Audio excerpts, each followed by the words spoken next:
Gentle droplets of rain cascaded from the heavens, unexpectedly bringing about the demise of a formidable figure. Pain S. The remaining 5 pains, led by the Deva Path, glanced in astonishment. They soon realized that this seemingly innocuous droplet was, in fact, a person.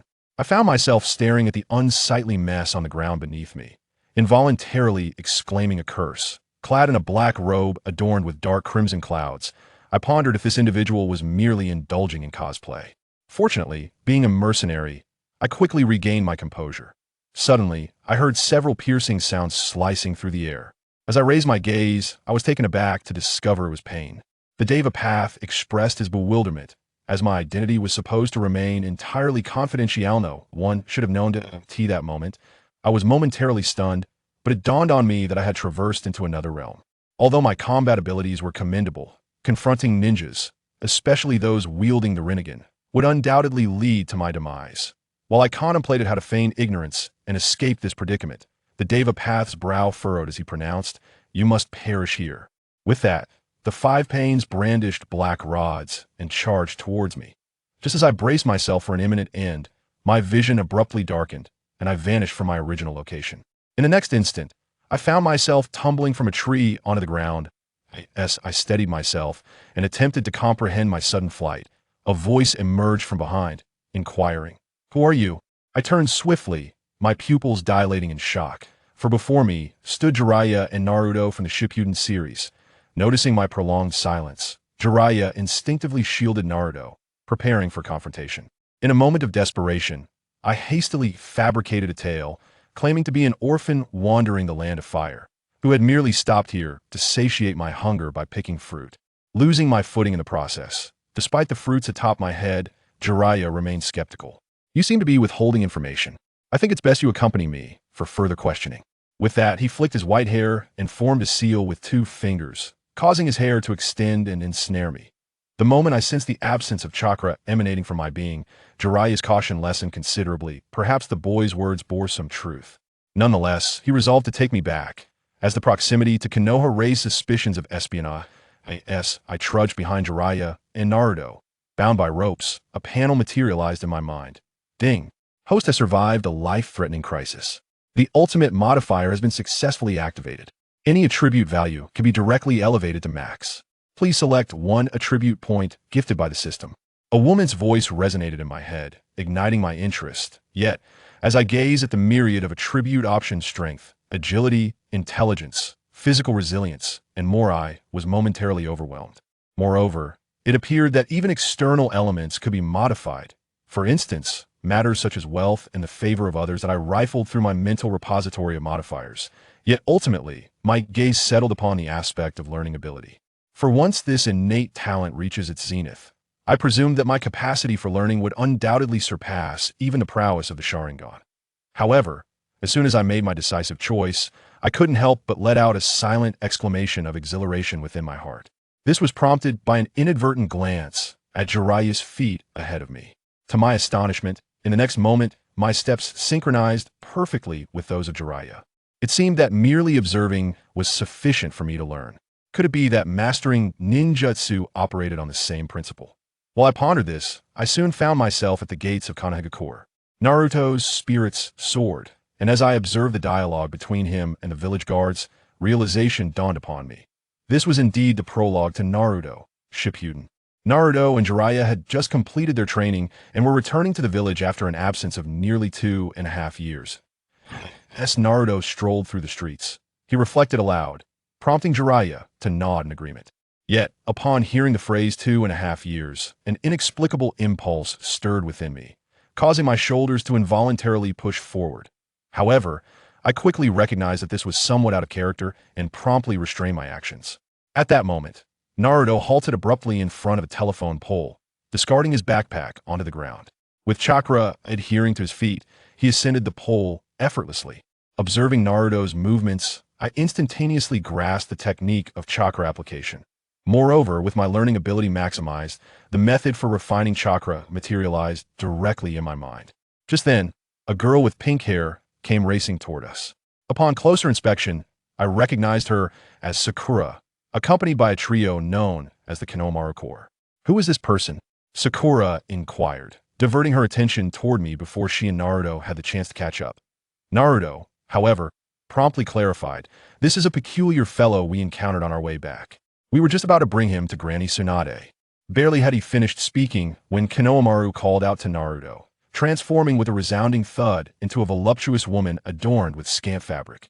Jiraiya immediately exhibited a reaction, his blood rushing, and I too felt a thrill at the spectacle. Not only did I record the seductive technique, but I also deduced the application of the transformation technique.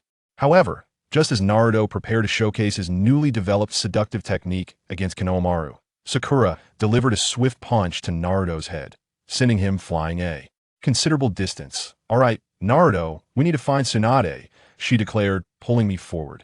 Soon, under Sakura's guidance, the three of us arrived before Tsunade. Yet the first words from her mouth were not about Naruto and the others indulging in alcohol, but rather a pointed inquiry about my identity. In response, Jiraiya spread his arms and explained, "I found him near Konoha on our way back and suspected he might be a spy, so I brought him along." However, he displayed no fluctuations of chakra. Nevertheless, Tsunade revealed a sycophantic expression upon hearing this. Since it was already established that he was merely an ordinary person, why had he been brought back? Was it perhaps an attempt to seek credit? At that moment, I found myself disinterested in their conversation. What were they discussing? "What are you staring at, you little brat?" Jiraiya, true to his reputation as the lecherous sage, instantly caught my gaze fixed upon Tsunade's ample bosom. After all, he too was adept at peeping, thanks to his long hair. "Lord Jiraiya, what are you implying?" I feigned the demeanor of a tragic actor, parting my hair to reveal a pitiful expression directed at Tsunade. "Are you truly the Hokage? You must advocate for me." With that, I knelt before her, fabricating a woeful backstory. As I spoke, I squeezed out tears, but finding it difficult, I discreetly pinched my thigh. The result was a flood of tears that left Jiraiya and Tsunade utterly bewildered. "Is everything you say true?" Naruto, observing my every move, began to weep as well. Tsunade appeared to be moved by my apparent sincerity, and coupled with the undeniable absence of chakra emanating from me, she mused that perhaps the child was indeed speaking the truth. Consequently, she instructed Shizen to take me for a bath and provide me with clean clothing. However, upon arriving at the bathhouse, the proprietor insisted that I could not enter the water due to my excessive filth. Thus, I was relegated to standing by the side while showering. During this time, I seized the opportunity to practice techniques I had learned along the journey.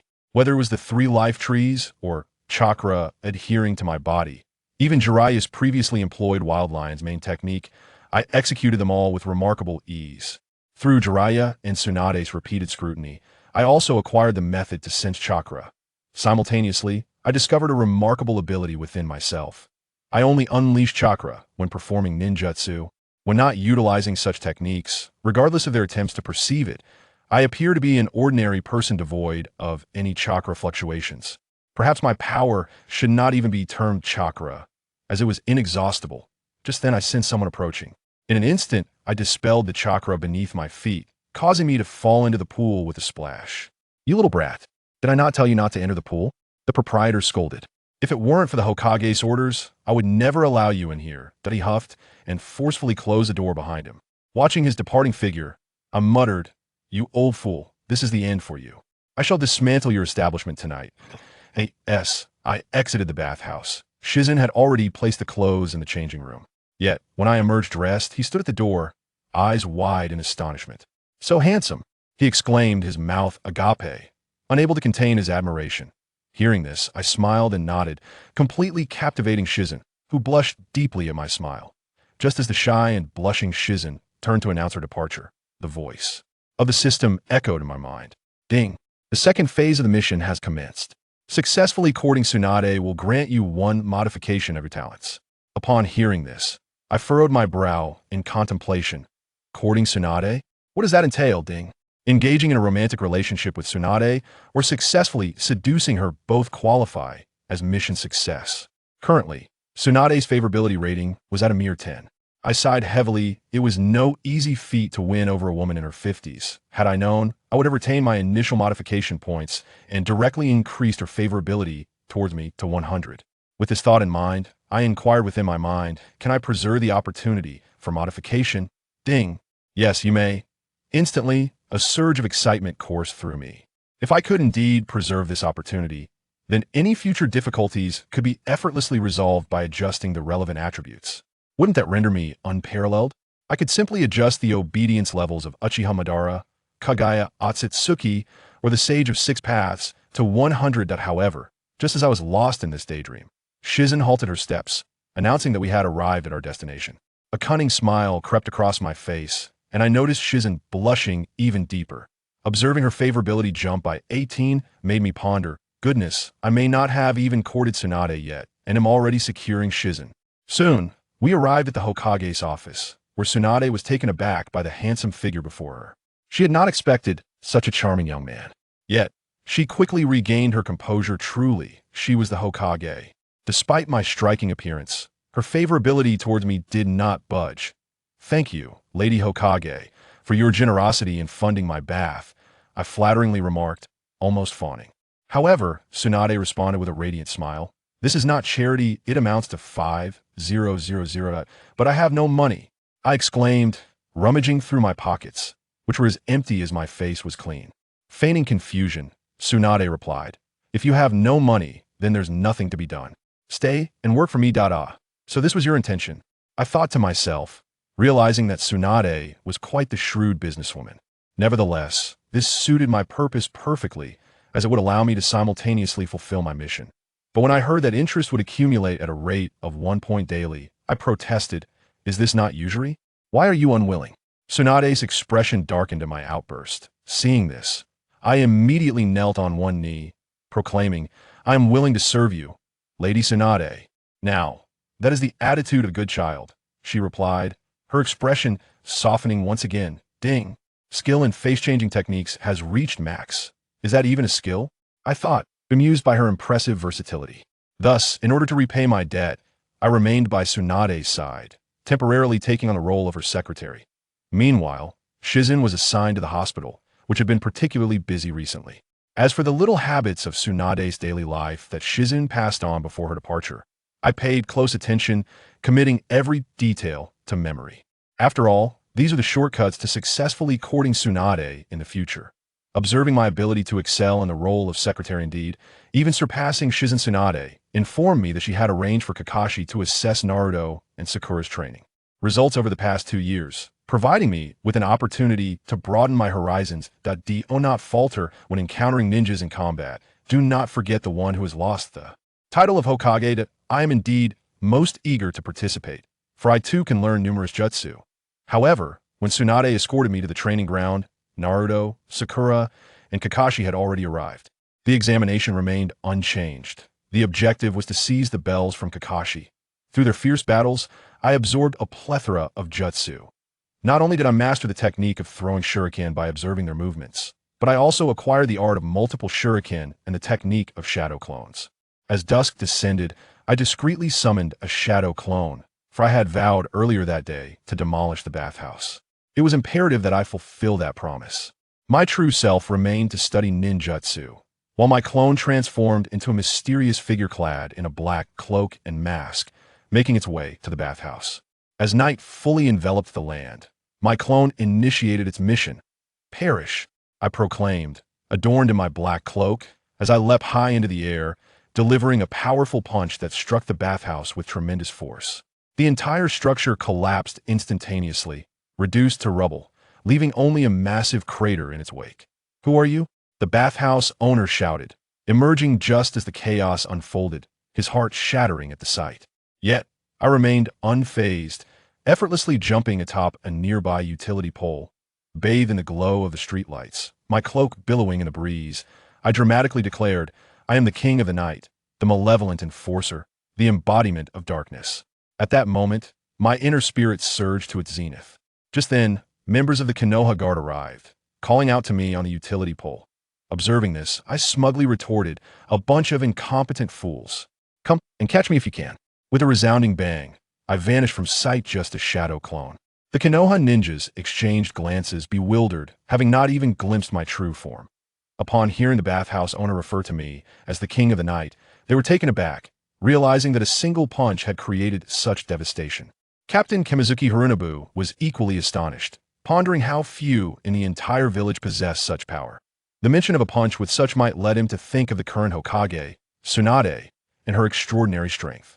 After reassuring the bathhouse owner, he swiftly employed the body flicker technique to reach Tsunade, relaying the entire sequence of events. Hearing this, Tsunade was startled, while Jiraiya, clutching his head, lamented, "That was the only bathhouse we had. Where am I to gather materials now?" "This is not the moment for such concerns, Jiraiya," I interjected, attempting to play the role of the Good Samaritan. Based on our on-site investigation, it appears he may have utilized tremendous strength. As Kamizuki spoke, he occasionally glanced at Tsunade, implying that perhaps one of her students was responsible.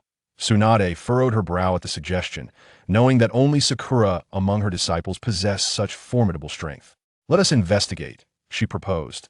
After Tsunade spoke, she promptly departed with her companions that I, on the other hand, had no choice but to discreetly create a shadow clone to observe from a distance.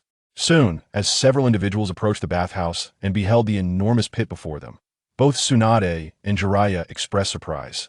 "This is indeed the work of immense strength," Jiraiya remarked, surveying the ground.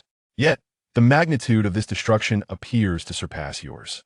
Tsunade added, "Such a vast area could not have been created by a single punch." That it became evident that an Shrank entity had infiltrated. Biting her thumb in contemplation, Tsunade pondered the implications of the Shrank being a shadow-level powerhouse. Aside from myself and Sakura, there was indeed no one in Konoha who wielded such extraordinary strength, and I had never imparted my knowledge to anyone else. Frowning, Tsunade voiced her concerns.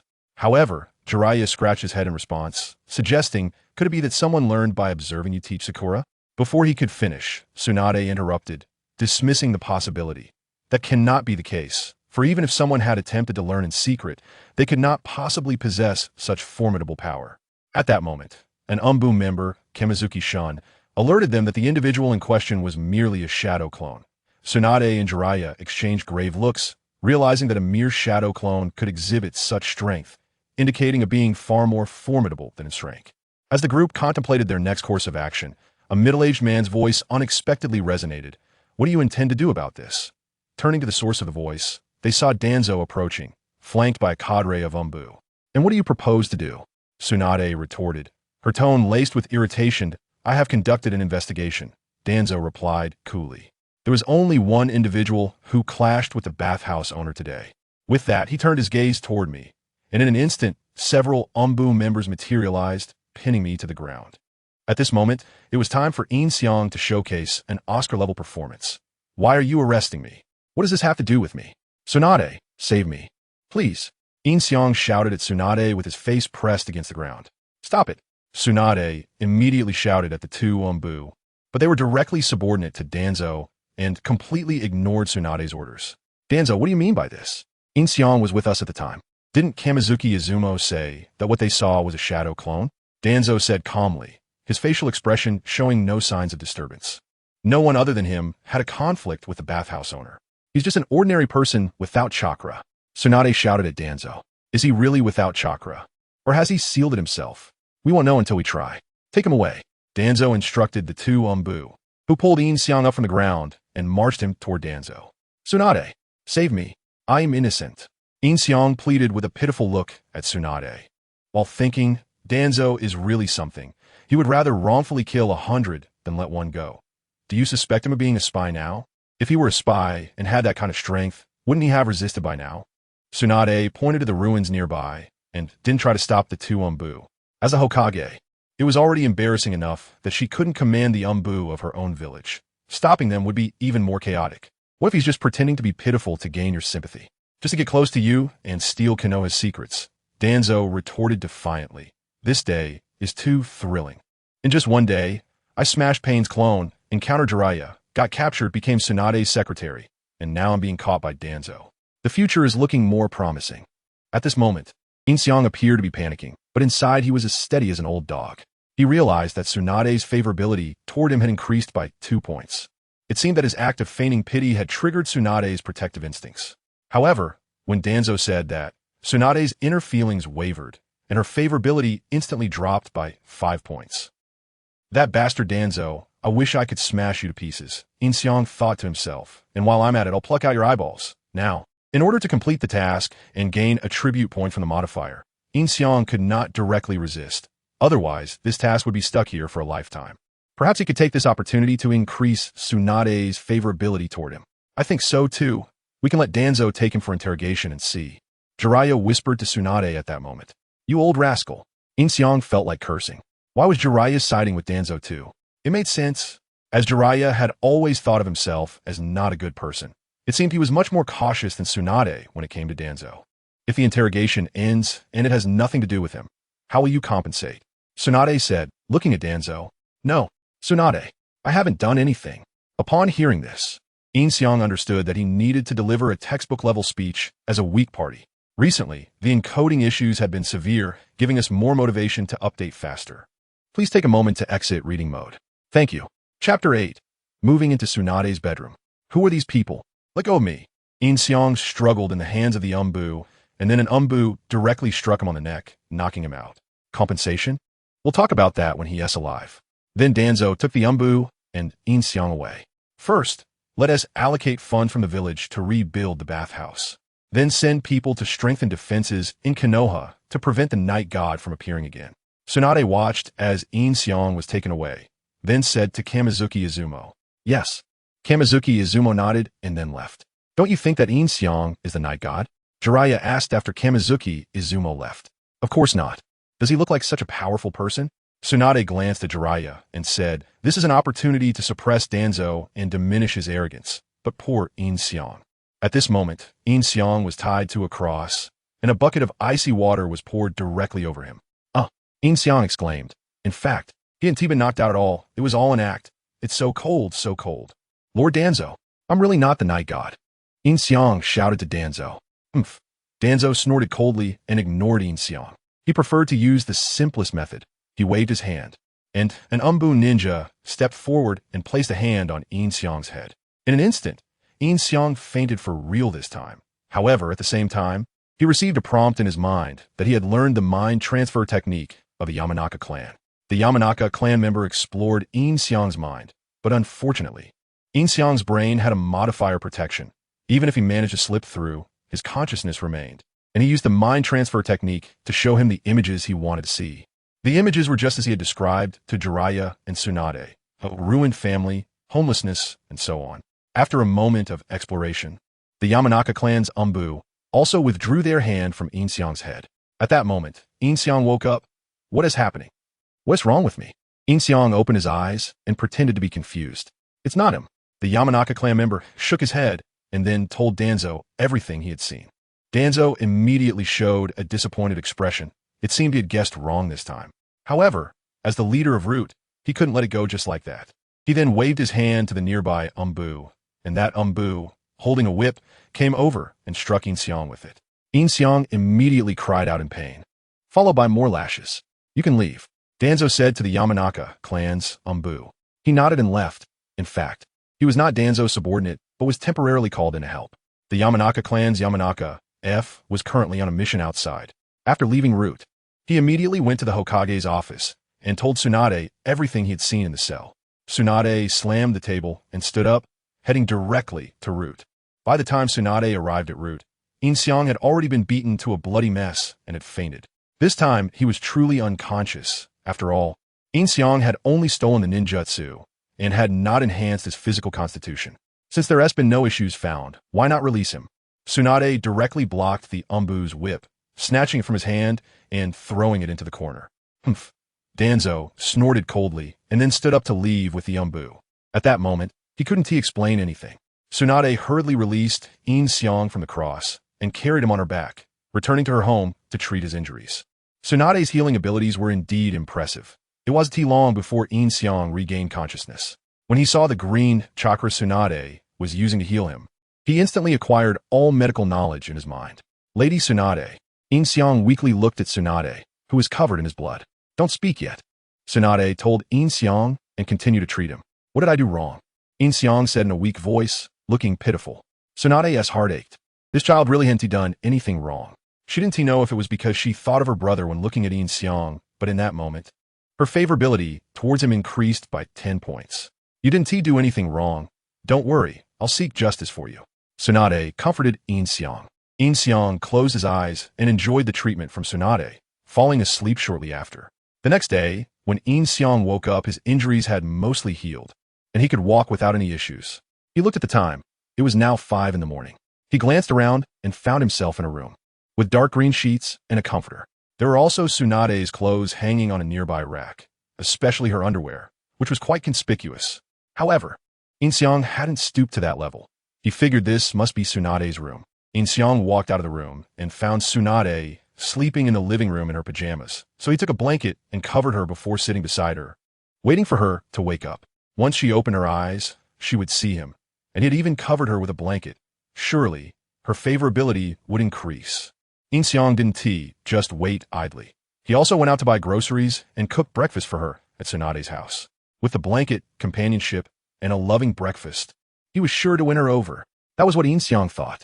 Tsunade woke up just as Yin Xiang finished preparing breakfast, yawning and stretching on the sofa while rubbing her eyes. Seeing this, Yin Xiang immediately approached and appeared in front of Tsunade. "Lady Tsunade, you're awake." "Huh?" Tsunade opened her eyes and, seeing him, relaxed her guard. "You can get up already?" "Yes, I prepare breakfast for you. You can eat after washing up," Yin Xiang said, shaking the plate in his hand. "I handed you over to Danzo. You don't blame me?" Tsunade asked Yin Xiang. "No, I know it was unavoidable. After all, I was a suspect. Didn't you come to save me?" Yin Xiang smiled. "You." After hearing this, Tsunade revealed a relieved smile. She was a kind person at heart, and she was very happy to receive Yin Xiang's understanding. Coupled with the blanket and breakfast, her favorability towards Yin Xiang rose directly to 35%, a significant leap. "I'll go wash up first." Tsunade stood up from the sofa, preparing to take the blanket back to her room. "Let me do that." Yin Xiang placed the plate on the coffee table and took the blanket from Tsunade's hands. Tsunade didn't refuse, and just as Yin Xiang was about to enter the room, she seemed to suddenly remember something. "Wait a moment," Tsunade shouted, her face flushed, causing Yin Xiang to halt in his tracks at the door. Of course, does he really seem like such an impressive person? Tsunade glanced at Jiraiya and said, "Take this opportunity to suppress Danzo and reduce his arrogance, but it's poor Yin Xiang."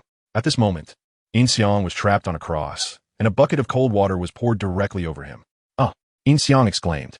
In fact, he had not been knocked out at all. It was all an act. So cold, so cold. "Lord Danzo, I really am not that Yagami." Yin Xiang shouted at Danzo. "Humph." Danzo snorted coldly and ignored Yin Xiang. He preferred to use the simplest method. He waved his hand, and a root ANBU ninja stepped forward, placing a hand on Yin Xiang's head. In an instant, Yin Xiang fainted, this time truly unconscious, but at the same time, his mind prompted him that he had learned the shifting technique of the Yamashiro clan. The member of the Yamashiro clan explored in Yin Xiang's mind, but unfortunately, Yin Xiang's brain had a modifier protection.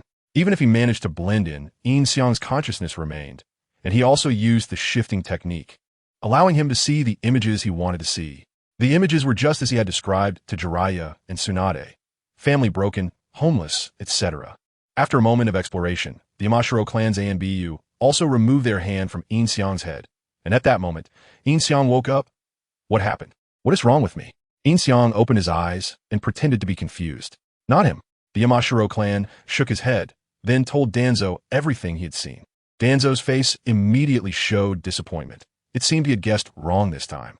But as the leader of Root, how could he let this go? He then waved to the nearby ANBU, who came over with a whip and directly lashed it at Yin Xiang, who immediately cried out in agony, followed by more lashes coming down. "You can go," Danzo said to the Yamashiro clan's ANBU, who nodded and left. In fact, he was not Danzo's subordinate, but had been temporarily reassigned to help. The Yamashiro clan's Kamizumi was currently out on a mission. After leaving Root, he immediately went to the Hokage's office and told Tsunade everything he had seen in the cell. Tsunade slammed the table and stood up, heading straight to Root. By the time Tsunade arrived at Root, Yin Xiang had already been beaten to a bloody mess and had passed out. This time was real. After all, Yin Xiang had only learned ninjutsu, and his physical condition had not been enhanced. "Since I've checked and found no issues, why haven't you released him yet?" Tsunade directly blocked the ANBU's whip, yanked it from his hand, and threw it into the corner. "Humph." Danzo snorted coldly, then stood up and left with the ANBU. At this point, he couldn't explain anything. Tsunade hurriedly took Yin Xiang down from the cross, carried him on her back, and took him home, placing him on the bed to heal his injuries. Tsunade's healing techniques were indeed impressive. Not long after, Yin Xiang regained consciousness. As he woke up and saw the green chakra of Tsunade healing him, all medical knowledge flooded into his mind. Lady Tsunade, Yin Xiang weakly spoke, looking at Tsunade, who was covered in his blood. Don't talk yet, Tsunade told Yin Xiang and continued to treat him. What did I do wrong? Yin Xiang said weakly, looking pitiful. Tsunade's heart ached. This child really did nothing wrong. She didn't know if it was because she thought of her brother when looking at Yin Xiang, but at that moment, her affection for him increased by 10 points. You did nothing wrong? Don't worry, I will get justice for you. Tsunade comforted Yin Xiang. Yin Xiang closed his eyes and enjoyed Tsunade's treatment. And after a moment, he fell asleep. The next day, when Yin Xiang woke up, his injuries had mostly healed, and he had no problem getting out of bed. Looking at the time, it was now 5 in the morning. Yin Xiang looked around. He was in a room with dark green bed sheets and comforters, and there were Tsunade's clothes hanging on a nearby rack, especially her underwear, which was quite conspicuous. But Yin Xiang wasn't perverted enough to think like that. He figured this must be Tsunade's room. Yin Xiang walked out of the room and found Tsunade sleeping in the living room in her pajamas. So he took a blanket and covered her up, then sat beside her waiting for her to wake up. As soon as she opened her eyes, she would see him, and since he had covered her with a blanket, her affection for him would surely increase. Yin Xiang wasn't just waiting idly. He also went out to buy groceries and personally cooked breakfast for her at Tsunade's house. With the blanket, companionship, and heartwarming breakfast, he was sure to win her over. That was Yin Xiang's thought. Tsunade woke up just as Yin Xiang finished breakfast, yawning and stretching on the sofa, rubbing her eyes. Seeing this, Yin Xiang immediately approached her and appeared in front of Tsunade. Lady Tsunade, you're awake. Huh? Tsunade opened her eyes and, seeing him, relaxed her guard. You can get up now? Yes, I prepared breakfast for you. You can eat after washing up. Yin Xiang said, shaking the plate in his hand. You don't blame me for handing you over to Danzo? Tsunade asked Yin Xiang. No, I understand that it was unavoidable. After all, I have my suspicions. And you came to rescue me, didn't you? Yin Xiang smiled. You. After hearing this, Tsunade showed a relieved smile. She was inherently a kind person, and being understood by Yin Xiang made her very happy. Coupled with the blanket and breakfast, her affection for him jumped to 35%, a significant increase. I'll go wash up first. Tsunade stood up from the sofa, preparing to take the blanket back to her room. Let me do it. Yin Xiang placed the plate on the coffee table, took the blanket from Tsunade's hands, and she didn't refuse. Just as Yin Xiang was about to enter the room, Tsunade suddenly seemed to remember something. Wait a moment. Tsunade shouted with a flushed face, and Yin Xiang's footsteps came to a halt in front of the door. Chapter 9. The Cry for Help from Sunagakure. What's wrong, huh? Yin turned around blankly, but deep down, he already had the answer. Don't go, let me go. Tsunade dodged the blanket from Yin's hands, threw it into the room, and closed the door behind her, her face flushed the entire time. It's nothing. You don't need to go in. After saying this, Tsunade quickly walked into the bathroom to wash up. By the time she finished, Yin had already set the table for breakfast. Of course, they were going to have breakfast together. After spending a night under the same roof, the solitary man and woman shared breakfast. It was practically cohabitation. After they finished breakfast, Yin took the initiative to clean up the plates and the table. You can't wear those clothes anymore. I bought you a few new outfits last night. Change into them. Tsunade pointed at the clothes on the coffee table. Thank you.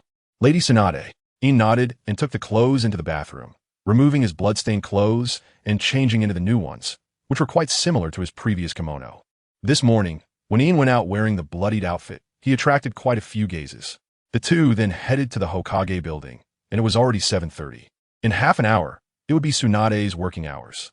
Today, they first needed to go to the mission distribution area to assign tasks to the ninjas. Yin held a notebook, standing behind Tsunade, perfectly embodying the role of secretary. Today there's a guy Naruto. Just thinking about assigning him a task gives me a headache. Tsunade sighed and nodded. It's about time. We should go. Yin glanced at the time and said, Tsunade nodded, then stood up, and the two headed to the mission distribution room. It wasn't long before Naruto arrived. A transport escort mission for gold bars?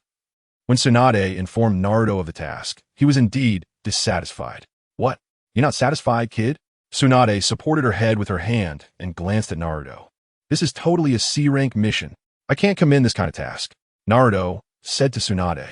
Among the villagers of Konoha, besides Naruto, only Konohamaru dared to speak to Tsunade like this.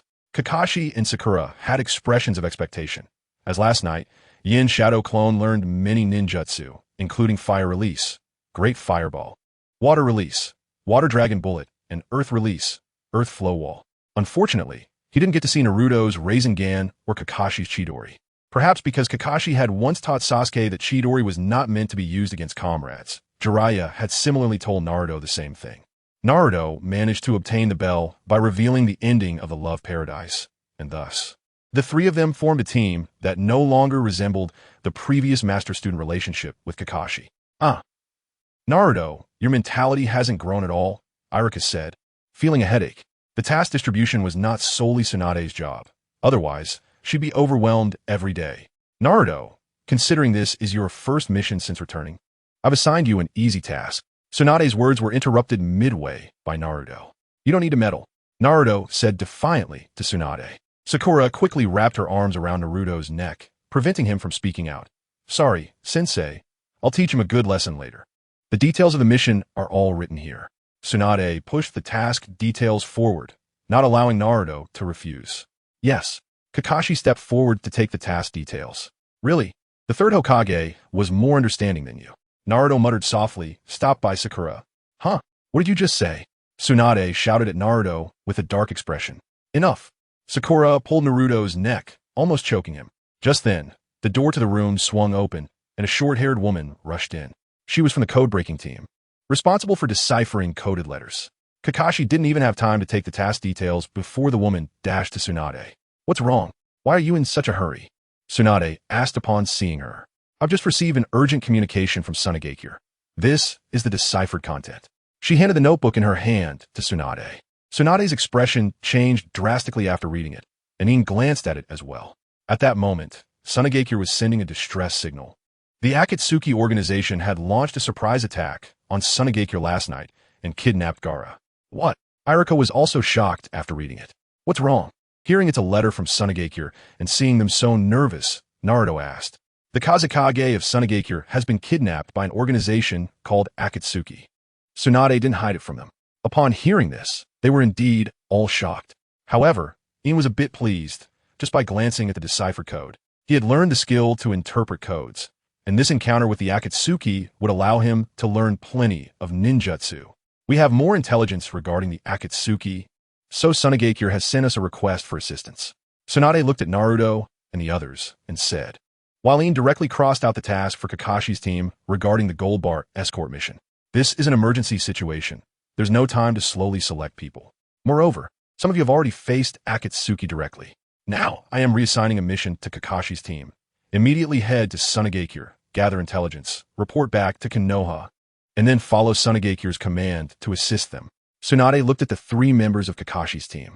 Yes, this time, Naruto agreed very decisively, and the three of them quickly left.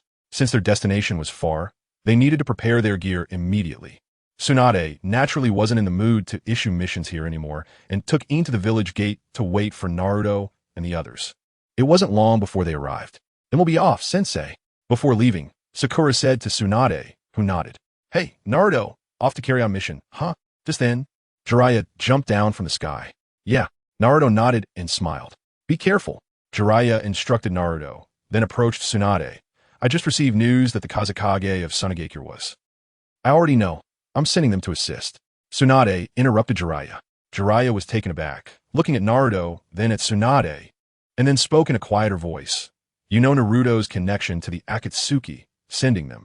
2.5 years ago, Itachi Uchiha and Kisame Hashigaki from the Akatsuki had targeted Naruto, and if Jiraiya hadn't been there at the time, they would have succeeded. What's wrong, huh? Yin turned around blankly, but deep down, he already had the answer. Don't go, let me go. Tsunade dodged the blanket from Yin's hands, threw it into the room, and closed the door behind her, her face flushed the entire time. It's nothing, you don't need to go in. After saying this, Tsunade quickly walked into the bathroom to wash up. By the time she finished, Yin had already set the table for breakfast. Of course, they were going to have breakfast together. After spending a night under the same roof, the solitary man and woman shared breakfast. It was practically cohabitation. After they finished breakfast, Yin took the initiative to clean up the plates and the table. You can't wear those clothes anymore. I bought you a few new outfits last night. Change into them. Tsunade pointed at the clothes on the coffee table. Thank you, Lady Tsunade.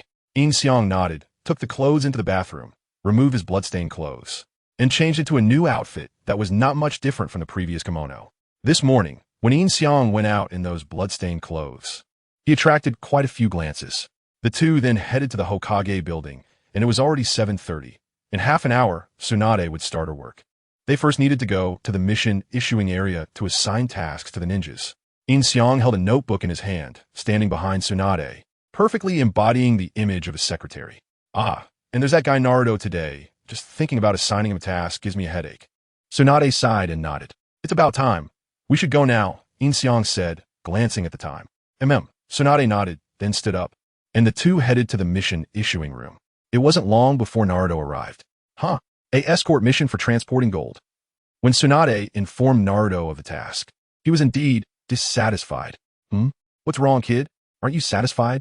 Tsunade supported her head with her hand and glanced at Naruto. This is totally a C-rank mission. I can't commence such a task, Naruto said to Tsunade. Looking across Konoha, besides Naruto, the only one daring to speak to the Hokage like this was Konohamaru. Kakashi and Sakura also wore expressions of expectation. Last night, Yin Xiang Shadow Clone learned a lot of ninjutsu, including Fire Style, Fireball Jutsu, Water Style, Water Dragon Bullet, and Earth Style, Earth Wall, but unfortunately, he didn't get to see Naruto's Rasengan or Kakashi's Chidori. Perhaps it's because Kakashi had once taught Sasuke that Chidori should not be used against comrades, and Jiraiya had said something similar to Naruto. Naruto successfully obtained the bell by revealing the ending of Lover's Paradise, and thus the three of them formed a team that no longer resembled the previous teacher-student relationship while executing missions together. Naruto, your mentality hasn't grown at all, Irika said with a headache. Naturally, there were others besides Tsunade issuing missions, or else she would be overwhelmed every day. Naruto, considering this is your first task since your return, I've assigned you a simple task. Before Tsunade could finish her sentence, Naruto interrupted. You don't need to meddle, Naruto said defiantly to Tsunade. Seeing this, Sakura quickly wrapped her arms around Naruto's neck to prevent him from speaking out. Sorry, Sensei, I'll teach him a lesson later. The details of the mission are all written here. Tsunade wouldn't allow Naruto to refuse and push the mission details forward. Yes, Kakashi stepped forward to take the mission details. Really, the third Hokage was more understanding than you, Naruto said quietly, being restrained by Sakura. What did you just say? Tsunade shouted at Naruto with a dark face. That's enough. Sakura pulled Naruto's neck tightly, nearly choking him. Oh no, Lady Fifth Hokage. At that moment, the door to the room swung open, and a short-haired woman rushed in. She was from Yumbu, responsible for deciphering coded letters. Kakashi hadn't even had time to take the mission details before the woman rushed up to Tsunade. What's wrong? Tsunade asked, noticing her flustered state. We just received an urgent communication from Tsunade. Here is the deciphered content. She handed a notebook to Tsunade. Tsunade's expression changed drastically after reading it, and Yin Xiang also took a look. It was a distress signal from Tsunade stating that the Akatsuki Organization had launched a surprise attack on Tsunade last night and had kidnapped Gaara. What? Irika also looked shocked after reading it. What's wrong? Hearing it was a letter from Tsunade and seeing their nervous expressions, Naruto asked. The Kazekage of Tsunade has been kidnapped by an organization called Akatsuki. Tsunade did not hide it from them. They were all shocked, but Yin Xiang was somewhat pleased. He had just glanced at the deciphered code and learned the skill to decode it himself. And this encounter with the Akatsuki would allow him to learn a lot of ninjutsu. We have more intelligence about the Akatsuki, which is why Tsunade sent us a request for assistance, Tsunade said to Naruto and the others. Yin Xiang directly crossed out the mission for Kakashi's team to escort the gold on the notebook. This is an emergency situation. There is no time to slowly select people. And some of you have faced the Akatsuki directly. I am reassigning a mission to Kakashi's team. Immediately head to Tsunade, gather intelligence, report back to Konoha, and then follow Tsunade's orders to assist them, Tsunade said to the three members of Kakashi's team. Yes, this time Naruto agreed very decisively, and the three of them left immediately. As the destination was far, they needed to pack their gear right away. Tsunade, of course, had no mood to issue missions here anymore and took Yin Xiang to the village gate to wait for Naruto and the others. It wasn't long before they arrived. Then we're off, Sensei. Before leaving, Sakura said to Tsunade, who nodded in response. Yo, Naruto, off to execute a mission, huh? Just then, Jiraiya jumped down from above. Yes. Naruto nodded and smiled. Be careful, Jiraiya reminded Naruto, then approached Tsunade. I just received news that the Kazekage of Tsunade was. I already know about this. I'm sending them to provide support. Tsunade interrupted Jiraiya. Jiraiya was taken aback, looking at Naruto, then at Tsunade, and then spoke in a lower voice. You know about Naruto's connection to the Akatsuki, letting them go. 2.5 years ago, the Akatsuki's Itachi Uchiha and Kisame Hashigaki had targeted Naruto, and if it hadn't been for Jiraiya at that time, they would have succeeded. Chapter 10, Living Together with Tsunade. But right now, there are no more suitable candidates, so let them go. Tsunade said. This. Jiraiya sighed. There was no other way. The other Jonin were out on missions, so he could only give Naruto a few instructions, telling him to be careful, act within his limits, and not to use the Nine Tails power, while reminding Kakashi to take good care of Naruto. Naruto naturally kept saying, don't worry, don't worry. All right, let's not waste time, hurry up. Tsunade shouted at Naruto and the others. All right. Naruto rushed out first, while Yin Xiang quietly created a shadow clone and used body flicker technique to disappear from the spot.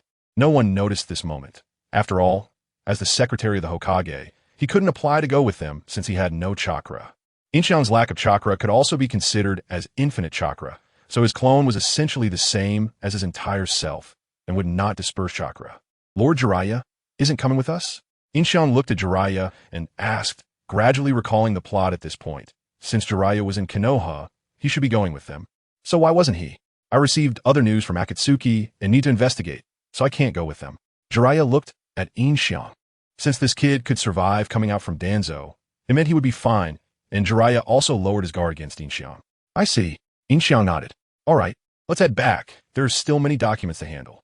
Tsunade then turned around and said. At this moment, the perspective shifted to Yin Xiang's clone. Naruto and the others were moving very quickly, and Yin Xiang's ninjutsu skills were now higher than any of theirs, hiding his presence and following behind. Even Kakashi couldn't detect him. On the way, Naruto talked about his battle with Itachi Uchiha and Kisame Hashigaki 2 years ago, and when mentioning the Uchiha, Sasuke Uchiha naturally came up. Sakura told Naruto that Sasuke was currently by Orochimaru's side to gain power, and Orochimaru's only goal was Sasuke's body. Moreover, Orochimaru was previously a member of Akatsuki, so the closer they got to Akatsuki, the closer they got to Orochimaru, and thus the closer they got to Sasuke. Sakura said to Naruto, who nodded in agreement. Everyone then increased their speed. Meanwhile, the situation in Tsunade wasn't good either. Kankuro was poisoned while chasing after Deidara, who attacked Tsunade and took Gaara away. He fought against Scorpion on the way and was severely poisoned, now lying in bed unable to get up, only able to use his will to inform the medical team of the enemy's name, which was Sasori of the Red Sand. This name was quite famous in Tsunade. As their former team leader, Chiyo was now considered a high-ranking official in Tsunade. Under such circumstances, they could only seek help from the two advisors. Later, they encountered Temari, who was returning to Tsunade. Temari had come to Konoha yesterday morning to discuss the next Chunin exam with Shikamaru, and after finishing, she left this morning, walking the whole way, so she was quickly met by Kakashi and the others. What's going on with you? Seeing the speed and direction of Kakashi and the others, Temari sensed that something was wrong. Gaara has been kidnapped by the Akatsuki Organization, and we are on our way to provide support. Naruto quickly stopped and said to Temari, What? Temari was shocked. Then let's hurry. Saying this, she jumped into the trees and started running with them. They spent the entire day on the road, but they still needed to rest and sleep along the way. Otherwise, if they suddenly encountered an enemy, they wouldn't be able to cope with their exhausted bodies. This was tough for Yin Xiang. He came out without bringing anything, no food, no water, and no weapons. While they were eating dry rations, Yin Xiang could only look for fruits to eat, and at night, he couldn't sleep too deeply, having to remain vigilant so they wouldn't discover him, while also keeping an eye on when they would continue their journey. The sleeping time wasn't too long, only 4 hours. 4 hours later, just when the sun was rising, they had to continue their journey. Naruto, very worried about Gaara, didn't sleep at all that night. This made it tough for Yin Xiang as well. He didn't dare to sleep, as it would be disastrous if Naruto found out. At this time, they were still a day's distance from Tsunade, and Yin Xiang had already decided that the first thing he would do upon arriving in Tsunade was to find something to eat quickly. All right, let's set off. Kakashi woke up Temari and Sakura, calling out to Naruto in the trees, and then everyone continued on their way without stopping. No one knew what would happen in a day's time. In Tsunade, Kankuro had been tormented by the poison for a whole day and night in a half-dead state. Even though Chiyo was called in by Maki and treated him all night, it was of no use. This is it. Even though I have some knowledge of poisons, I can't cure this level of toxicity. Chiyo said helplessly. Even Chiyo. The medical ninjas all looked disappointed upon hearing this. He only has 1 day left at most. Really, that kid Sasori has made considerable progress, Chiyo said, feeling Kankaro's pulse. Her grandson was truly a headache. What should we do? Maki asked anxiously. Kankaro was also his disciple, and he couldn't bear to see him die like this. If there is anyone who could detoxify better than me, it would probably only be Tsunade, the slug princess from Konoha. During the battle, all of my deadly poisons were neutralized by her one by one, and she developed antidotes, making things very difficult for us. Now that we are allied with Konoha, it seems we have no choice but to ask her for help. Meanwhile, the real body, last night, was arranged by Tsunade to stay at her house. In the bedroom next door. On one hand, they'd already lived together, so it was convenient, and on the other hand, Yin Xiang's cooking skills were indeed quite good. Every time Tsunade ate a meal made by Yin Xiang, her favorability would increase by a point. Why? Because Yin Xiang intentionally made each meal taste better than the last. This way, for Tsunade, there was a surprise every day. For Yin Xiang, it was just restoring his normal cooking level. I will dispatch a reinforcement team to support Tsunade. Early the next morning, Tsunade said to Yin Xiang, "Reinforcements?" Yin Xiang thought for a moment. The guy team should be on their way back to Konoha now. Should we notify them? Tsunade nodded in satisfaction. Yin Xiang had only been her secretary for 2 days, yet he was already very clear about the divisions among Konoha ninjas. But right now, there are no more suitable candidates, so let them go. Tsunade said. This. Jiraiya also sighed. There was no other way. The other Jonin were out on missions, so he could only give Naruto a few instructions, telling him to be careful, act within his limits, and not to use the Nine Tails power, while reminding Kakashi to take good care of Naruto. Naruto naturally kept saying, don't worry, don't worry. All right, let's not waste time. Hurry up. Tsunade shouted at Naruto and the others. All right. Naruto rushed out first, while Yin Xiang quietly created a shadow clone and used body flicker technique to disappear from the spot. No one noticed this moment. After all, as the secretary of the Hokage, he couldn't apply to go with them since he had no chakra. Yin Xiang's lack of chakra could also be considered as infinite chakra, so his clone was essentially the same as his entire self and would not disperse chakra. Is Lord Jiraiya not coming with us? Yin Xiang looked at Jiraiya and asked, gradually recalling the plot of this segment. Since Jiraiya is in Konoha, he should be coming along. Why is he not going? I received other news from Akatsuki and need to investigate. I can't go with them, Jiraiya replied, looking at Yin Xiang. Since this kid was able to survive and come out from Danzo, it means he should be fine, and Jiraiya also relaxed his guard against Yin Xiang. I see, Yin Xiang nodded. All right, let's head back. There are still many documents to handle, Tsunade said as she turned around. The perspective then shifted to Yin Xiang's shadow clone, where Naruto and the others were moving at a very fast pace. Yin Xiang's mastery of ninjutsu was now higher than any of them, allowing him to hide his presence and follow behind unnoticed, even by Kakashi. On the way, Naruto talked about his battle with Itachi Uchiha and Kisame Hashigaki 2 years ago, and naturally, he mentioned Sasuke Uchiha. Sakura told Naruto that Sasuke was currently with Orochimaru to gain power, and Orochimaru's goal was just Sasuke's body. Moreover, Orochimaru was once a member of Akatsuki, so getting closer to Akatsuki also meant getting closer to Orochimaru and, consequently, Sasuke. Sakura said to Naruto, showing her unwavering loyalty. Even after not seeing Sasuke for over 2 years, Naruto nodded, and the group quickened their pace. Meanwhile, the situation in Tsunade was not good either. Kankuro was poisoned while pursuing Deidara, who had attacked Tsunade and taken Gaara. He was now bedridden and unable to move, only able to tell the medical team the enemy's name, Sasori of the Red Sand. This name was quite famous in Tsunade. As their former leader, Maki, was now considered a high-ranking official in Tsunade. He had no choice but to seek help from the two advisors. Soon, they encountered Temari, who was returning to Tsunade after discussing the upcoming Chunin exam with Shikamaru in Konoha. After finishing the discussions, she had left that morning and was walking, which is why she quickly ran into Kakashi and the others. What's going on with you guys? Seeing the speed and direction of Kakashi and the others, Temari sensed that something was wrong. Gaara has been kidnapped by the Akatsuki Organization, and we are heading to provide support. Naruto quickly stopped and told Temari. What? Temari was startled. Then let's hurry. She jumped up to the trees and ran with them.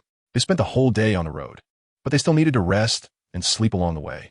Otherwise, if they suddenly encountered enemies, their exhausted bodies wouldn't be able to handle it. This was a struggle for Yin Xiang, as he had brought nothing with him. No food, no drink, and no weapons. While they were eating rations, Yin Xiang could only search for fruits to eat. At night, he couldn't sleep deeply. He had to remain vigilant to avoid being discovered by them, and also be aware of when they would continue their journey. The sleep time was not long, only 4 hours. Just as the sun was rising, they had to continue their journey. Naruto was very worried about Gaara and didn't sleep at all that night. This made it even harder for Yin Xiang, who couldn't dare to sleep for fear of being discovered by Naruto. At this point, they were still a day away from Tsunade, and Yin Xiang had already decided that the first thing he would do upon arriving at Tsunade was to find something to eat. "All right, let's set off," Kakashi called out, waking Temari and Sakura, and shouted to Naruto on the tree. Then, they continued their journey without stopping. No one knew what would happen in a day. In Tsunade, Kankuro had been tormented by poison for an entire day and night, in a half-dead state. Even after Maki called in the advisor Chiyo for help, after a night of treatment, it was still futile. "This is it. Even though I have some knowledge of poisons, I cannot cure such a severe case," Chiyo said helplessly. Even Chiyo. The medical ninjas all looked disappointed. "He has at most only 1 day left. That kid Sasori has improved quite a bit," Chiyo said while checking Kankuro's pulse, feeling troubled by her grandson. "What should we do?" Maki asked urgently. Kankuro was his disciple, and he couldn't bear to watch him die like this. "If there's anyone better than me at detoxifying, it would probably be Tsunade from Konoha. During the Great War, she was able to neutralize all of my poisons one by one and developed antidotes, which made things quite difficult for us. Now that we have formed an alliance with Konoha, it seems we have no choice but to ask for her help." Meanwhile, on the other side, Tsunade had arranged for Yin Xiang to stay at her house the previous night, in the bedroom next door. It was convenient since they had already lived together, and besides, Yin Xiang's cooking skills were quite good. Every meal that Tsunade had made by Yin Xiang increased her fondness for him by a point. The reason was that Yin Xiang deliberately made each meal slightly better than the last. This way, Tsunade had a surprise every day. For Yin Xiang, it was just a return to his normal cooking level. "I'll send reinforcements to support Tsunade," Tsunade said to Yin Xiang the next morning. "Reinforcements?" Yin Xiang thought for a moment. The Guy team should be on their way back to Konoha now. Should we notify them? Yes, Tsunade nodded in satisfaction. Yin Xiang had only been her secretary for 2 days, but he was already quite clear about the divisions among the Konoha ninjas. Chapter 11. Using the sky as a blanket and the earth as a bed. Tsunade nodded in satisfaction. Yin Xiang had only been her secretary for 2 days, but he was already quite clear about the divisions among the Konoha ninjas, and he could offer many useful suggestions for the work he needed to handle. He was simply a natural leader. "Yes, I'll inform them right away." Yin Xiang nodded and headed to the entrance of Konoha village to wait for Team Guy. He glanced at the time. They should be back soon. Sure enough, it wasn't too long before he saw 2 round-headed watermelon boys running towards the Konoha gate, seemingly racing to see who was faster. Following them at a moderate distance were a boy and a girl. Upon seeing a handsome guy standing at the village entrance, the girl immediately overtook the 2 watermelon heads and arrived in front of Yin Xiang. "Alu, my name is Ten. Are you lost? Do you need me to show you around Konoha?" Ten said to Yin Xiang. "No need." Yin Xiang shook his head. "At this moment, I need to maintain a cool demeanor. From what I know, Ten must like someone as aloof as Niji. So cool." Sure enough, Ten immediately turned into a starry-eyed fan, her favorability skyrocketing by 20%. "I win." At that moment, the taller watermelon head leaped ahead of the shorter one and jumped through the Konoha gate. "Damn it, I've lost count of how many times this has happened." The shorter watermelon head lamented as he followed closely behind. "This is Guy Sensei. Seeing is believing, but his pants seem a bit tight." Upon seeing my Guy, Yin Xiang thought to himself, "Hey, who are you?" Guy noticed Yin Xiang at this moment and asked a new face. "I'm the new secretary of Hokage-sama. Those 2 over there can vouch for me." Yin Xiang pointed to Steel Iron and Kamizuki Izumo, who had just arrived. Guy and the others looked at them, and they nodded in unison. Then, "Is there something you need while Hokage-sama's secretary is here?" Guy turned to Yin Xiang and asked. 2 nights ago, the Kazekage of Tsunade, Gaara, was attacked and captured by an organization known as Akatsuki. Yesterday morning, Kakashi's team has already set out to support Tsunade. Now, Hokage-sama wants you to hurry and provide reinforcements. That's all. Yin Xiang nodded and took out the mission details. "Got it. Team Guy is on the move," Guy said, giving a thumbs up. "Understood." Lee replied. "Got it." Ten and Niji chimed in. "All right, everyone. Let us reach Tsunade within a day," Guy said to his disciples. "Teacher Guy, half a day would be enough." Lee said, "No matter how you look at it, it needs at least 3 days. Stop saying such clueless things seriously." Niji and Tintin commented together. Let's go. Everyone, follow me and unleash your youth. Guy raised his right hand and shouted. Hi, teacher Guy. Only Lee raised his fist in response, and then the master and student turned around and took off running. Seriously, so embarrassing. Tintin grumbled behind them, especially in front of this handsome newcomer. Give it up, Tintin. Niji also advised her to stop complaining, saying it was pointless, and then immediately followed after. Truly the guy sensei. Unleashing his youth. So cool. Yin Xiang watched them leave and stood in place, imitating Gaia's shout. Steel Iron and Kamizuki Izumo exchanged awkward glances. Ahem. Yin Xiang glanced at them, coughed awkwardly twice, and hurriedly left. After running out of the gatekeeper's sight, he split off a shadow clone to follow Guy and the others, then returned to the Hokage building. Tsunade-sama, they have already left, Yin Xiang said as he returned to the office, carrying a stack of documents. Do you need me to help you with these? Haha, that would be a great help, Tsunade said without holding back. Not a bother, it's my duty, Yin Xiang replied immediately. Beep beep beep. Tsunade's favorability towards the protagonist. 50. Just 2 days, what a qualitative leap, yay? Yin Xiang maintained a calm exterior while handling the documents, but inside, he was about to jump for joy. I need to clean up that Danzo guy tonight. I was too excited to stay at Tsunade's place yesterday, and didn't he get a chance? Yin Xiang thought to himself. Beep beep beep. Side mission triggered. Destroy the root. Gain 1 talent point. Great. Yin Xiang couldn't hold back any longer. He slammed the table and stood up. This mission came at just the right time. What's wrong? Tsunade had been staring at Yin Xiang when he suddenly slammed the table, startling her. Nothing. Yin Xiang awkwardly scratched his head and glanced at the documents. Mitsuki and the others have tamed a wild boar to serve as food supplies for the village. Good job. Yin Xiang pointed to the documents. Taming a wild boar, and look at how excited you are, Tsunade laughed upon hearing this. Haha. Yin Xiang awkwardly scratched his head again and continued to sit down to handle the documents, while Tsunade smiled and looked out the window. At this time, Naruto and the others were about to reach Tsunade when they passed through a desert and were caught in a sandstorm, forcing them to temporarily seek refuge in a cave. Meanwhile, Yin Xiang's shadow clone, having mastered the earth style and heart decapitation technique, directly burrowed underground and made its way to Tsunade, finding a restaurant to feast. Wow. This feels great. I've been starting on the way. Yin Xiang ate meat and drank water heartily in the restaurant, feeling that if this continued, he would start to the point of losing weight. After satisfying his hunger, Yin Xiang patted his round belly, leaned back his chair, and stretched. Sir, we're closing for the day. Please settle your bill. At that moment, a waiter came over and said, Okay, I'll pay. Yin Xiang nodded, reached into his pocket, and suddenly froze. Where was his money? He glanced at the waiter, then at the table, and finally blurted out, Look, a flying saucer. A flying saucer? Where? The waiter instinctively looked in the direction Yin Xiang pointed, and he immediately used body flicker technique to escape. By the way, what is a flying saucer? The waiter turned back, but where was Yin Xiang's figure? Someone dining and dashing. The waiter shouted. At this moment, Yin Xiang found a corner to hide in. Luckily, he had used transformation technique to put on a cloak beforehand, so he wouldn't be recognized. Otherwise, when his real body arrived in Tsunade, people would point at him and say he was the one who dined and dashed.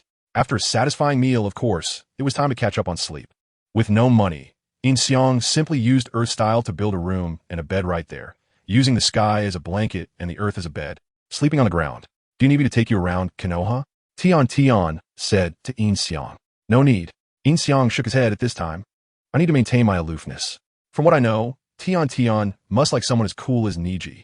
So cool. As expected, Tian immediately turned into a love-struck face, and her favorability increased by 20%. We won. Just then, the big watermelon head surpassed the small watermelon head. Jumping through the gates of Konoha. Damn, I've lost count of how many times this has happened. The small watermelon head lamented as he followed closely behind. This is the great Kai. Seeing is believing. Isn't his pants a bit tight? After seeing Guy, Yin Xiang thought to himself, Hey, who are you? At this moment, Guy also noticed Yin Xiang and asked, I don't recognize you. I'm the new secretary of the Hokage. Those two over there can testify. Yin Xiang pointed to Gongzi Tai and Shingetsu Izumi, who had also arrived. Guy and the others looked at them, and they nodded in agreement. Then, what brings Hokage's secretary here? Guy turned to Yin Xiang and asked, 2 nights ago, the Kazekage Gara of Tsunade was attacked and captured by an organization called Akatsuki. This morning, Kakashi's team has already set out to assist Tsunade. Now, Hokage-sama wants you to head there for reinforcement, that's all. Yin Xiang nodded and took out the mission details. Got it, Team Guy is setting out now. Guy said, giving a thumbs up. Understood. Little Lee also said. Got it. Tion and Niji chimed in. Alright, everyone. Let us reach Tsunade within a day. Guy said to his students. Teacher Guy, it'll take at least half a day. Little Lee said. No matter how you think about it, it'll take 3 days. Stop saying such unrealistic things, seriously. Niji and Tion stood together and complained. Let us go. Everyone with me. Let us unleash our youth. Guy raised his right hand and shouted. Hi, Teacher Guy. Only Little Lee raised his fist in response. Then the two of them turned around and started running. Seriously, how embarrassing. Tion complained from behind, especially in front of this new handsome guy. Give it up, Tion. Niji also advised Tion to stop complaining, saying it was useless, and then immediately followed. Truly the great guy, unleashing his youth. So cool. Yin Xiang watched them leave, standing in place and mimicking Guy's shout. Gongzi Tai and Shingitsu Izumi exchanged glances, both looking awkward. Ahem. Yin Xiang glanced at them awkwardly, coughed twice, and hurriedly left. After running out of the gatekeeper's sight, he split off a shadow clone to follow Guy and the others, then returned to the Hokage building. Tsunade-sama, they have already left. When Yin Xiang returned to the office, he was carrying a stack of documents. Which were Tsunade's work for the day? Do you need me to help you with these? Haha, then I'll trouble you. Tsunade said without reservation. Not a trouble. It's my duty. Yin Xiang replied immediately. Ding ding ding. Tsunade's favorability towards the protagonist. 50. Only 2 days, what a qualitative leap, yay? Yin Xiang calmly processed the documents on the surface, but inside he was already ecstatic. I need to deal with that Danzo guy tonight. I was too excited to stay at Tsunade's place yesterday and didn't get around to it. Yin Xiang thought to himself. Ding ding ding. Side mission triggered. Destroy the root. Gain 1 talent point. Great. Yin Xiang couldn't hold back anymore, slamming the table and standing up. This mission is perfect. What happened? Tsunade was just staring at Yin Xiang, and when he slammed the table, she was startled. Nothing. Yin Xiang awkwardly scratched his head, glancing at the documents. Konomaru and the others tamed a wild boar to serve as food supplies for the village. Well done. Well done. Yin Xiang pointed at the documents. Just catching a wild boar, why are you so excited? Tsunade laughed upon hearing this. Haha. Yin Xiang awkwardly scratched his head, continuing to sit down and handle the documents. Tsunade also chuckled and looked out the window. At this moment, Naruto and the others were passing through a desert on their way to Tsunade when a sandstorm kicked up, forcing them to find a cave to take shelter temporarily. Meanwhile, Yin Xiang's clone, skilled in earth release, body flicker technique, directly burrowed into the ground and made its way to Tsunade, finding a restaurant to feast. Wow, so good, I've been starving this whole way. Yin Xiang was eating meat and drinking water heartily in the restaurant, feeling like he would starve to the point of becoming emaciated if this continued. After finishing his meal, Yin Xiang patted his round belly, leaned back in his chair, and stretched. Sir, we're closing for the day. Please settle your bill. Just then, a waiter came over and said, Okay, I'll pay. Yin Xiang nodded, reaching into his pocket, but suddenly froze. Where would he get money? He glanced at the waiter, then at the table, and finally blurted out, Look, a UFO. A UFO? Where? The waiter instinctively looked in the direction Yin Xiang pointed, and Yin Xiang directly used body flicker technique to escape. By the way, what is a UFO? The waiter turned back, but there was no sign of Yin Xiang. Someone's dining and dashing. The waiter shouted. Yin Xiang found a corner to hide. Luckily, he had transformed into a cloak beforehand, so he wouldn't be recognized. Otherwise, if his real body came to Tsunade, he would be pointed at as someone who dined and dashed. After a hearty meal, it was of course time for a nap. Without money, Yin Xiang directly used Earth Release, Earth Wall to build a room and bed, using the sky as a blanket and the ground as a bed, making a makeshift bed.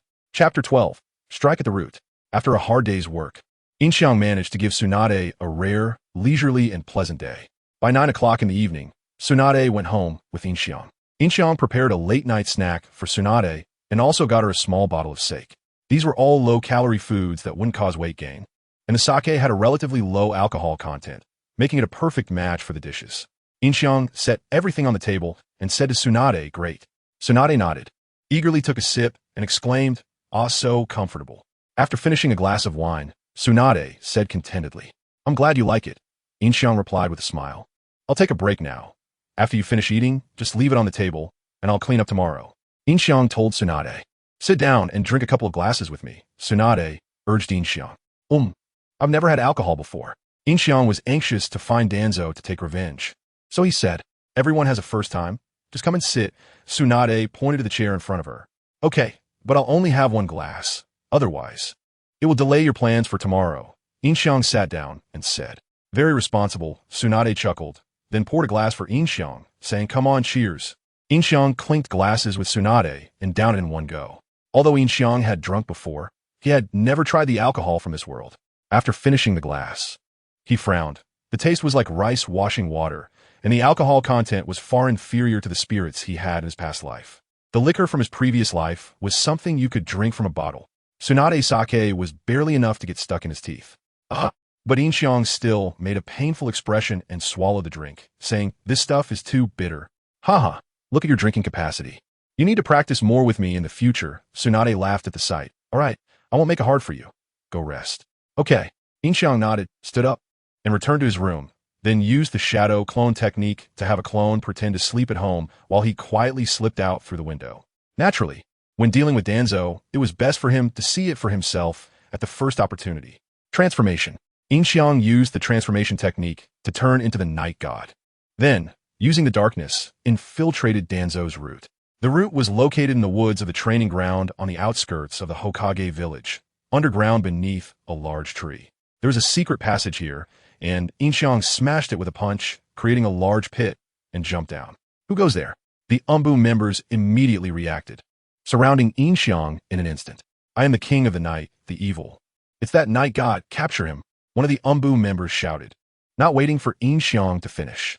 You dare come to the root without chakra and act so arrogantly. Another Umbu shouted, don't interrupt someone while they're speaking. Hey. Yin Xiang watched the Umbu charging at him, directly grabbing his mask and lifting him into the air, crushing the mask in his grip. Burn. Boom. As Yin Xiang's words fell, flames ignited in his hand, spreading over the Umbu's entire body. He struggled in the flames, but Yin Xiang didn't let go until he turned to ashes in his hand.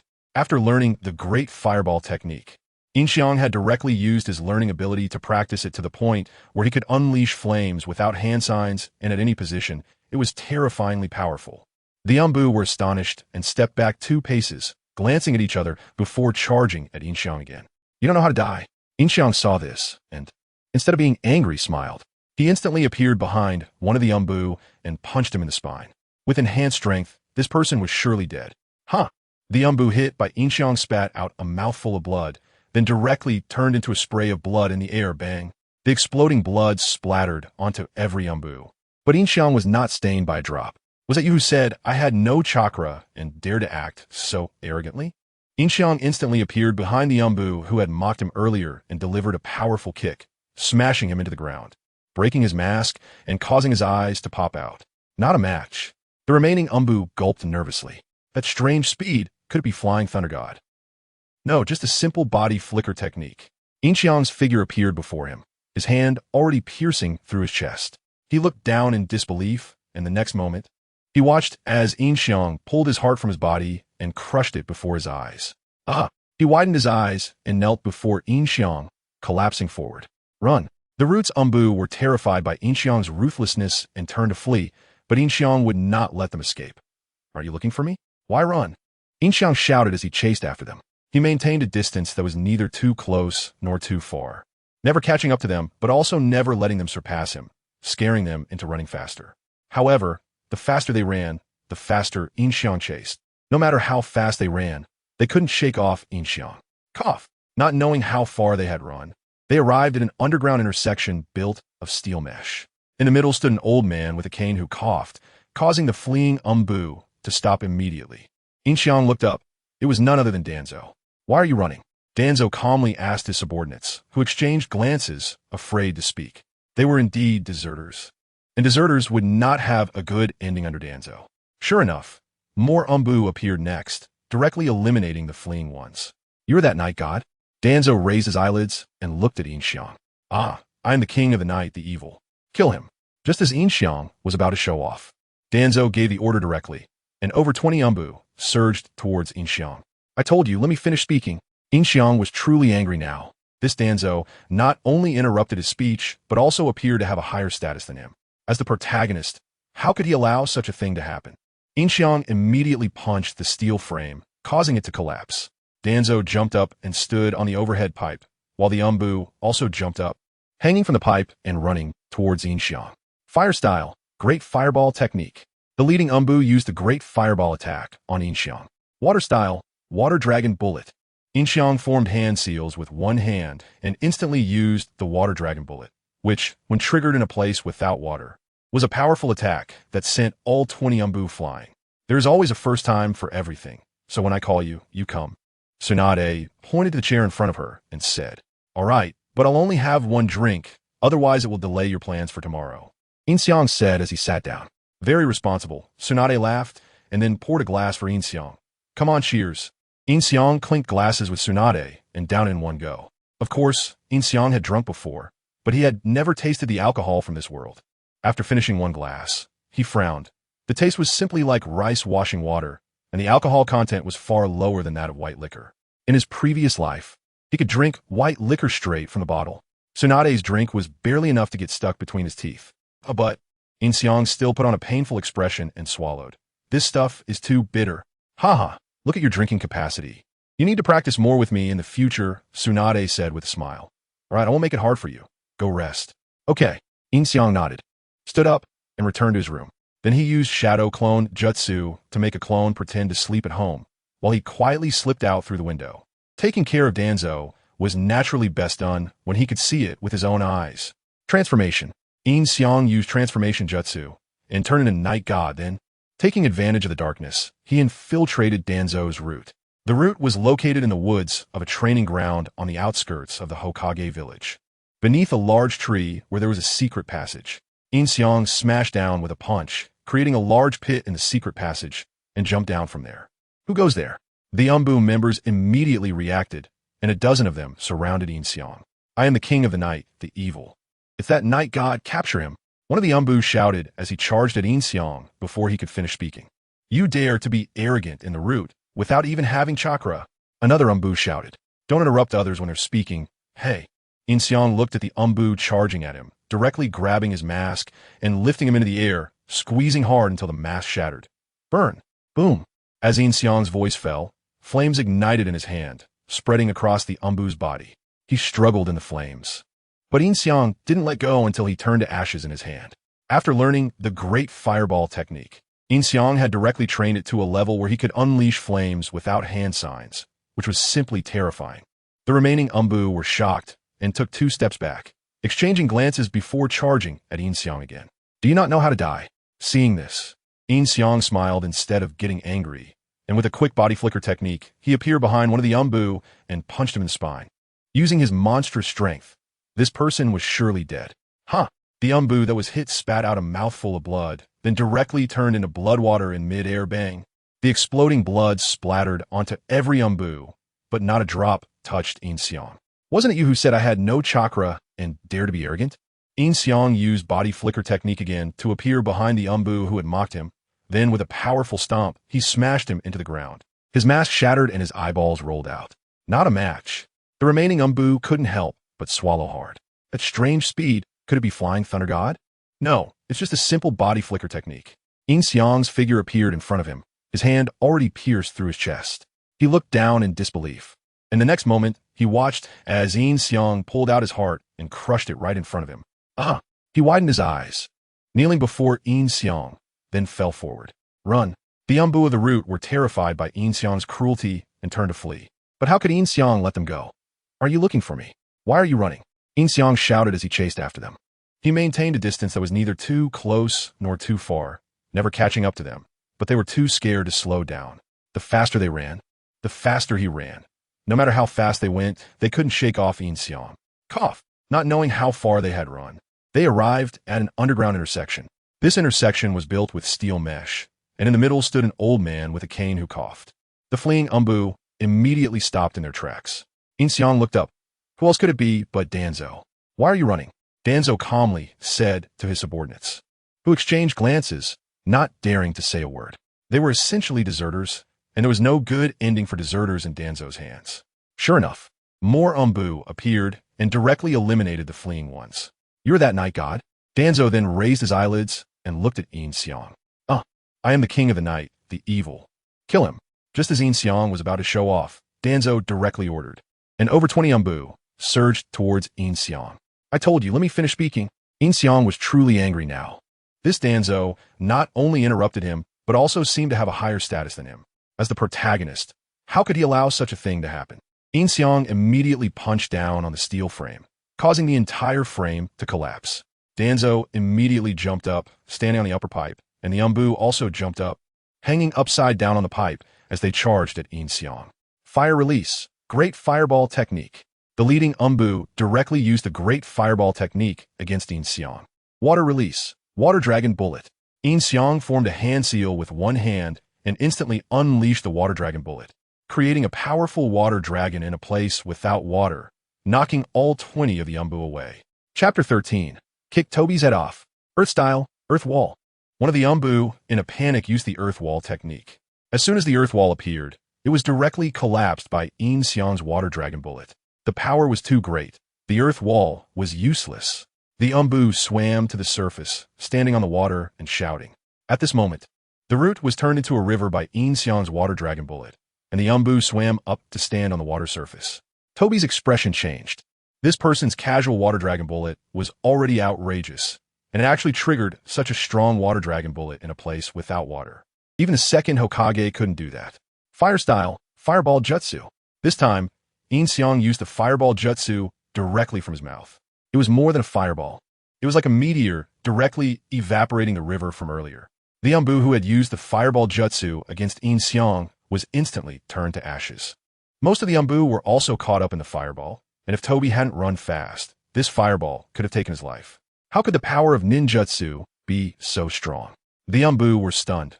The fireball jutsu, a C-rank ninjutsu, felt like an S-rank ninjutsu in his hands. Stop him. Toby, standing at the back, began to unseal the seal on his arm. Stop whom?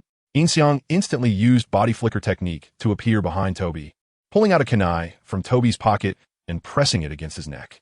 The reason he used Toby's kunai was that Yin Xiang had no money to buy kunai. Toby's dead fish eyes widened, and he stopped moving, not daring to move at all. The remaining 8 or 9 Umbu quickly surrounded Yin Xiang. But what good was just surrounding him? What was your purpose? Toby, not daring to turn around, asked Yin Xiang with his back to him. Purpose? What purpose could I have? Haven't you been looking for me lately? Yin Xiang replied to Toby. Are you really Yin Xiang? Toby continued to ask. Yin Xiang? Who is that? I am. The king of the night. The evil punisher. The god of night. Yin Xiang finally managed to say this line with a sense of self-importance. Thinking to himself, oh, that feels good. I don't like it when others interrupt me, and I especially don't like it when someone has a higher status than me. After saying this, Yin Xiang flipped Toby's arm behind his back and stepped on Toby's back with his left foot. At this moment, the route had become a ruin. Ding, ding, ding, ding. Destroy the route mission completed. Gain 1 talent point. Would you like to use it now? The modifier also appeared on time. Yin Xiang thought for a moment and decided to hold on to it and choose slowly when he got back. At this time, Toby was being pressed down by Yin Xiang, looking painful, not just from the physical pain, but also from the pressure on his hand. What do you want? Toby said to Yin Xiang. I just want to clarify that I was just passing by Konoha and accidentally damaged the bathhouse. Please stop looking for me. It's very annoying. Yin Xiang said while stepping on Toby. I understand. Toby immediately nodded. Oh, quite cooperative. Yin Xiang thought to himself, surprised that the other party would be so cooperative. I'm not looking for you anymore. Let's consider this settled. You can go, Toby said to Yin Xiang.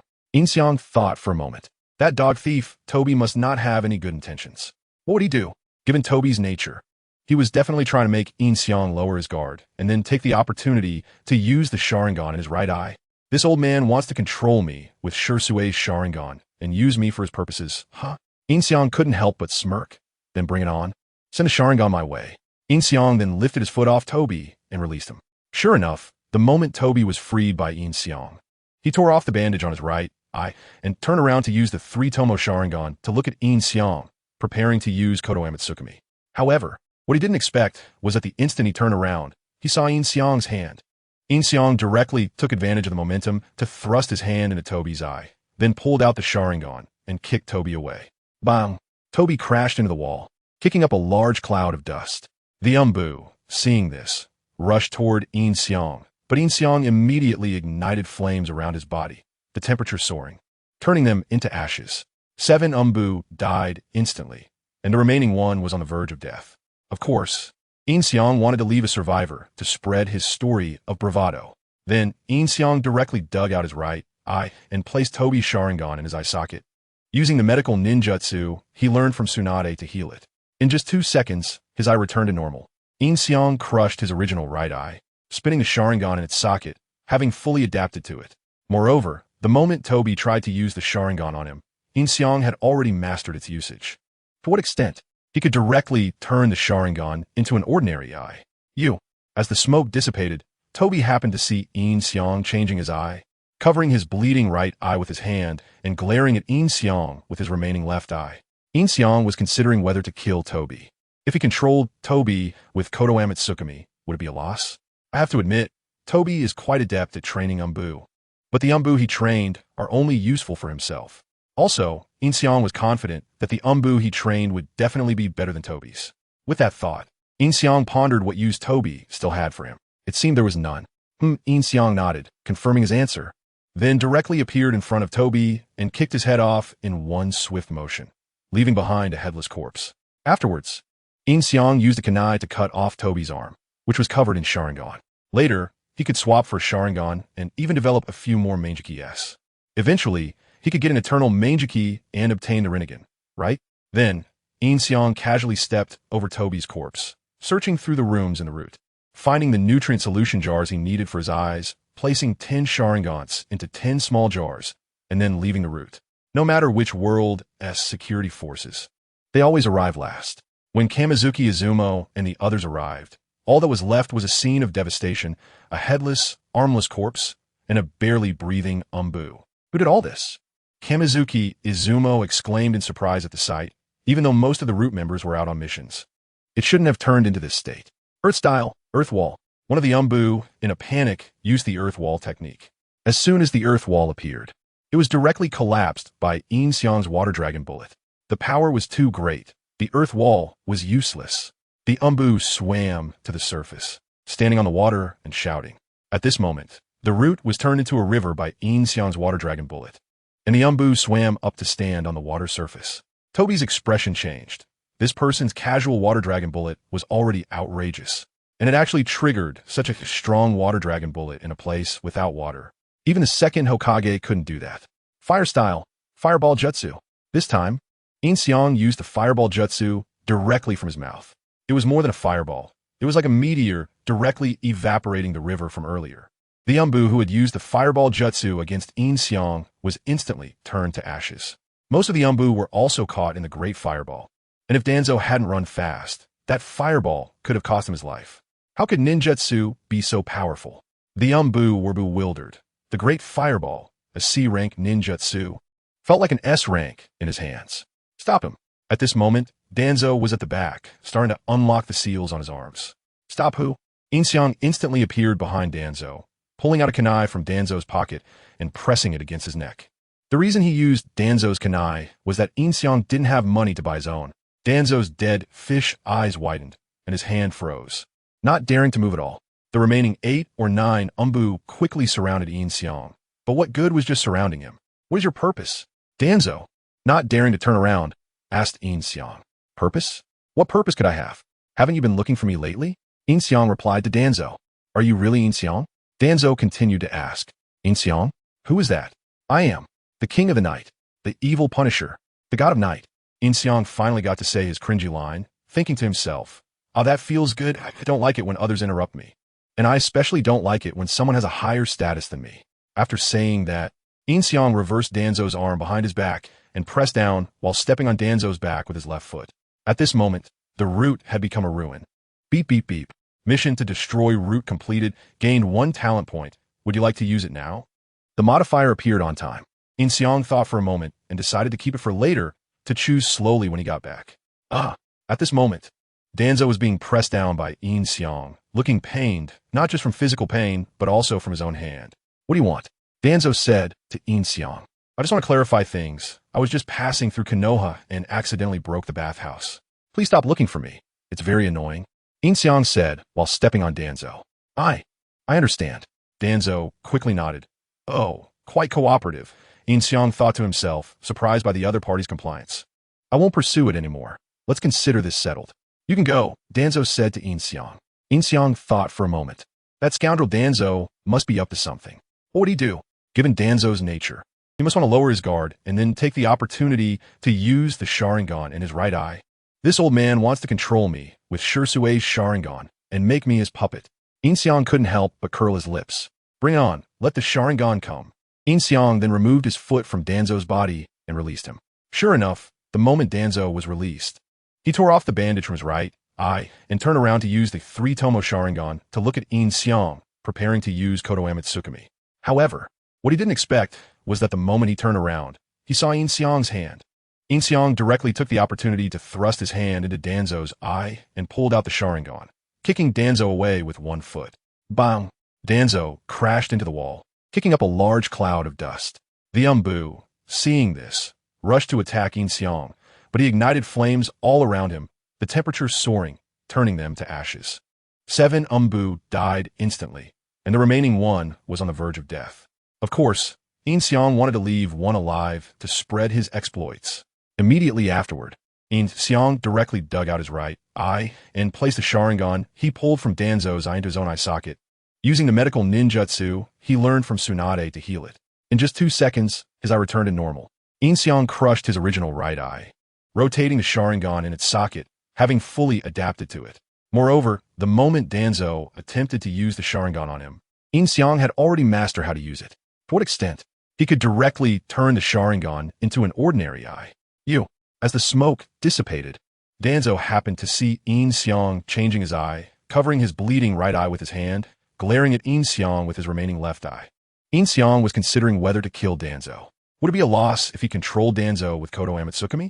It must be admitted that Danzo had a knack for training the Umbu, but the Umbu he trained were only for his own use. And Yin Xiang was confident that the Umbu he trained would definitely be better than Danzo's. Thinking of this, Yin Xiang pondered what use Danzo had for him. It seemed he had no use anymore. Yin Xiang nodded, confirming his answer, then directly appeared in front of Danzo, kicking his head off with one kick, leaving only a headless corpse. Then, Yin Xiang used a kunai to sever Danzo's arm, which was covered in Sharingan. He could switch his Sharingan later and possibly develop a few more Manjiki. If he could get an eternal Manjiki, wouldn't he have the Rinnegan in hand? Afterward, Yin Xiang casually stepped over Danzo's corpse as if strolling in a park, searching room by room in the route, finding the nutrient solution jars he needed for the eye sockets, placing 10 Sharingan into 10 small jars, and then leaving the route.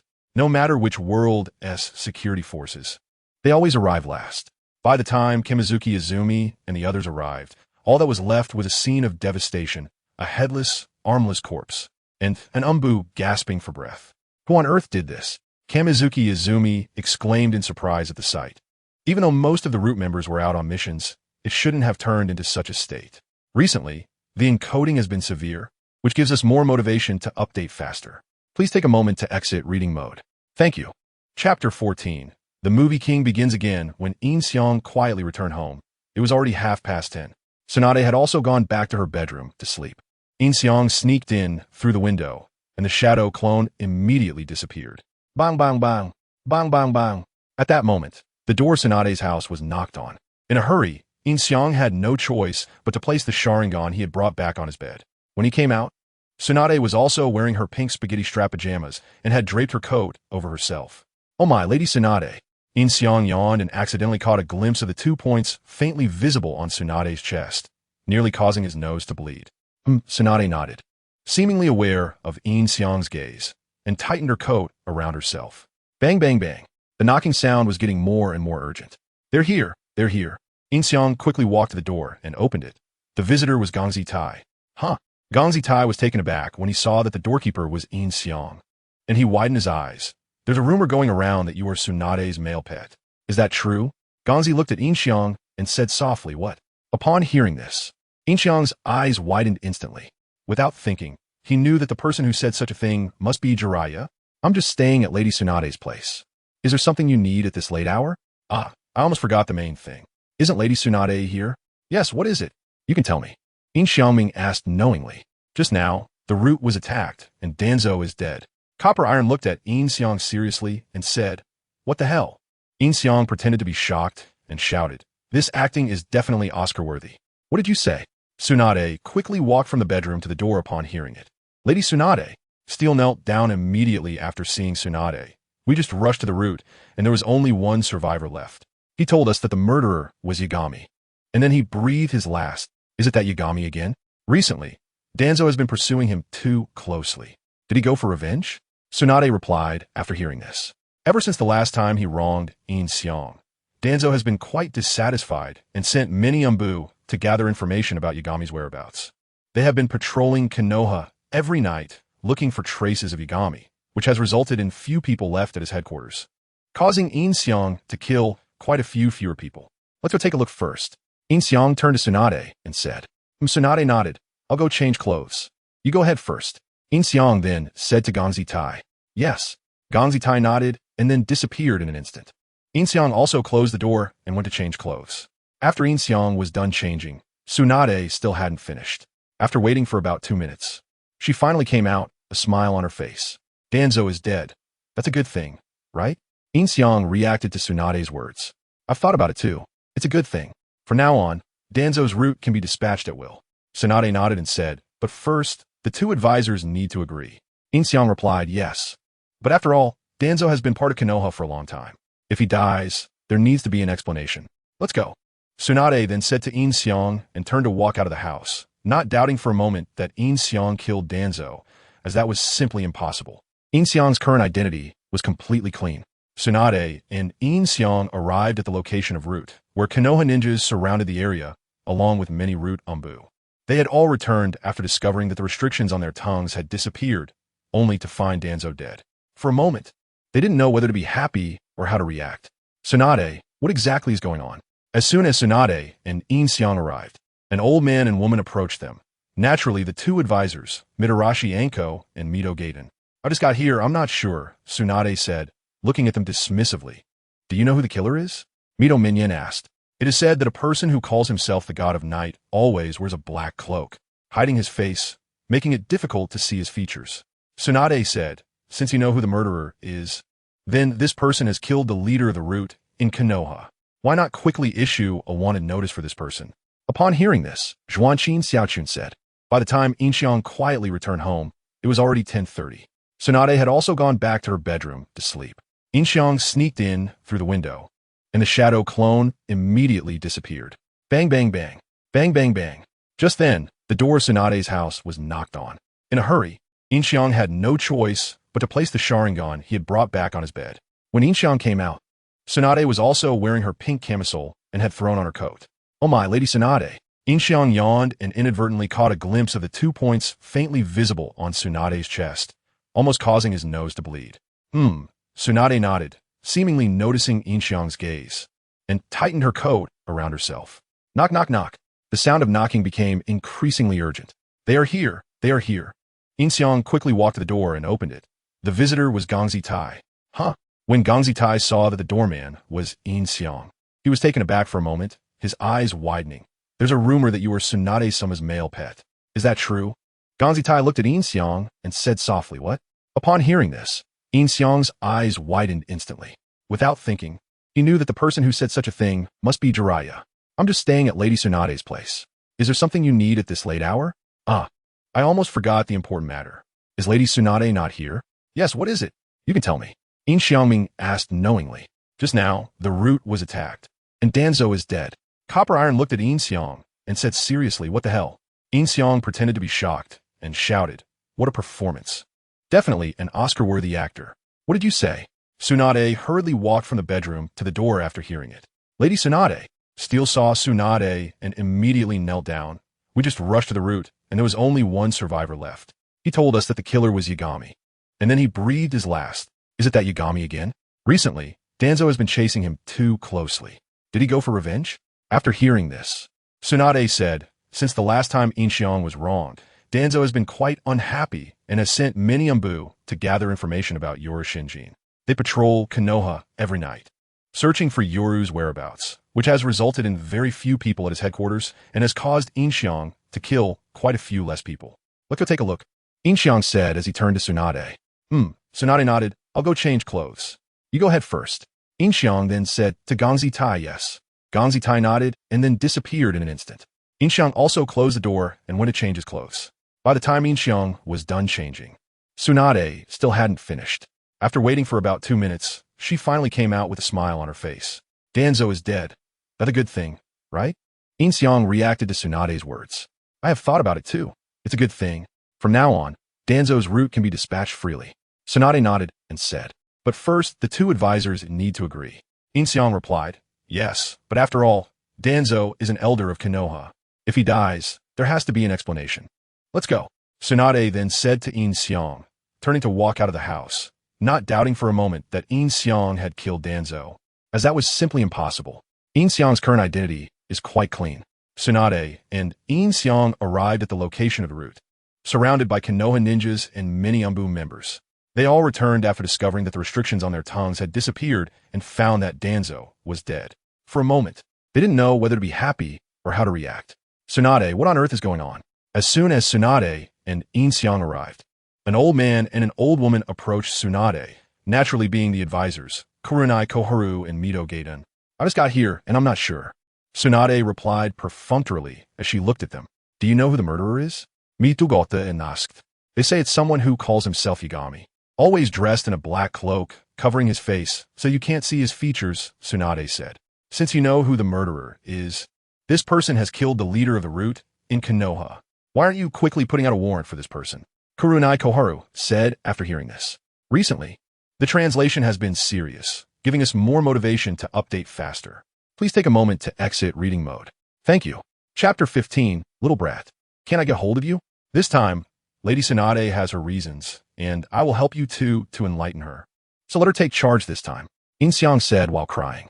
If Danzo knew that Yin Xiang had such an argument, he would definitely be furious.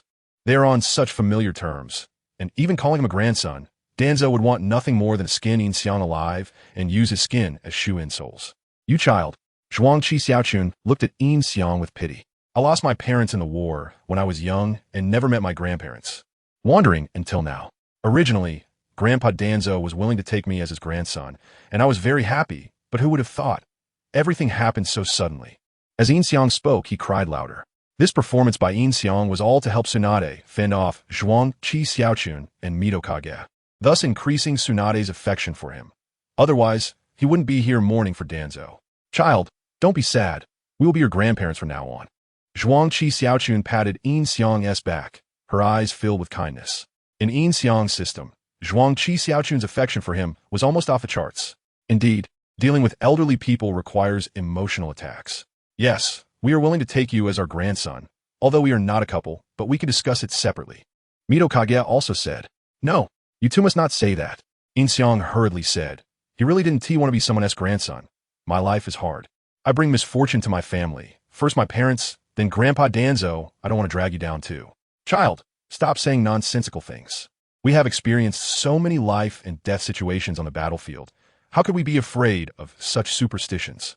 Zhuang Qi Xiaochun said. Exactly, just rest assured. We will accompany you for a long time. Mito Kage also said. No, I can't relax. You two want to be good to me. I'll remember it in my heart. From now on, I will treat you both as family. But you must not think of me as your grandson. Otherwise, if something happens, I really can't bear it this time. Yin Xiang said excitedly while holding the hands of both of them. What is this kid doing? Tsunade frowned as she watched Yin Xiang and Zhuang Qi Xiaochun chatting animatedly. Although they didn't come over to annoy her, which was good. She was still curious about what Yin Xiang was talking about with them. Mito Kage and Zhuang Qi Xiaochun exchanged glances and nodded at each other. All right, we promise you. Zhuang Qi Xiaochun said to Yin Xiang. We want to treat you as our grandson, but as family, you and Tsunade can handle this matter. Really? Thank you, Grandma Xiaochun. Yin Xiang immediately said to Zhuang Qi Xiaochun. If this guy dared to claim him as a grandson, he would definitely have to deal with them. My home is the third house to the right of the Hokage building. You can come over to play when you have time. Zhuang Qi Xiaochun nodded and said, I remember, Grandma Xiaochun. Yin Xiang nodded repeatedly.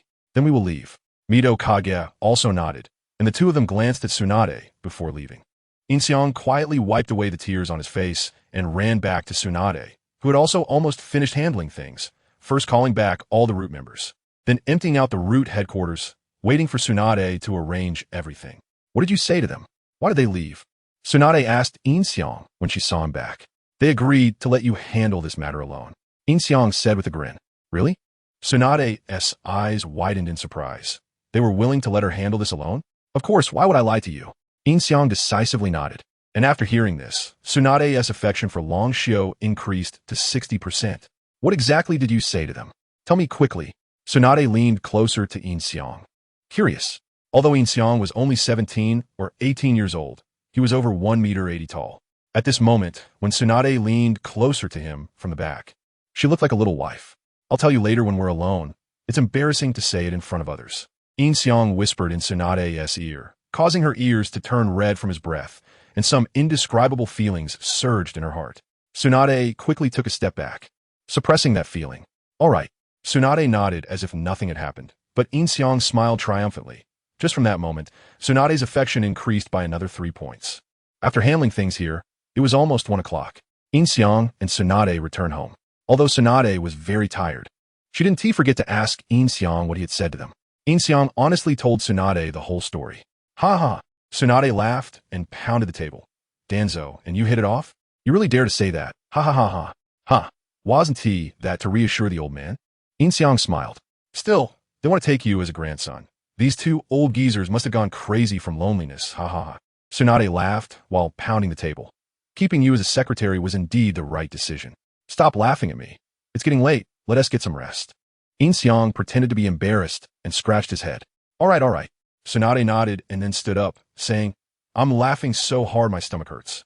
Yin Xiang also stood up, and as Tsunade was about to return to her room, he pretended to trip and accidentally knocked her into his arms. Tsunade's laughter instantly stopped. She was now firmly in Yin Xiang's embrace. Tsunade, Master, are you okay? Yin Xiang awkwardly held his hands in the air, speaking to Tsunade in his arms. I'm fine, I'm fine. Tsunade finally reacted, quickly breaking free from Yin Xiang's embrace and dashing into her room, saying before closing the door, you should rest early too. Okay. Yin Xiang nodded, revealing a triumphant smile. Tsunade's affection, 65. What's wrong with me? After closing the door, Tsunade leaned against it, touching her flushed cheeks. I can't be falling for Yin Xiang, can I? He still just a child. No. He already an adult. But that's still not okay. The age difference is too much. Tsunade leaned against the door, lost in self-doubt, not realizing that Yin Xiang's address for her had changed from you to you, pulling their relationship closer. Little brat, can't I get a hold of you?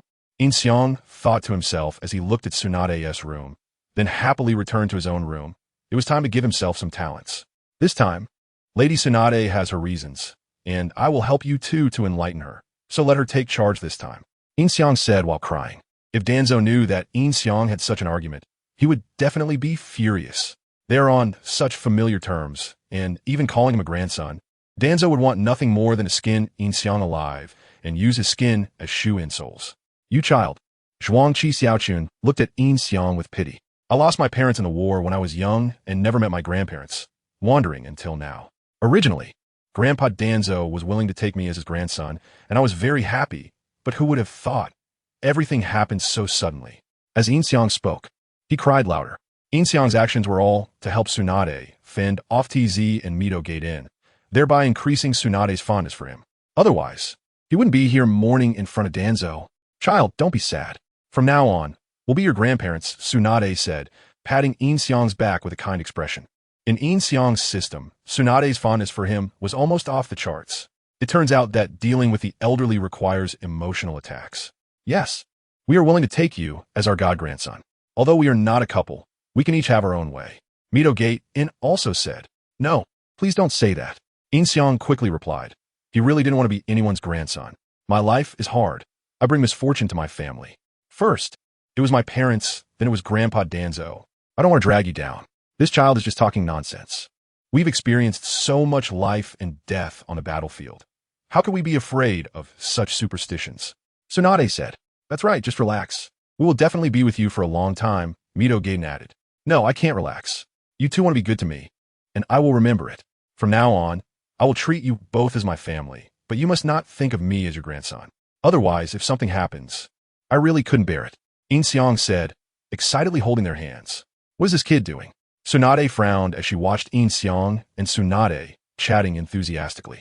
Although they weren't bothering her, which was good, she was still curious about what they were talking about. Midogate, In, and Tsunade exchanged glances and nodded at each other. Okay, we promise you, Tsunade said to Yin Xiang. We won't treat you as our grandson. We will treat you as family. This matter will be handled by you and Tsunade. Really? Thank you, Grandma Tsunade, Yin Xiang said immediately. If this guy dared to recognize himself as a grandson, he would have to take care of them. My house is the third one to the right of the Hokage building. You can come over to play when you have time. Tsunade nodded and said, I remember, Grandma Tsunade. Yin Xiang nodded repeatedly. Then we will take our leave. Midogate, In also nodded, and the two of them glanced at Tsunade before leaving. Yin Xiang quietly wiped away the tears on his face and ran back to Tsunade, who had also finished handling things. She had called back all the root members and was preparing to clear out the root headquarters, waiting for Tsunade to arrange everything. What did you say to them? Why did they leave? Tsunade asked Yin Xiang as he returned. They agreed to let you handle this matter alone. Yin Xiang said with a grin. Really? Tsunade's eyes widened in surprise. They were willing to let her handle it alone? Of course, why would I lie to you? Yin Xiang decisively nodded. Upon hearing this, Tsunade's fondness for him increased to 60%. What exactly did you say to them? Tell me quickly. Tsunade leaned closer to Yin Xiang, curious. Although Yin Xiang was only 17 or 18 years old, he was over 8 meters tall, making Tsunade look like a little wife when she leaned beside him. I'll tell you when we get back. It's embarrassing to say it in front of others. Yin Xiang whispered in Tsunade's ear. Tsunade felt Yin Xiang's breath tickling her ear, and her ears immediately turned red. An indescribable feeling surged in her heart. She quickly took a step back to suppress this feeling. All right. Tsunade nodded as if nothing had happened. Yin Xiang, however, smiled with satisfaction, and just from that moment, Tsunade's fondness for him increased by another 3 points. After finishing up, it was almost 1 o'clock. Yin Xiang and Tsunade returned home. Although Tsunade was very tired, she didn't forget to ask Yin Xiang what he had said to them. Yin Xiang honestly told her everything that happened. Ha ha! Tsunade laughed and slapped the table. Danzo hit it off with you? You really dare to say that? Ha ha ha ha. Well, it was to make the old man feel at ease, Yin Xiang chuckled. And they want to take you as a grandson? Those two old geezers must be going crazy from loneliness. Ha ha ha. Tsunade said, laughing and slapping the table. Keeping you as my secretary was indeed the right decision. Stop laughing at me. It's getting late. Let's get some rest, Yin Xiang said, pretending to be embarrassed as he scratched his head. All right. Tsunade nodded, then stood up and said, you made me laugh so hard my stomach hurts. Yin Xiang also stood up, and as Tsunade was about to head to her room, he pretended to accidentally trip her, causing her to fall right into his arms. Tsunade's laughter suddenly stopped. She was now firmly in Yin Xiang's embrace. Tsunade, are you all right? Yin Xiang awkwardly raised his hands in the air, speaking to the Tsunade in his arms. I'm fine. Tsunade quickly reacted, immediately breaking free from Yin Xiang's embrace and darting into her room. Before closing the door, she said, you should also get some rest. Okay. Yin Xiang nodded, revealing a triumphant smile. Tsunade's fondness for him, 65. What's wrong with me?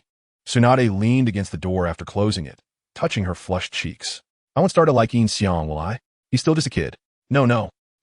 He's already an adult. But that won't do either. The age gap is too big. Tsunade leaned against the door, lost in self-doubt. She didn't even realize that Yin Xiang's way of addressing her had changed from you to you, bringing them closer together. Hee little one. Aren't you in my grasp now? Yin Xiang thought as he looked at Tsunade's room, then happily returned to his room. It was time to give himself a boost in talent. Recently, the transformation has been severe, which motivates us to update faster. Please take a moment to exit reading mode. Thank you. Chapter 16, Talent Points Max. The Ability of the Kaleidoscope. After returning to the room, Yin Xiang took out the Sharingan hidden under the bed, went out through the window, and buried it under the tree by the window. Keeping it at home was not a good idea, and of course, to prevent children from causing trouble, Yin Xiang buried it quite deep. After that, he returned to the room and happily lay on the bed, selecting talent points in the system. Tsunade's favorability directly at AX?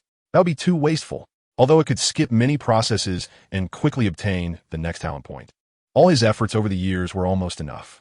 A few more days of training, and when Jiraiya dies, it will be the perfect opportunity to pursue Tsunade. Of course, although Jiraiya always seemed to be against him, it was just that he had discovered his true nature and hadn't made things too difficult for him. So Yin Xiang didn't really plan to let Jiraiya die. First, he would fake his death, then once he had Tsunade, he would bring him back. Excluding Tsunade's favorability at AX, should he consider other female ninjas? Damari. Young Temari was also quite good, with a nice figure, curvy in the right places, very feminine, and on par with Tsunade. 2 years later, Ino seemed pretty good too, always showing off her slim waist, quite tempting. Huh. There's also Hanabi, who looked quite nice. Wait, I should first improve my strength. Why is my mind full of women? Yin Xiang slapped his head to wake himself up. It's easy to think of random things late at night. Remembering the last time he got whipped a few times and fainted. It seemed that although he was strong in ninjutsu, his physical body still wasn't up to par. If he overuses ninjutsu, his body wouldn't be able to handle it. Indeed, it was very necessary to improve his physical strength first. Yin Xiang nodded, then directly increased his physical strength to AX. Suddenly, a tingling sensation swept through his body, disappearing in less than 5 seconds. Yin Xiang's eyes rolled in their sockets as he tried to feel the changes in his body, instinctively reaching to touch his stomach. Where his original six-pack abs had turned into an eight-pack. It wasn't just superficial, those abs were quite hard. With a thought, the eight-pack turned back into a single one, indicating that his physical strength was completely under his control. This felt very good. Let me try. Yin Xiang took out a kunai he had stolen from Danzo, and, after enhancing his physical strength, made a cut on his hand, leaving no mark at all.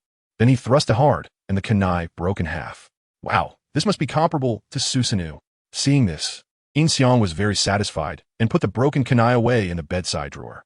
Speaking of many capabilities, Yin Xiang also thought of his right eye, took out a mirror to look at himself, transformed his right eye into a three-tomo Sharingan, and then changed it into a kaleidoscope Sharingan, a shape resembling a square shuriken appearing in his vision. This was Shursue's kaleidoscope, but the ability seemed a bit underwhelming, with a cooldown of several years after one use. Yin Xiang thought about this kaleidoscope and figured that instead of using it, it would be better to cultivate another eye, then merge it with this kaleidoscope to create an eternal kaleidoscope. In that case, wouldn't the Kodo Tsukumi be usable forever? Yin Xiang was a practical person, so since he thought of it, he directly acted on it, digging out a Sharingan from underground and then exchanging it with Shursue's eye. As soon as this Sharingan entered Yin Xiang's pupil, a sharp pain shot through him, transforming into a kaleidoscope Sharingan. This was the power of the modifier. Whether it was a regular ninjutsu or a bloodline limit, just one look and he could learn it all. Yin Xiang wiped the blood away, looked up at the mirror, and saw that this kaleidoscope was a four-pointed star perfectly aligned with Shursue's horizontal and vertical direction. If these two Sharingan were to merge, they wouldn't be out of sync. They should look quite good together. However, to open the eternal kaleidoscope, he could only use the kaleidoscope Sharingan of blood relatives, which was quite tricky. Yin Xiang had no idea which pairs were blood relatives. With the medical ninjutsu he had learned from Tsunade, it might be possible to merge two kaleidoscopes that weren't blood relatives, but he had never tried, so he couldn't be sure. For now, Yin Xiang placed Shursue's Sharingan on the bed, as the modifier had already input the ability of this kaleidoscope into his mind. The ability of this kaleidoscope was called Dream Thief, capable of controlling a person's dreams when they entered a sleep or illusion state, damaging their mind. This illusion state included not only when he used illusions on others, but also when others used illusions on him. In other words, when someone cast an illusion on Yin Xiang, if he was equipped with his Sharingan, then within the illusion space, the illusion would not be controlled by the person who cast it on him, but rather by Yin Xiang, the one being affected by the illusion. In other words, all illusions would be ineffective in front of the Sharingan. Not bad. At least when facing Itachi Uchiha, he could catch him off guard with his kaleidoscope. After studying it, Yin Xiang nodded and smiled. Time to sleep. After finishing his talent points and studying the kaleidoscope Sharingan, Yin Xiang noticed it was getting late and he needed to sleep for a while. As for the other Sharingans, he would slowly research them later. In the future, during battles, there might be a scenario where Yin Xiang uses Sharingan as weapons, switching them around during combat. The next morning, the sandstorm on Naruto's side had also ended, and they rushed to Tsunade early in the morning. After learning that Kankuro was poisoned, Sakura volunteered to treat him, and the four of them immediately headed to the treatment room. The moment Chiyo saw Kakashi, she shouted Konoha's white fang and rushed towards Kakashi. If it weren't for Naruto's timely interception, Kakashi would have been killed by this Chiyo. Suddenly attacking Kakashi-sensei. What are you old wrinkled woman trying to do? Naruto shouted at Chiyo. Little did he know that this old woman wasn't listening to Naruto at all. You damn Konoha's white fang. How dare you come here? I will take revenge for my son today. No, I'm not. Kakashi quickly explained. Stop talking nonsense. Chiyo still didn't listen and prepared to attack again. Her brother, eyes, stood in front of Chiyo. Sister, take a good look.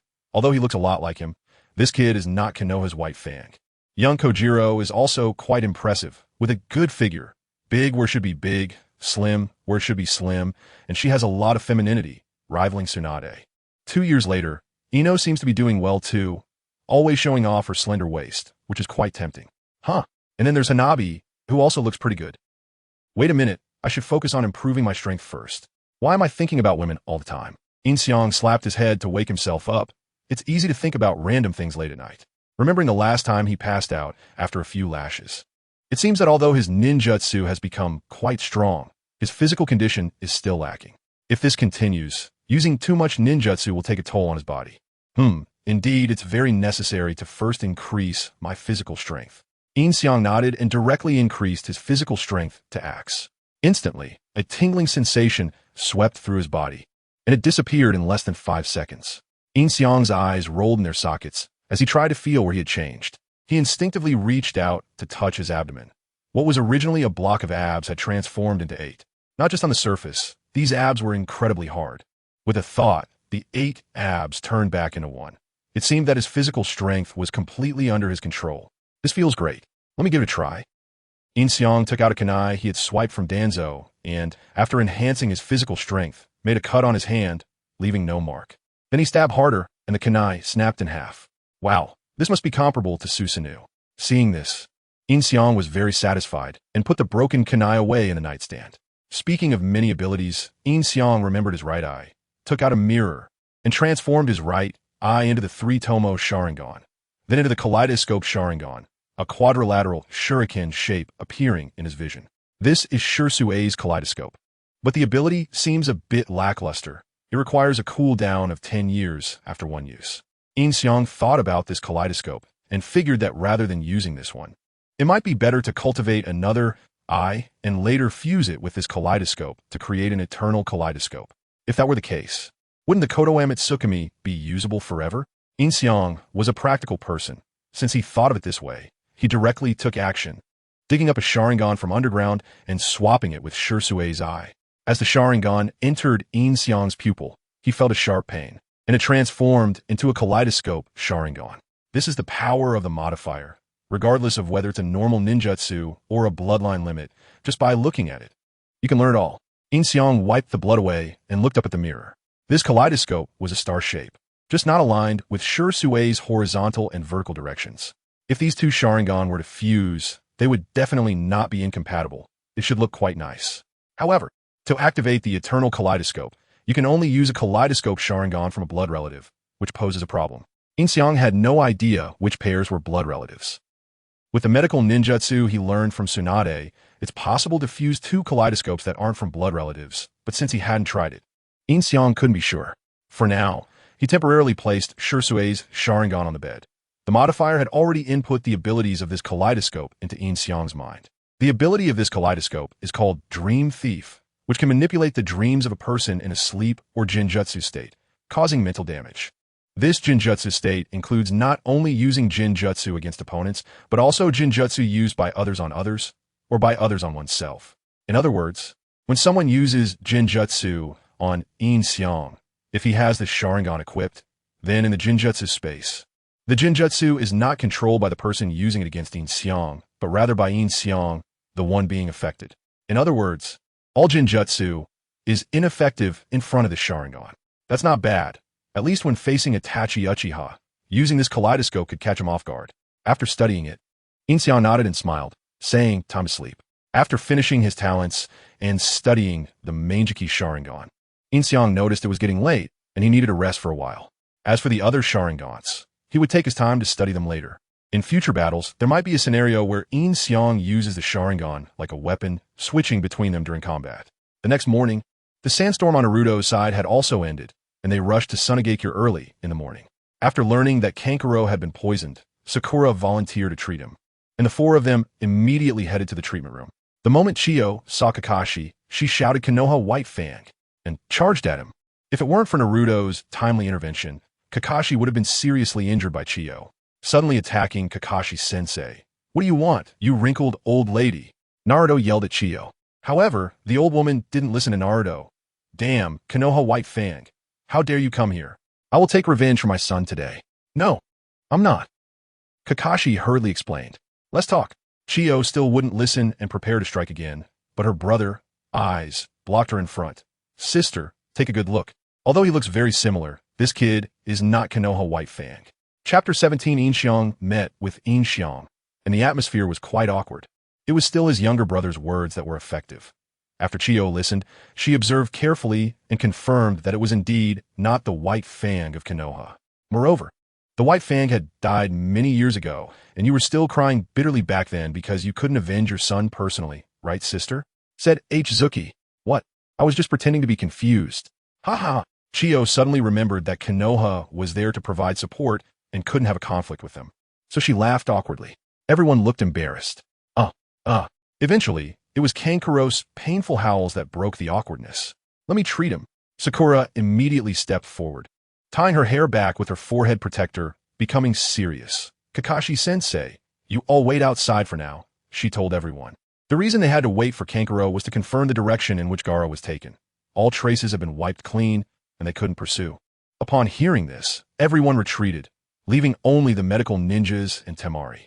After a simple diagnosis, Sakura confirmed that Kankuro had been poisoned, shocking the Sand Village's people. Then she began to treat him, instructing the other medical ninjas to prepare the necessary items.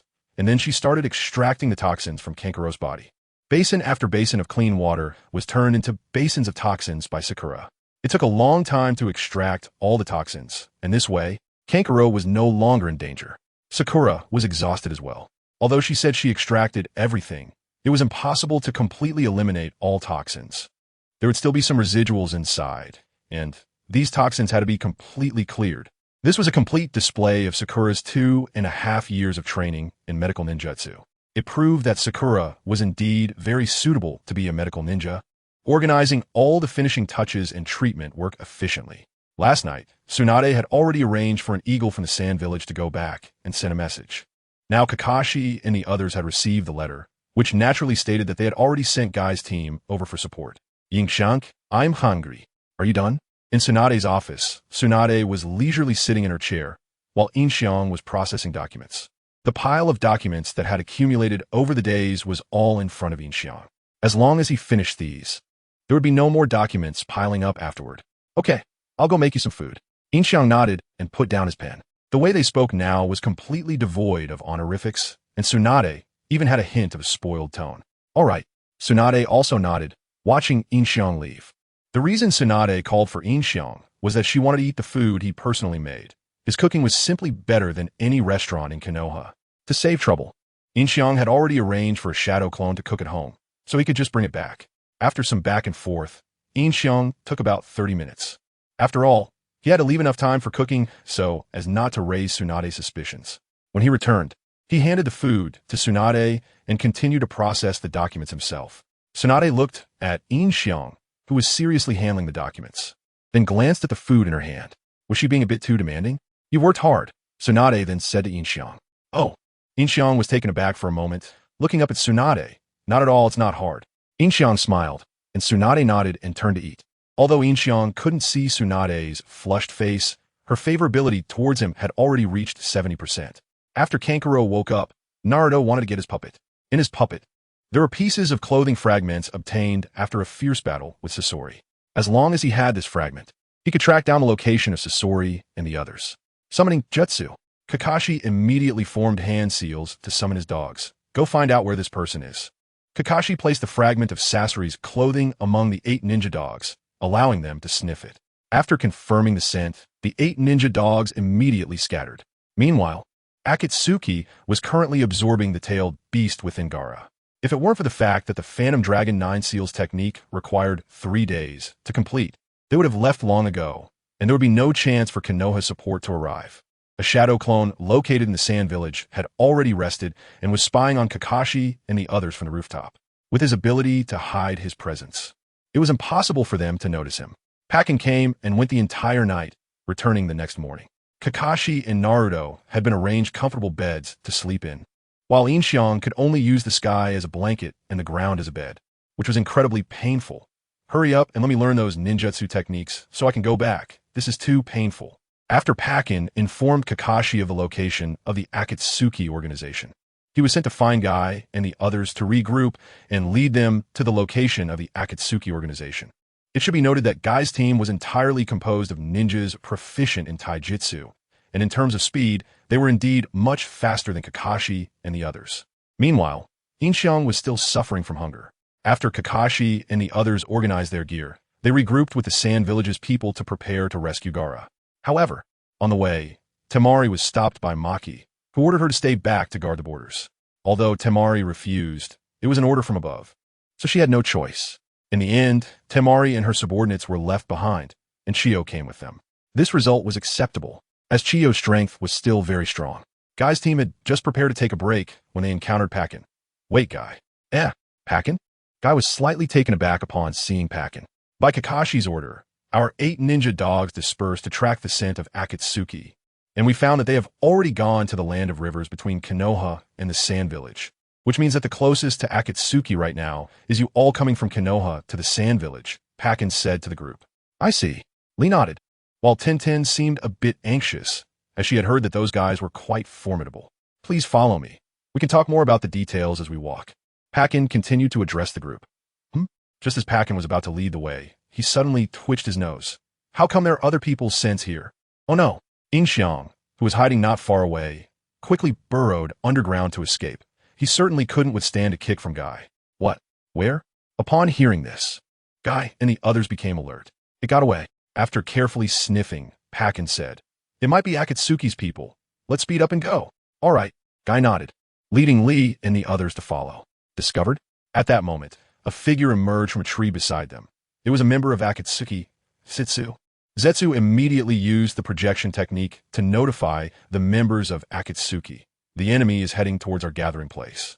The so-called projection technique is a method where Akatsuki members sit and release thought waves converted from chakra.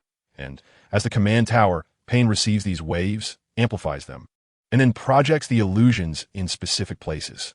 This illusion is different from ordinary images. Through Pain's relay, various techniques can be activated. The enemy? Deidara asked. Moreover, they are quite skilled. His name is Might Guy, Zetsu said. If Yin Xiang were nearby, he would definitely praise him. This young man has a good eye. Then, who is he? Pain, the leader, asked, as he was not very clear about these matters since he had been in the Land of Rain for a long time. A jonin from Konoha, proficient in taijutsu, and considerably strong. You'd better not underestimate him, Itachi Uchiha said at this moment. So is that rare beast. After hearing this, Kisame Hashigaki said that back in the day when he and Itachi went to Konoha, Kakashi was caught in Itachi's Tsukuyumi. If it weren't for Guy coming to the rescue, Kakashi might have died at Kisame's hands, which left a strong impression on him. Use that technique, Pain said. Then let me go. I can't find a Jinchuriki, and I'm really angry, Haiden said. No, let me go. I have a bit of a personal grudge with him, Kisame replied. Yeah, even in Akatsuki, only you with enough chakra is the most suitable to go, Kakazu said. Yeah, finally I can take revenge for that kickback then, Kisame laughed. Then, Kisame and Itachi used the elephant turn technique near the Land of Rivers.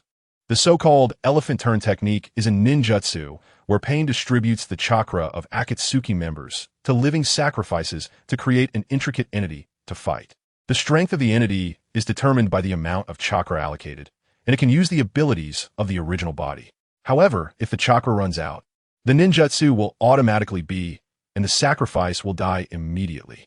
It is a cruel ninjutsu that even exhausts the chakra of the sacrifice. Due to being discovered by Parker, Yin Xiang had to rush to the Land of Rivers first, as he was much faster than Guy and the others. After arriving at the Land of Rivers, Yin Xiang found the cave where the Akatsuki Organization was located. He looked around, found a suitable tree, and climbed to the top. As soon as Yin Xiang climbed the tree, he exclaimed twice. Looking over, wasn't the person he sent out before his shadow clone? What a coincidence. You're also hiding and secretly learning ninjutsu, the earlier Yin Xiang said to the later one. Ah, as expected of me, the chosen position is the same. The later Yin Xiang nodded. So, are you the main body? The earlier Yin Xiang asked. No, I'm also a clone. I came with Guy in them, the later Yin Xiang replied. I see. Yin Xiang nodded, and the two suddenly found themselves in an awkward silence. Do you have any food? The later Yin Xiang asked weakly. What a coincidence. I just stole 2 big pancakes in Sunagakure. The earlier Yin Xiang took out 2 big pancakes from his pocket. Great. The later Yin Xiang snatched the pancakes and began to wolf them down. It was still his younger brother's words that were effective. Chio observed carefully after hearing this and confirmed that it was indeed not Konoha's white fang. Moreover, Konoha's white fang had died many years ago, and at that time, weren't you crying because you couldn't avenge your son yourself? Right, sister? Elazang said. What? I was just pretending to be silly. Ha ha ha. Chio suddenly remembered that Konoha was here to provide support and couldn't have a conflict with them. So she laughed it off. Everyone looked awkward. In the end, it was Kankaro's painful howl that broke the awkwardness. Let me heal him. Sakura immediately stepped forward, tied her hair back with her forehead protector, and became serious. Kakashi-sensei, you all wait outside, Sakura said to everyone. The reason they needed to wait for Kankaro was to confirm the direction in which Gaara was taken. All traces had been erased, and they couldn't pursue. Hearing this, everyone retreated, leaving only the medical ninja and Temari. After a simple diagnosis, Sakura confirmed the toxin that Kankaro was infected with, shocking the people of Tsunade. Then she began treatment, asking other medical ninjas to prepare the necessary items, and started extracting the toxins from Kankaro's body. A basin of clear water was turned into a basin of toxins by Sakura, and it took a long time to extract all the toxins. With that, Kankaro was no longer in danger, but Sakura was exhausted. Although she said she removed everything, it was impossible to truly eliminate all of it. There would still be some residue within, and those toxins had to be completely cleared. This was a complete display of Sakura's 2.5 years of training in medical ninjutsu. It proved that Sakura was really suitable to be a medical ninja, organizing all follow-up treatment tasks in an orderly manner. Last night, Tsunade had already arranged for the eagle from Tsunade to go back and send a message. Now Kakashi and the others had also received the letter, which naturally stated that they had sent Guy's team for support. Yin Xiang, I'm hungry, are you done? In Tsunade's office. Tsunade was leisurely sitting in her chair while Yin Xiang was handling documents. The pile of documents that had accumulated over the days was all in front of Yin Xiang. And as long as he finished these, there wouldn't be any more documents piling up. Okay, I'll go make you something to eat. Yin Xiang nodded and put down the pen in his hand. The two of them no longer needed to use honorifics when speaking to each other, and Tsunade even had a hint of a spoiled tone. Okay, Tsunade nodded and watched Yin Xiang leave. The reason Tsunade called Yin Xiang was that she wanted to eat the food he personally made. His cooking was simply better than any restaurant in Konoha. To save trouble, Yin Xiang had already arranged for a shadow clone to cook at home, so he just needed to go home and bring it back. Coming and going, Yin Xiang dawdled, taking about 30 minutes. After all, he needed to save time for cooking, so as not to raise Tsunade's suspicion. After returning, Yin Xiang handed the food to Tsunade while he continued to handle documents with his own meal. Tsunade looked at Yin Xiang, who was seriously handling documents, and then looked at the food in her hand. Was she being a bit too demanding? You've worked hard, Tsunade then said to Yin Xiang. Oh, Yin Xiang was taken aback. Looking up at Tsunade, not at all, it's not hard. Yin Xiang smiled, and Tsunade nodded and turned to eat. Although Yin Xiang couldn't see Tsunade's blushing face, her fondness for him had already risen to 70%. On Naruto's side, after Kankaro woke up, he called for his puppets. Among his puppets, there was a piece of clothing fragment he obtained after a fierce battle with Sasori.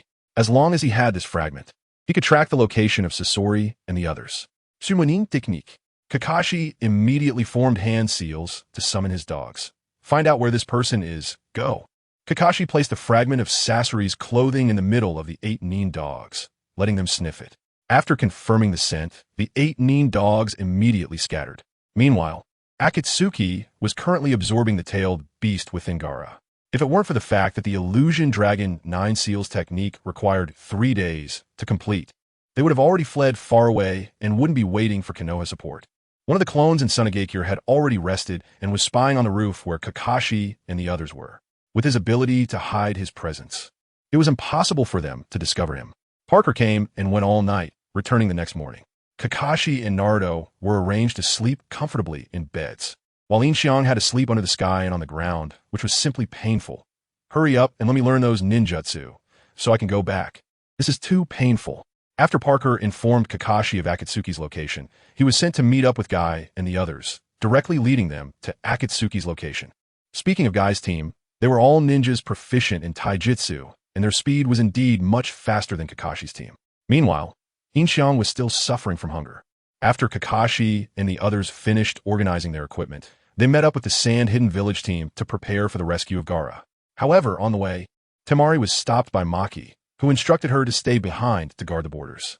Although Temari refused, she had no choice but to follow orders. In the end, Temari and her subordinates were left behind, replaced by Chiyo, which was a good outcome since Chiyo's strength was still quite formidable. Just as Guy was about to take a break, they encountered Pakin. Wait, Guy. Huh? Pakin? Guy was slightly taken aback upon seeing Pakin. Under Kakashi's orders.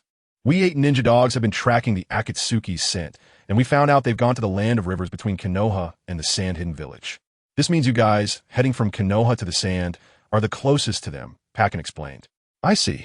Lee nodded, while Tintin appeared a bit anxious, having heard that those guys were quite powerful. Follow me. I'll explain the details as we go, Pakin continued. Just as Pakin was about to lead the way, he suddenly twitched his nose. Wait, there's another scent here. Oh no. Yin Xiang, hiding not far away, quickly burrowed underground to escape, thinking that he couldn't withstand a kick from Guy. What? Where? Guy and the others became alert upon hearing this. They got away. Pakin sniffed carefully and said, It might be Akatsuki members. Let's speed up. Okay. Guy nodded and followed along with Lee and the others. Discovered? At that moment, a figure emerged from a tree next to them, and it was none other than Akatsuki's Zetsu. Zetsu immediately used the projection technique to inform the Akatsuki members the enemy is heading towards our gathering place. The projection technique involved Akatsuki members sitting and releasing thought waves transformed from chakra, which were received and amplified by pain, projecting the illusion to specific locations. This illusion was different from ordinary images. Through pain's relay, various techniques could be activated. Enemies? Deidara asked, and they're quite skilled. The name is Might Guy, Zetsu replied. If Yin Xiang were there, you would have praised him. This young man has a good eye. So who is he? Pain asked, as he wasn't very clear about these matters being from the land of rain for a long time. A Konoha Jonin, skilled in taijutsu and quite powerful. You'd best not underestimate him, Itachi said at that moment. So it's that beast, Kisame remarked. When he went to Konoha with Itachi back in the day, Kakashi fell under Itachi's Tsukuyomi, and if Guy hadn't come to the rescue, Kakashi might have died at Kisame's hands, leaving a strong impression on him. Use that technique. Pain said. Then let me go. I can't seem to find the Jinchuriki, and I'm furious, Haiden said. No, let me go. I have a bit of a personal grudge against him, Kisame said. Yeah, you're the only one with enough chakra to handle this, Kakuzu added. Yes, finally. I can avenge that kick from back then, Kisame laughed. Subsequently, Kisame and Itachi, who were near the land of rivers, used the body switch technique. This technique allowed Pain to distribute the chakra of Akatsuki members to living sacrifice bodies to create a sophisticated clone for battle. The strength of the clone was determined by the amount of chakra allocated, allowing it to use the abilities of the original body. However, if the chakra was exhausted, the technique would automatically deactivate, and the sacrifice would die immediately. It was a cruel technique that even drained the chakra of the sacrifice. Due to being discovered by Pakin, Yin Xiang had to rush to the land of rivers ahead of them. His speed was much faster than Guy and the others. Upon arriving in the land of rivers, Yin Xiang found the cave where the Akatsuki was located. He looked around, found a suitable tree, and climbed to the highest point. Eh. As soon as Yin Xiang climbed the tree, he exclaimed in surprise. Looking over, he saw it was his shadow clone he had sent out earlier. What a coincidence. Are you hiding here to learn ninjutsu too? The earlier Yin Xiang said to the later one. Ah, as expected of me, we chose the same spot. The later Yin Xiang nodded. So are you the main body? The earlier Yin Xiang asked. No, I'm also a clone. I came with Guy and the others, the later Yin Xiang replied. I see. Yin Xiang nodded, and they both looked at each other, feeling awkward. Do you have anything to eat? The later Yin Xiang weakly asked the earlier one. What a coincidence. I just stole 2 big pancakes from the Sand Hidden Village. The earlier Yin Xiang said, pulling out 2 big pancakes from his pocket. Awesome. The later Yin Xiang snatched the pancakes and began to wolf them down. Recently, the encoding has been severe, giving us more motivation to update faster. Please kindly exit reading mode. Thank you. Chapter 18. A powerful ninjutsu at first glance. While Yin Xiang was still busy eating, Kai had already encountered Kisame, and Itachi went to join Kakashi and the others. You are. Kai frowned as he looked at Kisame. What's wrong, Teacher Kai? Do you know him? Shally asked Kai. Who? Kai replied, staring at Kisame. At the same time, Itachi also appeared in front of Naruto and the others. This guy has an enormous chakra. Aside from Naruto, this is the first time I've seen such a vast chakra. Niji said, looking at Kisame. Is it really that astonishing? Xiaoli responded to Niji's words. You really don't remember? Kisame said, looking at Kai. You. Could it be that you are? Kai's eyes widened as he looked at Kisame, as if he had recalled something. Seeing Kai's reaction, Kisame thought Kai had remembered him and smiled. Could it be that we have met before? However, Kai's next sentence froze Kisame's smile, gradually turning it awkward. After a moment of silence, Kisame slightly bowed, already prepared to act. It seems that your brain is also at the level of a wild beast. No worries, I'll help you remember soon. Kisame chuckled, then threw the Samahata into the air. Water release, exploding water shockwave. Kisame unleashed a massive torrent of water towards Kai and the others, crashing like waves. I'm going to make my move, Kisame said, stepping on the waves. Hey, they're fighting over there. Aren't you supposed to learn ninjutsu from Kai? Why aren't you going to check it out? Yin Xiang said to the still-eating Yin Xiang upon seeing the massive chakra. Huh? What hassle? Yin Xiang, feeling helpless, finished off his pancake in 2 bites and ran towards Kai. By the time Yin Xiang arrived, Xiaoli was already charging towards Kisame. Konoha Hurricane. Xiaoli kicked out, striking Kisame's Samahata and sending Kisame flying far away. 8 trigrams empty palm. Niji also made his move, hitting Kisame with an 8 trigrams empty palm, knocking Samahata aside. Take this. Tian threw a large iron ball, which Kisame blocked with one hand, but the next moment, the iron ball exploded. Tian had attached an explosive tag to it. Kisame suffered a loss this time. Powerful kill. Kai charged at Kisame, kicking him into the air, while Tian and Niji continued to attack from the side, but it was completely ineffective. Water clone.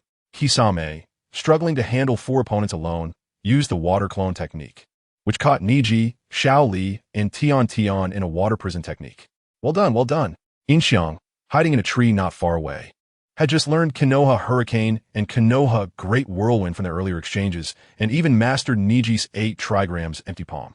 Not only the 8 trigrams empty palm, but even the ninjutsu related to it, such as the 8 trigrams 361 palms and revolving heaven, were now in Yin Xiang's grasp.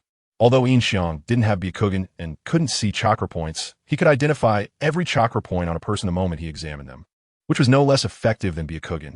Yin Xiang, hidden in the tree, sensed chakra fluctuations coming from Kakashi and Naruto, along with 2 unfamiliar chakra signatures. One was Chiyo's, and the other, recalling the plot, was Uchiha Itachi. While mocking him, I'm also quite busy here. Yin Xiang sighed and rushed towards Kakashi and the others.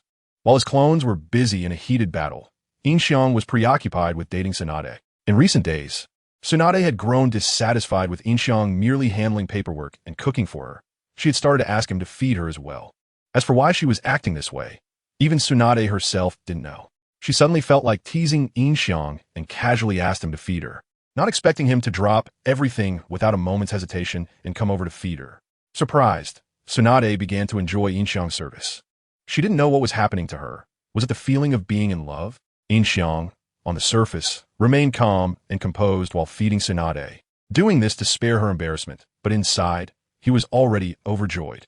If one were to ask about Tsunade's feelings for him, they had already reached 80%. Just a few days' time.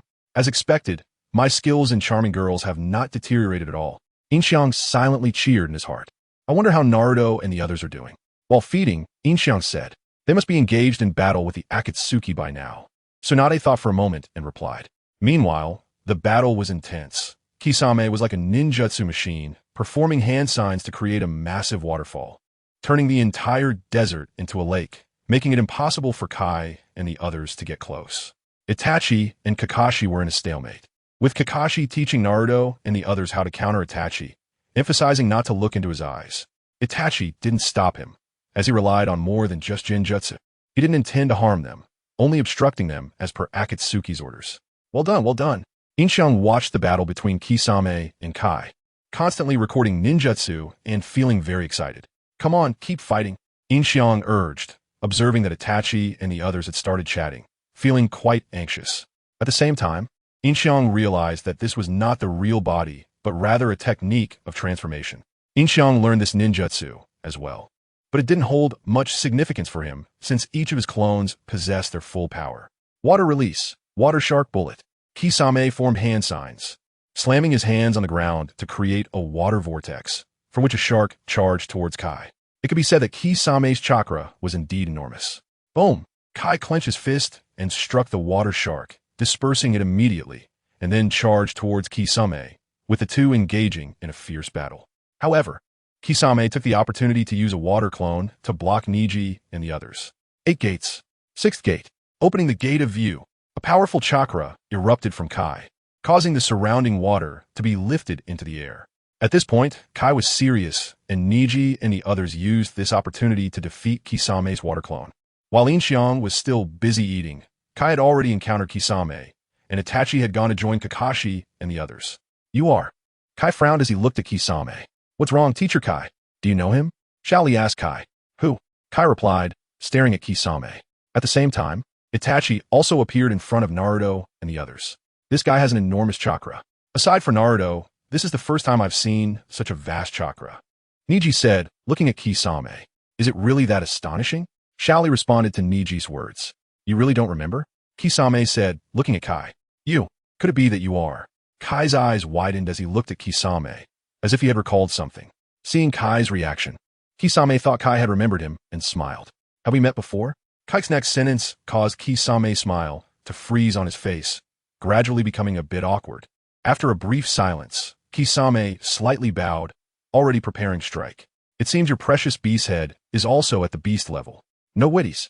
I will help you remember it soon. Kisame smiled and then threw his Samahata into the air, water release. Exploding water shockwave. Kisame spat out a massive amount of water towards the ground, surging like a tidal wave towards Akai and the others. I'm about to make my move, Kisame said as he stepped on the waves. Hey, a fight has broken out over there. Aren't you supposed to learn ninjutsu from Akai? Shouldn't you go take a look? Yin Xiang said to the eating Yin Xiang, noticing the huge amount of chakra over there. Huh, what hassle? Reluctantly, Yin Xiang finished off the pancake in 2 bites and ran towards Akai. By the time Yin Xiang arrived, Xiaoli was already charging at Kisame. Konoha whirlwind. Xiaoli kicked, striking Kisame's Samahata, sending Kisame flying far away. 8 trigrams empty palm. Niji also made his move, hitting Kisame with an 8 trigrams empty palm, knocking Kisame's Samahata aside. Take this. Tion threw a large iron ball, which Kisame blocked with one hand, but the next moment, the iron ball exploded. Tion had placed an explosive tag on it and added hidden weapons. Kisame suffered a setback this time. Strong kill. Kai charged at Kisame, kicking him high into the air. Then Tion and Niji continued to attack from his side, but it was completely ineffective. Water clone. Kisame, overwhelmed by 4 opponents, used the water clone technique. This water clone caught Niji, Xiaoli, and Tion in the water prison technique unexpectedly. Well done, well done. Yin Xiang's clone, hidden on a nearby tree, had just learned Konoha Whirlwind and Konoha Great Whirlwind from their earlier exchanges, and even mastered Niji's 8 trigrams empty palm. Not only that, but Yin Xiang had also grasped the ninjutsu related to the 8 trigrams empty palm, such as the 8 trigrams 361 palms and the return of heaven. Although Yin Xiang didn't have the Byakugan and couldn't see through the chakra points, he had mastered the top-tier medical ninjutsu. Upon seeing someone, he could instantly point out every chakra point on their body, not any weaker than Byakugan. Yin Xiang, hidden in the tree, sensed the chakra fluctuations from Kakashi and Naruto, as well as 2 unfamiliar chakras. One was Chiyo's, and the other, recalling the plot, was Uchiha Itachi. While mocking him, I'm also very busy here. Yin Xiang sighed and hurried towards Kakashi and the others. While the clones were busy fighting, Yin Xiang was busy dating Tsunade. In the past 2 days, Tsunade was no longer satisfied with Yin Xiang helping her handle documents and cooking for her. She had started asking him to feed her. As for why she was like this, Tsunade herself didn't know. She just suddenly had the idea to tease Yin Xiang and casually said for him to feed her. Unexpectedly, Yin Xiang didn't hesitate at all, abandoning the documents and his own meal to go feed her. Tsunade, surprised, began to enjoy Yin Xiang's service. She also didn't know what was happening to her. Could it be the feeling of being in love? Yin Xiang, on the surface, remained calm and collected while feeding Tsunade, doing it to prevent her from feeling embarrassed. But inside he was already overjoyed. If you were to ask about Tsunade's feelings for him, they had already reached 80%. It was just a matter of a few days. As expected, my skills in picking up girls haven't declined at all. Yin Xiang shouted in his heart. He wondered how Naruto and the others were doing. While feeding, Yin Xiang said they must be fighting with Akatsuki now. Tsunade pondered for a moment and replied. Meanwhile, the battle was intense. Kisame was like a ninjutsu machine, casually forming seals to create a massive waterfall, turning the entire barren land into a lake, making it impossible for Kai and Tion to get close. Itachi and Kakashi were in a stalemate.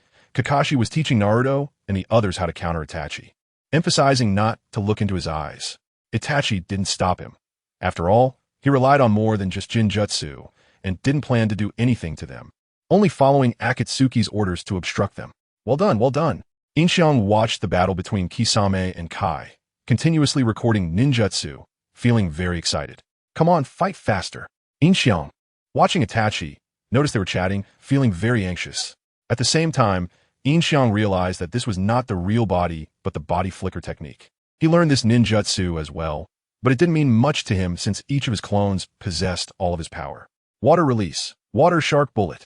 Kisame formed seals with his hands and slammed them on the ground, creating a water vortex. From the vortex, a shark charged towards Kai, indicating that Kisame's chakra was indeed massive. Bang! Kai clenched his fist and punched the large water shark, directly dispersing it.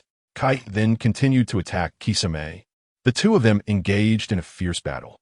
However, Kisame took the opportunity to use a water clone, blocking Niji and the others. 8 gates released. 6th gate. The Gate of You, open. A powerful chakra erupted from Kai, causing the surrounding water to be lifted into the air. Now Kai was serious, and during this time, Niji and the others managed to defeat Kisame's water clone. Chapter 19. The Attack of Pain. Is this the 8 gates of bypass? What a powerful aura. Yin Xiang's clone watched as Guy, who was bursting with energy, silently recorded the 8 gates of bypass, knowing that this technique would become Yin Xiang's strongest physical skill. Who are you? At that moment, a voice appeared behind Yin Xiang's clone. Yin Xiang turned around. Ju. No wonder I didn't notice someone behind me. It's this guy Ju. His abilities are such that even if one tries to find him, it's impossible, let alone accidentally. I am a king of the night. The evil punisher, the night god. Yin Xiang adjusted his mask and looked at Ju, thinking that even though he didn't notice him, he still had to act cool. You're the one who came to the land of rain a few days ago, right? Ju said, looking at Yin Xiang, presumably relying on his aura rather than chakra. That's right. Yin Xiang didn't hide it and immediately replied, Universal Pur. At that moment, Yin Xiang was pulled away by a strong force. Feeling this powerful attraction, Yin Xiang was startled. He didn't expect that Pain from the 6 paths would also come here. The purpose of Pain's arrival was precisely Yin Xiang, who had been tracking Guy and the others. Ju was also following them and had already discovered Yin Xiang's whereabouts, reporting it to Pain, who decided to take matters into his own hands. Of course, the one in front of Yin Xiang is also Pain from the Deva Path. Fire style, Fireball Jutsu. Just as Yin Xiang was being pulled in, he immediately used the Fireball Jutsu. No hand seals. Seeing this, Pain quickly used Shinra Tensei to repel both Yin Xiang and the Fireball away. Yin Xiang rolled in the air, landing smoothly on the ground. Water style, Great Water Prison Jutsu. Yin Xiang immediately raised 2 fingers, sending a massive torrent of water rushing towards Pain. What? Ju's eyes widened. The power is even greater than Kisame's jutsu. Who on earth is this person? Boom! A massive amount of water surged towards Pain, who, while surprised, used Shinra Tensei to push the water to the sides, standing safely in the middle and avoiding Yin Xiang's jutsu. The next moment, Yin Xiang appeared right in front of him. What? Pain's pupils dilated, and Yin Xiang extended his left hand. Shinra Tensei. Boom! Centered on Yin Xiang. A massive repulsive force erupted, sending Pain flying, crashing against a tree not far away. It's actually Pain's jutsu. How could that night got? Ju was even more confused. What on earth was this person? Yin Xiang's Shinra Tensei could be said to be a non-standard version. After all, he didn't possess the Rinnegan and couldn't use the authentic version. The Shinra Tensei, just now, was a chakra burst that he unleashed without holding back his chakra. If he wanted to use Universal Pull, he wouldn't be able to. Pain, are you alright? Ju turned to look at Pain, who had already stood up from the ground, his face expressionless, completely like a puppet. Who exactly are you? Pain walked back in front of Yin Xiang, looking at him. Night God, Yin Xiang replied. The controller behind Pain, Nagato, was now sweating coldly. Where on earth did this person come from? Clearly without the Rinnegan, yet able to use Shinra Tensei. Konoha, Great Whirlwind. Seeing Pain dazed, Yin Xiang immediately used body flicker technique to appear in front of Pain. Although Pain quickly raised his hand to defend, Yin Xiang still kicked him away. What incredible speed! Zhu exclaimed upon seeing this. What are you looking at? Yin Xiang appeared in front of Zhu again, kicking him out of the ground. Zulfust. Nagato in a room in the Land of Rain was astonished and was about to control Pain to stand up, but Yin Xiang had already seized the opportunity. Grabbing Pain's head, initially intending to take the Rinnegan, he thought carefully. This body is fake, so what is the point of the Rinnegan? Thinking of this, Yin Xiang exerted force, directly crushing Pain's head, causing a burst of blood mist, and Pain's corpse gradually transformed into that of another person. Yin Xiang turned to deal with Zhu, but that guy had already burrowed underground to escape. You delayed my learning of ninjutsu.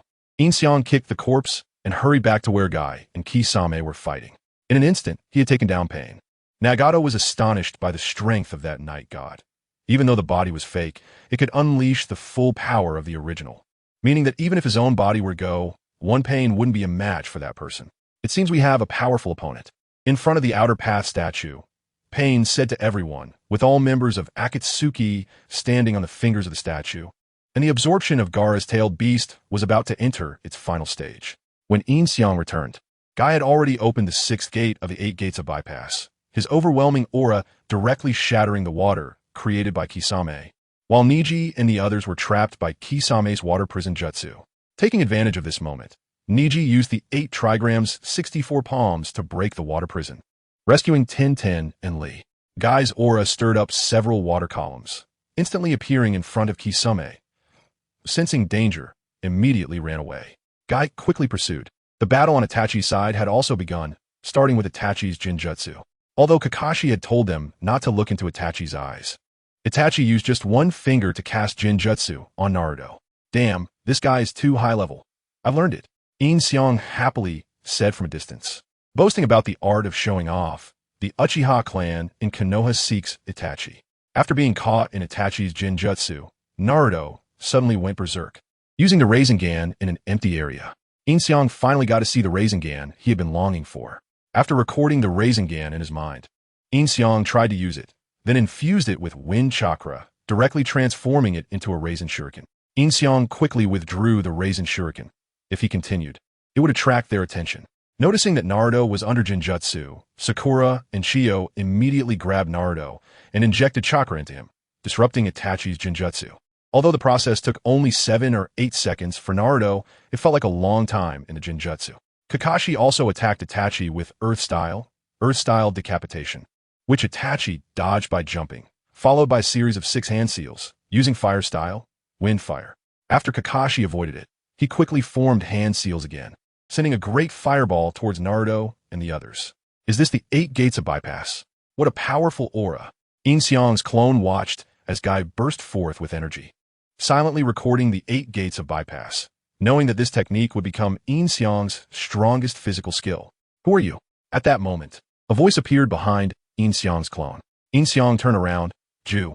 No wonder I didn't notice someone behind me. It's this guy Zhu. His abilities are such that even if one tries to find him, it's impossible, let alone accidentally. I am the king of the night, the evil punisher, the night god. Yin Xiang adjusted his mask and looked at Zhu, thinking that even though he didn't notice him, he still had to act cool. You are the one who came to the Land of Rain a few days ago, right? Zhu said, looking at Yin Xiang, presumably relying on his aura rather than chakra. That's right. Yin Xiang did not hide his intentions and immediately returned. Universal pull. At that moment, Yin Xiang was pulled away by a strong force. Startled by the immense suction, realizing that Pain of the 6 paths was also here. The purpose of Pain's arrival was precisely to target Yin Xiang. All along, Yin Xiang had been following Akai and others, while Zetsu had also been tracking them and had already discovered Yin Xiang's whereabouts, reporting to Pain, who decided to take action personally. Of course, the Pain in front of Yin Xiang was also using the universal pull technique. Fire-style, fireball jutsu. As Yin Xiang was being pulled in, he immediately used the fireball technique. No need for hand signs. Seeing this, Pain quickly countered with the almighty push, sending both Yin Xiang and the fireball flying away. Yin Xiang rolled in the air, landing steadily on the ground. Water-style, great water prison jutsu. Yin Xiang quickly extended 2 fingers, summoning a massive torrent of water towards Pain. What? Zetsu's eyes widened. The power is even greater than Kisame's jutsu. Who is this person? Boom! An immense volume of water surged towards Pain, who, surprised, used almighty push to deflect the water to the sides, standing safely in the middle, avoiding Yin Xiang's technique. The next moment, Yin Xiang appeared right in front of him. What? Pain's pupils dilated as Yin Xiang extended his left hand. Almighty push. Boom! Centered around Yin Xiang, a tremendous repulsive force erupted, sending Pain flying against a nearby tree with a loud crash. It turned out to be Pain's technique. How could that knight god? Zetsu was even more confused. What on earth was happening with this person? Yin Xiang's almighty push was not the authentic version, as he did not possess the Rinnegan and could not use the real technique. The almighty push he used earlier was a chakra impact generated by unleashing his chakra without restraint. If he wanted to use universal pull, he wouldn't be able to do so. Pain, are you alright? Zetsu turned to look at Pain, who had already stood up from the ground, his face devoid of any expression, a true puppet. Who exactly are you? Pain walked back in front of Yin Xiang, looking at him. Night God, Yin Xiang replied. The controller behind Pain, Nagato, was already sweating profusely, wondering where this person came from, clearly lacking the Rinnegan, yet able to use the Rinnegan's almighty push. Konoha, great whirlwind. Seeing Pain in a daze, Yin Xiang instantly appeared in front of him using body flicker technique. Although Pain immediately reached out to defend himself, Yin Xiang still kicked him away. Such speed, Zetsu exclaimed in surprise. What are you looking at? Yin Xiang appeared in front of Zetsu again, kicking him out of the ground. So fast, Nagato exclaimed from a machine in a room in the rain country, just about to control Pain to stand up. But Yin Xiang had already seized the opportunity, grabbing Pain's head. He intended to take the Rinnegan, but upon reflection, the body was fake, so what use was the Rinnegan? With that thought, Yin Xiang used force, crushing Pain's head, causing a spray of blood mist, and Pain's corpse gradually transformed into another person's appearance. Yin Xiang turned back to deal with Zetsu, but that guy had already burrowed underground to escape. You delayed my learning of ninjutsu. Yin Xiang kicked the corpse and hurried back to where Akai and Kisame were fighting. In an instant, he had taken down Pain. Nagato marveled at the strength of that night god. Although that body was fake, it could unleash 100 of the original's power, meaning even if his true body had come, one Pain would not stand a chance against that person. It seems we have a powerful opponent. In front of the outer path golem, Pain said to everyone. Standing on the fingers of the golem were all members of Akatsuki, and the absorption of Gaara's tailed beast was about to enter its final stage. When Yin Xiang returned, Akai had already opened the 6th gate of the 8 gates, and his overwhelming aura directly shattered the water created by Kisame. Meanwhile, Niji and the others were trapped in Kisame's water prison technique. Seizing the moment, Niji used the 8 trigrams, 64 palms to break the water prison, rescuing Ten and Lee. Akai's aura stirred up several water columns, instantly appearing in front of Kisame, who, sensing danger, immediately ran away. Akai chased after him. The battle on Itachi's side had also begun, starting with Itachi's Jinjutsu. Although Kakashi had warned them not to look into Itachi's eyes, Itachi launched his Jinjutsu on Naruto with just a finger. Wow, this is too impressive, I've learned it. Yin Xiang said happily from a distance. Whose technique of showing off is the best? Uchiha Itachi from Konoha. After being caught in Itachi's Jinjutsu, Naruto suddenly went berserk, using Rasengan in an empty place. And Yin Xiang finally saw the Rasengan he had been longing for. After recording the Rasengan in his mind, Yin Xiang attempted to use it, injecting wind-release chakra into it, transforming it directly into a spiraling shuriken. He quickly retracted the spiraling shuriken, knowing that continuing would draw their attention. Noticing that Naruto was affected by the Jinjutsu, Sakura and Chiyo immediately grabbed Naruto, injecting chakra into him to disrupt Itachi's Jinjutsu. Although the process only took 7 to 8 seconds, it felt like a long time for Naruto while under the Jinjutsu. Kakashi also launched an attack at Itachi with Earth Style, inner decapitation, but Itachi jumped to evade, followed by a rapid sequence of 6 hand signs. Using Fire Style, Wind Fire, which Kakashi dodged, and then instantly formed hand signs again for a fireball jutsu aimed at Naruto and the others. Recently, the transcoding has been severe, giving us more motivation to update faster.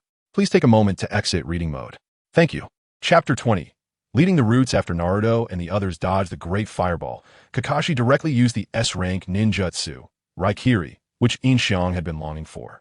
It's unclear whether Raikiri is an upgraded version of Chidori or just a renamed version.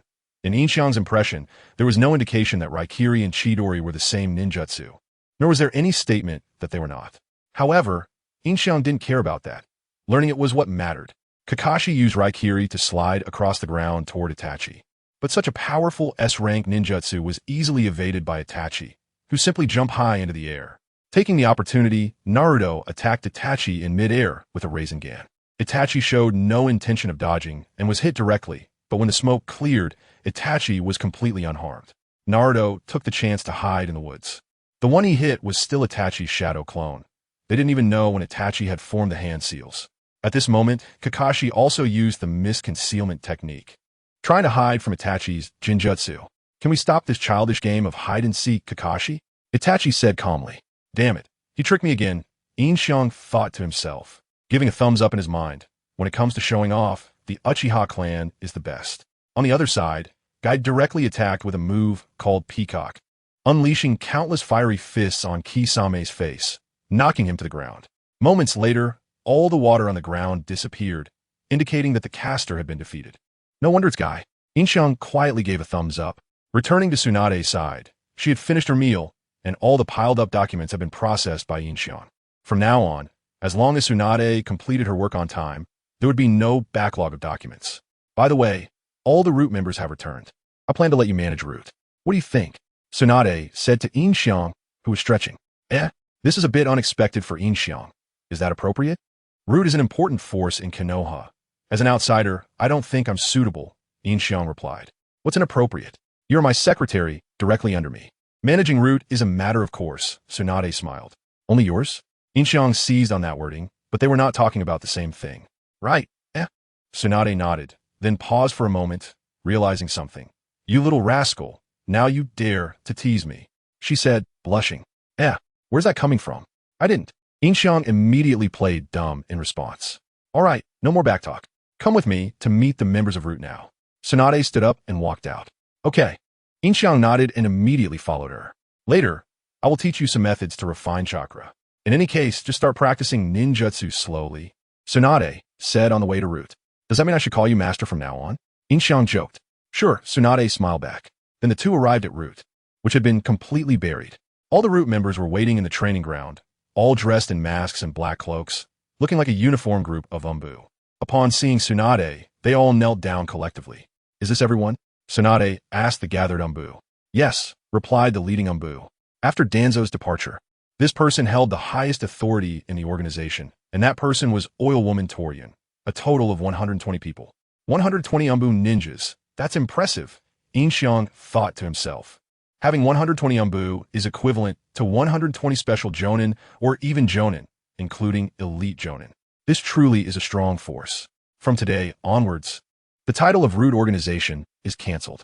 You are all reclassified as Umbu divisions, led by Yin Xiang. Tsunade pointed to Yin Xiang beside her. Yes, the vast majority of Umbu members responded immediately with obedience, while a small number of Umbu members were skeptical. Lady Tsunade, if I may be blunt, this person doesn't even have chakra fluctuations. How can he lead Umbu? Oil Woman Torian said to Tsunade. Yes, Lady Tsunade, Yamanaka Fu added, both showing no hidden contempt for Yin Xiang. This made Yin Xiang feel murderous. These two had already made it onto his death list. Huh? Is this what Danzo's Root ninjas are like? They won't obey orders? Tsunade's expression darkened as she looked down at the half-kneeling Oil Woman Torian and Yamanaka Fu. And no, that's not it, Oil Woman Torian quickly replied. But this person isn't even from our village. In this village, is it you who calls the shots, or me? Tsunade asked, looking at Oil Woman Torian. Naturally, it's you, Oil Woman Torian replied immediately. Then, is Yin Xiang a member of Konoha? Who decides that, you or me? Tsunade continued. You, Oil Woman Torian said. Then I now command you to obey Yin Xiang. Is there any doubt? No, Oil Woman Torian replied immediately. Well, don't be so fierce, Yin Xiang said softly from behind Tsunade. Only she could hear him. Tsunade also took a breath and turned back. Isn't this for your benefit? After we go back, practice your ninjutsu well. Don't embarrass my people. Don't worry, I'll definitely work hard. Yin Xiang nodded. Now, let Yin Xiang give you your first order. Tsunade then turned around and addressed everyone. Well, go back to your families and see them. Starting tomorrow, we'll begin organizing our divisions, Yin Xiang told everyone. Families? The Umbu members exchanged glances, whispering among themselves. Most of them had no families. They had been raised by Lord Danzo since childhood to become members of Root. Oil Woman Torian said to Yin Xiang, how can you have no family? Yin Xiang smiled upon hearing this. You, who have been together day and night. Do you only have a superior-subordinate relationship? Don't you have feelings for each other? Can't you talk about being family too? Yin Xiang looked at the Umbu members. It must be said that Yin Xiang's words awakened those who were lost. They had only thought about obedience every day, never considering personal emotions. Now that they had a new leader, it seemed not so bad. Let me reiterate. Yin Xiang immediately put on a serious expression and shouted solemnly to everyone. My name is Yin Xiang. From today onwards, I am your new leader. Ninja must obey orders absolutely. But ninjas are also human and should not abandon their emotions. From today onwards, you're no longer just killing machines. Naruto seized the opportunity to use the Sharingan to attack Itachi in the air. Itachi showed no intention of dodging and was directly hit by Naruto. But when the smoke cleared, Itachi was completely unharmed. Naruto took the chance to hide in the woods. The one he hit was actually Itachi's shadow clone. And they didn't even know when Itachi had formed the seals. At this moment, Kakashi also used the mist concealment technique, attempting to evade Itachi's genjutsu through the mist. Can we stop this child's game of hide and seek, Kakashi? Itachi said calmly. Damn it, he tricked me again. Yin Xiang gave a thumbs up in his heart. When it comes to showmanship, the Uchiha clan is the best. On Guy's side, he directly used a move against Kisame, unleashing countless fiery punches on Kisame's face, knocking him to the ground. Moments later, all the water on the ground disappeared, indicating that the caster had been defeated. No wonder he's called the king of taijutsu. Yin Xiang quietly gave a thumbs up. Returning to Tsunade's side, she had finished her meal, and all the piled-up documents had been processed by Yin Xiang. From now on, as long as Tsunade completed her work on time, there would be no more document backlog. By the way, all members of Root have returned. I plan to have you manage Root. What do you think? Tsunade said to Yin Xiang, who was stretching. I'm not sure if that's appropriate. Root is an important force in Konoha, and I'm an outsider. It doesn't seem right, Yin Xiang replied. What's inappropriate? You are my secretary, directly under me. It's only natural for you to manage Root, Tsunade smiled. Only yours? Yin Xiang caught on to that phrase, but they weren't implying the same thing. Yeah, huh? Tsunade initially nodded but then froze, realizing something. Good for you, now you dare to tease me. Tsunade said, blushing. Where did that come from? I didn't do anything. Yin Xiang immediately played dumb. All right, no more nonsense. Let's go meet the members of Root now. Tsunade stood up and walked out. Okay. Yin Xiang nodded and immediately followed. Later, I will teach you some methods to refine chakra. In short, you can start practicing ninjutsu slowly, Tsunade said on the way to Root. Does that mean I should start calling you master from now on? Yin Xiang laughed. Sure, Tsunade also smiled. Soon, they arrived at Root, which had been completely buried. All Root members were waiting in the training ground, all dressed in masks and black cloaks, looking like a uniformed Umbu. Upon seeing Tsunade, they all knelt down. Is this everyone? Tsunade asked the Umbu in front of her. Yes, the leading Umbu replied. After Danzo's departure, the highest authority in this organization belonged to this person, who was Yamanaka TRU, a total of 120 people. 120 Umbu ninjas, that's impressive, Yin Xiang thought to himself. 120 Umbu is equivalent to 120 special Jonin or even Jonin, including elite Jonin. This is indeed a formidable force. From today onwards, the title of Root Organization is abolished. You will all be classified as Umbu divisions, led by Yin Xiang. Tsunade pointed to Yin Xiang beside her. Yes, the vast majority of Umbu members responded immediately, showing their obedience, while a few members could not accept it. Lord Tsunade, with all due respect, this person doesn't even have a chakra fluctuation. How can he lead the Umbu? Yamanaka TRU said to Tsunade. Yes, Lord Tsunade, Yamanaka Kaze beside him echoed, both showing no concealment of their contempt for Yin Xiang, which immediately ignited Yin Xiang's killing intent. These two had already made it on Yin Xiang's death list. Is this what Danzo's Root ninjas are like? They won't obey orders? Tsunade's expression darkened as she looked down at the half-kneeling Yamanaka TRU and Yamanaka Kaze. And no, that's not it, Yamanaka TRU quickly said. But this person isn't even from our village. In this village, is it you who calls the shots or me? Tsunade asked Yamanaka TRU. Of course, it's you, Yamanaka TRU answered immediately. Then, is Yin Xiang a member of Konoha? Who decides that? You or me? Tsunade continued. It's you, Yamanaka TRU replied. Then I command you to obey Yin Xiang now. Do you have any objections? No, Yamanaka TRU responded immediately. Well, don't be so fierce, Yin Xiang said in a voice only Tsunade could hear from behind her. Tsunade eased her tone and turned back. Isn't this for your benefit? After we return, practice your ninjutsu well, don't let me lose my person. Don't worry, I will definitely work hard, Yin Xiang nodded. Now, let Yin Xiang give you your first command. Tsunade then turned to the crowd and said, well, go back to your families and see them. Starting tomorrow, we will begin organizing our divisions. Yin Xiang said to everyone, families? The Umbu members exchanged glances and began to discuss quietly. Most of them did not have families. They had been trained by Lord Danzo since childhood to become members of Root. Yamanakati Ryu said to Yin Xiang, how can there be no family? Hearing this, Yin Xiang smiled. You, who have been together day and night, don't you have more than just a superior-subordinate relationship? Don't you have feelings for each other? Can't you talk about family among yourselves? Yin Xiang looked at the Umbu members. It must be said that Yin Xiang's words awakened those who were lost. They had only thought about obedience for so long, never considering personal feelings. Now that they had a new leader, it seemed not so bad. To reiterate, Yin Xiang immediately changed to a serious expression and shouted very solemnly to everyone, my name is Yin Xiang. From today, I am your new leader.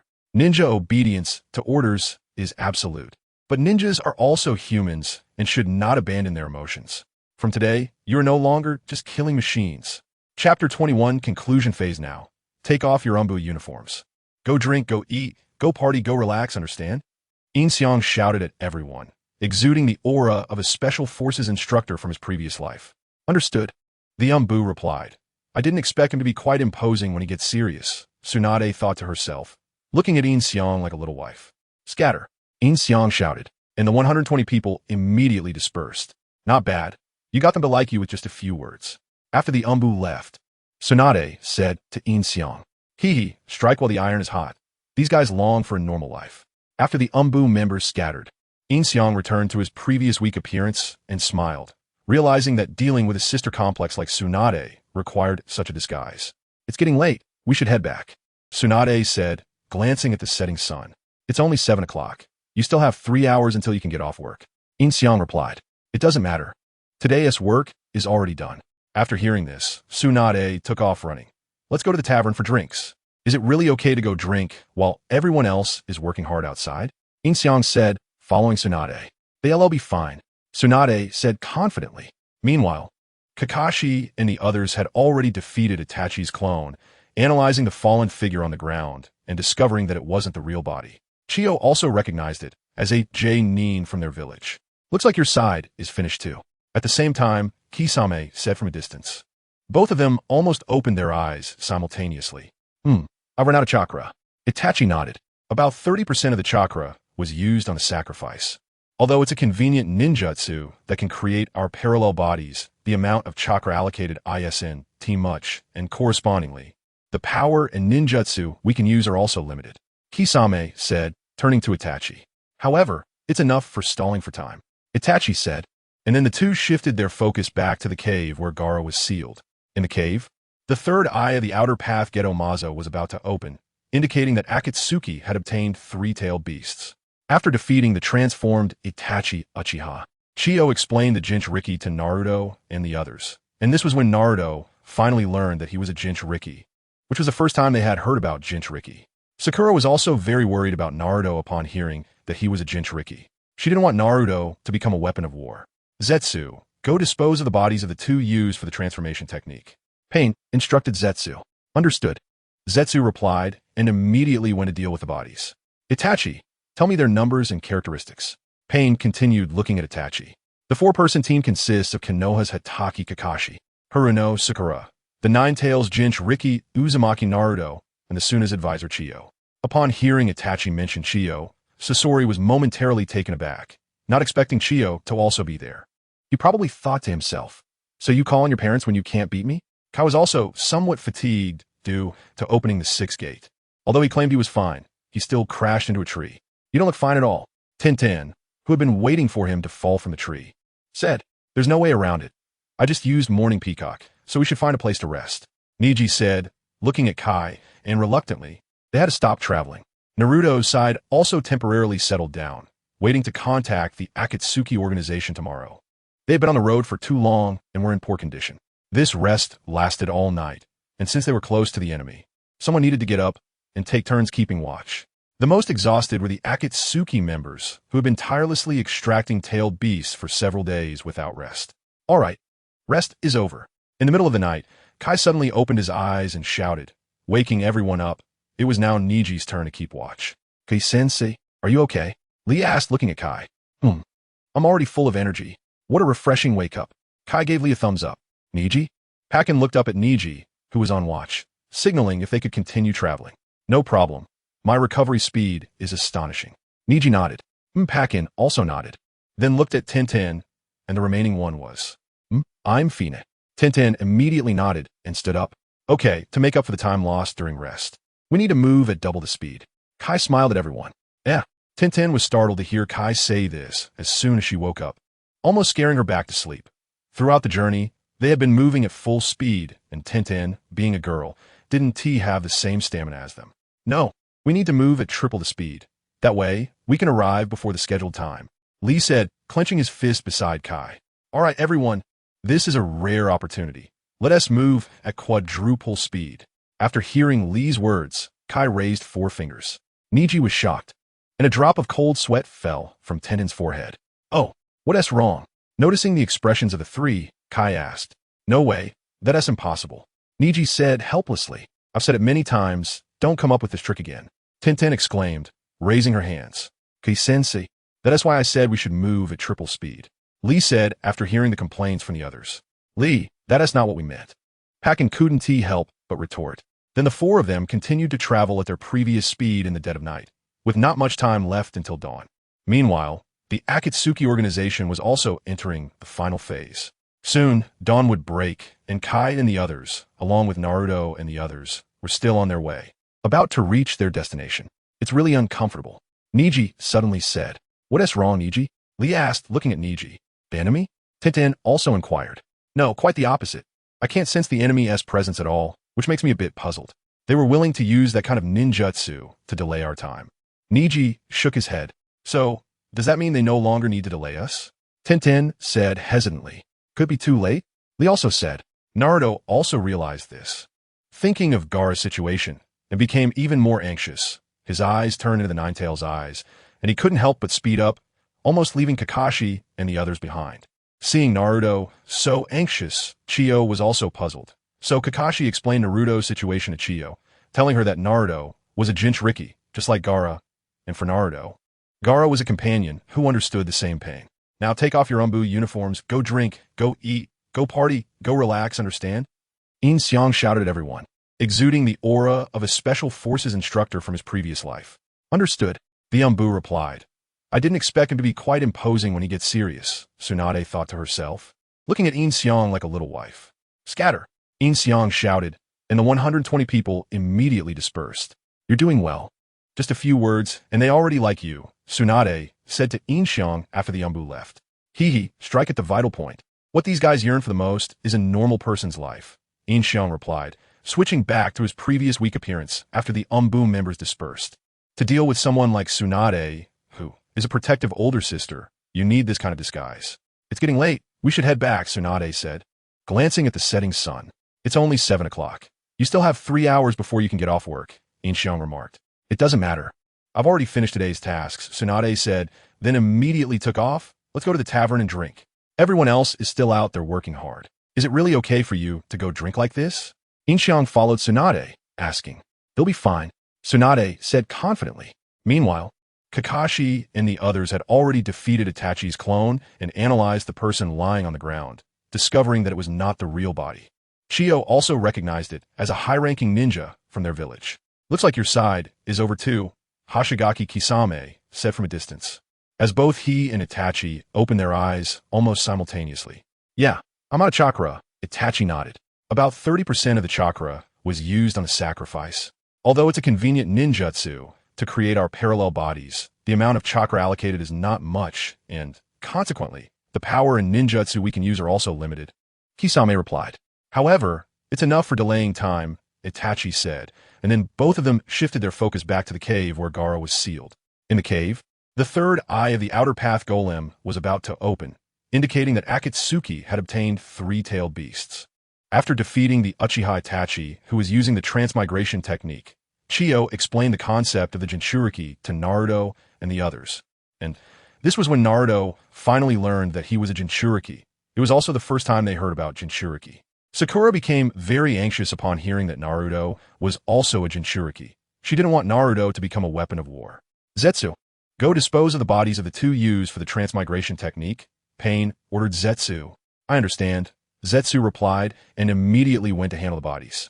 Itachi, tell me their numbers and characteristics. Pain continued to look at Itachi. A four-man team consisting of Kakashi Hatake from Konoha, Sakura Haruno, the Nine-Tails Jinchuriki Naruto, Uzumaki, and the advisor Chiyo from Tsunade. Hearing Chiyo's name, Scorpion was taken aback, not expecting Chiyo to also be there. He probably thought to himself at that moment, so you called for help when you couldn't beat me, huh? On the other hand, Guy was feeling a bit exhausted after opening the sixth gate. Although he claimed he was fine, he still crashed into a tree. You really don't look fine at all, Tintin said, watching Guy, who fell from the tree.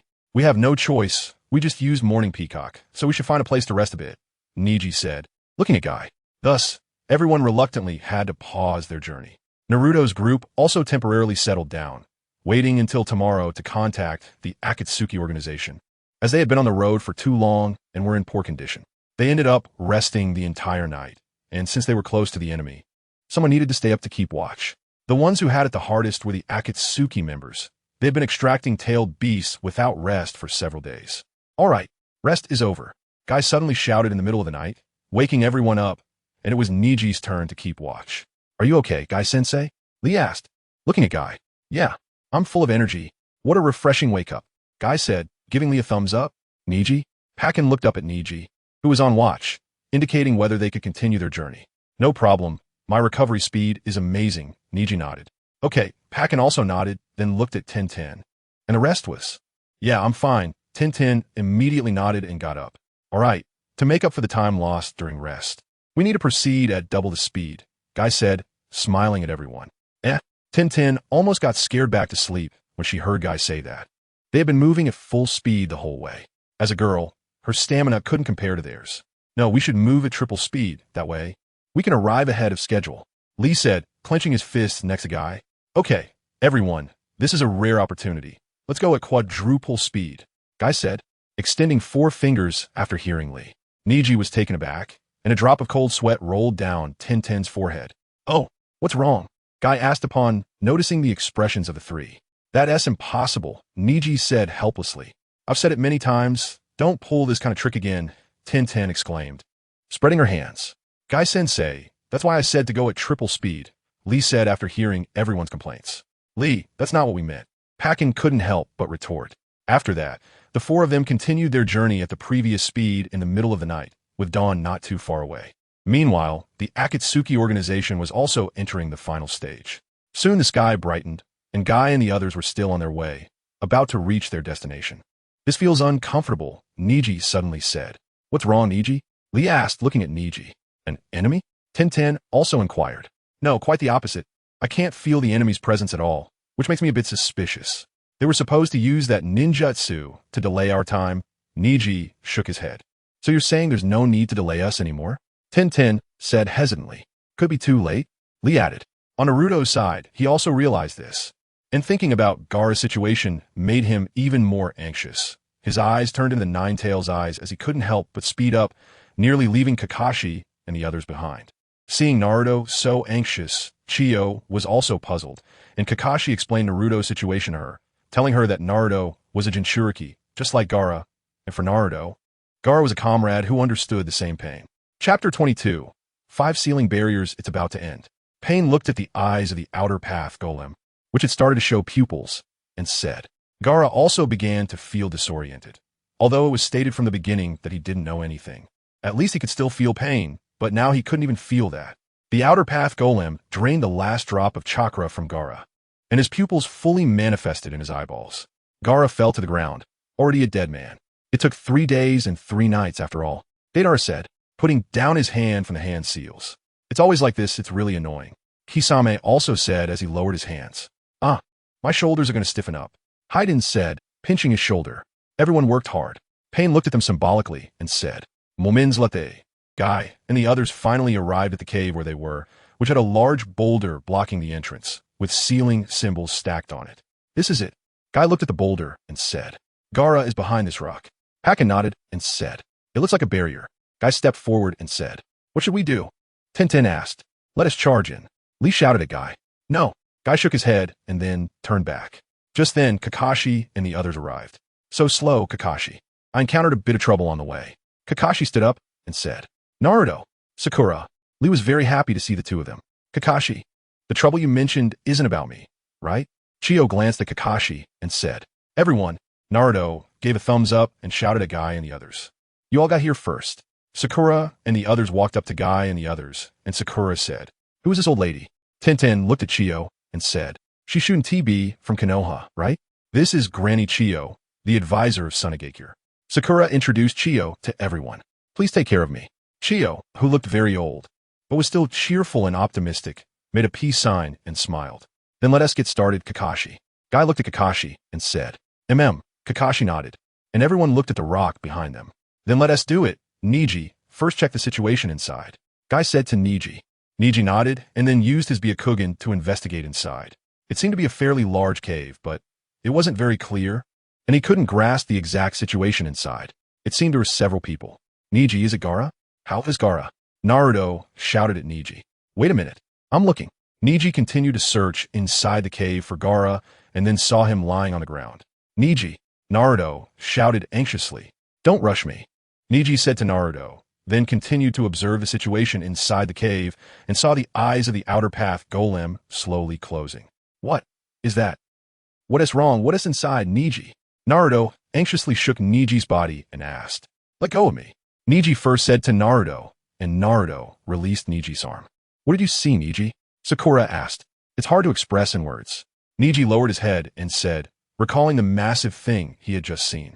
So it means I can only confirm it with my own eyes. Lee looked at the rock and said, Then it will be simple. Guy patted Lee on the shoulder, then rolled a considerable distance away and charged forward, punching the rock, but the rock was completely unharmed. A barrier, huh? It's getting lively outside. Feeling the disturbance of the barrier, Pain said, It seems reinforcements have arrived. Kisame crossed his arms and said, Which reinforcements? Are they the ones that you delayed, Kisame? Or? Deidara asked. They've all arrived. Zetsu said after investigating the situation outside, coincidentally arriving at the same time, but what a pity, they're a bit late. I heard there's another Jinchuriki. Hee, don't blame me, Itachi. Sasori laughed aside, apologizing to Itachi because he was about to steal Itachi's target. Outside, Guy helplessly walked back to the team. What should we do? Lee asked when he saw that Guy's attack had no effect. First, we need to break this barrier, Lee. Guy looked at Lee and said, How do we break it? Tenten asked, What kind of barrier is this? We need to understand it first. Sakura looked at the rock and said, Guy nodded, then turned to look at the rock. So, first we need to identify the type of barrier, right, Kakashi? What do you think it is? Chio said beside Kakashi. It's probably the 5 ceiling barriers. Kakashi said, I agree. Chio nodded. 5 ceiling barriers? Naruto looked at them in confusion. The 5 ceiling barriers are formed by placing ceiling symbols with forbidden words in 5 surrounding locations. In addition to the forbidden symbol in front of us, there are 4 other symbols that must be removed simultaneously to break this barrier. Kakashi explained to them. They must be removed at the same time? Sakura looked at the other 2 and asked. That's right. If we can't remove all 5 at the same time, the barrier cannot be broken. This is the first one. Kakashi nodded. At this time, the 2 others also joined in. How's it on your side? Yin Xiang number 1 asked Yin Xiang number 2. I've learned an incredible ninjutsu, the 8 gates. Yin Xiang number 2 said excitedly. Really? Yin Xiang number 1 also exclaimed happily. Mastering the 8 gates is very exhilarating. How about you? I've learned Raikiri and Rasengan, but that's not the most important. The most important thing is that I learned a perfect show-off technique with Itachi. Just thinking about using Itachi's lines to show off in the future makes me a bit excited. This should make the main body very happy. The 2 Yin Xiang smiled and gave a thumbs up. Besides, there are 4 more. Guy looked up at the ceiling paper and said, So where are the other 4 seals? Naruto looked at Kakashi and asked, but Kakashi shook his head. Then Kakashi looked at Niji. Niji, understood. Niji nodded, opened his Byakugan, and began searching for the surrounding ceiling papers. After searching around, Niji also found the locations of these papers. Found it. Niji, where? Naruto hurriedly asked. In the northeast direction. About 500 meters from here, the second one is, in the southeast-south direction, on a tree trunk about 350 meters from the riverbank. The third one is, in the northwest direction, about 650 meters on the cliff. The last one is in the southwest direction, in the woods about 800 meters away. Niji said, while looking around. It's about to end. Pain looked at the eyes of the outer path golem, which had started to show pupils, and said. Gaara also began to feel disoriented. Although it was stated from the beginning that he didn't know anything. At least he could still feel pain, but now he couldn't even feel that. The outer path golem drained the last drop of chakra from Gaara, and his pupils fully manifested in his eyeballs. Gaara fell to the ground, already a dead man. It took 3 days and 3 nights after all. Deidara put down his hands that were forming seals and said, "It's always like this, it's really annoying." Kisame also lowered his hands and said, "Ah, my shoulders are going to stiffen." Haiden said while pinching his shoulder, "You all work hard." Pain looked at them and said symbolically. After a moment, Guy and the others finally arrived at the entrance of the cave where they were, with a huge stone blocking the entrance, on which the character for Forbidden was stacked. "This is it," Guy said, looking at the boulder. "Gaara is right behind this rock." Paka nodded and said, "It looks like a barrier." Guy stepped forward and said, "What should we do?" Tenten asked. "Let us charge in." Lee shouted at Guy. "No." Guy shook his head and then turned back. Just then, Kakashi and the others also arrived. "So slow, Kakashi. I ran into a bit of trouble on the way." Kakashi stood up and said, "Naruto, Sakura." Lee was very happy to see the two of them. "Kakashi, the trouble you mentioned ISNT about me, right?" Chio glanced at Kakashi and said, "Everyone." Naruto gave a thumbs up and shouted to Guy and the others. "You all got here first." Sakura and the others walked up to Guy and the others. And Sakura said, "Who's this old lady?" Tenten looked at Chio and said, "She shouldn't be from Konoha, right? This is Granny Chio, the advisor of Tsunade." Sakura introduced Chio to everyone. "Nice to meet you." Chio, who looked quite old, still had a cheerful and optimistic demeanor, making a peace sign and smiling. "Then let us get started, Kakashi." Guy said to Kakashi. Kakashi nodded, and everyone looked at the boulder behind them. "Then let us get started, Niji." "First, check the situation inside," Guy said to Niji. Niji nodded and then used his Byakugan to probe inside. It seemed to be quite a large cave, but it wasn't very clear, and he couldn't grasp the exact situation inside. It seemed there were several people. "Niji, is it Gaara? What happened to Gaara?" Naruto shouted at Niji. "Wait a moment, I'm looking." Niji searched inside the cave for Gaara and then saw Gaara lying on the ground. "Niji," Naruto shouted anxiously. "Don't rush me," Niji said to Naruto, then continued to observe the situation inside the cave and saw the eyes of the outer path golem slowly closing. "What is that? What's going on? What is inside, Niji?" Naruto anxiously shook Niji's body and asked, "Let go of me," Niji first said to Naruto. And Naruto released Niji's arm. "What did you see, Niji?" Sakura asked. "It's hard to express in words." Niji lowered his head and said, recalling the massive thing he had just seen. "So it means we can only confirm it with our own eyes." Lee looked at the boulder and said, "That makes things simple." Guy patted Lee's shoulder, then rolled out a considerable distance and charged at the boulder, punching it hard, but the boulder was unscathed. "A barrier, huh? It's getting lively outside." Feeling the disturbance of the barrier, Pain said, "Looks like reinforcements have arrived." Kisame crossed his arms and said, "Which reinforcements? Is it those people that Brother Kisame delayed?" Deidara asked. They all arrived," Zetsu said after probing the situation outside. "They coincidentally arrived at the same time, but it's a pity they were a bit late. I heard there's another Jinchuriki." "Don't blame me, Itachi," Sasori said with a smile, apologizing to Itachi because he was going to snatch Itachi's target. Outside, Guy walked back to the team, helplessly. "What should we do?" Seeing that Guy's attack had no effect, Lee asked. "First, we must break this barrier." Guy looked at Lee and said, "How we break it?" Tenten asked, "What kind of barrier is this?" "We need to figure it out first." Sakura looked at the boulder and said. Guy nodded, then turned to look at the boulder. "So, first we need to identify the type of barrier, right, Kakashi? What do you think it is?" Chio said beside Kakashi. "It's probably a 5 seals barrier." Kakashi said, "I agree." Chio nodded. 5 seals barrier? Naruto looked at them in confusion. The 5 seals barrier is formed by placing seals with forbidden characters at 5 surrounding locations.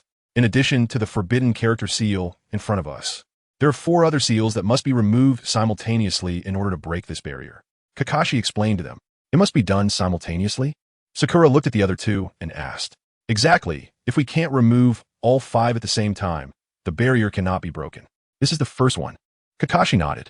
At this moment, the 2 others also joined in. "How is it going on your side?" Yin Xiang number 1 asked Yin Xiang number 2. "I learned an amazing ninjutsu, the 8 gates." Yin Xiang number 2 said excitedly. "Really?" Yin Xiang number 1 also exclaimed joyfully. "Mastering the 8 gates was truly exhilarating." "What about you?" "I learned Raikiri and Rasengan, but that is not the most important thing. The most important thing is that I learned a perfect show-off technique with Itachi. Just thinking about using Itachi's lines to show off in the future makes me a bit excited. The two Yin Xiangs both gave a thumbs up and smiled. Besides, there's still 4 seals. Guy looked up at the seals and said, "So where are the other 4 seals?" Naruto looked at Kakashi and asked, but Kakashi shook his head. Then Kakashi looked at Neji. Neji understood. Neji nodded, opened his Byakugan, and began searching for the seals around. After a round of searching, Neji found the locations of these seals. Found them. Neji said. Neji, where are they? Naruto hurriedly asked. In the northeast direction, about 500 meters from here on a boulder. The second one is in the southeast-south direction. On the trunk by the river about 350 meters away. The third one is in the northwest direction, about 650 meters on the cliff. And the last one is in the southwest direction, in the woods less than 800 meters away. Neji said while looking around. Chapter 23. Tsunade's lovesickness. Yin began planning for the Umbu members, starting with cleaning up his new division. The new division was located in a cave behind Hokage Rock, a place rarely visited by people, spacious and suitable for establishing Umbu. From today on, our organization will be codenamed Shadow. Unlike before, when we were directly under Danzo and only listened to my orders, we will also listen to Lady Tsunade. Our primary task is to protect the Hokage. Our secondary task is to protect ourselves, and only then comes the execution of missions. Understand? Yin said to everyone. Understood. They replied. Last night, they all accepted Yin's suggestion to go out for drinks and a party, and suddenly they realized that life was not just about killing and obeying orders. There were many beautiful things in life. They had never seen their teammates before, and it turned out they were quite good looking. Suddenly, they felt life had meaning. All right, our task today is to dig out our division as soon as possible. Yin told everyone. Although the cave could be used, it was still too small for rooms, so they needed to dig further back or down. The members of Shadow immediately began working, with over 100 ninjas digging, and the speed was quite impressive. Without Yin's company, Tsunade felt a bit lonely. How can it be so boring without Yin around? Tsunade thought, lying on her desk, with the completed documents for the day beside her. In the past few days, Yin had been by her side, joking and making her feel much better. She didn't have to worry about administrative matters or even prepare her meals. Now that Yin was gone, she felt like something was missing in her heart. I should go find him. Tsunade stood up, put on her coat, and walked out of the office, completely unaware that her actions were already a sign of lovesickness. Something she couldn't control or recognize. When Tsunade arrived, the shadows were working hard digging, and Yin was sitting nearby yawning. Without Tsunade to tease him, he felt a bit bored too. Yin, Tsunade called out upon seeing him, her tone betraying her happiness. Huh, what are you doing here?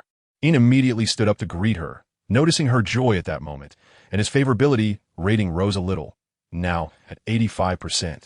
Let's see how things are going on your side, Tsunade said, pretending not to care about Yin. But he couldn't hide that from Yin. I thought Lady Tsunade missed me. Yin said, what are you talking about? Tsunade lightly punched Yin's arm. If Jiraiya had said something like that to Tsunade, he would have been met with a powerful punch, which showed Yin's current status in her heart. All right, no more nonsense. You must be hungry, right? I'll go back and cook for you, Yin joked, his words full of concern for her. Gore. Tsunade's stomach growled at the right moment, and her face turned red, leaving her with no need to respond to Yin. Haha, I knew it. Let us go grocery shopping together and see what you want to eat, Yin said, and then called out, Why Nico? Here. Why Nico immediately appeared in front of Yin. Last night, based on Yin's advice, he tried to return to the Y Nico clan's base to see his family, who were very happy and surprised to see him back, as they hadn't expected him to return. This opened a new world for Y Nico, realizing that family was very important, and he started to look at Yin differently, even though Yin still had no real abilities. Yin and Lady Tsunade will be gone for a bit. You handle things here. If you set everything up according to my layout by the time I return, move everything in and arrange it, Yin instructed. Understood, Iniko Nadif. Shortly after, Yin and Tsunade left together to buy groceries, taking a little stroll and walking down the street. Yin walked ahead, selecting vegetables, giving Tsunade a sense of peacefulness. Although this boy had no ninja skills, he always made Tsunade feel like he was protecting and taking care of her. If he knew Tsunade thought this way, he would surely say no, that's just an illusion. After shopping, Yin noticed Tsunade's favorability rating had risen to 87%, and he was baffled, wondering what he did to make her feel that way. After they returned home, Yin cooked, and after they ate, they headed to the shadow base. Aren't you going back to the office? Yin asked Tsunade, who shook her head without saying anything. "Oh, right. I haven't had the chance to handle today's documents yet. Once I set things up over there, I'll go back to deal with the files," Yin said, which was of course intentional. "I've already finished the documents." Tsunade replied. "Oh, I haven't cleaned the office today either. I'll go do that later." Tsunade shook her head again. "Then, you and T just want to keep me company, would you?" Yin asked at the right moment. Huh? Of course not." Tsunade initially nodded unconsciously, then immediately reacted, exclaiming that she had fallen into his trap again. Hee. Yin chuckled, not continuing to answer Tsunade, and walked ahead. Tsunade paused for a moment behind him, then calmed herself and followed, as if she had grown accustomed to this way of interacting with Yin. Upon returning to the base, their execution was indeed strong. The layout inside had been set up, and now they just needed to move in furniture and other items, and the base could be used. Yin also arranged dormitories for them, for short rests after missions, or to provide shelter for those without homes. Of course, Yin could also move into the base to live. But since Tsunade didn't bring it up, Yin naturally wouldn't say anything. The two had a tacit understanding and didn't mention this matter. From now on, if you need to execute tasks or submit missions, come to the window of the Hokage's office to find me. I'll basically be in the Hokage's office, and once he go out, Yin instructed why Nico. Understood, Nico Nadif. Besides essential tasks, you can also go to the mission hall to pick up some other missions. Earning some pocket money is also good, Yin continued, noting that accepting missions in the mission hall was not allowed in the previous root organization. Yin began planning for the members, starting with cleaning up his new division. The new division was located in a cave behind Hokage Rock, a place rarely visited by people, spacious, and suitable for establishing From today on, our organization will be codenamed Shadow. Unlike before, when we were directly under Danzo and only listened to my orders, we will also listen to Lady Tsunade. Our primary task is to protect the Hokage. Our secondary task is to protect ourselves, and only then comes the execution of missions. Understand? Yin said to everyone. Understood. They replied. Last night, they all accepted Yin's suggestion to go out for drinks and a party. And suddenly they realized that life was not just about killing and obeying orders. There were many beautiful things in life. I never realized my teammate, whom I've never met before, looked so good. Suddenly, they felt that life had meaning. All right, our task today is to quickly dig out our base. Yin Xiang said to everyone. Although this cave can be used, it's still too small to serve as a room. We need to dig further back or down. The Shadow members immediately got to work, and with over 100 ninjas digging, the speed was quite impressive. Without Yin Xiang's company, Tsunade felt a bit lonely. How could it be so boring without Yin Xiang around?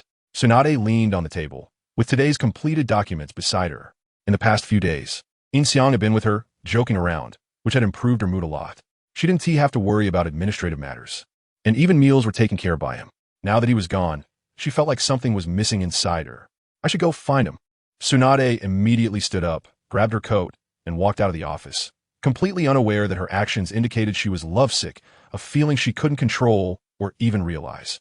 When Tsunade arrived, the shadows were diligently digging, while Yin Xiang was sitting nearby yawning, feeling a bit bored without Tsunade to tease him.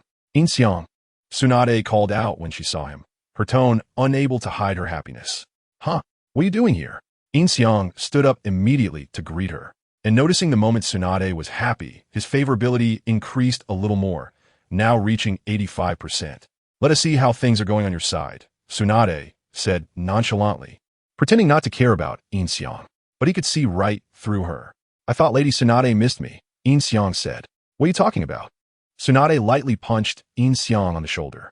If Jiraiya had said something like that to Tsunade, she would have punched him with full strength, showing how much Yin Xiang's position had changed in her heart. All right, no more nonsense. You must be hungry. Let me cook for you when we get back. Yin Xiang laughed, and his words were filled with concern for her. Grrr.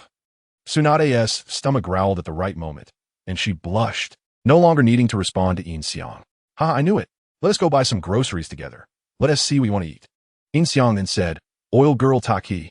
Tsunade turned back and shouted into the cave. Here, Oil Girl Taki immediately appeared in front of Yin Xiang.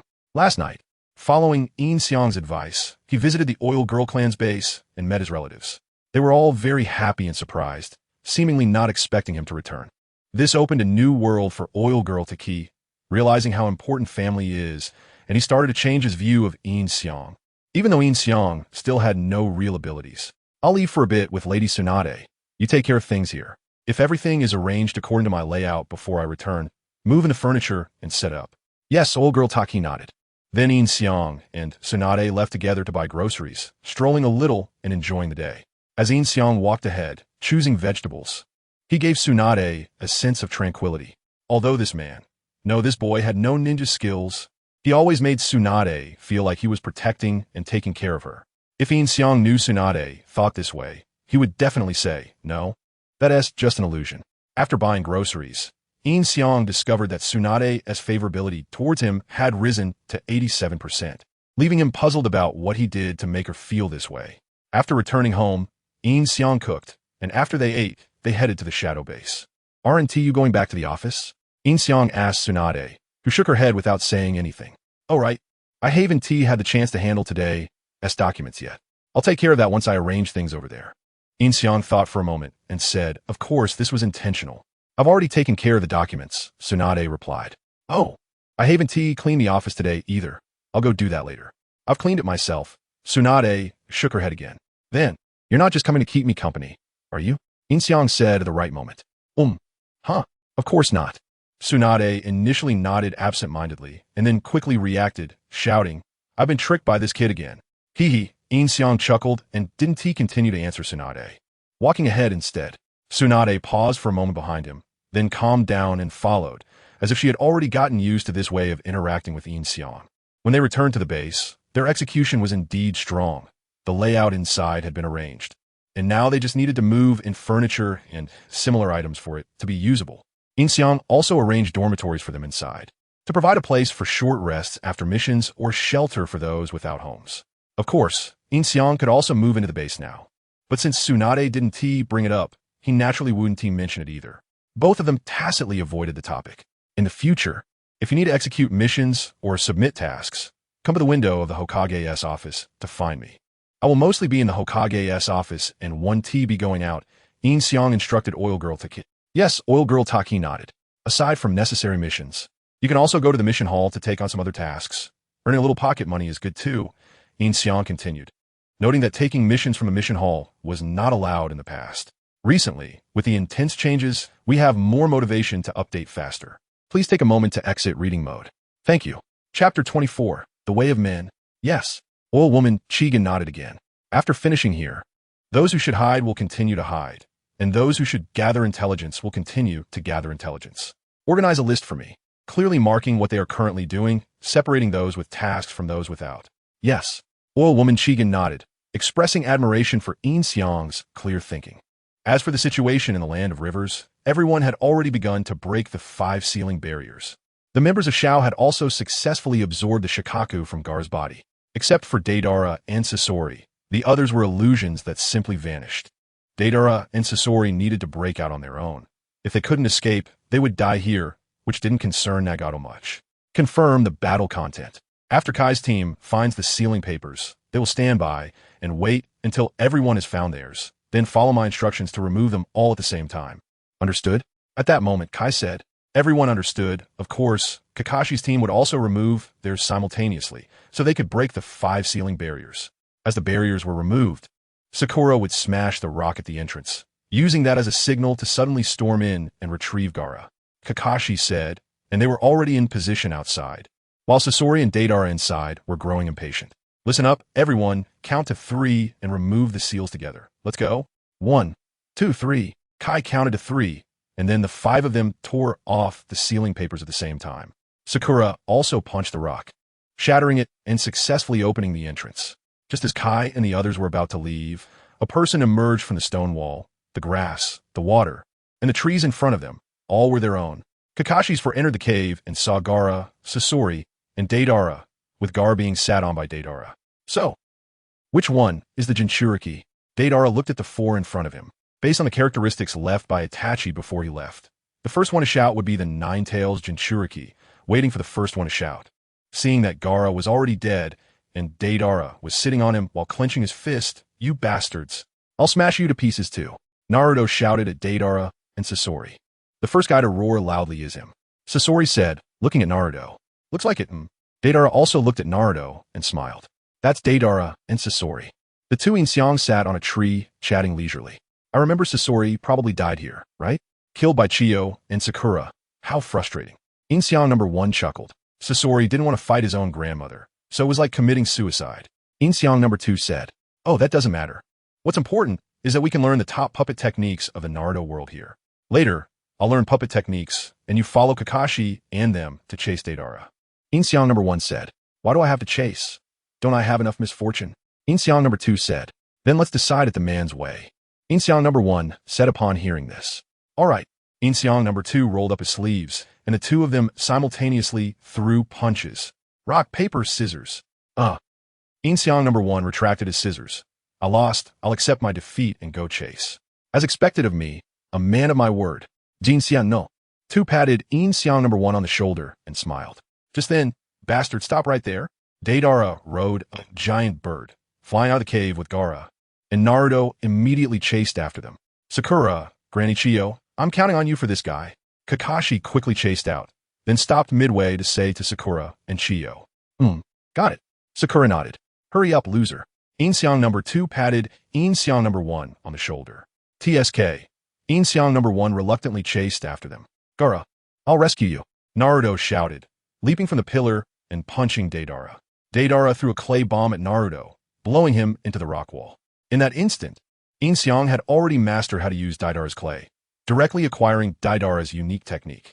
Yin Xiang didn't forget to extract clay from the wall, quickly obtaining a large chunk. On Yin Xiang number 1 side, Sakura and Chiyo had also started battling Sasori. Chiyo was the first to use kunai to tear Sasori's clothing, revealing his body. Is this Sasori's puppet, the Hiriko? Yin Xiang number 1 had secretly infiltrated the cave, hiding his figure in a corner. When Sasori displayed his Hiriko, Yin Xiang already knew how to make and control it. His learning ability was simply amazing. Fortunately, the first talent point was in learning ability. Kakashi and Naruto also began to pursue Deidara. To deal with Deidara, Kakashi opened his Sharingan. However, since the enemy was flying in the air, it was somewhat difficult for them to chase. Over here, they were completely being toyed with by Deidara's explosions, far from as exciting as Yin Xiang number 1 side, where the Hiriko spewed all kinds of kunai and shuriken, each laced with poison, all of which Sakura and Chiyo dodged one by one. But even for Chiyo, who had rich battle experience, managing to dodge was one thing. Sakura completely evading Sasori's area attacks puzzled him. Are Konoha's ninjas this strong? However, Yin Xiang had already discovered that Chiyo was using Sakura as a puppet, controlling her to evade all of Sasori's attacks. This old lady is impressive.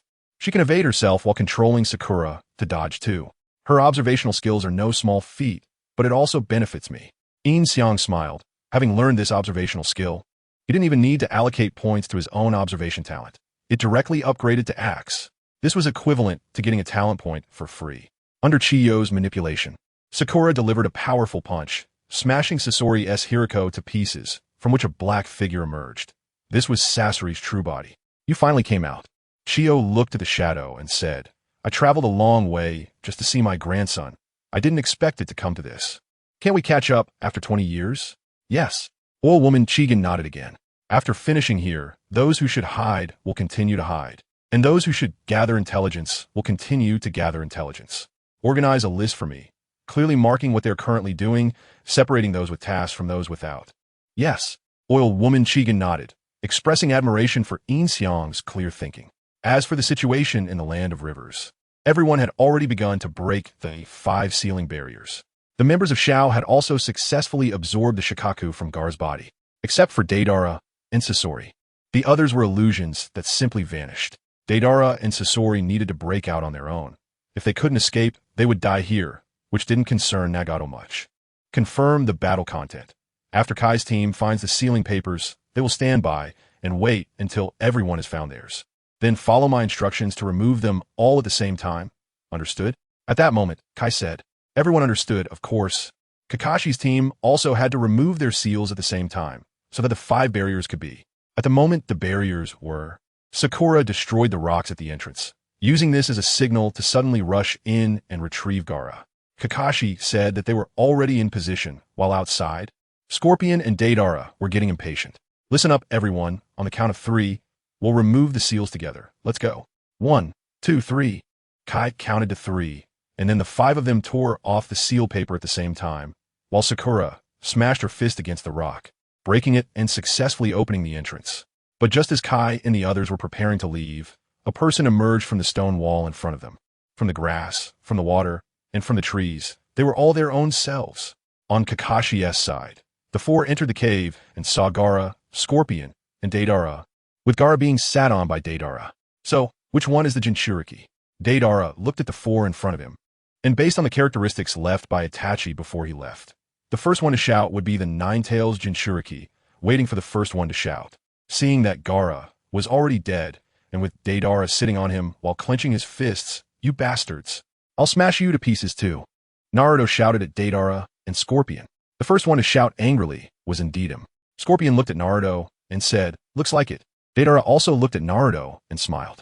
That's Deidara and Scorpion. Two figures were leisurely chatting while sitting in the tree. I remember Scorpion probably died here, right? Killed by Chiyo and Sakura. How frustrating. One figure laughed. Scorpion didn't want to fight his own grandma. It was basically suicide. The second figure said, "Well, none of that is important. What matters is that we can learn the top puppet arts of the Hokage world here. I'll learn the puppet technique, and you go chase Deidara with Kakashi." The first figure said, "Why do I have to chase? Am I not miserable enough?" The second figure replied, "Then let us decide this like men." The first figure said, "All right." The second figure rolled up his sleeves, and then they both threw punches. Rock, paper, scissors. Crap. The first figure retracted his scissors. "I lost. I'll go chase." As expected of me, a man of my word. The second figure patted the first figure's shoulder and laughed. Just then, "Bastard, stop right there." Deidara rode a giant bird, flying out of the cave with Gaara, and Naruto immediately chased after him. "Sakura, Granny Chiyo, I'm counting on you to deal with this guy." Kakashi quickly chased out, but stopped halfway to say to Sakura and Chiyo, Got it." Sakura nodded. "Hurry up, loser." The second figure patted the first figure's shoulder. "TCH." The first figure helplessly chased after them.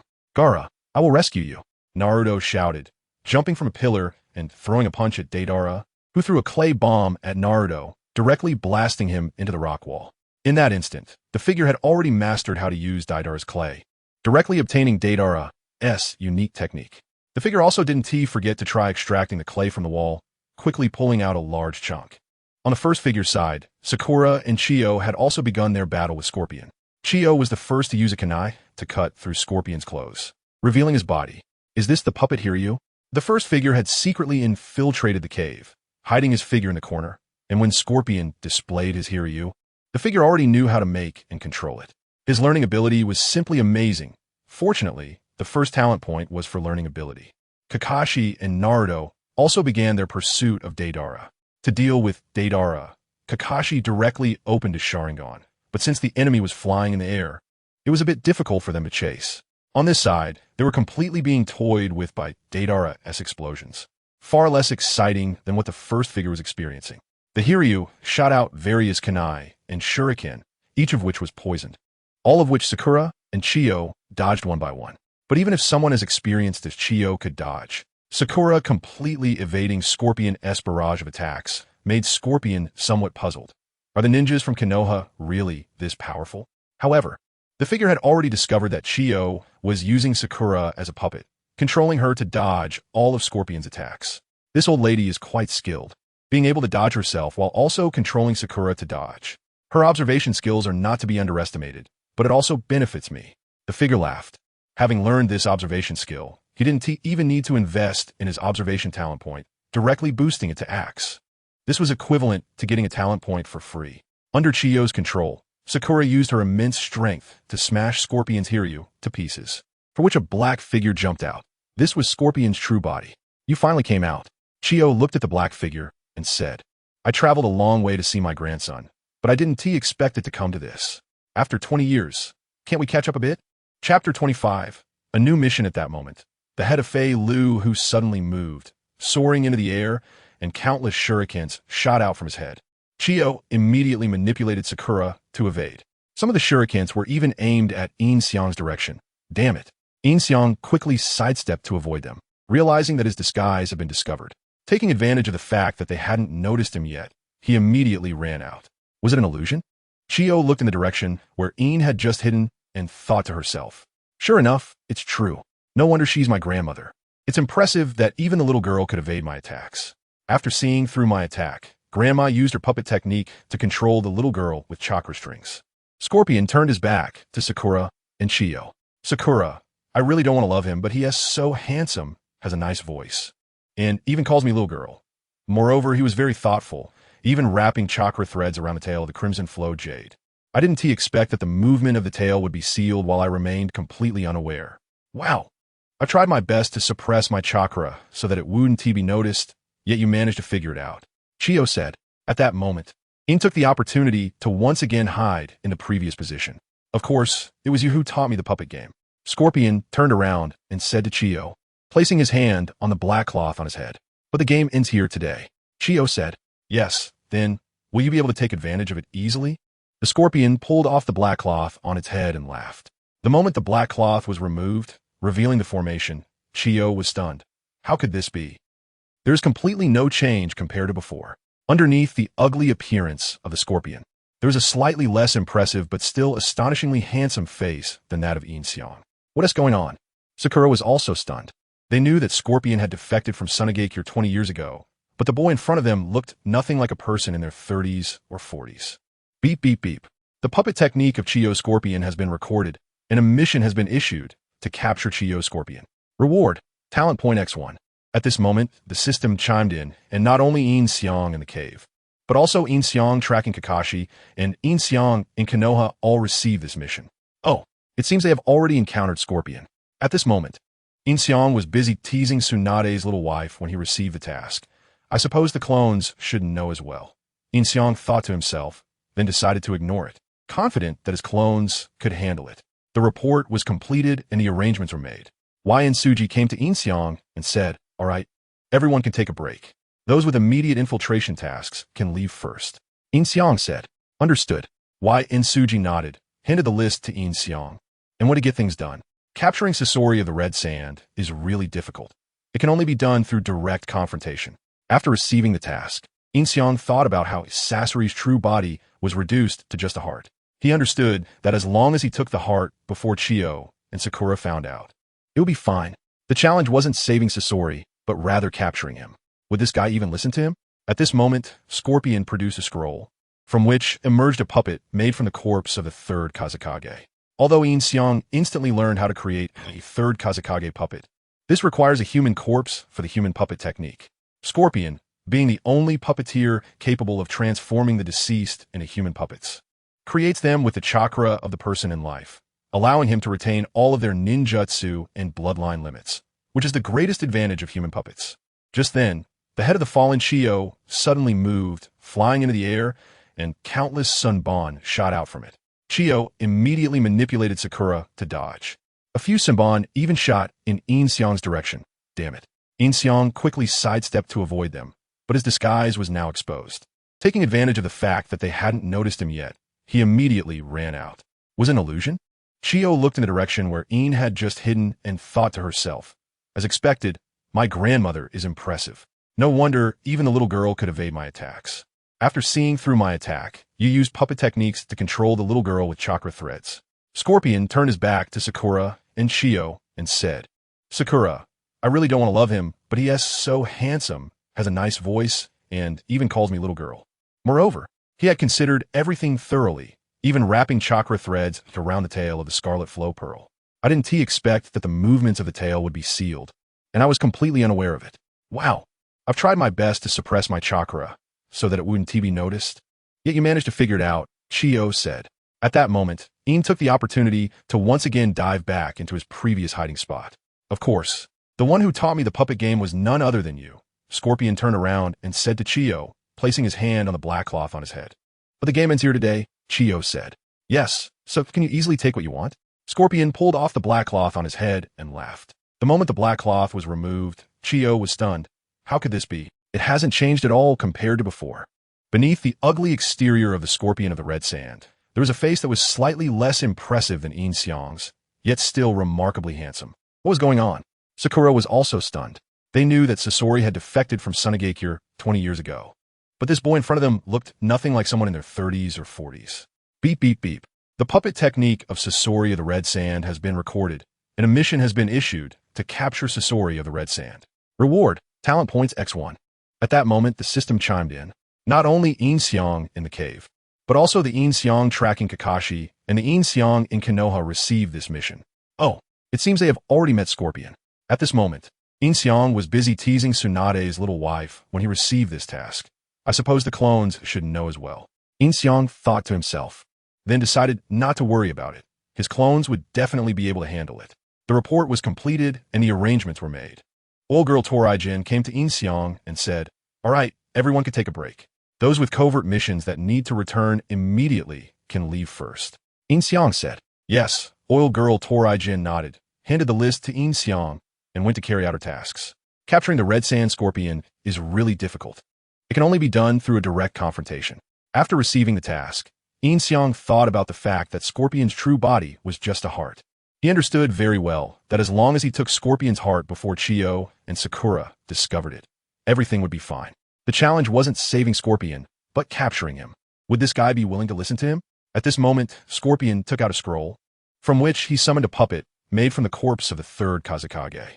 Although Yin Xiang learned how to create third Kazekage puppets in an instant, this was the human puppet technique, which requires the corresponding corpse.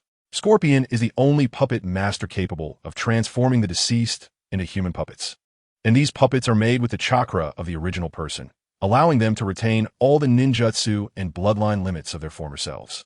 This is the greatest advantage of human puppets. Recently, the encoding has been severe, which motivates us to update faster, so please take a moment to exit reading mode. Thank you. Chapter 26. Better luck than Tsunade. As soon as the third Kazekage appeared, he immediately released shurikens, all of which were dodged. Then, his right hand transformed into countless blades, rushing toward Sakura at an extremely fast speed. In a moment of desperation, Chiyo used the tail of her Scarlet Flow Amber to block the attack. How about this? Scorpion's little finger slightly twitched, and the right hand of the third Kazekage opened up, splitting into 3 layers, each covered with a series of curse marks. After releasing the curse marks, countless arms surged toward Sakura, trapping her within them. Chiyo then pulled Sakura out, but Scorpion quickly bound Sakura with ropes and released a large cloud of poisonous mist. If it weren't for Sakura using an explosive tag to blast away the mist, the poison would have been enough to take her life. What a resilient spirit, truly worthy of being Tsunade's apprentice. Yin Xiang nodded and smiled, seemingly pleased with his daughter-in-law. The subsequent battle was even more exhilarating, as Chiyo summoned the father and mother puppets made by Scorpion, demonstrating to Yin Xiang what it meant to be a puppeteer. Her hands danced continuously, and the blades in the puppets' hands crisscrossed. The speed of their movements was astonishing, swinging over 10 times within 2 seconds, halting only after both sides' weapons shattered. However, there is an inherent difference between puppets and human puppeteers, and Scorpion immediately unleashed the strongest skill of the third Kazekage, Iron Sand. The moment the iron sand spewed from the third Kazekage's mouth, Yin Xiang No. 2 had already grasped the usage of iron sand. This ultimate bloodline limit of the strongest Kazekage was learned by Yin Xiang at a glance. If he knew, he would have to live up to it. Under the assault of iron sand, Chiyo's father and mother puppets were rendered unusable, and Chiyo herself lost a prosthetic limb. Sakura voluntarily offered to become Chiyo's puppet to fight. The battle here was extremely intense, as Sakura's monstrous strength and Scorpion's iron sand quickly demolished the entire cave. Cabin was also engaged in a fierce battle with his equal, while Kakashi's side felt quite constrained, unable to catch Deidara, being blasted back to the ground countless times. Yin Xiang No. 1 found it rather boring following them. As for Yin Xiang's main body, after dealing with the shadow issue, he returned to the office with Tsunade. After clearing the piled-up documents, Yin Xiang and Tsunade started gambling in the office. This was originally a great opportunity to fleece Tsunade. However, Yin Xiang still recognized that he was not to be overly greedy. Tsunade had now confiscated all the assets of Danzo's root, suddenly becoming a little rich woman. The money allocated to herself was just enough to establish a new branch. So Tsunade was currently swimming in wealth. Thus, to manage this rich woman, Yin Xiang secretly used chakra to manipulate the dice while gambling with Tsunade, ensuring his losses. Finally, he found someone who could lose even better than him. Ha ha ha. Tsunade won 9 out of 10 times, her mood soaring. Although she always felt that winning at gambling would lead to trouble, winning 9 out of 10 times seemed to suggest that unless the world was ending. Yin Xiang's luck was worse than her own. After finally saving up a few coins, now they were all gone. Yin Xiang pushed his coins towards Tsunade and said, "I support the debt here." Tsunade collected the coins and flattered Yin Xiang. You still owe me. If you keep piling up debts like this, I'll have to work for you my whole life. Yin Xiang pretended to look wronged, knowing that such a young and handsome little puppy could easily touch the heart of a rich woman. Don't worry, I'm so rich now. I can support you for a lifetime. Tsunade patted Yin Xiang on the shoulder. All right, you said it. You can't leave me hanging halfway and let me starve to death. Yin Xiang smiled at Tsunade, having successfully executed his scheme. Don't worry. Tsunade nodded. Let's continue. She shook the dice cup. Good. Yin Xiang nodded. The more he owed, the more the rich woman would spend on him in the future. Just then, the office door opened, and it was Shizun. Hey, what are you guys doing? Yin Xiang, didn't I tell you that you can't gamble with Lady Tsunade? Shizun immediately scolded Yin Xiang. It's fine. All the work is done, and this kid's luck is worse than mine. He has already lost everything. Tsunade hugged Shizun's neck, urging her to sit down. There is someone with worse luck than Lady Tsunade? Shizun was shocked, thinking it was impossible. Just wait and see. Tsunade said to Shizun. This time we'll guess high or low. Whoever has the larger total wins. All right, I can definitely win you. Yin Xiang nodded, and the two then shook the dice cups simultaneously. After opening them, Yin Xiang used his Sharingan to discover that Tsunade actually had 5 ones. Shizun couldn't help but raise her eyebrows. Ha ha ha ha. Tsunade awkwardly scratched her head and chuckled. Oh no, I dropped a die, and now there are only 4 left. At this moment, Yin Xiang shook his dice, causing one die to vibrate into molecules, dissipating into the air. Don't worry, even if you only have 2 dice, you still won. Shizun said. But Yin Xiang opened his cup, and there were actually 4 ones inside. This works. Shizun's eyes widened in disbelief. Ha ha, I told you, Yin Xiang's luck is worse than mine. Tsunade generously opened her cup, allowing Yin Xiang to see her 5 ones. I can lose to this, forget it. I'm not gambling anymore. Seeing this, Yin Xiang quickly pretended to panic. How can that be? You owe me 200. Keep going. Tsunade would not let this fool go, as she usually was the one giving away money. And now she finally experienced what it felt like to have someone else give her money. It was simply fantastic. Yin Xiang, I advise you not to gamble in the future, or you might end up losing your underwear. Shizun also warned Yin Xiang. All right, Shizun, what are you here for? Yin Xiang changed the subject. I came to check on Lady Tsunade's work situation and see how you, the secretary, are doing. I didn't expect Lady Tsunade to have finished all those piled up documents. Shizun said. Those things were all handled by Yin Xiang, and every arrangement was meticulous. I've checked them, Tsunade said to Shizun. So, with Yin Xiang here, you can rest assured. So impressive. Shizun was astonished. Yin Xiang had only been here for a short time and could independently handle documents, earning the recognition of both Tsunade and the daimyo. It seemed like she had truly found a treasure. The upcoming battle was even more exhilarating. Chiyo summoned the father and mother puppets made by Sasori, and together with Sasori, demonstrated what it meant to be a puppeteer to Yin Xiang. Their hands moved continuously, and the blades in the puppets' hands crossed each other. The speed of their movements was astonishing. Within 2 seconds, they had struck more than 10 times, only stopping briefly when both sides' weapons shattered completely. However, puppets and human puppets are ultimately different. Sasori immediately used the strongest technique of the 3rd Kazekage, Iron Sand. The moment the iron sand was spewed from the mouth of the 3rd Kazekage, Yin Xiang No. 2 had already mastered its usage. This strongest bloodline limit of the Kazekage was learned by Yin Xiang with just one glance. If he knew, he would definitely come back to life. Under the assault of the iron sand, Chiyo's father and mother puppets were rendered unusable, and Chiyo herself lost a prosthetic puppet arm. Sakura volunteered to become Chiyo's puppet to fight. The battle on this side was intense. Sakura's monstrous strength and Sasori's iron sand quickly demolished the entire cave. Kankuro was fighting against himself, who was of equal strength, and it was also quite fierce. Only Kakashi's battle was quite frustrating, as he couldn't catch Deidara at all, being blown back to the ground countless times. Yin Xiang No. 1 was also quite bored following them. As for Yin Xiang's main body, after dealing with the shadow issue, he returned to the office with Tsunade. With the pile of documents cleared, Yin Xiang and Tsunade started gambling in the office. This was originally a great opportunity to take advantage of Tsunade. However, Yin Xiang was still clear-headed. Tsunade had now confiscated all the assets of Danzo's root, suddenly becoming a little rich woman, and the money she allocated for herself was just enough to establish a new branch, making Tsunade incredibly wealthy. Therefore, to take advantage of this rich woman, when gambling with Tsunade, Yin Xiang secretly manipulated the dice with chakra to make himself lose. Finally, he found someone who could lose even more than him. Ha! Tsunade won 9 out of 10 times and was in a great mood. Although she always felt that as long as she won the gamble, something bad would happen. Winning 9 out of 10 times was almost impossible unless the world was ending. Otherwise, it meant Yin Xiang was worse than her luck. After finally saving up a few coins, they were all gone. Yin Xiang pushed his coins in front of Tsunade and said, "I support debts here." Tsunade put away the coins and flatteringly said to Yin Xiang, "Still owing? If this continues, I'll have to work for you my whole life." Yin Xiang pretended to look wronged, knowing that such a young, handsome puppy could easily touch a rich woman's heart. Don't worry. I'm so rich now, I can support you for life." Tsunade patted Yin Xiang's shoulder and said, "All right, that's what you said. You can't just abandon me halfway and let me starve." Yin Xiang smiled at Tsunade, having succeeded in his scheme. Don't worry.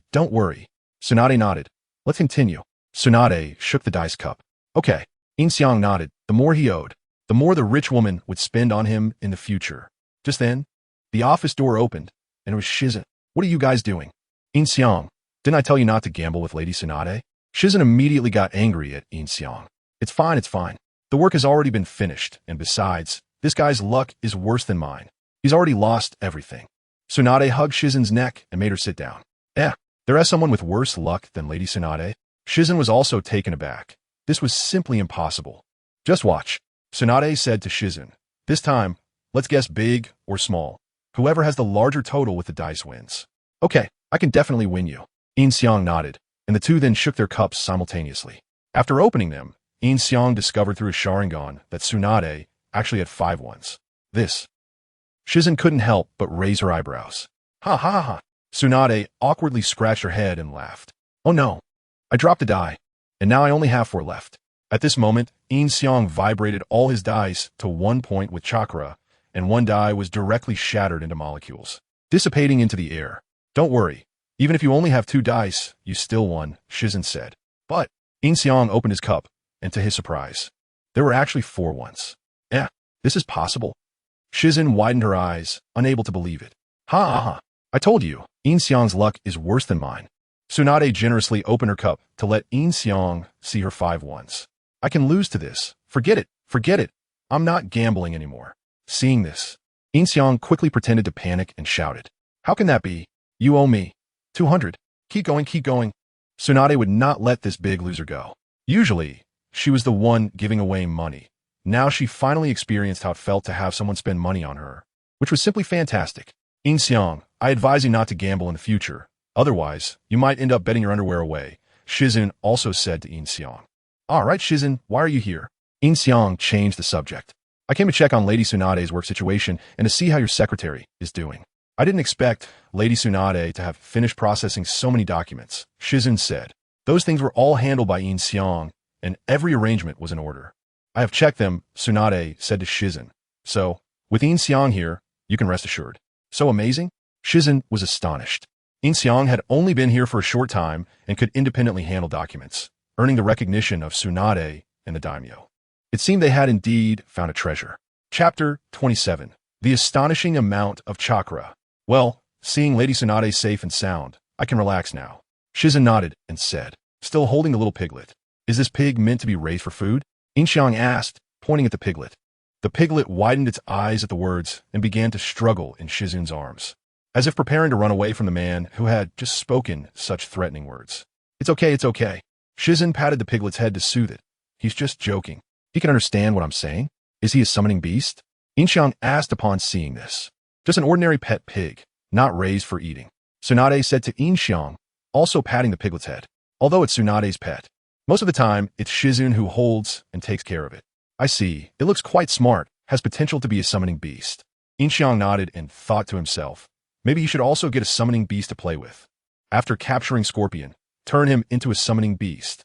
Yin Xiang fantasized in his mind, imagining that when others called for summoning beasts, he would summon a handsome guy, and then that one would summon countless puppets.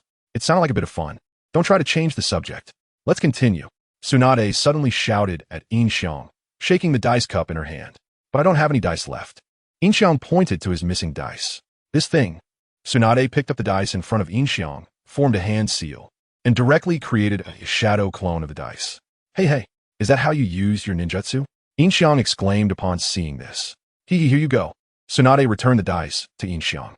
With no other choice, Yin Xiang could only continue with Tsunade, which was actually what he had expected. Shizen left midway. After gambling for an entire afternoon, Yin Xiang now owed Tsunade 5,000, totaling over 10,000, with daily interest. The road to repaying the debt is long and arduous. Yin Xiang sighed, thinking that next time, he must invest in money. Get infinite money.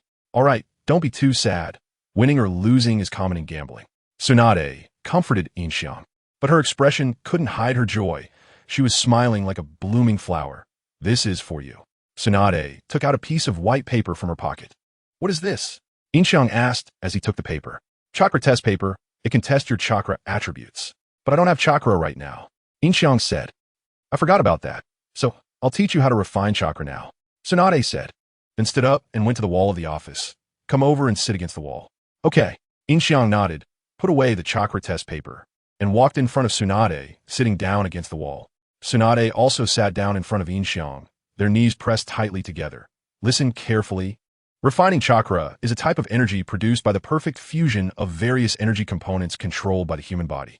It is the energy source for performing ninjutsu, jinjutsu, taijutsu, or creating thread-like bindings to restrain opponents, or cut through materials composed of chakra. The first method of cultivation is to extract physical energy from the 130 trillion cells in the human body, one cell at a time. The second is the mental energy trained through extensive cultivation and experience accumulation. With your ability, you should be able to understand what I'm saying, right? Tsunade looked at Yin Xiang. MHM. Yin Xiang nodded. Of course, there's also extracting chakra from natural energy, which is called sage arts. For now, you can't access that. And what I will teach you is the first method.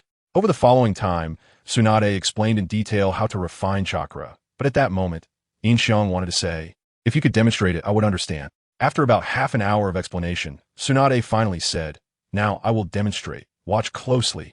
Then Tsunade began to meditate and refine chakra, while simultaneously transmitting chakra from her knees into Yin Xiang's body.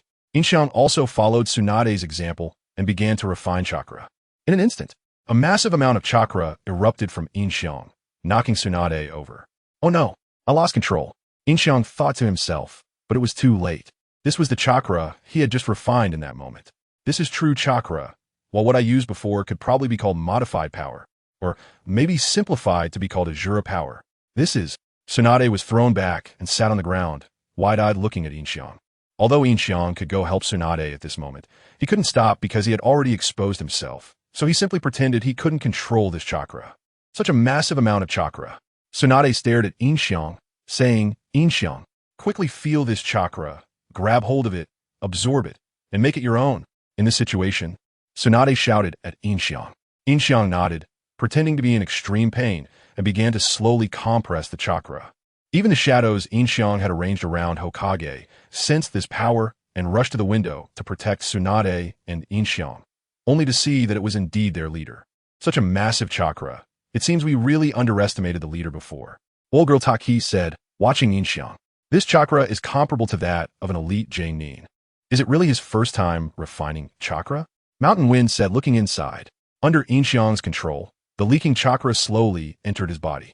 Yin Xiang closed his eyes to meditate for a while, pretending to absorb the residual chakra, and opened his eyes 5 minutes later.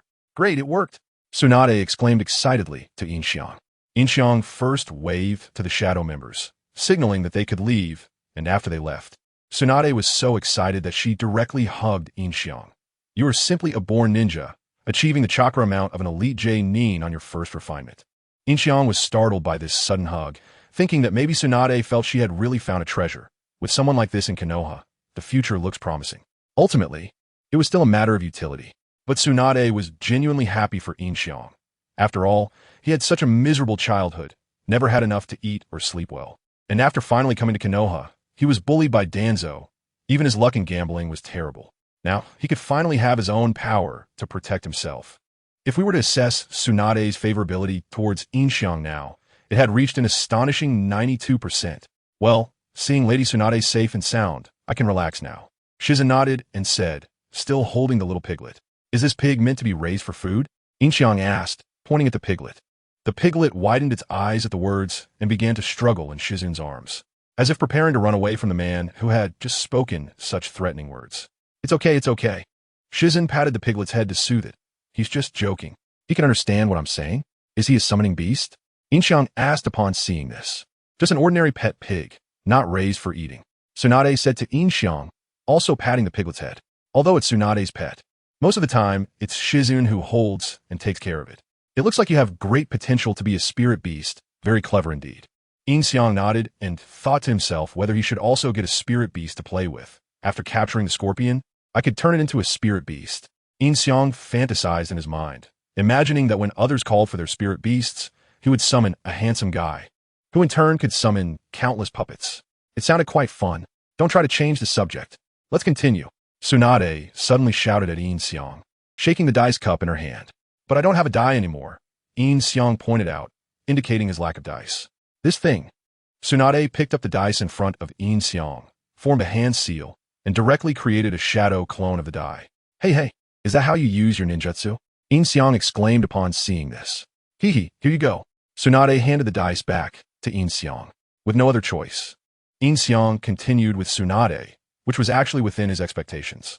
Along the way, Ino had also left, and after gambling for an entire afternoon, Yin Xiang now owed Tsunade 5,000, totaling over 10,000, with interest accruing every day.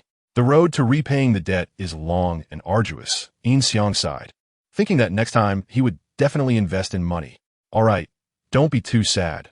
Winning and losing are common in the gambling world, Tsunade comforted Yin Xiang, though her expression was hard to hide, and she was smiling like a blooming flower. This is for you. Tsunade took out a piece of white paper from her pocket. What is this? Yin Xiang asked as he received the paper. Chakra test paper. It can test your chakra attributes. But I don't have chakra yet. Yin Xiang replied. I forgot about that. Then I'll teach you how to refine chakra now, Tsunade said, standing up and walking to the wall of the office. Come over and sit against the wall. Okay. Yin Xiang nodded, put away the chakra test paper, walked in front of Tsunade, and sat down against the wall. Tsunade also sat down in front of Yin Xiang, their knees touching closely. Listen carefully. Refining chakra is an energy produced by the human body, controlling and perfectly merging various component energies. It is the energy source for performing ninjutsu, jinjutsu, taijutsu, or creating line-like bindings to restrain opponents or cut materials made of chakra. The first method of cultivation is to extract the body's energy from the 130 trillion cells one by one. The second is the mental energy cultivated through extensive training and experience. With your ability, you should understand what I'm saying, right? Tsunade looked at Yin Xiang. Yin Xiang nodded. Of course, there's also extracting chakra from natural energy, known as sage arts, which you can't access for now. But what I'm going to teach you is the first method. Over the following time, Tsunade explained in detail how to refine chakra. But at that moment, Yin Xiang wanted to say, just demonstrate it, and I will understand. After about half an hour, Tsunade said, now I'll demonstrate. Watch closely. Tsunade began to meditate and refine chakra, simultaneously transmitting chakra from her knees into Yin Xiang's body. Yin Xiang followed her example and started to refine chakra. In an instant, a massive amount of chakra erupted from Yin Xiang's body, knocking Tsunade over. Oh no, I lost control. Yin Xiang thought to himself, but it was too late. This was the chakra he had just refined in that brief moment. This was true chakra, and what he had used before could probably be called the power of a modifier, or perhaps simplified, called the power of an Asura. Tsunade was blown away, sitting on the ground with wide eyes, staring at Yin Xiang. Although Yin Xiang could go help Tsunade, he couldn't stop now, as he had already exposed himself, so he might as well pretend he couldn't control this chakra. What a massive chakra! Tsunade exclaimed, her eyes wide as she looked at Yin Xiang. Yin Xiang, quickly feel this chakra, grab it, and absorb it for yourself. In this situation, Tsunade shouted at Yin Xiang. Yin Xiang nodded, pretending to be in immense pain as he slowly began to compress the chakra. Even the shadows he had arranged around the Hokage felt this power and rushed to the window to protect Tsunade and Yin Xiang, only to find that it was indeed their leader. This massive chakra, it seems we really underestimated the leader before, Aburame Shino said, watching Yin Xiang. This chakra is comparable to an elite J-Nin. Is this really his first time extracting chakra? Kamizuki Izumo remarked. Under Yin Xiang's control, the leaking chakra slowly entered his body. Yin Xiang then closed his eyes to meditate for a while, pretending to absorb the residual chakra. After 5 minutes, he opened his eyes. Great! It worked! Tsunade exclaimed excitedly at Yin Xiang. Yin Xiang first waved to the shadow members, signaling them to leave. Once they were gone, Tsunade was so excited that she directly hugged Yin Xiang. You are simply a natural-born ninja. You reached the chakra level of an elite Nin on your first attempt at refining chakra. Yin Xiang was startled by this sudden hug, thinking that perhaps Tsunade felt she had found a treasure. With someone like him in Konoha, the future looked promising. Ultimately, it was still a matter of utility. But in reality, Tsunade was genuinely happy for Yin Xiang.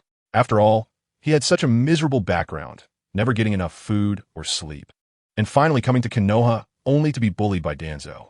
Even his luck in gambling was a mess. But now he could finally have his own power to protect himself. If we were to measure Tsunade's current feelings toward Yin Xiang, they had reached an astonishing 92%. Recently, the severe changes have motivated us to update faster. Please take a moment to exit reading mode. Thank you. Chapter 28. Yin Xiang takes action. Tsunade got off Yin Xiang. Quick, let's see what your chakra nature is. She looked at Yin Xiang excitedly. Okay. Yin Xiang nodded and took out the chakra test paper. What nature should I choose? He thought to himself. But the chakra test paper in his hand was already acting up, directly splitting into 5 parts. The wind chakra split the test paper into 5. The lightning chakra wrinkled one of them. The fire chakra burned one piece. The earth chakra crushed another. And finally, the water chakra soaked one. 5 natures. Tsunade was even more surprised now. It's known that ninjas with all 5 natures are incredibly rare. The only one she knew over her master Hiruzen Sarutobi, the second Hokage Tobirama Senju, and Kakashi Hitaki. You might really be a born ninja, Tsunade said, looking at Yin Xiang. Ready, Yin Xiang replied awkwardly, while thinking to himself, why won't this hand listen? Just trying to show off, huh? Starting tomorrow, I'll teach you some simple body flicker techniques, beginning with the basics to train your chakra control. Okay, Yin Xiang nodded. Meanwhile, on Yin Xiang number 2's side, Sakura pretended to be poisoned, causing Sasori to be careless. She controlled the third Kazekage puppet to charge at her, only to have it shattered by a punch from Sakura, resulting in the defeat of Sasori's third Kazekage puppet. Sasori was very confused. Clearly, he had been poisoned, so why was the opponent still able to move freely? In fact, before coming here, Sakura had received an antidote from Kankuro, having already created an antidote for Sasori's poison. Sasori was overly confident in his poison, which led him to use only one type of poison. Next, it would get even more interesting. Yin Xiang number 2 thought, watching the third Kazekage get smashed. On Kakashi's side, he was still in pursuit. Deidara was getting a bit angry about the explosions he had set for Kakashi, and he directly attached chakra to his feet, preparing to chase after him, only to be caught in one of Deidara's bombs. If this goes on, it will never end. Can't Deidara just stop running? Yin Xiang no. One thought as he chased from behind. I'll just take care of him myself. He decided and accelerated, bypassing Kakashi and Naruto. Who was that? Kakashi and Naruto were startled, not even realizing someone was behind them. They only saw a shadow dart past them, then land on a tree trunk lying across the canyon, flying out like a shuriken. What? Deidara exclaimed as he saw the person appear so quickly, and hurriedly threw out several bird-shaped clay bombs. Lightning appeared around Yin Xiang, nullifying the explosive clay. Then he hovered in front of Deidara. Can we stop playing this childish game of hide and seek, Deidara? He then kicked Deidara in the head, knocking him off his big bird. Yin Xiang took Deidara's place, raising 2 fingers in his hand, directly controlling his bird to circle in the air. Itachi's lines are indeed cool. A black cloak covered his face. Could it be that night god? The news of Night God had already spread among the ninjas in Konoha, and everyone had to be wary of this person. Kakashi didn't expect him to appear here. Deidara's body crashed into the tree trunk, almost spitting out blood. Yin Xiang's kick had already swollen his face. Who the hell are you? Deidara shouted at Yin Xiang as he climbed up from the trunk. Return Gaara to me. Naruto didn't care who was who, only focused on Gaara in that big bird's mouth. I am the king of the night, the evil punisher, Night God. Yin Xiang shouted at Deidara. King of the night? Deidara looked up at the sky. Who are you kidding? It's daytime. Daytime. How can the king of the night appear in the daytime? Is that the point? Kakashi arrived behind Deidara and kicked him. Deidara reacted quickly, raising his remaining right arm to block Kakashi's kick while retreating. Kakashi thought that no matter what Night God's purpose was, he seemed to be helping them right now. Naruto charged towards Yin Xiang in the air, and Yin Xiang had no intention of dodging. It was the perfect opportunity to settle the score for that kiss. Naruto! Kakashi hurriedly tried to stop Naruto, but was too late. Naruto had already jumped onto the big bird's head, throwing a punch at Yin Xiang. Left, right, jump back, Yin Xiang recited, dodging every punch Naruto threw. In front of my eyes, your attacks have already been seen through. Hearing this somewhat familiar line, Naruto instinctively looked into Yin Xiang's eyes. What the heck? They were just ordinary eyes. Give me guard back. Naruto used a Sharingan in his hand and struck towards Yin Xiang, who stepped forward, grabbing Naruto's wrist while injecting chakra, disrupting Naruto's chakra. The Sharingan dissipated directly in Naruto's hand. What? Naruto's eyes widened, and then he was kicked away by Yin Xiang. Of course, this kick was still somewhat restrained, and Naruto was knocked against the tree trunk. Calm down, Naruto. The opponent is a stronger enemy than Akatsuki. Kakashi, who was engaged in fierce combat with Deidara, shouted to Naruto from his shadow clone.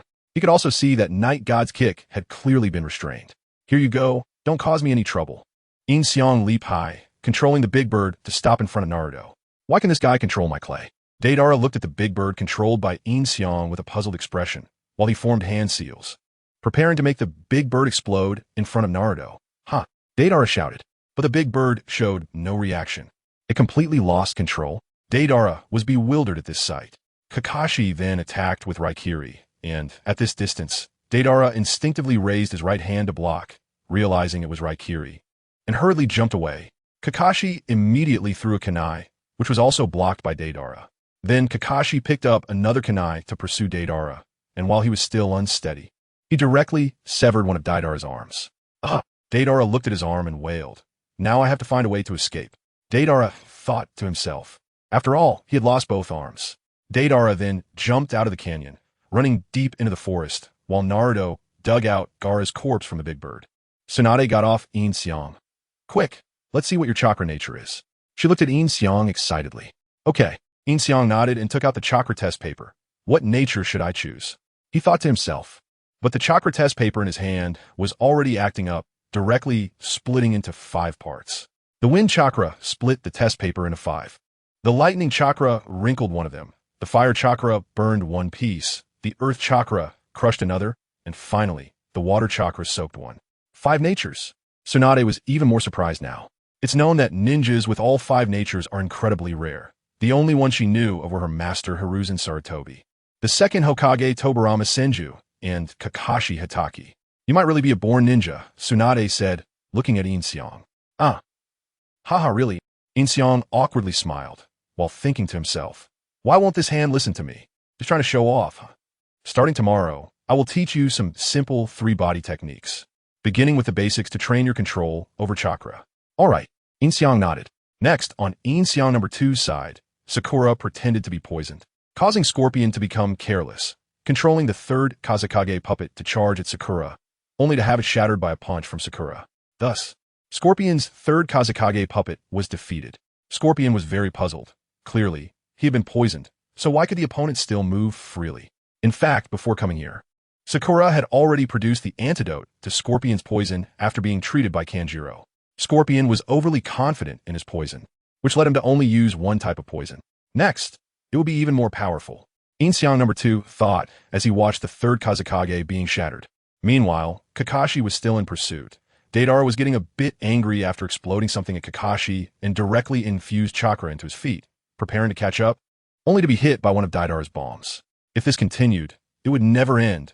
Couldn't Deidara just run away? Yin Xiang no. One thought while chasing from behind. I'll just take care of him myself. Yin Xiang thought, then accelerated, bypassing Kakashi and Naruto. Who was that? Kakashi and Naruto were startled, not even realizing someone was behind them, only to see a shadow rush past them, then step on a tree trunk lying across the canyon, flying out like a shuriken. What? Deidara saw this person suddenly appear and move so fast, quickly throwing out several bird-shaped clay bombs. Lightning appeared around Yin Xiang, rendering the explosive clay ineffective. And then he soared into the air before Deidara. Can we stop playing these childish hide-and-seek games? Deidara? He then kicked Deidara on the head, knocking him off his big bird. Yin Xiang took Deidara's place, raised 2 fingers, and directly controlled his bird to circle in the air. Itachi's lines are indeed cool. A black cloak. Obscuring his face, could it be that Night God? News of Night God had already spread among the ninjas in Konoha, and everyone had to pay attention to this person. Kakashi never expected he would appear here. Ah! Deidara's body crashed into the tree trunk, nearly spitting out blood. just now. Yin Xiang's kick had already swollen his face. Who are you? Deidara climbed up from the tree trunk and shouted at Yin Xiang. Give me back, Gaara. Naruto didn't care about who was who, only concerned about Gaara in that big bird's mouth. I am the king of the night, the evil punisher, night god. Yin Xiang shouted at Deidara. King of the night? Deidara looked at the sky. Who are you trying to fool? It's daytime now, daytime. How can the king of the night appear during the day? Is that the point? Kakashi arrived behind Deidara, kicking at him. Deidara reacted quickly, immediately raising his remaining right arm to block Kakashi's kick while retreating. Kakashi thought, no matter what Night God's purpose was, he seemed to be helping them now. Naruto charged towards Yin Xiang in the air, and Yin Xiang had no intention of dodging. This was the perfect opportunity to take revenge for that kiss. Naruto! Kakashi hurriedly tried to stop Naruto, but it was too late. Naruto had already jumped onto the big bird's head, throwing a punch at Yin Xiang. Left, right, jump back, Yin Xiang chanted, dodging every punch from Naruto. In front of my eyes, your attacks have already been seen through. Hearing this somewhat familiar line, Naruto instinctively looked into Yin Xiang's eyes. What the heck? They were just ordinary eyes. Give me back, Gaara. Naruto directly used Sharingan in his hand and attacked Yin Xiang, who stepped forward, grabbing Naruto's wrist and injecting chakra, disrupting Naruto's chakra. The Sharingan directly dissipated in Naruto's hand. What? Naruto's eyes widened. Then he was kicked away by Yin Xiang. Of course, this kick was still restrained, and Naruto fell against the tree trunk. Calm down, Naruto. The opponent is stronger than Akatsuki. Kakashi and Deidara were currently in a fierce battle, and he had to use his shadow clone to shout at Naruto, as he could also tell that Night God's kick was clearly restrained. Here you go, don't trouble me anymore. Yin Xiang jumped high, controlling the big bird to stop in front of Naruto. Why can this guy control my clay? Deidara looked at the big bird controlled by Yin Xiang with a puzzled expression, while forming seals with his hands, preparing to make the big bird explode in front of Naruto. Deidara shouted, but the big bird had no reaction at all. Has it completely lost control? Deidara was also confused. Kakashi directly attacked with Raikiri, and at this distance, Deidara instinctively extended his right hand to block. Seeing it was Raikiri, he quickly jumped away. Kakashi immediately threw a shuriken, which Deidara also blocked. Then Kakashi picked up another shuriken to pursue Deidara, directly cutting off one of Deidara's arms while he was still unsteady. Deidara looked at his arm and cried out. Now I must find a way to escape. Deidara thought to himself. After all, he had lost both arms. Deidara then jumped out of the canyon, running deeper into the forest, while Naruto dug out Gaara's corpse from the big bird. Recently, the code conversion has been severe, which gives us more motivation to update faster. Please move your little hand to exit reading mode. Thank you. Chapter 29. Capturing Deidara. As for Yin Xiang number 1, he took the opportunity to leave. Was that guy here to help us? Kakashi thought to himself as he watched Yin Xiang number 1 depart. Isn't he supposed to be in Konoha? How did he end up in the land of rivers? Is his goal Naruto? Kakashi didn't pursue Deidara, instead pondering on the spot. And what was Yin Xiang number 1 up to? Anyway, the battle here had already concluded under his intervention. So although the mission didn't mention capturing Deidara, Yin Xiang still wanted to give it a try. Yin Xiang had already chased after Deidara. With his speed, he quickly spotted Deidara running through the jungle and appeared before him. Deidara immediately stopped, pulling a mouthful of clay from his bag, and started chewing. You're not going to interrupt my resistance, are you? Yin Xiang said to Deidara. Deidara ignored him and continued chewing his clay. Seeing Deidara so engaged, Yin Xiang felt like playing with him. He placed his hand on the ground and instantly extracted a large chunk of clay from it, towering over him. Upon seeing this, Deidara finally spoke up. You can use this kind of ninjutsu too? No wonder, Deidara said, looking at Yin Xiang. Is that so? Deidara creates shapes by chewing the clay in his hand, while I can just mold it with my hands. Yin Xiang quickly shaped several small spiders and threw them at Deidara, then ran towards him. Deidara, well aware of the power of these spiders, hurriedly retreated. Yin Xiang then tossed a medium-sized bird towards Deidara, which exploded right in front of him, sending him back toward the spiders, causing another explosion that made Deidara endure 2 blasts. Damn it, Deidara still wanted to counterattack. He stood up and spat out clay from his mouth, transforming it into a large bird and took off into the air. Yin Xiang immediately created a large bird to follow him, with Deidara in front and Yin Xiang right beside him. You're chasing so closely. Deidara immediately accelerated, thinking, let us see how you catch up now. Deidara believed his speed was already very fast and looked back, only to find Yin Xiang still beside him, waving at him arrogantly. Deidara jumped off the large bird and detonated it. However, during the fall, Deidara realized that Yin Xiang had used lightning release to embed his hand into the bird, preventing it from exploding. This guy, Deidara was almost speechless, as he knew this kind of ninjutsu was something no one else could use, and it was impossible for anyone to be more skilled than him. As Deidara landed and prepared to flee, Yin Xiang had already appeared in front of him. Deidara quickly turned around, only to find the large bird behind him. Huh! Yin Xiang detonated the large bird, sending Deidara flying to his feet. Deidara looked up at Yin Xiang, who pointed a finger at him, and in an instant, Deidara fell into a Jinjutsu, which was the illusion technique Yin Xiang learned from Itachi. In the Jinjutsu, Deidara turned into paper and began to burn. What? What is going on? Deidara looked at his burning self in panic. Burn to ashes, Deidara. Yin Xiang's figure appeared before Deidara, eerily saying to him. The next moment, Deidara's entire body turned to ashes, while in the real world, Deidara inexplicably yelled and rolled on the ground. Jinjutsu is still a bit fun, Yin Xiang laughed, then used Deidara's messenger bag to tie his feet before dispelling the Jinjutsu. When Deidara regained his senses, he found that he couldn't move, his hands were gone, and his feet were tied. He was like a human stick. Let me go, what do you want? Deidara shouted at Yin Xiang while lying on the ground. I want to create an organization called the Night Courtyard. How about it? Join me. Yin Xiang squatted down and said to Deidara, Join you? You should have said that earlier next time. Do you have to beat me up first? Deidara immediately replied, looking a bit angry. Does that mean you're willing? Yin Xiang looked at Deidara and asked, You're much more fun than those boring Akatsuki members, so of course, I'm willing. Deidara shouted, So tell me, what makes me interesting? Yin Xiang became interested and asked Deidara. You're very nibby, Deidara said straightforwardly. Yin Xiang's smile froze on his face. How dare he say I'm nibby? Then, Yin Xiang began to torment Deidara, using leaves to tickle the soles of his feet, nearly making him laugh himself unconscious. I was wrong. I was wrong. I was wrong. Deidara pleaded while lying on the ground, and only when he was almost out of breath did Yin Xiang stop. After this is done, come back to Konoha with me. Beep beep beep. Hidden task completed. Capture Deidara. Gain talent point X1. At that moment, all three Yin Xiangs received the notification in their minds. Not bad. My clones, the main body of Yin Xiang, was currently drinking with Tsunade in a tavern, celebrating his successful chakra extraction and becoming a 5-element ninja. While the clones were fighting outside, the main body was enjoying the company of beauties at home. Wow, I didn't expect there to be a hidden task.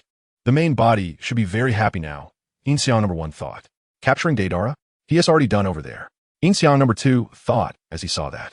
Meanwhile, Scorpion had already used his real body and was blown apart by Sakura's punch.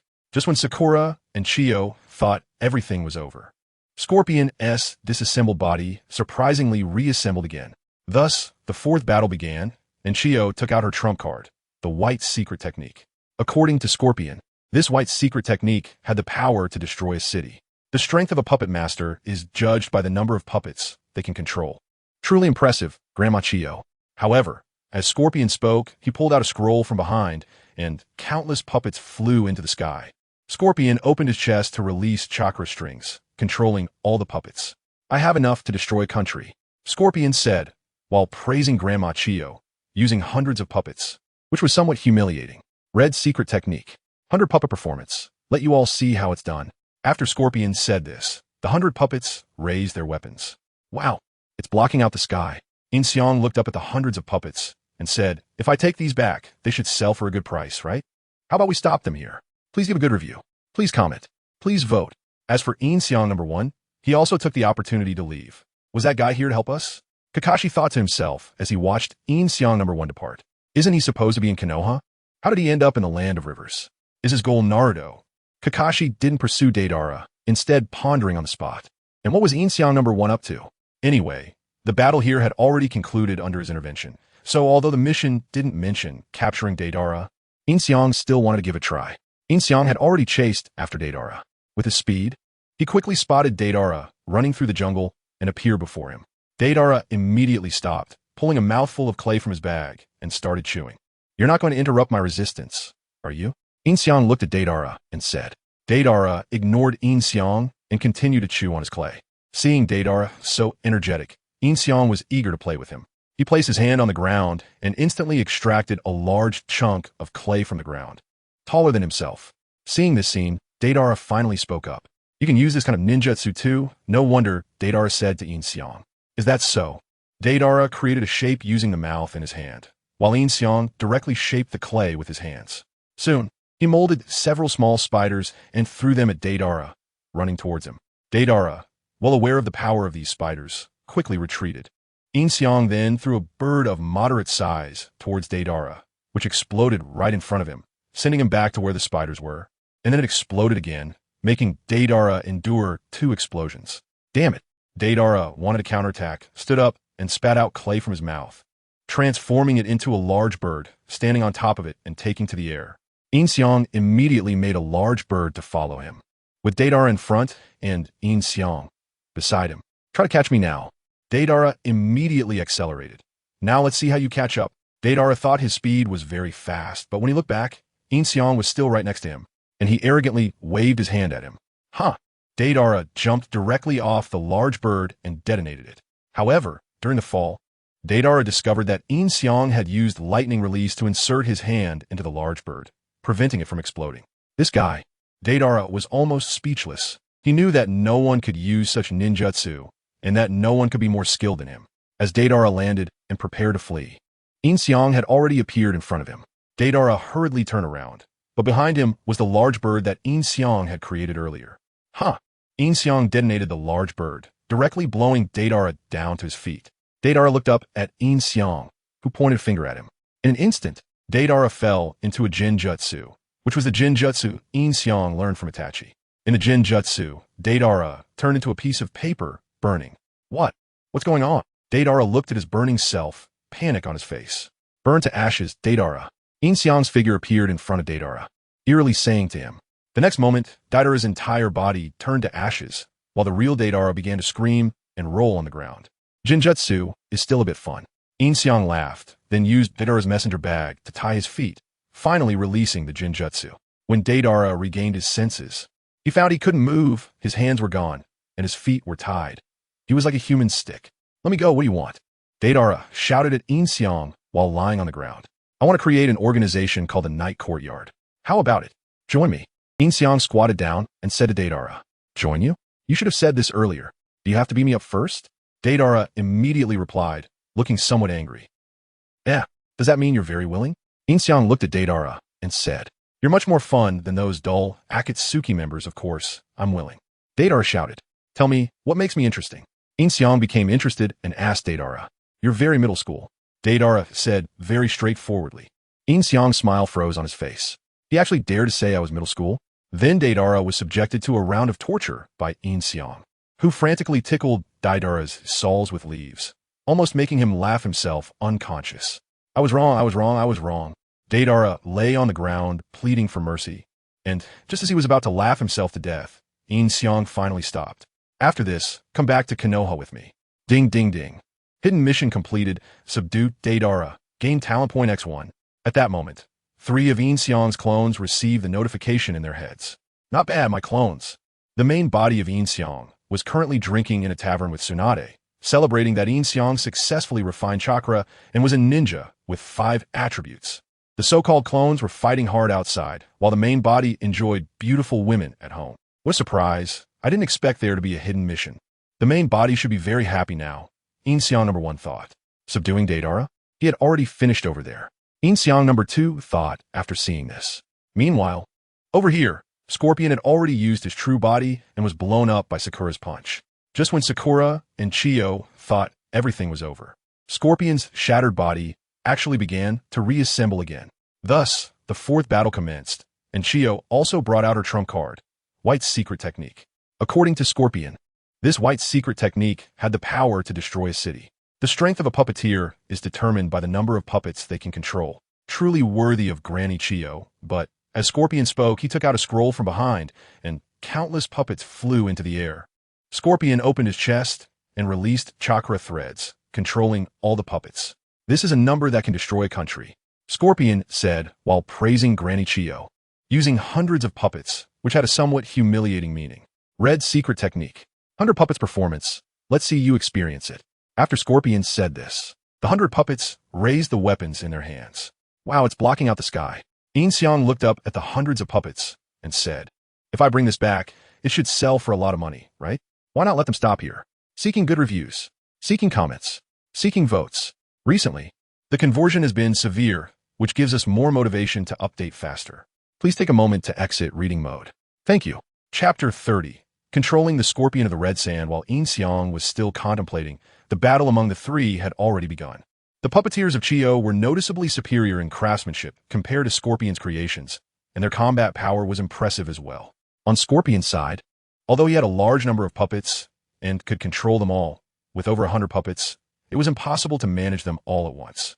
Many of his puppets were cut down by Chiyo's puppeteers like they were nothing, and Sakura could destroy many puppets with a single punch. Even though many puppets had been eliminated, the remaining ones became easier to control without being distracted. Yin Xiang noticed that the puppets in the air became more agile and thought to himself. 3 of Chiyo's puppeteers, under her control, used ninjutsu to pull a large number of puppets towards them, forming a group that could not be used. However, there were still too many, and one puppet launched a sneak attack from behind Chiyo, directly injuring her arm. An injury was a minor issue, but being poisoned was a serious concern. Now, there was only one antidote left between her and Sakura, and if Sakura got hurt again, they would be in a dire situation. Sakura, use this and attack Scorpion directly, Chiyo shouted as she tossed a round object to Sakura. Okay, Sakura responded, charging towards Scorpion under Chiyo's cover, and threw the object in her hand. In midair, it enlarged into something resembling the head of a shikaku and bit down on Scorpion, sealing his chakra. At that moment, the surrounding puppets lost their control and fell to the ground, while Chiyo collapsed due to the poison. This will seal his chakra. He can't move anymore, Chiyo said, looking at Scorpion pinned to the wall. We finally succeeded. Sakura sighed in relief upon seeing this, then hurried towards Chiyo, ready to try to cure her. Just then, a puppet behind Chiyo moved, raising a knife to stab her. Chiyo grandma, Sakura shouted urgently, rushing forward to block in front of Chiyo. Bang! Just as the knife was about to pierce Sakura's abdomen, Scorpion's hand froze midair. What? Scorpion was stunned, and both Sakura and Chiyo looked puzzled. Why? Did it stop? Sakura muttered in confusion, then quickly retreated 2 meters with Chiyo. I can't move. This is chakra thread. Scorpion glanced at his arms. Both sides bound with chakra threads, as well as his head, legs, and waist. Is this the puppet manipulation technique? It was indeed Yin Xiang who made his move, stepping out from his hiding place while controlling Scorpion to leap backward. At that moment, a seal appeared where Scorpion had just been standing, and Chiyo's parents flew out, stabbing toward that spot. You've noticed, haven't you? Yin Xiang said as he controlled Scorpion to land beside him. Who are you? Scorpion asked, looking at Yin Xiang. I am the king of the night, the evil punisher, the night god, Yin Xiang declared. Night god? Who is that? Sakura asked, confused as other ninjas, apart from the Jainin, were unaware of the night god. I can't break free.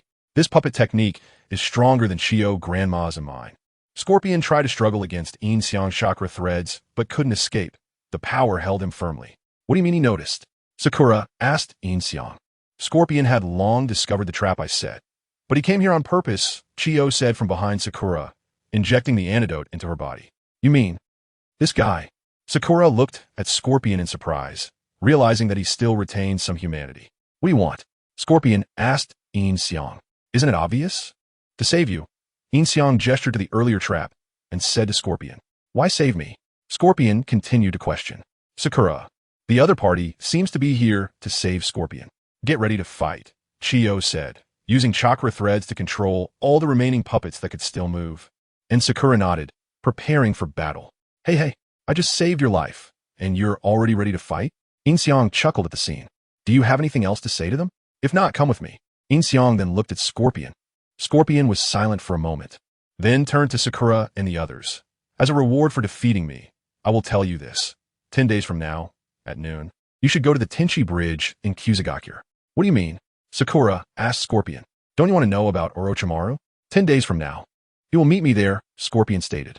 As soon as he finished speaking, Yin Xiang controlled Scorpion and led him away. Hey, brother. Yin Xiang rejoined Scorpion along with Yin Xiang number 1 and Deidara. When he saw Deidara, he greeted Scorpion, who was still bound. Deidara? Scorpion was momentarily confused. Aren't you capturing the Nine-Tails Jinchuriki? What's going on? Failed. Ha ha ha. Deidara laughed upon hearing this. You useless fool, Scorpion remarked. Don't say that, brother. Weren't you also captured by him? Deidara replied. What is your purpose? Scorpion asked the 2 Yin Xiangs, as they were both dressed in uniform with their faces covered, making it impossible for him to recognize them as shadow clones. Brother, they want to establish an organization called Akatsuki and invite us to join. I've already joined. You agree, right? Deidara said, nodding to himself. Akatsuki? Why would I want to join such an organization? Scorpion scoffed. Because my explosive release is stronger than Deidara's, Yin Xiang number 1 stated. And because my puppet technique is stronger than yours, Yin Xiang number 2 added. What kind of reason is that? If you're both stronger than us, what use is it for us to join? Scorpion questioned. We're just shadow clones. The main bodies aren't here. To establish the organization, we need people like you. We can make you stronger, Yin Xiang number 2 explained. Clones? Deidara and Scorpion exchanged glances, surprised that mere clones could be this powerful. They were unaware of Yin Xiang's true strength, not realizing that his clones possessed the full power of his original self. With the power of Shura, if he used the multi-shadow clone jutsu to summon 10,000 clones, they would wreak havoc across the ninja world. Scratches are minor issues, but poisoning is a serious matter. Now, there's only one antidote left between her and Sakura. If Sakura gets hurt again, they will be in a desperate situation. Sakura, use this and attack Scorpion directly. Chiyo threw a round object to Sakura and shouted. Okay, Sakura replied, charging towards Scorpion under Chiyo's cover, throwing the object. It enlarged in the air, transforming into something resembling the head of the Shikaku, biting down on Scorpion, sealing his chakra. In that instant, the surrounding puppets lost control and fell to the ground, and Chiyo collapsed due to poisoning. This will seal his chakra. He can no longer move, Chiyo said, looking at Scorpion pinned to the wall. We've finally succeeded. Sakura sighed in relief upon seeing this, then hurried to Chiyo to try and antidote her. Just then, a puppet behind Chiyo moved, raising a knife towards her. Chiyo grandma, Sakura shouted, rushing to stand in front of Chiyo. Bang! Just as the knife was about to stab into Sakura's abdomen, Scorpion's hand froze in midair. What? Scorpion was stunned, as were Sakura and Chiyo, both puzzled. Why? Did it stop? Sakura whispered in confusion, quickly retreating 2 meters with Chiyo. I can't move. This is chakra threads. Scorpion glanced at his arms. Both sides had chakra threads, and his head, legs, and waist were also bound by chakra threads. Is this the puppet manipulation technique? It was Yin Xiang who made his move. He stepped out from hiding, controlling Scorpion to jump back. In that instant, a seal appeared at Scorpion's previous location, and father and mother flew out, stabbing towards that spot. This was Chiyo's handiwork. You've noticed, haven't you? Yin Xiang said, controlling Scorpion to land beside him. Who are you? Scorpion asked Yin Xiang. I am the king of the night, the evil punisher, the night god. Yin Xiang declared. Night god? Who is that? Sakura asked, confused, as other ninjas besides the Jonin had no knowledge of the night god. I can't break free. Stronger puppet techniques than Chiyo grandma and me. Scorpion tried to struggle against Yin Xiang's chakra threads, but couldn't escape. The power tightly controlled him. What do you mean he noticed? Sakura asked Yin Xiang. Scorpion has long discovered the trap I set, and specifically came here, Chiyo said from behind Sakura, injecting the antidote into her body. Meaning, this guy. Sakura looked at Scorpion in surprise, realizing he still had some humanity left. What do you want? Scorpion asked Yin Xiang. Isn't it obvious? To save you. Yin Xiang gestured towards the earlier trap, speaking to Scorpion. Why save me? Scorpion continued to ask. Sakura, the other party, seems to have come to save Scorpion. Get ready to fight, Chiyo said, controlling all her remaining active puppets with chakra threads. Sakura nodded, preparing for battle. Hey, I just saved your life. And you're ready to fight already? Yin Xiang laughed at the scene. Do you have anything else to say to them? If not, come with me. Yin Xiang then looked at Scorpion. Scorpion first fell silent, then turned to Sakura and the others. As a reward for defeating me, I'll tell you this. The 10-day bridge in Kusagaki are at noon 10 days from now. You should go there. What do you mean? Sakura asked Scorpion. Don't you want to know about Orochimaru? 10 days from now, he will meet with me there. Just as Scorpion finished speaking, Yin Xiang controlled him and took him away. Hey, big brother. Yin Xiang met up with Scorpion, Yin Xiang number 1, and Deidara. When he saw Deidara, he greeted Scorpion, who was still bound. Deidara? Scorpion was momentarily confused. Aren't you capturing the Nine-Tails Jinchuriki? What's going on? Failed? Huh. Deidara laughed upon hearing this. You're useless, Scorpion said. Don't say that, big brother. Weren't you also captured by him? Deidara replied. What are your intentions? Scorpion asked the two Yin Xiangs, as they were both wearing face-covering uniforms, making it impossible to recognize them as shadow clones. Big brother, they want to establish an organization called Akatsuki and invite us to join. I've already joined. You should agree too, right? Deidara said, nodding to himself. Akatsuki? Why would I join such an organization? Scorpion said disdainfully. Because my explosive release is stronger than Deidara's. Yin Xiang number 1 said. Because my puppet manipulation technique is stronger than yours. Yin Xiang number 2 added. What kind of reason is that? Since you are stronger than us, what use is it for us to join? Scorpion said. We are just shadow clones. The main body is not here. To establish an organization, we need people like you. We can make you stronger, Yin Xiang number 2 explained. Shadow clones? Deidara and Scorpion exchanged glances, surprised that mere clones could be this strong.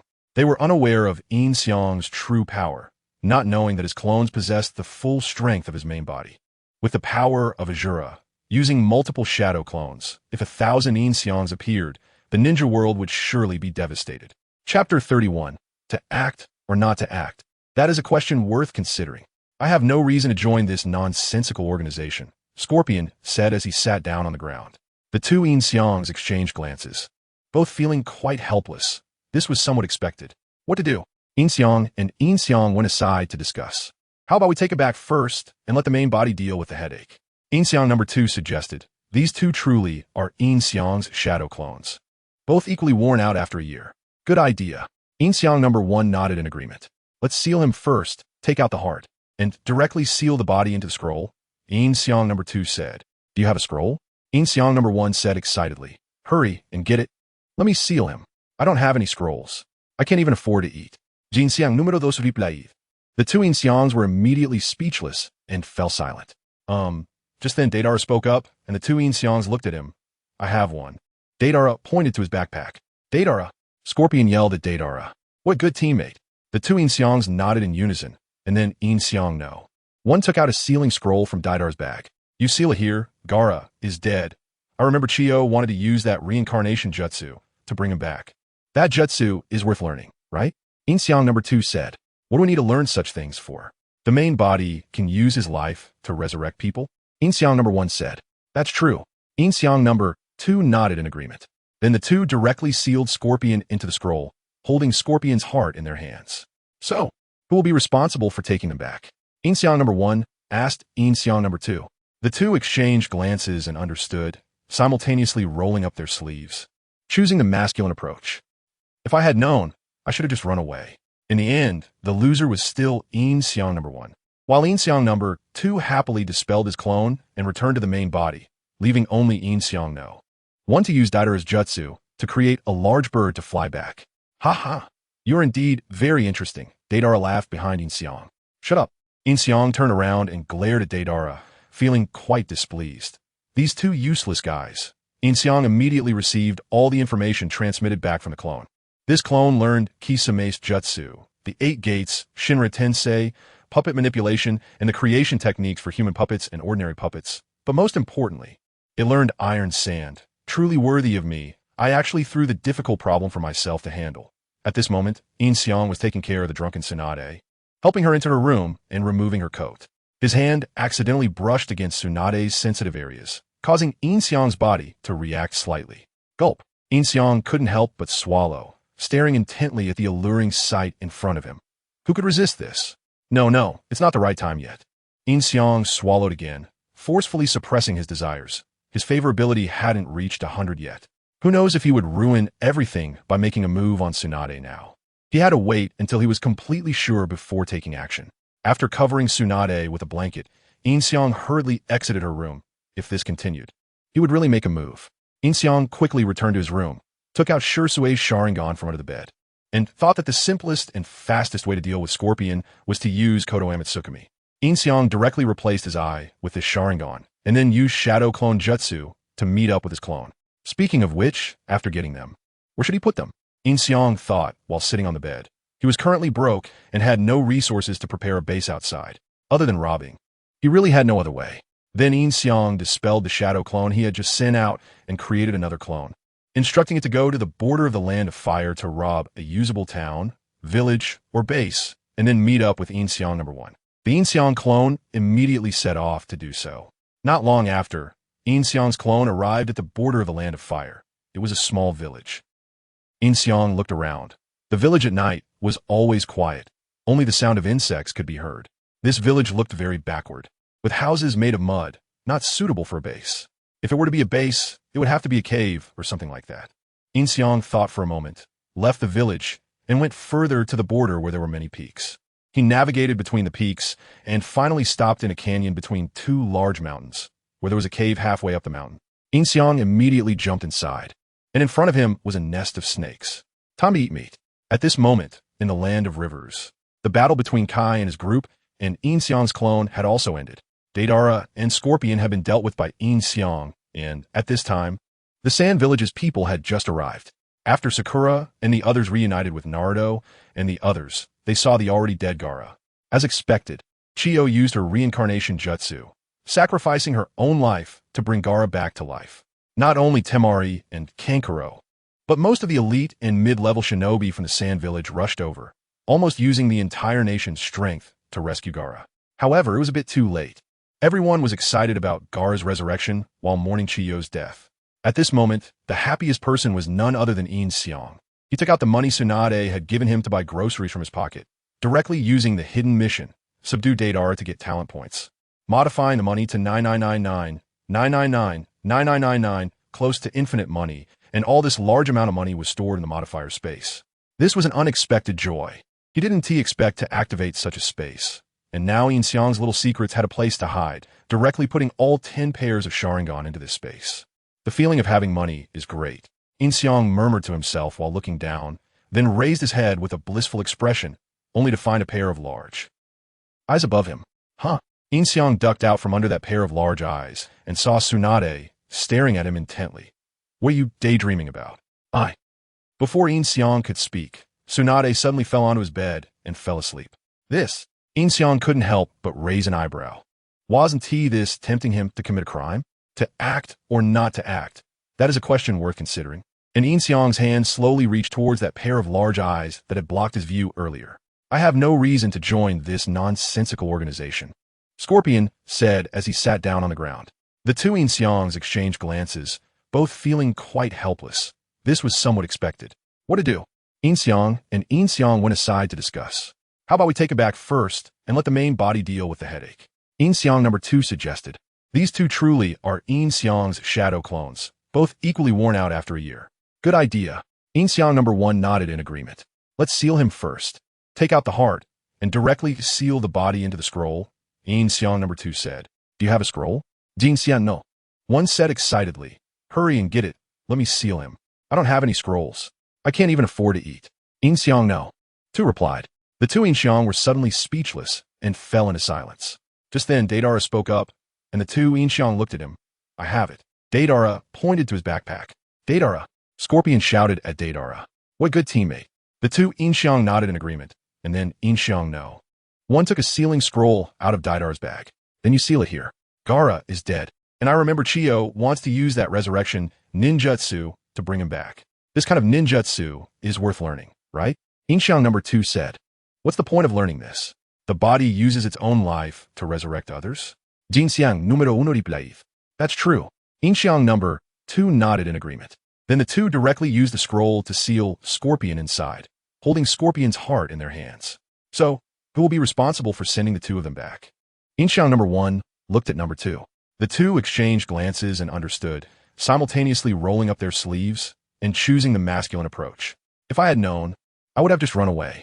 In the end, the one who lost was still Yin Xiang number 1, while Yin Xiang number 2, who was happy, dispelled the shadow clone and returned directly to the main body of Yin Xiang. Only Yin Xiang number 1 used Deidara's ninjutsu to create a large bird to fly back. Ha! You are indeed very interesting. Deidara laughed behind Yin Xiang. Shut up. Yin Xiang turned around and glared at Deidara, feeling quite displeased. These two idiots. Yin Xiang immediately received all the information sent back by the shadow clone. This clone learned Kisame's ninjutsu, the 8 gates Shinra Tensei puppet manipulation techniques, and the creation techniques for human puppets and ordinary puppets. Most importantly, it learned the sand iron technique. As expected of me, I actually threw the difficult problem back to myself to deal with. Yin Xiang was currently taking care of the drunken Tsunade, helping her to her room and taking off her coat. His hand accidentally brushed against Tsunade's chest, and Yin Xiang's body immediately reacted. Gulp. Yin Xiang couldn't help but swallow, staring intently at the killing intent in front of Tsunade's chest. Who could withstand this? No, it's not the right time yet. Yin Xiang swallowed again, forcefully suppressing his arousal. His favorability hadn't reached 100 yet. Who knows if acting on Tsunade now would ruin everything by morning. He had to wait until he was completely sure before making a move. After covering Tsunade with a blanket, Yin Xiang quickly exited her room. If this continued, he would really make a move. Yin Xiang hurried back to his own room, took out Shirsue's Sharingan from under the bed. The simplest and quickest method to deal with Scorpion was naturally Kodo Amatsukami. Yin Xiang directly replaced his eye with his Sharingan, and then used Shadow Clone Jutsu to merge with his clone. Speaking of which, after capturing them, where should he put them? Yin Xiang sat on the bed and thought. He was currently broke and had nothing. If he wanted to prepare a base outside, he had no other choice but to raid. Then Yin Xiang immediately dispelled the shadow clone he had just sent out and created a new clone, instructing it to go to the border of the fire country to raid for a usable town, village, or base, and then merge back with Yin Xiang No. One and the others. The clone immediately set off. Before long, Yin Xiang's clone had reached the border of the fire country. It was a small village. Yin Xiang looked around. The village at night was always quiet. Only the sound of insects could be heard. The village appeared quite backward, with houses made of mud. Not suitable as a base. If he were to have a base, he would indeed need to find a cave or something similar.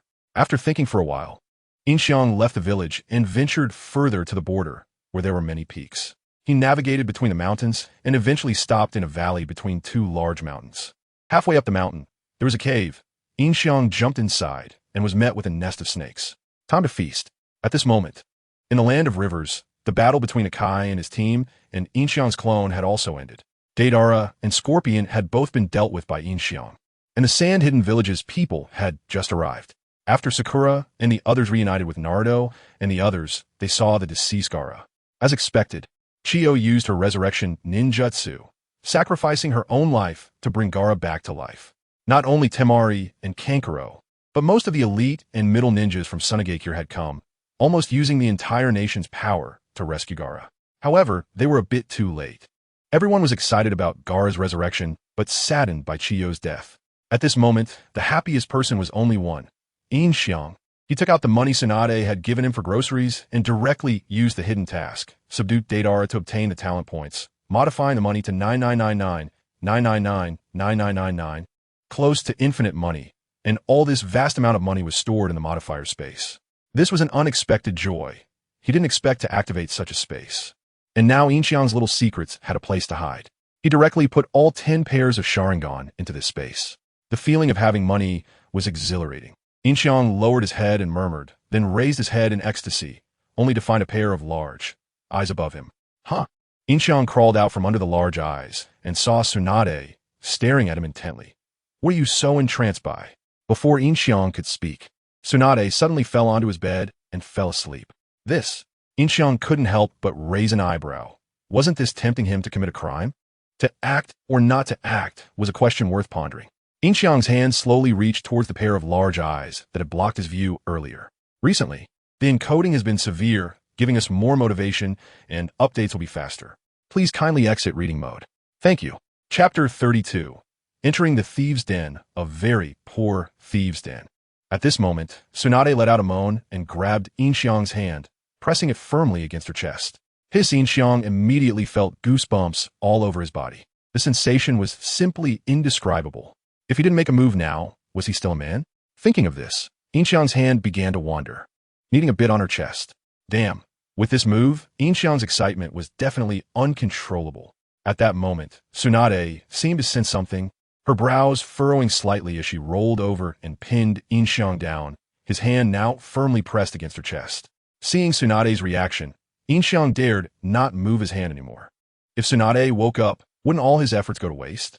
He then thought, just spending the night like this would be fine. When she woke up the next day, Tsunade would definitely be very shy and too embarrassed to face him. Moreover, the fact that he hadn't done anything inappropriate to her that night would surely make her doubt his charm and initiate a move on him. Then he could smoothly take Tsunade down, but it was his little brother who would suffer tonight. Yin Xiang's clone had already cleaned up the cave, using Earth Release to reshape the layout of the cave. Yin Xiang's Earth Release could hardly be called just that. It was more like the ability to control the earth, with the surrounding land entirely under his control. After handling this side, Yin Xiang's clone immediately went to meet Yin Xiang number 1. Under the speed of flight, Yin Xiang number 1 and Deidara quickly returned to Konoha, meeting up with Yin Xiang's clone just at the border of the Land of Fire. Here, Yin Xiang's clone shouted into the air, and Yin Xiang number 1 immediately flew down. Ew, must be a clone too? Yin Xiang number 1 glanced at Yin Xiang's clone and said, "Of course." Yin Xiang nodded. "The base is ready. Follow me." Yin Xiang's clone then jumped onto a giant bird, taking control of it and flying the two towards the canyon. When they arrived at the base, it was completely dark. "This is too dark." Deidara looked around and said, "This can't be our base, right? Although it looks quite large, it's too shabby. We'll make do for now.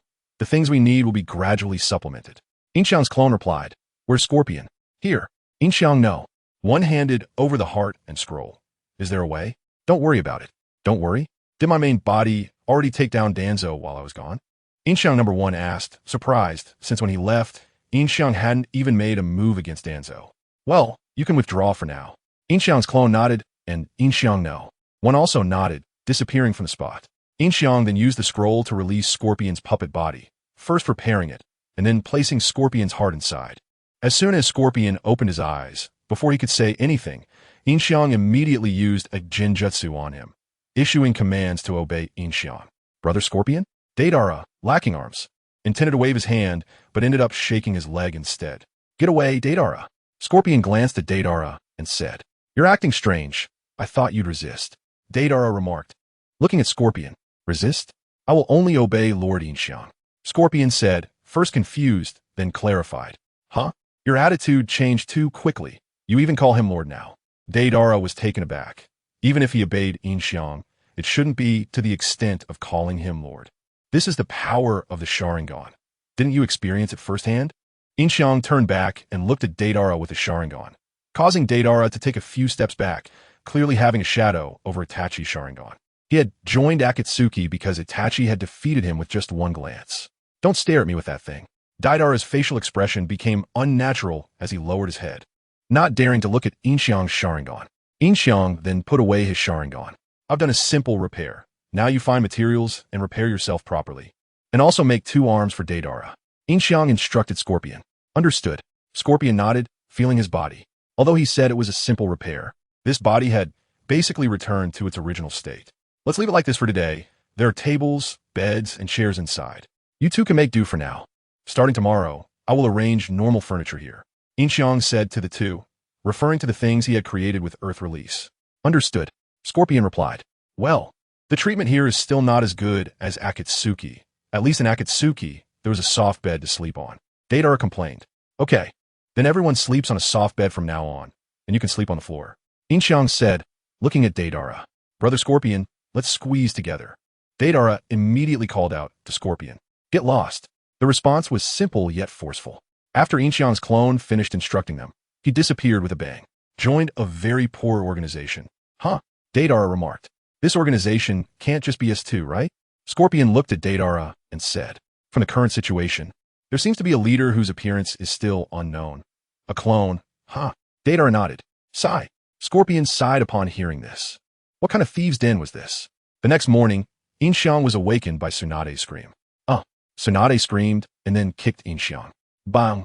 Yin Xiang crashed into the wardrobe and then fell to the floor. Fortunately, the kick wasn't too strong, or Yin Xiang would have been in serious trouble. "Ouch, ouch, ouch." Yin Xiang groaned, holding his stomach as he got up from the floor. "What are you doing?" Yin Xiang looked at Tsunade with a wronged expression. "What are you doing in my room?" Tsunade shouted at Yin Xiang while wrapping herself in a blanket.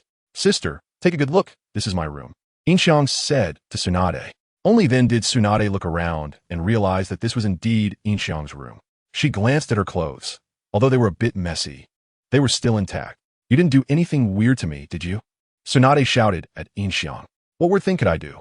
You barged into my room, pinned me down, and then fell asleep. I was afraid of waking you, so I didn't dare move all night. My arms are numb now," Yin Xiang said, rubbing his stomach and arms. "I woke up this morning and got kicked by you. Why is my life so hard?" At this moment, Tsunade let out a moan and grabbed Yin Xiang's hand, pressing it firmly against her chest. Yin Xiang immediately felt goosebumps all over his body. The sensation was simply indescribable. If he didn't make a move now, was he still a man? Thinking of this, Yin Xiang's hand began to wander again, kneading a bit on her chest. Damn. With this move, Yin Xiang's excitement was definitely uncontrollable. At that moment, Tsunade seemed to sense something, her brow furrowing slightly as she rolled over and pinned Yin Xiang down, his hand now firmly pressed against her chest. Seeing Tsunade react, Yin Xiang dared not move his hands anymore. If Tsunade woke up, all his efforts would be in vain. Then he thought, just sleeping like this for one night would be fine. By the time they got up the next day, Tsunade would definitely be very shy and embarrassed to face him. At the same time, the fact that he hadn't done anything inappropriate to her all night would surely make her doubt his charm, prompting her to take the initiative. By then, he could smoothly push Tsunade down. It was just that his little brother would suffer tonight. Yin Xiang's clone had already cleaned up the cave, using Earth Release to reshape the cave's layout. Yin Xiang's Earth Release could hardly be called just Earth Release. It was more like the ability to control the Earth. The surrounding land was under Yin Xiang's control. After handling things here, the clone immediately went to meet Yin Xiang No. 1. With their flying speed, Yin Xiang No. 1 and Deidara quickly returned to Konoha, meeting the clone at the border of the Land of Fire. Here, the clone called out to the sky, and Yin Xiang No. 1 immediately flew down. You must be a clone too? Yin Xiang No. 1 glanced at the clone and said, Of course. Yin Xiang nodded. The base is ready. Follow me. The clone then jumped onto a large bird, took control of it, and flew the two towards the canyon. When they arrived at the base, it was pitch black inside. This is too dark, Deidara said, looking around. Is this really our base? Although it looks quite large, it's too shabby. We can make do for now. We'll gradually supply the necessary things later, the clone said. Where's Scorpion? Here. Yin Xiang No. 1 handed over a heart and a scroll. Is there a way? No need for the heavenly god, he replied. No need for the heavenly god? Did the main body already take care of Danzo while I was gone? Yin Xiang No. 1 said, surprised, as he hadn't seen Yin Xiang make a move against Danzo when he left. Well, you can withdraw for now, the clone nodded. Yin Xiang No. 1 also nodded and disappeared from the spot. Then, Yin Xiang took out the scroll to release Scorpion's puppet body, first repairing the body and then placing Scorpion's heart inside. As soon as Scorpion opened his eyes, before he could say anything, Yin Xiang directly used a heavenly god on him, issuing commands to obey Yin Xiang. Brother Scorpion? Deidara, who had no arms, intended to wave his hand, but ended up shaking his leg instead. Get away, Deidara. Scorpion glanced at him and said, You're acting strange. I thought you would resist, Deidara said, looking at Scorpion. Resist? I will only obey Lord Yin Xiang. Scorpion first expressed confusion, then said, Your attitude changed too quickly. You're even calling him Lord. Deidara was surprised. Even if he obeyed Yin Xiang, it shouldn't lead to calling him Lord. This is the power of the Sharingan. Didn't you experience it deeply? Yin Xiang turned back, looking at Deidara with his kaleidoscope eyes, noticing that this kid clearly had a shadow over Itachi's Sharingan. Taking 2 steps back, he had joined Akatsuki initially because Itachi defeated him with just a glance. Don't stare at me with that thing. Deidara's facial expression became unnatural, lowering his head and not daring to look at Yin Xiang's Sharingan, which Yin Xiang then put away. I've done some simple repairs. Now you find materials to repair yourself properly, and also make 2 arms for Deidara, Yin Xiang said to Scorpion. Understood. Scorpion nodded, feeling his body. Although he said it was a simple repair, his body had basically returned to normal. Let's leave it at that for today. Inside, there are tables, beds, and chairs. You can make do for now. Starting tomorrow, I'll arrange normal furniture here, Yin Xiang said to the 2, referring to the things he had made with Earth Release. Understood. Scorpion replied. Well, the conditions here aren't as good as Akatsuki. At least in Akatsuki, there was a soft bed to sleep on, Deidara complained. All right, then everyone else can sleep on soft beds, and you can sleep on the ground, Yin Xiang said, looking at Deidara. Brother Scorpion, let's squeeze together. Deidara immediately called out to Scorpion. Get lost, came the simple yet forceful reply. After Yin Xiang's clone finished giving them instructions, it vanished with a bang, joining a very poor organization. Deidara complained upon seeing this. This organization can't just be the 2 of us, right? Scorpion also looked at Deidara and said, From the current situation, there's also a clone of the leader whose appearance is unknown. Deidara nodded. Sigh. Scorpion sighed. What kind of den is this? The next morning, Yin Xiang woke up to Tsunade's scream. Tsunade screamed, then kicked Yin Xiang. Bang! Yin Xiang crashed into the wardrobe and then fell to the floor. Fortunately, the kick wasn't too strong. Otherwise, he would have been seriously hurt. It hurts. It hurts. Yin Xiang covered his stomach and crawled up from the ground. What are you doing? He looked at Tsunade with grievance and shouted, "What are you doing in my room?" Tsunade shouted at Yin Xiang, wrapping herself in the blanket. "Sister, take a good look. This is my room," Yin Xiang said to Tsunade. Only then did Tsunade observe her surroundings and realize it was indeed Yin Xiang's room. She looked at her clothes, which were a bit messy but still intact. "You didn't do anything strange to me, did you?" Tsunade shouted at Yin Xiang. "What strange things could I do? You barged into my room, pinned me down, and then fell asleep. I was afraid of waking you up, so I didn't dare move all night. Now my arms are numb," Yin Xiang said, rubbing his stomach and arms. "Waking up in the morning only to get kicked by you. Why is my life so hard?" Chapter 33. Liking is the most important. Tsunade's romantic brain. "You." Tsunade looked at Yin Xiang's appearance and couldn't say anything. Suddenly, she remembered that she had indeed stumbled into Yin Xiang's room in a daze and even pressed his hand against her chest. Tsunade blushed and ran out of Yin Xiang's room, shouting, "Don't tell anyone," before leaving. At this moment, Yin Xiang stopped pretending, knowing that with his current physical condition, even if Tsunade punched him with all her strength, it would just tickle him. After tidying up the bed, Yin Xiang discovered that Tsunade's favorability towards him had reached 97%. Indeed, after thinking for a while in the room, Tsunade definitely believed that Yin Xiang was a gentleman. Otherwise, she would have made a move last night, which further increased her favorability. Just a little more, just a tiny bit. Seeing this, Yin Xiang smiled and then started choosing talent points. He hadn't added the reward talent points from subduing Scorpion last night yet. Intelligence? Yin Xiang paused at Intelligence Act for a moment before swiping past it. "My IQ is unparalleled in the world. I don't need something like this," he said narcissistically. He then saw the Sharingan axe. If he upgraded the Sharingan to axe, would it become the Rinnegan with 9 Tomo? When Yin Xiang's clone encountered pain before, he had barely used a pirated version of Shinra Tensei, but as the protagonist of a cheat novel, how could he not learn ninjutsu? Wouldn't that be a joke? Thinking of this, Yin Xiang directly prepared to upgrade his Sharingan to axe, but he immediately stopped. The Rinnegan with 9 Tomo possesses both the abilities of the Manjiki Sharingan and the Rinnegan. This was just Shursue's Sharingan, and its ability was merely Kodoeme Tsukumi. Even if it were upgraded to the Rinnegan with 9 Tomo, Kodoeme Tsukumi would still have a cooldown. Unless he modified that cooldown, it would still be somewhat useless. Should he wait until he found a more suitable Sharingan ability before upgrading? With that thought, Yin Xiang nodded and temporarily chose not to upgrade the Sharingan, turning instead to swordsmanship axe. After these days of learning ninjutsu, Yin Xiang realized that even if he learned the Leaf Great Whirlwind, he only knew how to do that move. He was still unclear about other taijutsu. Rather than learning slowly, it would be better to directly modify it using a mod. After modifying the swordsmanship talent points, a wealth of swordsmanship knowledge flooded into Yin Xiang's mind, which he absorbed in an instant. Yin Xiang dared to say that his swordsmanship was now unmatched. Now he just had to wait for Tsunade to be pushed down by him, so he could earn the talent points. Just thinking about it made him a bit excited. And of course, it was the excitement of pushing Tsunade down. After finishing all this, Yin Xiang went out to make breakfast for Tsunade. He picked up a knife and swiftly cut the ingredients in front of him into neat pieces. "I'm opening a restaurant in Naruto. If I ever go back, I'm gonna start a book like this," Yin Xiang said with satisfaction as he looked at his knife skills. At this moment, Tsunade stayed behind closed doors, too embarrassed to face Yin Xiang. If it were someone else, Tsunade wouldn't care and would come out confidently. But the person in question was Yin Xiang, whose favorability had already reached 97%, which made her extremely shy. Why didn't he do anything? Is it because I have no attraction to him? Tsunade sat on the bed, looked at her chest, then jumped off the bed to check her figure in the mirror. She clearly looked very good. Could it be because of my age? Tsunade thought, looking at her reflection, which maintained a look of someone in their 20s, not yet 30. It shouldn't be, right? Is it that I have no charm for him? Tsunade thought again and shook her head.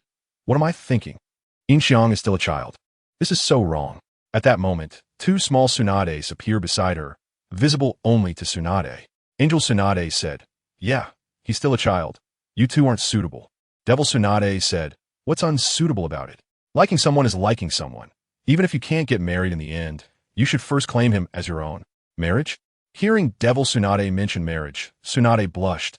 "I haven't thought about marriage or anything. Yin Xiang is still young. He has a bright future ahead. How can I ruin him?"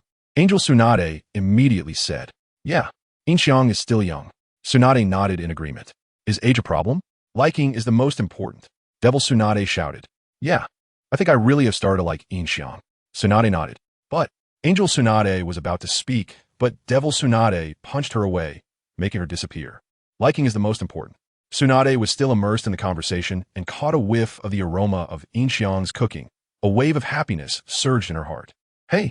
Suddenly, a notification popped up in Yin Xiang's mind, indicating that Tsunade's favorability towards him was 99%.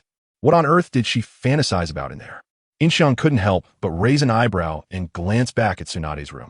Women really know how to overthink. Dinner's ready. Not long after, Yin Xiang set the food on the dining table and called out to Tsunade's room. Coming. Tsunade immediately responded, quickly changing her clothes and dashing into the bathroom, not daring to look at Yin Xiang even once. By the time she finished washing up, the food was almost cold, and she sat across from Yin Xiang, looking down at her bowl. You mustn't tell anyone about what happened last night, okay? Of course I won't. Yin Xiang nodded decisively. I don't have any friends here, nor do I know anyone else. It's just you. Who else can I tell? At this moment, Yin Xiang didn't forget to continue playing the pitiful card. As long as it wasn't 100%, he wouldn't stop his advances. He wouldn't give up until he succeeded. That was Yin Xiang's ninja way. Hearing Yin Xiang say this, Tsunade felt a pang of heartache, especially at the words "only you," which deeply resonated within her, causing her heart to race. She hurriedly calmed her emotions and began eating. After finishing their meal, the two went to the office, just in time for the messenger ninja to return. After receiving the letter, Yin Xiang read it to Tsunade. The battle over there had ended. With only the Sand Village's advisor Chiyo sacrificed, there were no other casualties mentioned. The letter stated that it was the night god who defeated Deidara of the Akatsuki and also took away Scorpion. Now their whereabouts were unknown. Night god? How could the night god be there? Could he also be a member of the Akatsuki? Upon hearing the name night god, Tsunade frowned. You.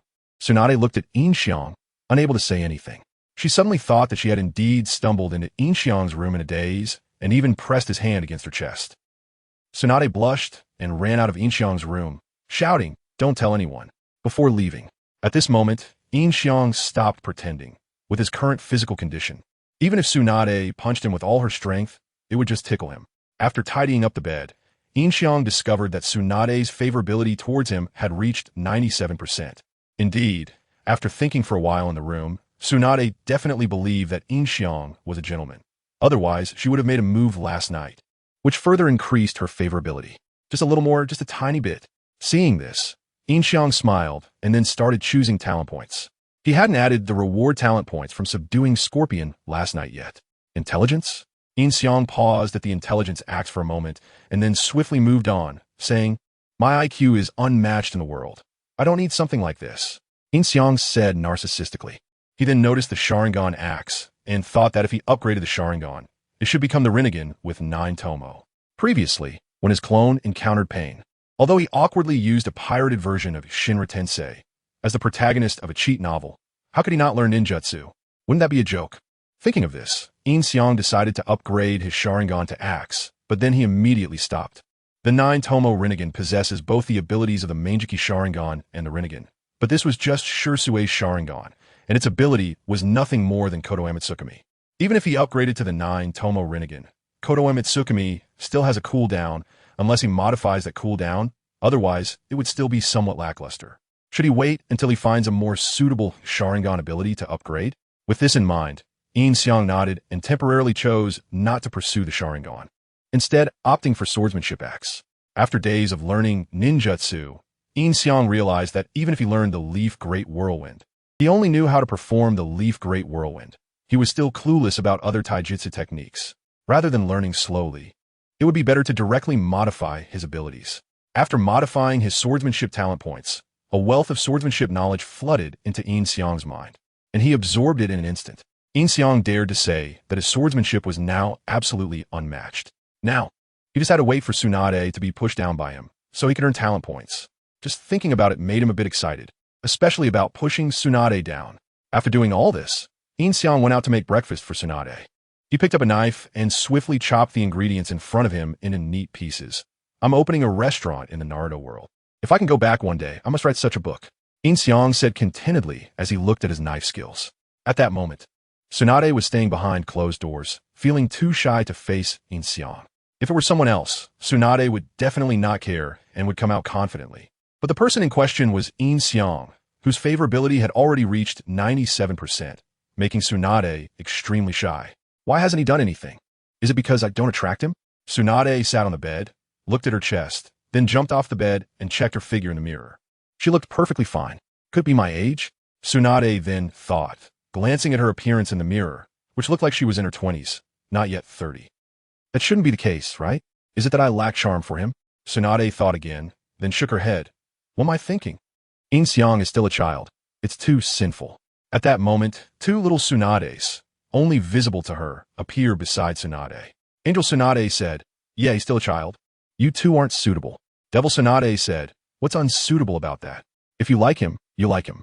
Even if you can't get married in the end, you should at least claim him for yourself first. Marriage? Hearing Devil Tsunade mention marriage, Tsunade blushed. I never thought about marriage. Yin Xiang is still young, with a bright future ahead. How could I ruin him? Angel Tsunade immediately said, right, Yin Xiang is still young. Tsunade nodded in agreement. Is age really a problem? Liking someone is the most important thing. Devil Tsunade shouted, right? It seems I really have started to like Yin Xiang. Tsunade nodded. But Angel Tsunade was about to speak, but Devil Tsunade punched her away, making her disappear. Liking someone is the most important thing. Tsunade was still immersed in the previous conversation when she caught the scent of the food Yin Xiang was cooking, and a wave of happiness surged in her heart. Hey! Yin Xiang suddenly received a prompt in his mind that Tsunade's favorability towards him had reached 99%. What on earth has she been thinking inside? Yin Xiang couldn't help but raise an eyebrow and glance back at Tsunade's room. Women really know how to overthink. Dinner's ready. Soon, Yin Xiang set the food on the dining table and called out to Tsunade's room. Coming. Tsunade immediately responded, then quickly changed her clothes and rushed into the bathroom, not daring to look at Yin Xiang. By the time she finished washing up, the food was almost cold, and she sat down across from Yin Xiang. Looking down at her bowl, you mustn't tell anyone about what happened last night, okay? Of course not. Yin Xiang decisively nodded. I don't have any friends here, nor do I know anyone else. It's just you. Who else could I tell?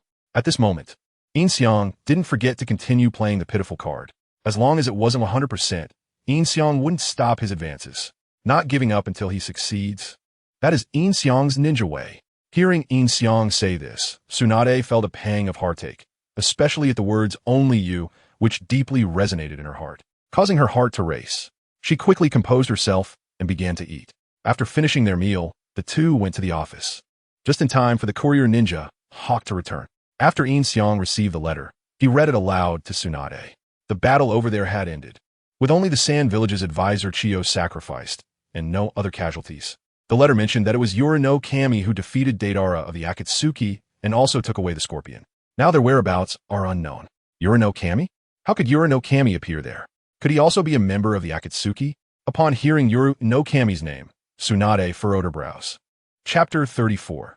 The Trace of a Night God. The specific news about the Night God was mentioned by Kakashi in the letter, stating that he would provide a detailed report upon his return. Subsequently, Yin Xiang handed the letter to Tsunade and said, all right. Tsunade nodded and casually placed the letter aside. Also, Inuzuka Kiba's team, along with Akimichi Chuji and Yamanaka Ino, have returned from their mission. Tsunade nodded. I've arranged for them to rest first. Additionally, I prepared a candidate to supplement Kakashi's team, Sai. Yin Xiang called out toward the window, and a shadow appeared there, removing his mask to reveal Sai. Tsunade didn't turn to look and simply waved her hand for him to leave. I'm confident in the people you arrange. Is there anything else? Not for now. Yin Xiang thought for a moment and replied. 3 days later. First place. At the entrance of Konoha, a round-headed boy with a big watermelon hairstyle rushed in, pointing at the sky and shouting, followed by another boy with a smaller watermelon hairstyle. Second place. Your training isn't enough, Lee. Guy looked at Lee and said, yes, I'll work harder next time. Regarding this scene, Gonzi Tai and Shingitsu Izumi had long since grown accustomed to it. Behind them, Naruto and the others also arrived. We've been waiting for a long time. Kakashi guy, come with me to the Hokage office. I have something to ask you. The rest of you, disperse here, Yin Xiang said as he walked out of the gatehouse. It's Yin Xiang. Understood. Guy nodded. I also have something to discuss with the master. Sakura stepped forward and said, then let's go together. Yin Xiang nodded and turned to lead the way, with the three following behind. That's all. About our encounter with the Night God. Kakashi reported to Tsunade about the battle situation on his side and Sakura's side. The Night God defeated Deidara and even saved Sakura? Tsunade looked incredulous after hearing this. And from their conversation, it seems the Night God is not a member of the Akatsuki. Sakura nodded and said, what did he want with Deidara and Sasori? Tsunade bit her finger, thinking. Yin Xiang took Tsunade's finger out of her mouth. She paused and looked at him, remembering he had told her that it was a bad habit. Also, before he took Sasori away, Sasori told me one thing. At noon 10 days from now, at the Heaven and Earth Bridge in Kusagakure, Orochimaru will meet him there. It seems the Night God specifically had Sasori leave this message, and Sasori also seemed to want to inform Orochimaru, aiming to provoke conflict between us. Sakura continued to Tsunade. So, there are 6 days left, Tsunade said after hearing this. From what you said, the Night God knows about Sasori's message, so he gave him time to say it. How did the Night God know? Yin Xiang said at this moment, aiming to add another layer of mystery to himself. The Night God wouldn't be one of Orochimaru's people, would he? Sakura exclaimed suddenly. Although the Night God hadn't shown combat power in front of her, just the ease with which he controlled Sasori was already impressive. Such a powerful guy wouldn't be a subordinate to someone else. He can't be Orochimaru's underling. Kakashi shook his head and said. Moreover, if Orochimaru already had a vessel like the Night God, he wouldn't need Sasuke. Tsunade nodded as well. From now on, besides gathering information about the Akatsuki, we need to investigate this Night God more. Then about the Heaven and Earth Bridge. Sakura hesitated and said, Can we trust what he said? Tsunade asked. Based on the situation at the time, it should be credible. Sakura nodded. But what if it's a trap? What if the Akatsuki members are ambushing at the Heaven and Earth Bridge? Tsunade continued. Then we can only go to war, Sakura said. Since Sasuke left, Kakashi's team has been short one person, and they can only form a new team by supplementing their numbers. Wait, Guy interrupted Tsunade. Let's go. The Akatsuki's target is Naruto, so we shouldn't let Kakashi's team take risks. There's no time. Yin Xiang shook his head, and everyone looked at him with confusion. What do you mean there's no time? Sakura asked puzzled. Bring him in. Yin Xiang shouted toward the window, and Yamanaka, Ino, and Shino pushed Naruto to the front of the window. Go find new members right away. Although Naruto was captured, he was still excitedly shouting. After all, he finally had news about Orochimaru, and he wouldn't miss this opportunity. I'm going first. Naruto broke free from the two and shouted, then ran off directly. Really? Wait until everyone finishes speaking, Tsunade said, feeling a headache as she watched Naruto run away. They already had a candidate, but where was he going to find teammates? Sai. Yin Xiang then called out to the window, and Sai immediately appeared. Go meet your new teammates. Understood. Sai nodded and then disappeared. If I'm not mistaken, those are root ninjas, right? Kakashi pointed outside and said. Tsunade nodded. So what's the situation? Kakashi asked. Tsunade then explained the whole story to the two, and both were shocked. I can't believe the Night God actually killed Danzo. Kakashi widened his one remaining eye. Danzo in Konoha was someone even the Hokage and the daimyo could not shake, yet he was killed single-handedly by the Night God.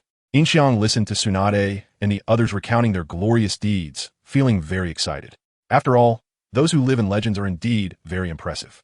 Wait, Kakashi frowned. The Night God killed Danzo the day after we left Konoha. It takes 3 days to reach Tsunade, so what followed us must have been a shadow clone. That means the Night God's main body is in Konoha. As expected of Kakashi, Yin Xiang silently gave him a thumbs up in his heart. Kakashi, you shouldn't go on this mission, Tsunade immediately said upon hearing this. You've seen the Night God. Stay in Konoha to track the Night God's trace. Yin Xiang, arrange for a Jonin to go with Sakura and the others. In that case, I'll lead my team to join Sakura and the others. Guy said, based on previous events, this so-called Night God is very strong in taijutsu, and we need your expertise in that area, so you also need to stay in the village.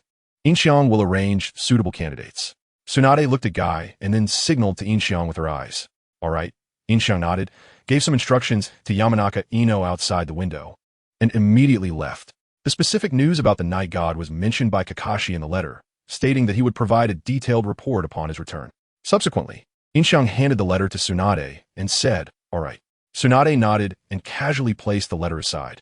Also, Inuzuka Kiba's team, along with Akimichi Chuji and Yamanaka Ino, have returned from their mission. Tsunade nodded. I've arranged for them to rest first. Additionally, I prepared a candidate to supplement Kakashi's team, Sai. Yin Xiang called out toward the window, and a shadow appeared there, removing his mask to reveal Sai. Tsunade didn't turn to look and simply waved her hand for him to leave. I'm confident in the people you arrange. Is there anything else? Not for now. Yin Xiang thought for a moment and replied. 3 days later. First place. At the entrance of Konoha, a round watermelon head rushed in, pointing at the sky and shouting, followed by a little watermelon head. Second place. Your mental training is still not enough, Lee. Guy said to Lee. Yes. I will work harder next time. Steel and Shinjutsu had long gotten used to this scene. Behind them, Naruto and the others arrived. We've been waiting for a long time. Kakashi guy, come with me to the Hokage's office. I have something to ask you. The rest of you disperse. Yin Xiang said as he walked out of the reception room to the group. It's Yin Xiang, okay. Guy nodded. I also have something to discuss with Master. Sakura stepped forward and said, then let's go together. Yin Xiang nodded and turned to lead the way, with the three following behind. This is the situation we encountered with Yagami. Kakashi reported to Tsunade about the battles on his side and Sakura's side. Yagami defeated Deidara and even saved Sakura. Tsunade looked incredulous after hearing this. Moreover, from their conversation, Yagami seems not to be a member of the Akatsuki Organization. Sakura nodded and said, what does he want to do by taking Deidara and Sasori away? Tsunade bit her finger in thought, and Yin Xiang took her finger from her mouth. Tsunade paused and looked at Yin Xiang, remembering that he had told her this was a bad habit. Also, before he took Sasori away, Sasori told me one thing. At noon 10 days later, at the Tenchi Bridge in Kusagakure, Orochimaru will meet him there. Yagami seems to have deliberately left a message for Sasori, and Sasori seems to have intentionally informed Orochimaru, wanting to provoke conflict between us. Sakura continued to say to Tsunade, so now there's still 6 days left. Tsunade said after hearing this, for what you said, Yagami knows that Sasori has this information, so he gave him time to speak. Then how did Yagami know? Yin Xiang said at this moment, just to add another layer of mystery to himself. Yagami cannot be Orochimaru's person, right? Hearing this, Sakura exclaimed. Although Yagami did not show combat power in front of her, just easily controlling Sasori was already impressive. A guy that powerful wouldn't be subordinate to someone else, wouldn't be under Orochimaru.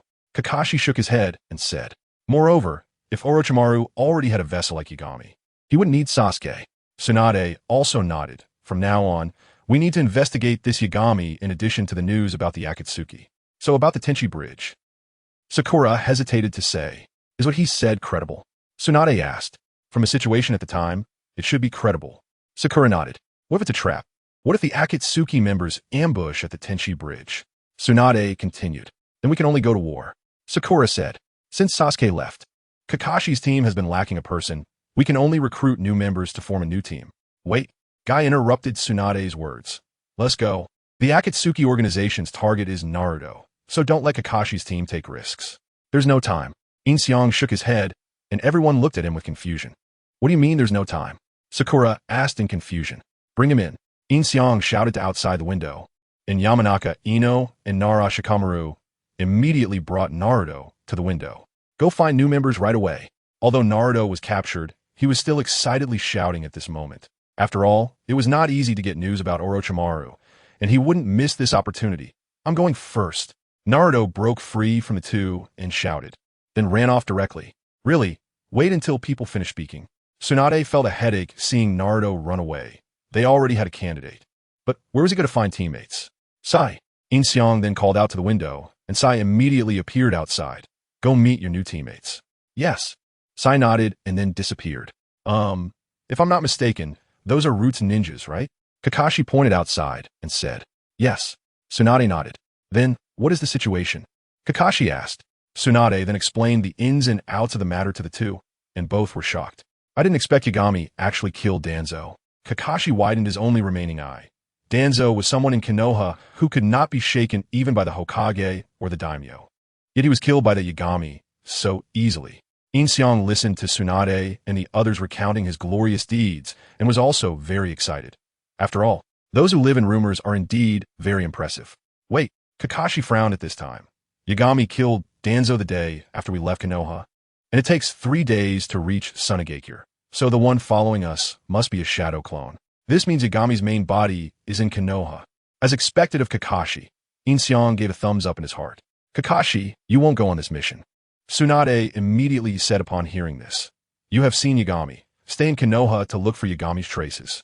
Yin Xiang, arrange for a Jonin to go with Sakura and the others. In that case, I will lead my team to go with Sakura and the others, right? Guy said, based on previous matters, this Yagami is very strong in taijutsu. We need you, as a taijutsu expert, to stay in the village, and Yin Xiang will arrange suitable candidates. Tsunade said to Guy, then gave Yin Xiang a meaningful look. Okay. Yin Xiang nodded gave some instructions to Yamanaka Ino outside the window, and then left immediately. Recently, the encoding has been severe, which gives us more motivation to update faster. Please take a moment to exit reading mode. Thank you. Chapter 35. Joined a salty fish organization Sakura. You should go and tell Naruto about the temporary change of captain and team members, Tsunade said to Sakura. The news about Yashiro must not leak out. Understood, Sakura nodded and then left. At the same time, Naruto was searching for his teammates on the street. He came across Kiba and Shino, who were gathering, and then saw Hinata, who fainted as soon as she saw Naruto. After some entanglements, no one was able to go with Naruto. He then went to find Shikamaru, but Shikamaru had to arrange for the Chunin exam, and didn't he have time to go with Naruto? Choji agreed, but he still needed to ask Asuma for permission. At this time, Sai also made a move against Naruto. Well then, Team Guy will take a day off and then start searching for Yashiro. Kakashi will do the same, Tsunade said to the two after Sakura left. Yes, they both nodded in response. I will have Ine lead the root members who have changed their names to shadows along with you, as well as Kurinai's team and the Inazuka clan. They will all be involved in the search for Yashiro. Once found, send out a signal to gather everyone together to confront the enemy, Tsunade said to the two. Yes, they nodded again, and both looked at Ine, thinking that this guy was now in charge of Root. They noticed Ine standing next to Tsunade with a serious and unsmiling expression and felt that there seemed to be a bit of ambiguity between the two. The written report can be done tomorrow. Go back and rest, Tsunade then said to the two, and they left. Before long, Ine sent for a member from the Oil Girl clan to find Root, who turned out not to be a member of Shadows, but an Umbu under Tsunade with the codename Alpha. From today onwards, you will temporarily take over Kakashi's duties, managing Kakashi's team. You won't use your codename anymore. From today, your name will be Yamato, Tsunade said to Yamato. The reason Ine brought Yamato was mainly to maintain the plot, as the greatest advantage of a time traveler lies in their familiarity with the storyline. Without Yamato's presence, Naruto's Nine Tails going berserk could lead to unpredictable events, which Ine disliked, as he preferred to keep things under control. It is an honor to temporarily take on the position of my predecessor Kakashi, Yamato said as he removed his mask. The young Yamato was en route, but he had left for a long time and was no longer as wooden as before. Before Yamato could leave, a familiar face appeared. It was Jiraiya. Is this Yamato? Jiraiya asked as he looked at Yamato. Jiraiya? When did you return? Tsunade was somewhat surprised to see Jiraiya. I heard that Naruto and the others came back, so I returned to take a look. I also heard that Kakashi's team has temporarily changed captains, Jiraiya said as he jumped in through the window. If it's about being a captain, there are some things I need to explain. Is it about Naruto? Yamato asked, as the matter of the Nine Tails inside Naruto was basically known to everyone in Konoha. Yes, Jiraiya nodded, and then informed everyone that Naruto's chakra would occasionally go berserk, forming a layer of chakra, cloak, known as the Demon Fox Cloak. The Demon Fox Cloak? Does it happen frequently? Yamato asked nervously upon hearing this. So far, I've almost died twice, Jiraiya said as he removed his clothing. Once I had 6 broken ribs and both arms fractured, and my internal organs were ruptured in multiple places. That was when I was peeping in the women's bath and got hit by Tsunade. At this point, Tsunade blushed a little bit. Ine couldn't help but swallow hard. He didn't want to end up like Jiraiya, getting hit by Tsunade in a fit of rage. And another time, Jiraiya took off the lining, revealing a gruesome scar on his chest. It was during training with Naruto when I saw his 4 tails. Ine looked at Jiraiya's scar and wondered if the tailed beast chakra was really that powerful. He also wondered if his modifier could learn the tailed beast chakra, as he had never seen it so far. Jiraiya then explained to Yamato how to suppress Naruto's berserk chakra and taught him how to use the sealing technique. Yamato is the only ninja in the village who can use wood release, so I specifically called him here to handle emergencies, Ine said. A wood release ninja? That's great. Jiraiya nodded in agreement. Yamato then left to join Naruto and the others. When he gathered the 3 together, Naruto and Sai almost ended up fighting again, but fortunately, Sakura and Yamato intervened. Are you going out again? If not, you can go with Naruto and the others. You might as well meet Orochimaru, Tsunade said to Jiraiya after Yamato left. I'm afraid not. I have to go out for a while. Jiraiya shook his head. I'm about to have a lead on the Akatsuki Organization's headquarters. Hearing that there was a lead on the Akatsuki Organization's headquarters, Tsunade became serious. But the next moment, Jiraiya became unserious. I didn't expect that just a few days apart. Your male pet already has chakra. Jiraiya looked at Ine. What did you say? Tsunade exploded in anger upon hearing the words male pet, punching Jiraiya and sending him flying. Well, here comes the 3rd fatal injury. Yin raised an eyebrow as he watched Jiraiya being sent flying. Jiraiya did a spin in the air and landed, then ran away. "Don't run, you bastard!" Tsunade shouted at Jiraiya from the window. "I don't want to die yet." Jiraiya shouted back, but his feet moved even faster. Tsunade's favorability towards Yin was increasing much faster than he had expected, and he could basically take her down before Jiraiya headed to the Rain Village. All thanks to Tsunade's self-constructed narrative. With money, Yin also sent out clones to meet up with Deidara and the others, beginning to purchase supplies needed for the base and items they required. "What exactly is our goal?" Deidara asked Yin. "Nothing." Yin shook his head. "So what are we going to do now?" Deidara asked again. "Just wait," Yin replied. "Can we go out and find some fun?" Deidara asked. "No." Yin shook his head again. "Really joined a salty fish organization." Deidara sighed and then nodded. "Don't be long-winded. This time is just right for me to rebuild my puppets," Scorpion shouted at Deidara. Both of them nodded and said, "I will have Yin Xiang lead the root members who are renamed to Shadows, along with the Akatsuki and the Inuzuka clan, to join the search for Yagami. Once found, we will immediately signal and gather everyone to confront the enemy," Tsunade said to the two. "Understood." The two nodded again, and, at the same time, they looked at Yin Xiang in unison, wondering if this guy was now in charge of the route. They observed Yin Xiang standing solemnly next to Tsunade, deep in thought, and they felt that there seemed to be a bit of ambiguity between the two. "The written report can wait until tomorrow. You should go back and rest," Tsunade then said to the two, and they left. Shortly after, the person Yin Xiang sent to find members of the route arrived, not a member of the Shadows, but an Umbu under Tsunade, codenamed A. "Starting today, you will temporarily take over Kakashi's position and manage Kakashi's team in his place. You won't need to use the codename anymore. From today on, your name will be Yamato," Tsunade said to Yamato. The main reason Yin Xiang called Yamato was to maintain the plot, as the greatest advantage of a traveler is their familiarity with the storyline. Without Yamato's presence, Naruto's Ninetales rampage could lead to unpredictable events, and Yin Xiang disliked that feeling of losing control. "It is my honor to temporarily take over the position of my senior, Kakashi," Yamato said as he removed his mask. The young Yamato was once part of the route, but he had left the organization long ago and no longer resembled a wooden puppet. Before Yamato could leave, a familiar face appeared. It was Jiraiya. "So this is Yamato?" Jiraiya said as he looked at Yamato. "Jiraiya? When did you come back?" Tsunade was also a bit surprised to see Jiraiya. "I heard that Naruto and the others returned, so I came back to check it out. I also heard that Kakashi's team has a temporary new captain," Jiraiya said as he jumped in through the window. "If it's about being the captain, I have some things to explain." "Is it about Naruto?" Yamato asked, as the fact that Naruto had the Ninetales inside him was basically common knowledge in Konoha. "Yes," Jiraiya nodded, then informed everyone that Naruto's chakra could occasionally go out of control, forming a chakra cloak known as the Demon Fox Cloak. "Does the Demon Fox Cloak happen often?" Yamato asked nervously upon hearing this. "So far, I've almost died twice," Jiraiya said as he took off his clothes. "Once, I had 6 broken ribs and 2 broken hands, with multiple ruptured organs. That was when I was peeping at the women's bath and got hit by Tsunade." At this point, Tsunade also felt a bit embarrassed. Yin Xiang couldn't help but swallow hard. He didn't want to be caught up in Tsunade's anger if she got furious and gave him a punch. And another time, Jiraiya removed his lining to reveal a gruesome scar on his chest. "It was during training with Naruto when I saw his 4 tails." Yin Xiang looked at the hideous scar on Jiraiya's chest, wondering if the tailed beast chakra was really that powerful. He also wondered if his modifier could learn the tailed beast chakra, as he had yet to see it. Jiraiya then explained to Yamato how to suppress Naruto's rampaging chakra and taught him how to use the sealing technique. "Yamato is the only ninja in the village who can use wood release, so I specifically called him here to handle any emergencies," Yin Xiang said. "A wood release ninja? That's perfect," Jiraiya nodded in agreement. Yamato then left to join Naruto and the others, and when he gathered the 3 together, Naruto and Sai almost got into a fight again, but fortunately, Sakura and Yamato intervened. "So, are you going out again? If not, you can stay with Naruto and the others. You can meet Orochimaru," Tsunade said after Yamato left. "I'm afraid not. I still have to go out." Jiraiya shook his head.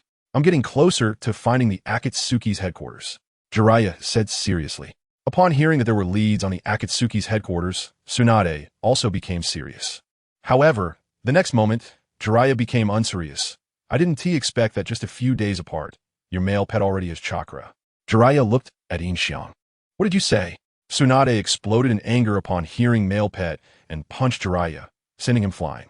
"Well, here comes my 3rd fatal injury." Yin Xiang raised an eyebrow as he watched Jiraiya being sent flying.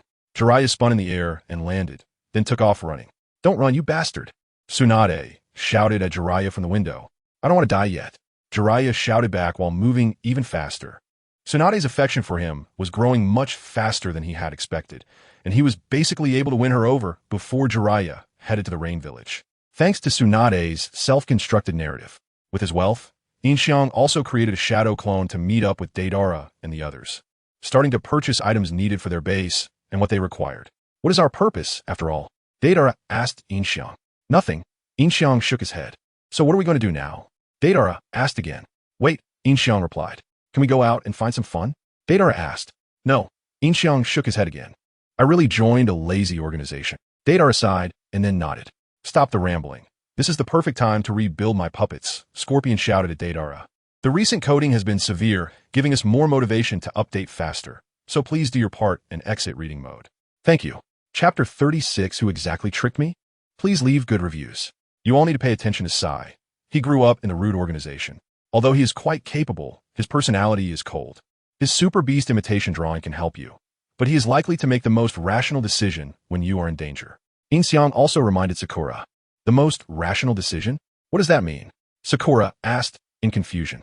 For example, if you and Naruto are both dying, he will decisively go save Naruto and want to even look at you, no matter how perilous your situation is. Or if he and Naruto had to sacrifice one of them to escape danger, he would unhesitatingly choose to die. Do you understand what I'm saying? Yin Xiang looked at Sakura. I think I understand. Sakura nodded. He would make the correct judgment in an instant. He might also directly abandon you and Naruto to carry out a mission alone. At least the previous Sai was like this. I think after this period of time, he should have changed to some extent due to the influence of the root members, but you will have to experience it for yourselves. Okay, thank you for the reminder. Sakura nodded repeatedly, even using honorifics because Yin Xiang now had a status in Konoha. He was not just Tsunade's secretary. He held the power of the Konoha Shadow Organization and had a say among the upper echelons of Konoha. The current Yin Xiang had almost replaced the former Danzo, and both Tenten and Mito Minju praised Yin Xiang. Their admiration stemmed from 2 points. First, they liked Yin Xiang, and second, his handling of political affairs aligned with their intentions, and third, his management of the shadows was well organized. With these 3 points combined, the two advisors became lazy and only stepped in when absolutely necessary. As for Tsunade, her favorability towards Yin Xiang was nearly 100%. She would listen to his opinions and even entrusted him with the authority to manage the Hokage's direct umbu. In reality, Yin Xiang had become the greatest power holder in Konoha, essentially using Tsunade to command Konoha. Afterward, Sakura also said goodbye to Tsunade, went home to pack her bags, and prepared for the mission the next day. That super beast imitation drawing, is it considered a secret technique? After Sakura left, Tsunade asked. It can be considered so. Currently, in all of Konoha, only Sai can use it. He can summon the things he draws in a battle by combining painting with chakra. This ninjutsu has no limits, relying entirely on the imagination of the user. The reason Yin Xiang knows this so well is that he has already learned super beast imitation drawing. One major benefit of managing the shadows is that he can train them freely, allowing them to use various ninjutsu. Yin Xiang has seen it all, and while he may not have mastered every ninjutsu in the world, he has learned all but the forbidden and secret techniques in Konoha. There is also a jutsu that interests Yin Xiang greatly, which is the Flying Thunder God. However, the Flying Thunder God and many forbidden techniques and jutsu created by the second Hokage are sealed in scrolls, and Yin Xiang has not yet had access to those scrolls. How about I go with him this time? Yin Xiang tentatively asked Tsunade. No, Tsunade decisively refused. Your ninjutsu isn't even at a decent level yet. You'll just be causing trouble if you go. With Root and Wind there, I should be fine, right? Yin Xiang scratched his cheek. That is not acceptable either. What if something goes wrong? You've seen it. Even Jiraiya was injured like that. Moreover, there is a possibility of encountering Orochimaru. You stay here with me. Tsunade's tone carried some worry, mainly fearing for Yin Xiang's safety. If only you had been this resolute when Jiraiya wanted to go to the Rain Village. Fine. Yin Xiang nodded. You've only learned a little about super strength. Don't even mention other ninjutsu. Stay in Konoha until you can defeat me, Tsunade told Yin Xiang. In fact, the strength Yin Xiang demonstrated in front of Tsunade was already enough to knock down 2 trees with 1 punch. Although Tsunade said that, She thought to herself that Yin Xiang was truly talented and would soon become a renowned figure in the ninja world. Early the next morning, Yamato and the others were also ready to set off. On the way, listen to Yamato's commands and help your new companions more. Yin Xiang also instructed Sai, fearing that Sai would betray his teammates. Yes, Sai said with a smile that looked somewhat eerie. Put away that fake smile. You need to use your heart to feel real emotions and smile sincerely. Yin Xiang pointed to Sai's heart. Heart, huh? Sai retracted his fake smile, covering his heart with his hand, seemingly feeling the heartbeat. I understand. After that, Yamato and the others left, and Yin Xiang naturally sent a shadow clone to follow them. Wanted to see if he could learn tail beast chakra. The two then returned to the office for breakfast. And just as Yin Xiang's spoon was about to reach Tsunade's lips, Tsunade-sama. At that moment, Shizen suddenly ran in without knocking. What's wrong? You seem flustered. Tsunade nearly spat out her bowl of porridge, and Yin Xiang quickly pretended nothing happened, as if they were having an affair. Seeing Shizun in such a panic, Tsunade had a premonition that something was wrong. Tsunade-sama, just now, I received this message. Shizun breathed heavily, handing the letter to Tsunade, seemingly unaware of their actions. Tsunade opened the letter and Shizun continued, saying, We received news that the Night God has established an organization called Shadow, and the known members include Sasori and Deidara. They are currently recruiting members widely. Any capable ninja can join, whether rogue ninjas or those from the village. How arrogant! After hearing this, Tsunade slammed her hand on the table and stood up. Yin Xiang also had a face as if he had eaten something unpleasant. He just wanted to spread the news about the organization Shadow for the world to know, not to recruit people. They even accept rogue ninjas. ISNT, this declaring war on the entire ninja world.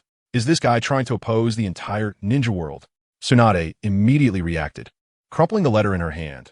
We absolutely must contain this information. It cannot be leaked that the Night God first appeared in Konoha, or it could lead to an all-out war. Yes. Shizun immediately responded. Also, gather all the remaining Jainin and Umbu in Konoha and hold a meeting immediately. Tsunade then said to Yin Xiang. Okay. Yin Xiang quickly nodded and used the body flicker technique to leave. Who exactly tricked me? You all need to pay attention to Sai. He grew up in the Naruto organization. Although he is quite capable, his personality is cold. His super beast imitation drawing can help you, but he is likely to make the most rational decision when you are in danger. Yin Xiang also reminded Sakura. The most rational decision? What does that mean? Sakura asked in confusion. For example, if you and Naruto are both dying, he will decisively go save Naruto and want to even look at you, no matter how perilous your situation is. Or if he and Naruto had to sacrifice one of them to escape danger, he would unhesitatingly choose to die. Do you understand what I'm saying? Yin Xiang looked at Sakura. I think I understand. Sakura nodded. He can make the right judgment in an instant, and he might even abandon you and Naruto to carry out a mission alone. At least, that's how it was with Sai before. I think after this period of time, there should be some changes in him as a member of Root, to some extent. The specifics, however, you'll have to experience for yourselves. Okay, thank you for the reminder. Sakura nodded repeatedly, using honorifics in the middle of her speech, because Yin Xiang now holds a position in Konoha. Not only is he Tsunade's secretary, but he also commands the Kaga organization in Konoha and has a say in the upper echelons of the village. Currently, Yin Xiang has almost replaced the former Danzo, and both Tsunade and Mito Gateflame have great admiration for him. There are two reasons for their affection. One is their fondness for him, and the other is that Yin Xiang's handling of political affairs aligns with their intentions. Additionally, he manages the shadows in an orderly manner. With these 3 points combined, the two advisors can relax and are reluctant to intervene unless absolutely necessary. As for Tsunade, her favorability toward Yin Xiang is now almost close to 100%. She listens to his opinions and has even entrusted him with the management of the Umbu directly under the Hokage. In effect, Yin Xiang has become the most powerful figure in Konoha, essentially using Tsunade's authority to command the village. Afterward, Sakura bid farewell to Tsunade and went home to pack her bags in preparation for the mission the next day. That super beast imitation painting, can it be considered a secret technique? Tsunade asked after Sakura left. Kind of. Right now, there should only be Sai and Konoha who can use it, combining painting with chakra to summon the drawn creatures for combat. This ninjutsu has no real limit, relying entirely on the imagination of the user. Yin Xiang knows this clearly because he has already learned the super beast imitation painting, and one major benefit of managing the shadows is that he can train them freely, allowing them to perform various ninjutsu. Yin Xiang has been watching closely and has learned all the ninjutsu in Konoha, at least those that are not forbidden techniques or secret arts. There's also a technique that interests him greatly, which is the Flying Thunder God. However, the Flying Thunder God, along with many forbidden techniques and those created by the second Hokage, are sealed in scrolls that Yin Xiang has yet to access. How about I go with him this time? Yin Xiang tentatively asked Tsunade. No. As expected, Tsunade decisively refused. Your own ninjutsu isn't even up to par yet. Wouldn't you just be causing trouble? With Root and Wind there, I should be fine, right? Yin Xiang scratched his cheek and said, that still won't do. What if something goes wrong? You saw what happened to Jiraiya. He got hurt badly. Not to mention the possibility of encountering Orochimaru.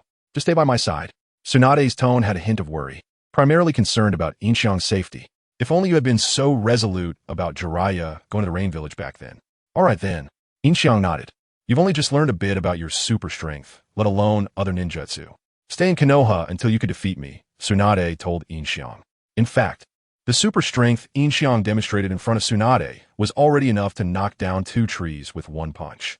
Though Tsunade said this, she thought to herself that Yin Xiang is truly talented and would soon become a renowned figure in the ninja world. The next morning, Yamato and the others were also ready to depart. Follow Yamato's orders on the way and lend a hand to your new companions, Yin Xiang instructed Sai, worried that Sai might let the team down.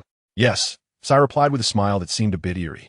Put away that fake smile. You need to use your heart to feel real emotions and smile from within. Yin Xiang pointed to Sai's heart and said, Heart, huh? Sai retracted his fake smile, covering his heart with his hand, as if trying to feel its beating. I understand. Then Yamato and the others left, and Yin Xiang naturally sent a shadow clone to follow them, determined to see if he could learn about tailed beast chakra. Afterward, the two returned to the office to have breakfast. Just as Yin Xiang's spoon was about to reach Tsunade's lips, Tsunade-sama. At that moment, Shizun suddenly ran in without knocking. What's wrong? You're in such a hurry. Tsunade nearly spat out her plain porridge, and Yin Xiang quickly pretended nothing had happened. They looked like they were having an affair. Seeing Shizun's panic, Tsunade had a premonition that something was wrong. Tsunade-sama, just now we received this news. Shizun lowered her head, gasping for breath as she handed the letter to Tsunade, apparently unaware of their actions. Tsunade opened the letter, and Shizun continued. We received news that the Night God has established an organization called Akatsuki. The known members so far are Sasori of the Red Sand and Deidara. They are recruiting members widely, and any capable ninja can join, whether they are rogue ninjas or from the village. How audacious! Tsunade exclaimed, slamming her hand on the table and standing up. Huh. Yin Xiang wore a shocked expression, as he only intended to let the world know about the organization, not that they were recruiting. They even want rogue ninjas. Isn't that tantamount to declaring war against the entire ninja world? Is this guy trying to oppose the entire ninja world? Tsunade immediately reacted, crumpling the letter in her hand. We must absolutely block this information. It cannot be leaked that the Night God first appeared in Konoha, or it might trigger a full-scale war. Yes, Shizun immediately replied. Also, gather the remaining Jonin and Umbu in Konoha and hold an emergency meeting right away. Tsunade then said to Yin Xiang. Understood. Yin Xiang quickly nodded and used the body flicker technique to leave. Who the hell set me up? Recently, the encoding has been serious, giving us more motivation to update faster. Please take a moment to exit reading mode. Thank you. Chapter 37. All the Jonin and Umbu of the village gather. Yin dispatched a shadow clone to the base to scout the situation, then gathered all the remaining Jonin of Konoha, Kakashi, Gai, Yugao, Asuma, including the Jonin from the Akimichi, Yamanaka, Inazuka, and Hyuga clans. In addition, the special Jonin of Konoha were also called in, and the Umbu gathered here as well. It was quite rare to have Jonin, special Jonin, Umbu, and even shadows and clans all gathered together. Kakashi looked around and remarked that this was basically a precursor to war. Youth is burning brightly after all. Guy shouted, Is that Yin? Who took over the route and renamed it Shadow? The kid looks quite handsome, Yugao said, looking at Yin, who was surrounded by a group of shadows, sitting comfortably above. Hey, Asuma called out to Yugao helplessly. You are indeed far worse than him, Yugao whispered, as the two were still in a flirtatious phase. What are we doing? Are we going to attack the Akatsuki? Akatsuki looked around nervously. This situation was indeed quite serious. The news about the Akatsuki had only reached them through the recent support to Tsunade. Even if they were to attack the Akatsuki, there shouldn't be such a commotion. It might really be the onset of war. Morinoa Biki said beside Akatsuki. Unlike the chatty Jonin and special Jonin, the members of the Umbu and Shadows were more subdued. Soon after, Tsunade also arrived with Shizun. Quiet down, In called out to everyone, and they immediately fell silent. In jumped down from beside the Shadow members and stood next to Tsunade. Everyone, Tsunade looked at the crowd and raised the crumpled paper in her hand, then unfolded it. As you all know, we are looking for the night god within Konoha. Just now, I received news that this night god has established an organization called Shadow, and its members already include the S-rank rogue ninjas, Sasori and Deidara. When Tsunade mentioned the name Shadow, everyone instinctively glanced at Yin and the Shadow members behind him. Hiss, it has nothing to do with me. He might be imitating me, Yin quickly said as he noticed everyone looking at him, thinking to himself, damn it, I was careless. What are you getting excited about? No one said it has anything to do with you, Tsunade said to Yin, then looked at the other ninjas, who also returned their gaze to her. Moreover, they are also recruiting rogue ninjas from all over the world. Any rogue ninja, from any country and ninjas from within the villages can join. We must immediately seal off the news of the night god's first appearance in Konoha. Otherwise, it could provoke other ninja villages into war against us. Lord Hokage, there are only 3 of them. Compared to the Akatsuki, we might not need to make such a fuss, right? Akatsuki said to Tsunade, the night god's strength is unfathomable. Just a single punch caused the entire bathhouse and ground to collapse. He single-handedly stormed into the root and killed Danzo. And while Kakashi and the others were struggling against the Akatsuki, the night god defeated 2 members of the Akatsuki in an instant. Moreover, it is highly likely that all of this was done using shadow clones, Tsunade said to Akatsuki. Just clones are that powerful? Hearing about the night god's actions, everyone widened their eyes. It seemed that this night god was indeed an extremely dangerous individual. According to intelligence, the night god is highly likely hiding somewhere in Konoha. From now on, all entries into Konoha will undergo strict scrutiny. The barrier team will support the barrier with 24-hour shifts. Not even a fly can get through. Find the night god for me, Tsunade shouted to everyone. Yes, everyone replied in unison. Before finding the night god, information about him cannot be known by anyone outside of those gathered here. Disperse, Tsunade immediately said, and everyone quickly dispersed. This is such a big deal. I'm afraid the night god has already seen it from somewhere, Yin said to Tsunade after everyone had scattered. Let him see it. I don't believe he's so powerful that he can take down all the Jonin and Umbu in Konoha by himself. At this point, he will definitely think of a way to escape, and that will give us a chance to catch him, Tsunade said to Yin with a smile. He is already in my full set. Is that so? Ha! Yin awkwardly laughed twice, thinking, the night god is right in front of you, sister. I wonder how Naruto and the others are doing, Shizun said worriedly beside her. At that moment, Naruto and the others were on their way to Kusagakure. Although Yin had instructed Sai on the road, Sai bluntly referred to Sasuke as a traitorous pest. This made not only Naruto, but also Sakura unable to hold back, and she punched Sai away. The 3 began to argue, and ultimately, it was only under Yamato's intervention that the fighting stopped. Yamato used wood release to perform the 4 pillars of strength technique. Once this wood release was displayed, the 3 dared not voice any dissent against the team leader and continued on their way. Yin was quite happy. With this, he had mastered all the wood release techniques. In the future, for such tracking missions, he wouldn't have to sleep outdoors anymore. Yin's clone happily thought. Mastering wood release meant he could easily create a house. So there was no need to endure the hardships of outdoor living. Meanwhile, Yin had also arrived at the Shadow Organization base, and the 2 Yins began to argue. Why did you take the initiative to recruit rogue ninjas? Now we've been pushed to the forefront. The arriving clone shouted at the original clone. What are you talking about? What recruitment of rogue ninjas? Yin looked at the clone with a puzzled expression. You're still playing along? Huh? I'm not saying this. We are the same person. There's no need for us to deceive each other. The clone said to Yin. You know we're the same person. So what benefit do I get from deceiving you? Yin shouted at the clone. Who spread the news? The clone asked. Of course it was Sasori. Both Yins looked at Sasori, who at that moment had remade his Hiriko and climbed inside it. Don't look at me. I didn't do such a thing, Sasori immediately said. I only spread the word about the Shadow Organization S members as you instructed. That's all. The 2 Yins frowned, and after thinking for a moment, they came to a conclusion. Someone is impersonating us. Both Yins said simultaneously.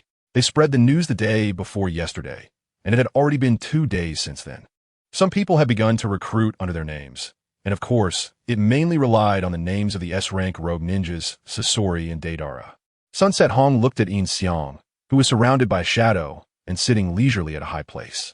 "Hey," Asma next to her called out to Sunset Hong helplessly. "You really are far worse than him," Sunset Hong said softly, as the two were still in a flirtatious phase. "What are we going to do? Are we going to attack the Akatsuki?" Hongdo looked around at the people, feeling a bit anxious. The situation was indeed quite serious. The matter of the Akatsuki had only reached them after this support to Tsunade. Even if they were to attack the Akatsuki, there probably wouldn't need to be such a big commotion. It might really be about to start a war. "Mori no Ibi," she said beside Hongdo. Compared to the J-Nin and Special J-Nin who spoke confidently, the members of the Umbu and Shadows were much quieter. Soon, Tsunade also arrived with Shizen. Quiet down, Yin Xiang shouted to everyone, and they immediately fell silent. Yin Xiang jumped down from beside the shadow members and came to Tsunade's side. "Everyone," Tsunade said, looking at the crowd and raising the crumpled piece of paper in her hand. "You all know about the search for the night god in Konoha. Just now, I received news that this night god has established an organization called Shadow, and its members already include 2 S-rank rogue ninjas, Sasori and Deidara." When Tsunade mentioned the name Shadow, everyone instinctively glanced at Yin Xiang and the shadow members behind him. "Hiss, it has nothing to do with me. He might be imitating me." Seeing everyone looking at him, Yin Xiang hurriedly said, while thinking in his heart, "Damn it, I was careless. What are you getting so excited about?" "No one said it has anything to do with you," Tsunade said, looking at Yin Xiang, and then turned to the other ninjas, who also looked back at her. "In addition, they are also recruiting ninjas all over the world. Any rogue ninja or village ninja can join. Immediately, we need to block the news of the night god's first appearance in Konoha, or it may provoke other ninja villages into war against us. Lord Hokage, there are only 3 of them. Compared to the Akatsuki, maybe we don't need to make such a big fuss." Hongdo said to Tsunade.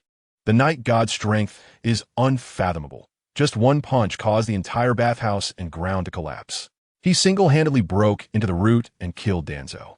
While Kakashi and the others were struggling against the Akatsuki, the night god defeated 2 Akatsuki members in an instant. Moreover, it is highly likely that all these deeds were done by shadow clones," Tsunade said to Hongdo. "Just clones are that powerful?" Hearing about the night god's actions, everyone couldn't help but widen their eyes. It seemed this night god was indeed an extremely dangerous figure. According to intelligence, this night god is likely hiding somewhere in Konoha. From now on, all entries into Konoha must undergo strict scrutiny, and the barrier team will support the barrier 24/7. Not even a fly can get through. "Find a night god for me," Tsunade shouted to everyone. "Yes," everyone replied in unison. "Before we find a night god, information about him cannot be known by anyone outside those gathered here.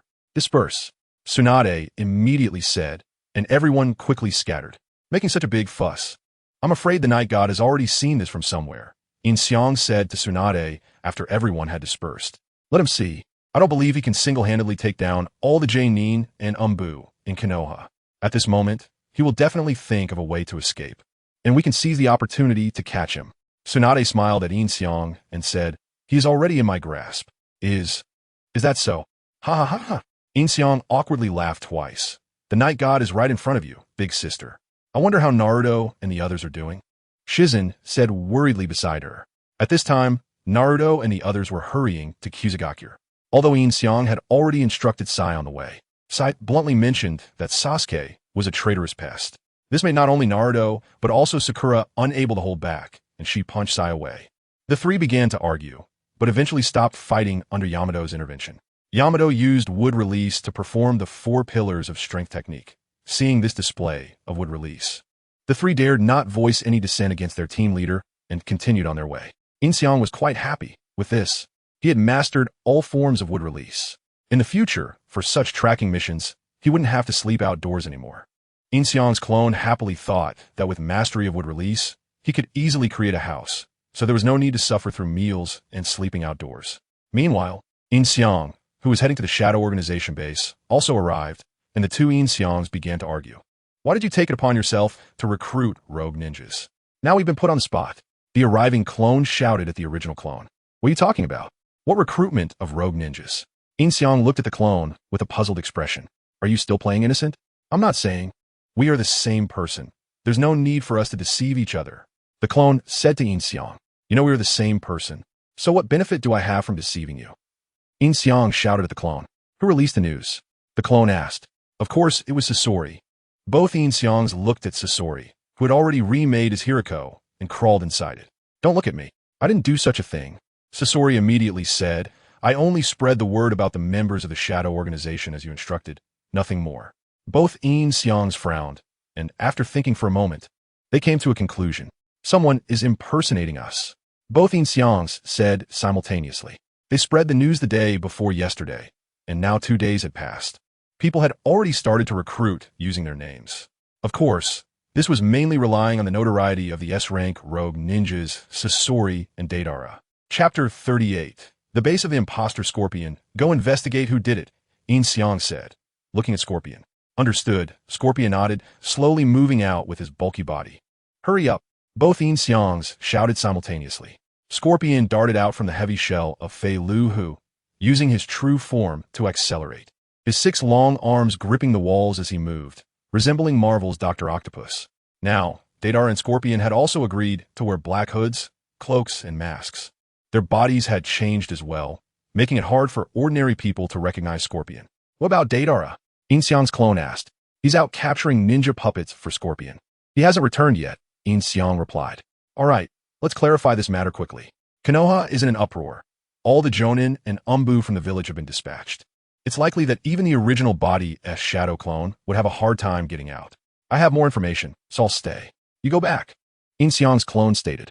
The previous Yin Xiang nodded, then dispelled the Shadow clone. Scorpion immediately sought out his scouts because many had received news calling for manpower in the name of the Night God.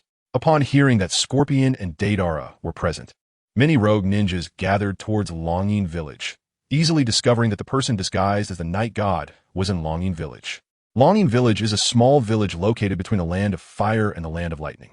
This place is not only situated between the 2 countries, but is also far from the land of wind and the land of earth. Most of the recruited ninjas came from the land of earth and the land of wind, drawn by the names of Deidara and Scorpion, while those from the land of fire and the land of lightning were directly avoided to prevent conflicts with those countries. Thus, this location was quite strategic, as approaching them would require passing through the land of fire and the land of lightning. And those 2 countries would certainly not allow them to lead their troops into their territory. Longyin Village indeed made for a good stronghold. At this moment, Scorpion had arrived at Longyin Village, his 2 arms pressed against the ground, his body towering high above as he surveyed the village, where many ninjas were entering and exiting a pipe, mostly rogue ninjas. It seems to be there. Scorpion confirmed after identifying the location and took out his puppet bird to send a message to Yin Xiang. After receiving the message, Yin Xiang immediately arrived to meet with Scorpion. That's it, right? Yin Xiang pointed at the pipe. Scorpion nodded. What do you plan to do?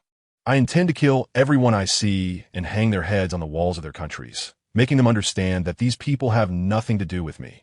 The Night God. I'll also help them clean up the rogue ninjas, Yin Xiang said, already carrying his sword on his back. Having learned swordsmanship, how could he not use it? That is a lot of them, most of whom are Jonin. Don't talk big. Even Pain would find it difficult to deal with them. Scorpion doubted Yin Xiang's words. Then you just watch here, Yin Xiang said to Scorpion, then dashed out in a single step, drawing his sword and instantly appearing at the pipe's entrance, decapitating 3 people. Who are you? The ninjas all became alert, drawing their weapons and standing together to face Yin Xiang. Among them, 2 guards at the pipe who were dressed exactly like him. I am the King of the Night, the evil Punisher, the Night God.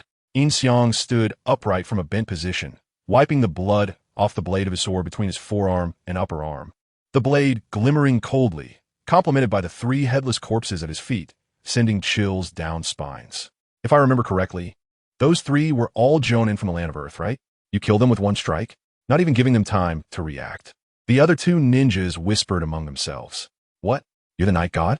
Our boss is recruiting people inside. Stop pretending. One of the men, who was dressed the same as Yin Xiang, shouted as he approached with a kunai in hand. Do you know what happens to those who impersonate our boss? Another also approached Yin Xiang, the 2 surrounding him from the front and back. Roar? Let me tell you what happens. Yin Xiang smiled, and the next moment, he punched the ground, causing it to collapse instantly, sucking in the ninjas in front of the pipe. Yin Xiang leaped high into the air. Noticing a few ninjas trying to escape, he didn't even form hand seals and simply swiped his hand. It was as if an invisible wave of air cut their necks directly. if it weren't for wanting to keep their heads to hang on the walls. Yin Xiang would have burned them to ashes with his fire techniques. Those who fell to the ground didn't escape Yin Xiang's grasp either. He waved his hand, using chakra threads to lift them up, effectively exhausting them to death before decapitating them. Killing over a dozen jonin was as easy as taking a sip of water. So strong? Watching Yin Xiang's performance from a distance, Scorpion widened his eyes, wondering just how powerful this person was. After finishing up, Yin Xiang then entered the pipe, walking further in until reaching a larger space where many foreign ninjas had gathered. In front of them was a table where 3 men dressed in black cloaks were sitting.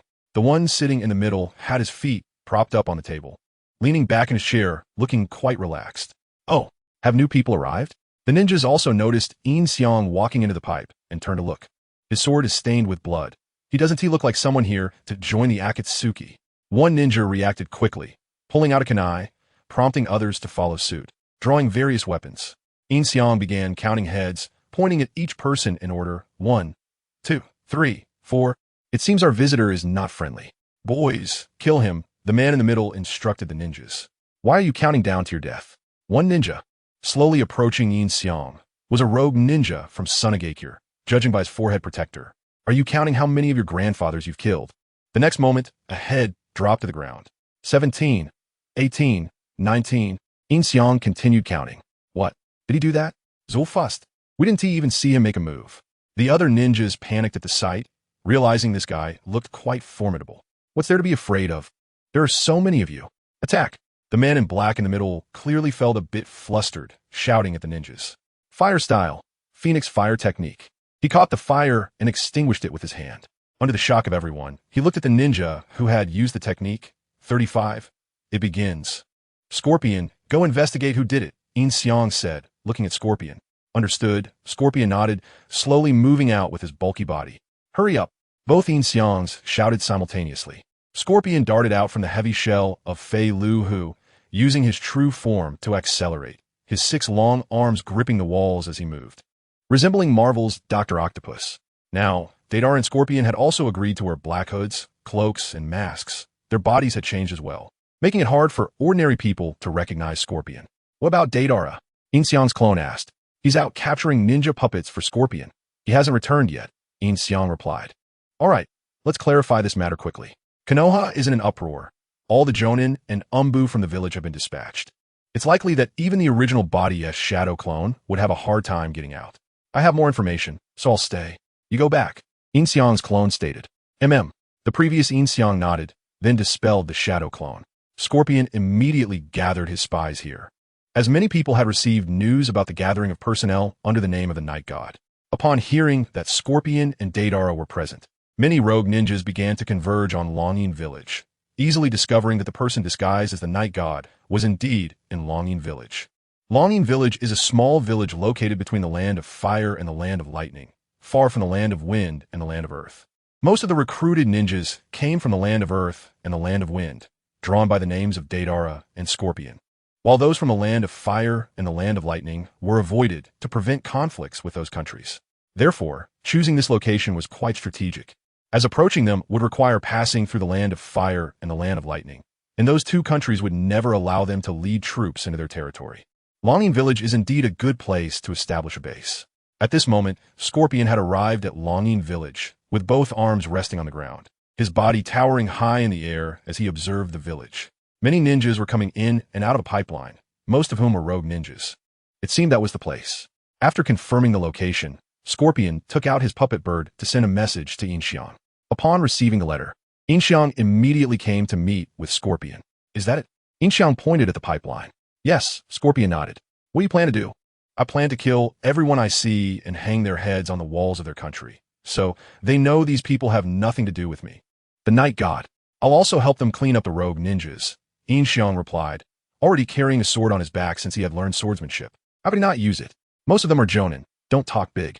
Even that Pain would find it difficult to deal with them. Scorpion doubted Yin Xiang's words.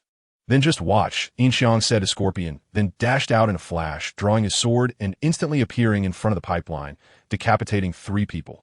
Who are you? The rogue ninjas quickly went on alert, drawing their weapons and standing together to face Yin Xiang. Among them, 2 guards at the pipeline were dressed exactly like him. I am the king of the dark night, the evil punisher, the night god. Yin Xiang stood up from his crouched position, wiping the blood from his sword against his arm, the blade gleaming coldly, paired with the 3 headless corpses at his feet, sending chills down spines. If I'm not mistaken, those 3 were Jonin from the land of Earth, right? Was that a single strike? Not even a moment to react. The other 2 ninjas began to whisper among themselves. What? You're the night god? Our boss is recruiting inside. Stop pretending. One of them shouted, brandishing a kunai and approaching Yin Xiang. Do you know what happens to those who impersonate our boss? The other ninja also moved towards Yin Xiang, surrounding him from both sides. Let me show you what happens. Yin Xiang smiled, and in the next moment he punched the ground, causing it to collapse instantly. The ninjas in front of the pipeline were sucked down. Yin Xiang leaped high into the air, noticing a few ninjas escaping. Without forming hand seals, he simply swiped his hand. It seemed as if an invisible force sliced through the air, severing their necks. If he didn't want to keep their heads for display, he would have burned them to ashes with fire release. The fallen ninjas also couldn't escape Yin Xiang's grasp. He waved his hand, using chakra threads to lift them up until they were exhausted. Then he decapitated them. Killing a dozen Jonin felt as easy as drinking a glass of water. How strong is he? Watching Yin Xiang's performance from a distance, Scorpion couldn't help but widen his eyes, wondering just how powerful this person was. After cleaning up, Yin Xiang then entered the pipeline, walking deeper into a larger space where many foreign ninjas had gathered. In front of them stood a table where 3 men dressed in black cloaks were seated. The one in the middle had his feet propped up on the table, leaning back in his chair, looking quite relaxed. Oh, newcomers? The ninjas also noticed Yin Xiang entering the pipeline and turned to look. He's got blood on his sword. Doesn't he seem like someone here to join the Akatsuki? One ninja reacted quickly, drawing a kunai, and the others followed suit, brandishing various weapons. Yin Xiang began counting heads, pointing at each person in order 1, 2, 3, 4. It seemed the newcomers were not friendly. You little ones, kill him. The man in the middle ordered the ninjas. What are you counting down to your death for? One ninja slowly approached Yin Xiang, and from his forehead protector, it was clear he was a rogue ninja from Tsunade. Are you counting how many grandfathers you've killed? In the next moment, a head dropped to the ground. 17, 18, 19. Yin Xiang continued counting. What? Did he do that? So fast. I didn't even see him move. The other ninjas were thrown into a panic, realizing this guy looked quite formidable. What are you afraid of? There are so many of you. The man in black in the middle was clearly starting to panic, shouting at the ninjas. Fire release. Phoenix fire technique. He caught the fireball and extinguished it, looking at the ninja who used the Phoenix fire in shock. 35. It's begun. Chapter 39. The head tree what? What has started? Hearing Yin Xiang's words, the ninjas were somewhat puzzled. Earth release. Earth flow wall. Yin Xiang casually extended 2 fingers, and a wall of earth rose behind him, blocking the passage. Are you cutting off your own retreat? Among the ninjas, a slender, tall figure with a gruesome scar at the corner of his mouth, holding a large knife, stepped forward and approached Yin Xiang. The crowd instinctively made way for him. The S-rank rogue ninja from the mist, known as the Beheader, Bansaka Kutaru, someone whispered in the crowd. It is said that his swordsmanship is not inferior to that of Zabuza of the 7 ninja swordsmen of the mist. This is going to be a good show. There's not a single survivor under his blade. Once he strikes, he will surely take off his opponent's head. Go, kill him. The ninjas shouted at Kataru. Under the crowd shouts, Kataru leapt high into the air, raising his large knife to slash down at Yin Xiang. Yin Xiang looked up at him and then extended his left hand with 2 fingers, directly pinching his blade. What? Kataru's eyes widened in disbelief. It was impossible. He had used all his strength, and it shouldn't have been so easily blocked. The crowd shouts abruptly ceased. I can't move. Kataru strained to pull his knife out, but the blade remained firmly pinched between Yin Xiang's 2 fingers, causing beads of cold sweat to form on his forehead. I am the king of the night, the evil punisher, the night god. You who impersonate my identity and organization, be prepared to pay the price. As soon as Yin Xiang finished speaking, he exerted force, and Kataru's large knife shattered into pieces. Yin Xiang swiftly moved past Kataru, instantly placing the remnants of the knife against the throat of the ninja who had previously used the Phoenix fire technique. In the next moment, Kataru's head fell to the ground, and then the next ninja in front of Yin Xiang also lost his head. Would release. Birth of the tree world. Yin Xiang extended 2 fingers, causing countless branches to sprout from the ground, directly ensnaring the remaining 32 ninjas and lifting them into the trunks. Help! The chakra. The chakra is being absorbed. All 30-plus ninjas were engulfed by the trunks, their chakra absorbed, leaving them powerless. It actually would release. The ninja in the black outfit panicked upon seeing this and immediately tried to flee, followed by the other two who prepared to run as well. Susanoo. In the next moment, Yin Xiang activated Susanoo, and with a loud bang, the ground exploded, creating a large pit. That is, after the ground was shattered. Scorpion also saw the situation. It actually would release, and Susanoo. Yin Xiang controlled Susanoo to throw a punch, directly smashing the three ninjas into the ground. Then, a sword appeared in Susanoo's hand, which directly cleaved through the three, turning their bodies into mush, leaving only their heads behind. Tree strangulation. Yin Xiang then released Susanoo, extending 2 fingers and controlled the branches to sever the heads of each ninja. The ninjas' heads were hung on the tree, their bodies falling to the ground, and Yin Xiang set the scene ablaze, burning everything clean. He then used the tree trunks to collect the heads of the previous ninjas, as well as the heads of the 3 who impersonated him, hanging them on the tree, resembling a tree of heads. The entire process took less than a minute.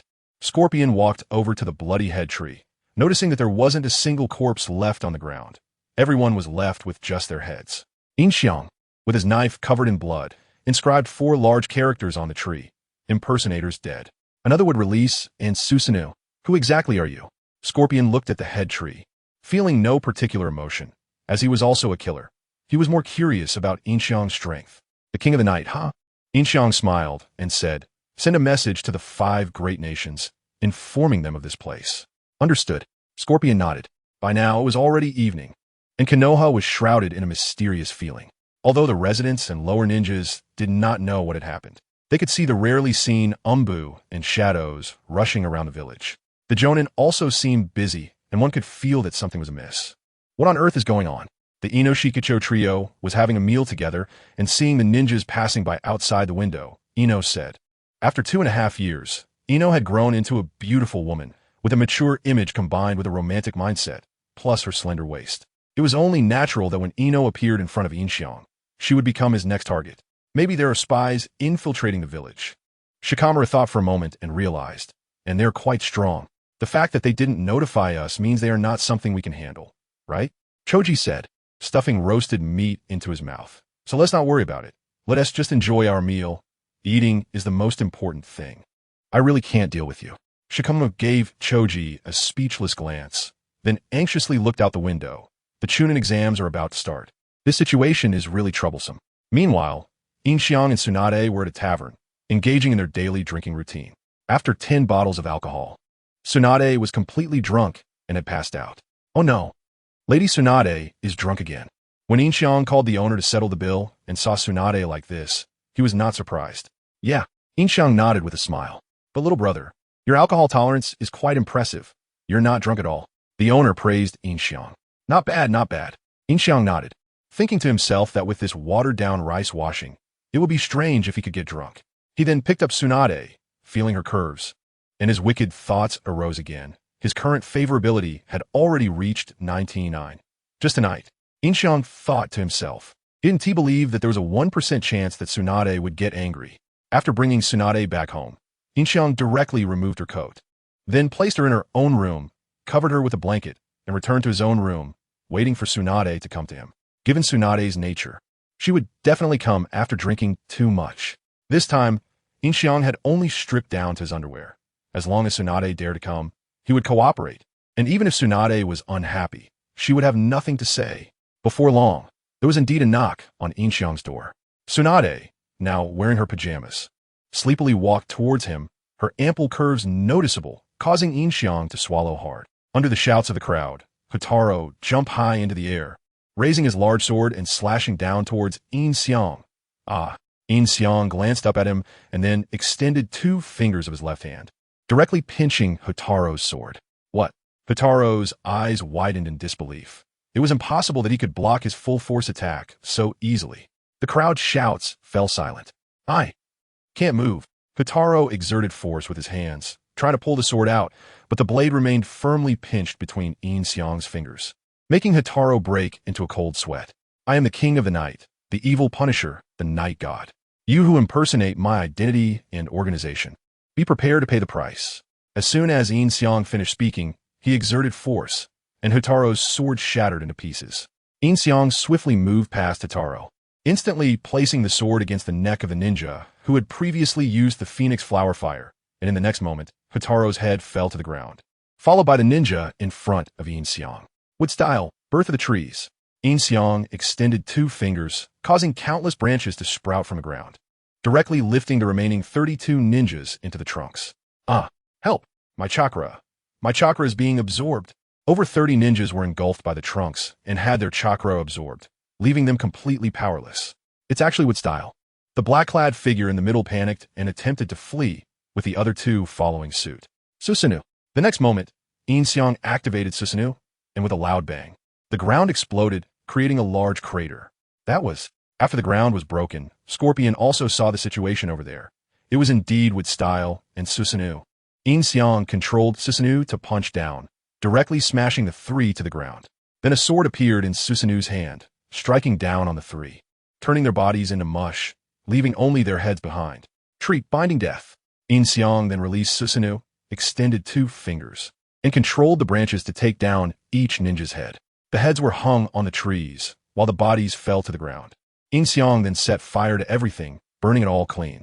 He also controlled the trunks to pick up the heads of the previous ninjas, as well as the heads of the 3 who had impersonated him, hanging them all on the trees, making it look like a tree of human heads. The entire process took less than a minute. Scorpion walked over to the bloody head tree, and there were no corpses on the ground. Everyone was left with only their heads.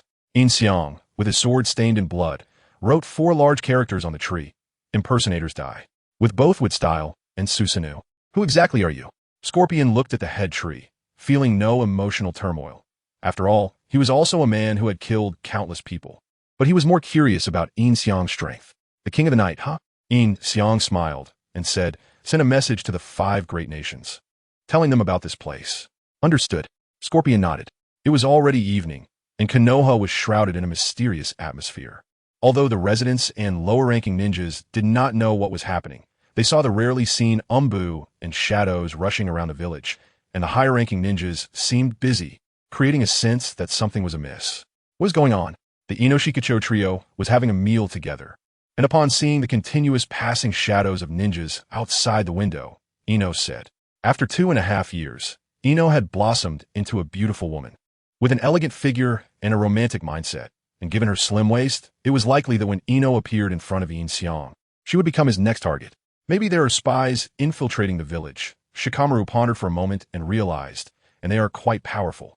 If they didn't notify us, it means they are not something we can handle, right? So let's not worry about it, and just enjoy our meal. Eating is the most important thing, Choji said, stuffing grilled meat into his mouth. I really can't with you. Shikamaru glanced at Choji helplessly, then nervously looked out the window. The Chunin exams are coming up soon. This situation is really troublesome. Meanwhile, Yin Xiang and Tsunade were at the tavern for their daily drinking routine. After downing 10 bottles of sake, Tsunade was already so drunk that she had passed out. Oh dear, Lady Tsunade is drunk again. When Yin Xiang called the boss to settle the bill and saw Tsunade like this, he was not surprised. Yeah, Yin Xiang nodded with a smile. But young man, your drinking capacity is really impressive. You aren't drunk at all, the boss complimented Yin Xiang. Not bad, not bad. Yin Xiang nodded, with this watered-down rice water. It would be surprising if he got drunk. As he thought this, he picked Tsunade up, feeling her ample curves, and his wicked thoughts rose again. His favorability had already reached 99. Just tonight, Yin Xiang thought to himself, not believing he would encounter that 1% chance of Tsunade getting angry. After bringing Tsunade back home, Yin Xiang directly took off Tsunade's outer coat, then placed her in her own room, covered her with a quilt, and returned to his own room, waiting for Tsunade to come to him. Given Tsunade's nature, she would definitely come after drinking too much. This time, Yin Xiang stripped down to just his underwear.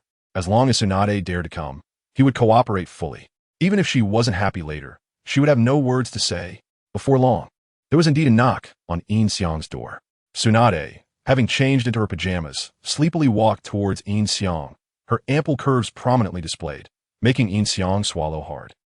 Recently, the encoding has been serious, giving us more motivation to update faster. Please move your little hand to exit reading mode. Thank you. Chapter 40, the reaction of the 5 shadows first. Let's look at the last paragraph of the previous chapter. After a night of intimacy, Tsunade was completely exhausted. and her affection level had reached 100. Ding ding ding ding. Task to conquer Tsunade successful. Reward talent point x1. Tsunade's affection level 100. Obedience level 60. Ding ding ding ding. Next phase of the task begins. Conquer Yamanaka Ino. Reward talent point x1. Current Yamanaka Ino affection level 0. What kind of talent modifier is this? It's clearly a female ninja conquest system. Seeing what the modifier displayed, Yin Xiang thought to himself, while also noticing the obedience level, which meant that Tsunade would obey most of what he said, right? At 60%. That meant she would listen to most of his words. But Yin Xiang suspected that the remaining 40% were likely matters related to the village that she wouldn't listen to. If the obedience level reached 100%, wouldn't that mean he could openly have a harem? Just thinking about it made him a little excited. The next task target was Yamanaka Ino, so he should first meet her. Ding ding ding ding. Side quest. Defeat Konoha Jonin. Might Guy. Task reward. Lottery. Lottery? The modifier can also do a lottery. Seeing this, Yin Xiang was also a bit excited. Generally, lottery draws would definitely yield good items. Just as Yin Xiang was feeling thrilled, the completely naked Tsunade wrapped her arms around his, pressing her chest against him. Yin Xiang couldn't resist and directly pressed Tsunade down for another wonderful exchange. The next morning, Yin Xiang energetically walked out of the room and prepared breakfast for Tsunade. Tsunade had slept soundly until 10 in the morning, missing her work time. It wasn't tea until she smelled the aroma of Yin Xiang's cooking that she rubbed her sleepy eyes. This, after Tsunade opened her eyes and looked around. She touched her naked self and quickly dove back under the covers. I thought I was dreaming. It's real. What do I do now? It seems I was the one who took the initiative. Tsunade blushed as she scratched her hair frantically. What have I done? Thinking about her actions last night, Tsunade realized she had done almost everything, changing positions multiple times and even used her mouth. Now she really felt embarrassed to face Yin Xiang. Yin Xiang? Where is Yin Xiang? Thinking of him, Tsunade poked her head out from under the covers, only to find that Yin Xiang was not in the room.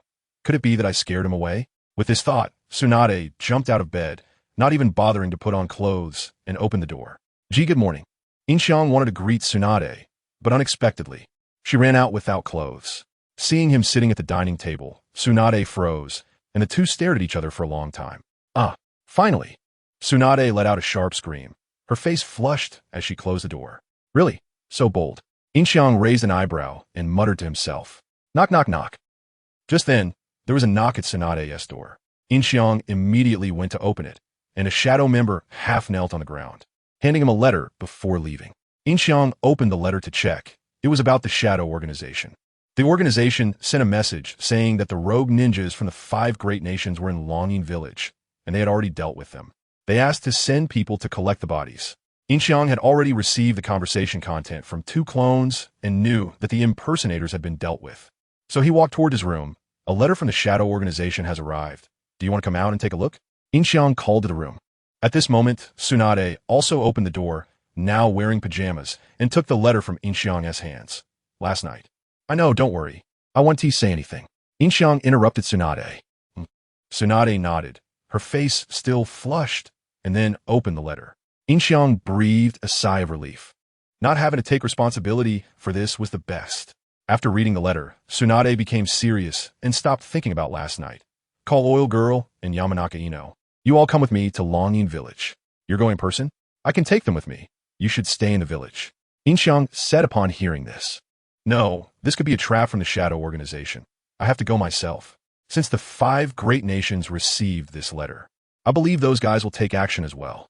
Kuratsuchi, Akatsuki, come with me to Longing Village, in the land of Earth, inside a Wagakure. A short old man slammed the letter on the table, shouting at the 2 people beside him. This person was the 3rd Tsuchikage, Inoki. Old man, you want to go in person? Kuratsuchi was also taken aback upon hearing this. I must go in person, Inoki declared decisively.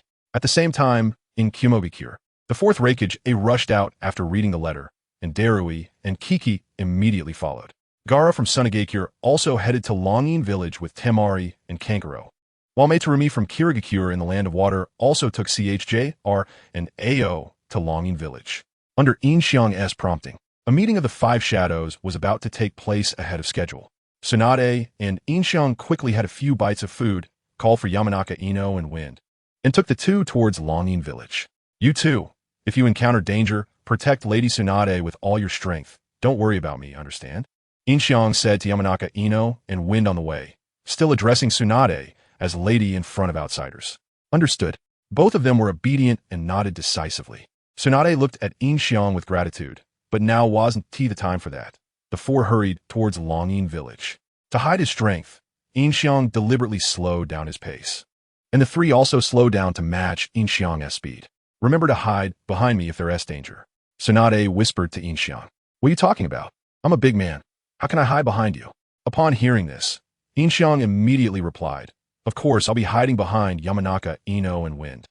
Tsunade was speechless, and Yamanaka, Ino, and Wind exchanged glances, a hint of amusement rising in their hearts, which they forcibly suppressed. After a day's journey, the four arrived at Longyin village at dusk. The human head tree was not far from the entrance of Longyin village, easily noticeable. By the time Tsunade and the others arrived, they had already reached there. It seems you also received the news, Hokage. Said, looking at Tsunade. This is... Tsunade's eyes widened as she looked at the human head tree. They actually went this far. If obedience reaches 100%, then wouldn't I be able to openly have a harem? Just thinking about it makes me a bit excited. The next task objective is to meet Yamanaka Ino. So I should first meet her. Ding ding ding ding. Side quest. Defeat Konoha's Jonin Might Guy. Quest reward. Lottery. Lottery? The modifier can also have a lottery. Upon seeing this, Yin Xiang also felt a bit excited. Generally, lotteries must have good stuff. Just as Yin Xiang was feeling thrilled. The completely naked Tsunade wrapped her arms around Yin Xiang, pressing her chest against him. Yin Xiang couldn't resist and directly pressed Tsunade down for another wonderful exchange. The next morning, Yin Xiang energetically walked out of his room, prepared breakfast for Tsunade, who had slept until 10 in the morning. By the time she woke up, it was already past working hours, and she only stirred when she smelled the aroma of Yin Xiang's cooking.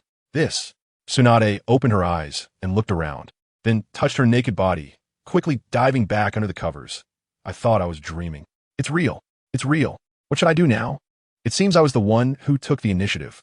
Tsunade's face turned red as she scratched her hair frantically. What have I done? Thinking about her actions from last night, Tsunade realized she had done almost everything, changing positions multiple times, and even used her mouth. Now she really had no face to face Yin Xiang. Yin Xiang? Where is Yin Xiang? Thinking of him, Tsunade peeked out from under the covers and discovered that Yin Xiang was not in the room. He didn't run away because of me, did he? With that thought, Tsunade jumped out of bed, not even bothering to put on clothes, and opened the door. Good morning. Yin Xiang intended to greet Tsunade, but unexpectedly, she ran out without any clothes on. Upon seeing Yin Xiang sitting at the dining table, Tsunade froze, and the two just stared at each other for a long time. Finally, Tsunade let out a scream. Her face flushed and shut the door. Truly bold. Yin Xiang raised an eyebrow and muttered to himself. Knock, knock, knock. At that moment, someone knocked on Tsunade's door. Yin Xiang immediately went to open it. It was a member of the Shadow Organization, who half knelt on the ground and handed a letter to Yin Xiang before leaving. Yin Xiang opened the letter and took a look. It was a message from the Shadow Organization, stating that the rogue ninjas from the 5 great nations had gathered in Longyin village and had been dealt with. They asked to arrange for someone to retrieve the bodies.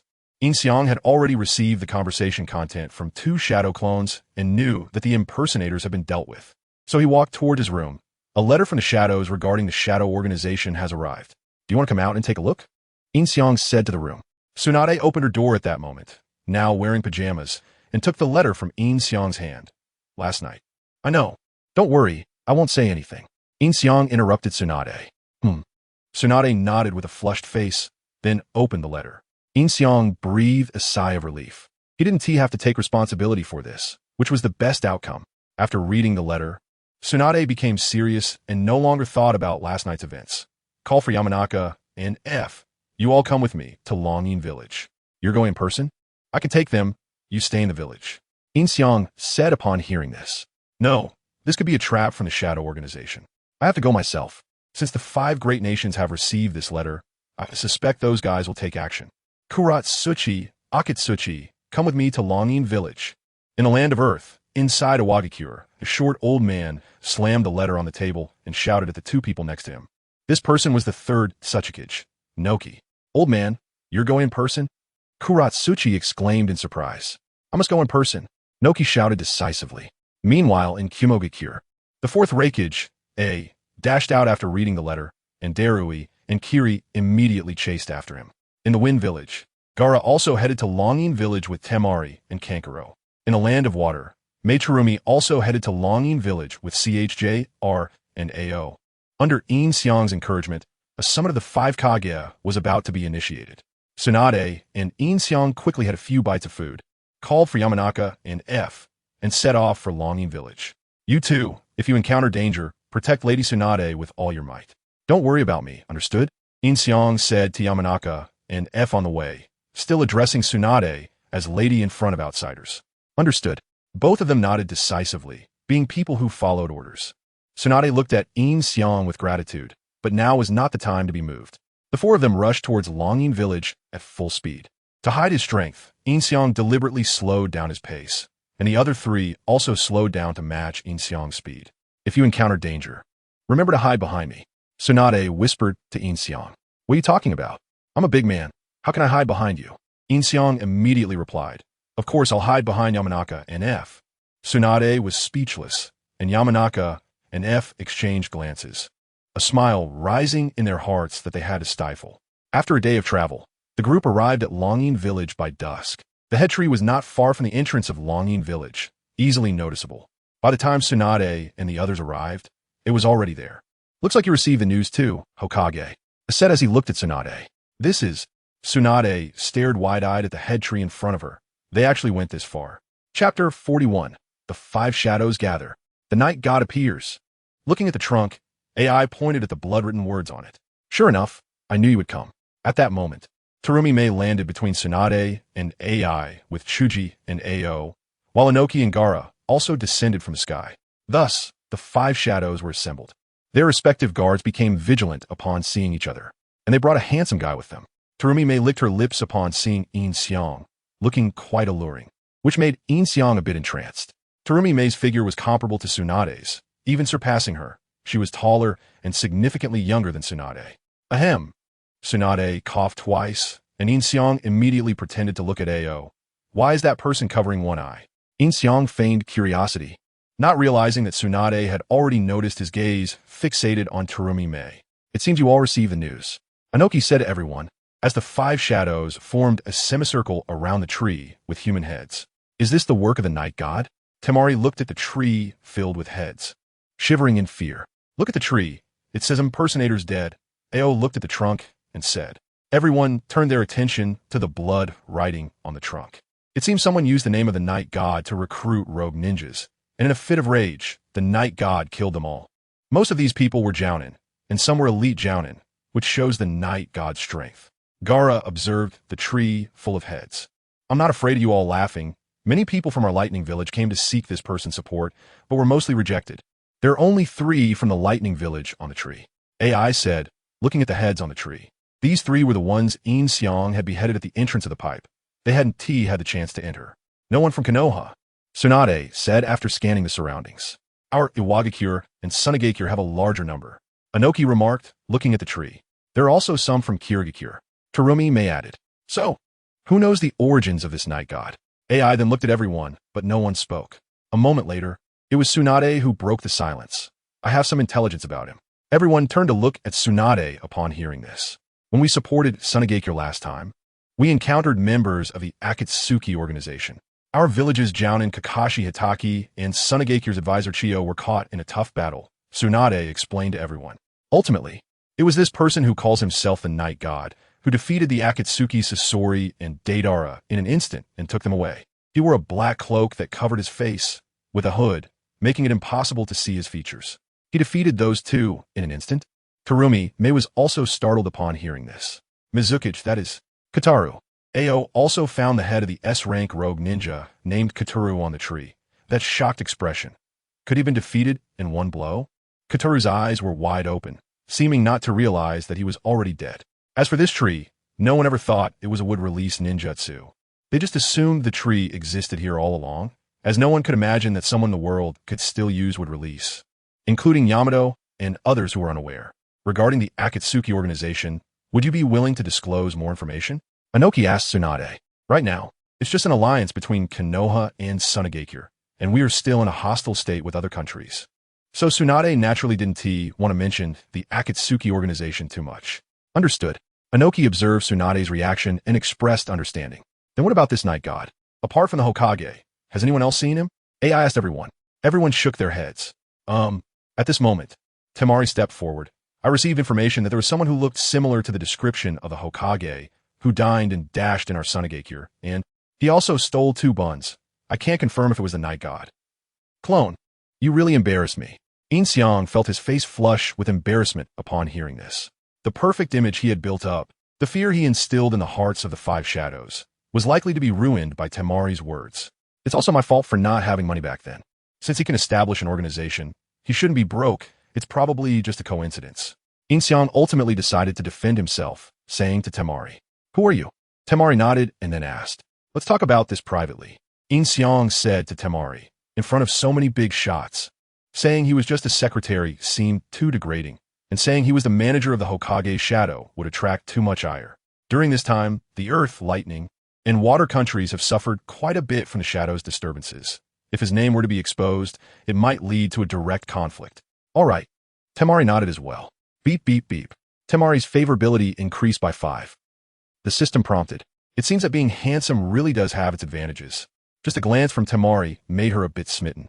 Indeed, this powerful and dangerous guy shouldn't do such degrading things. Tsurumi May also nodded, looking at Yin Xiang.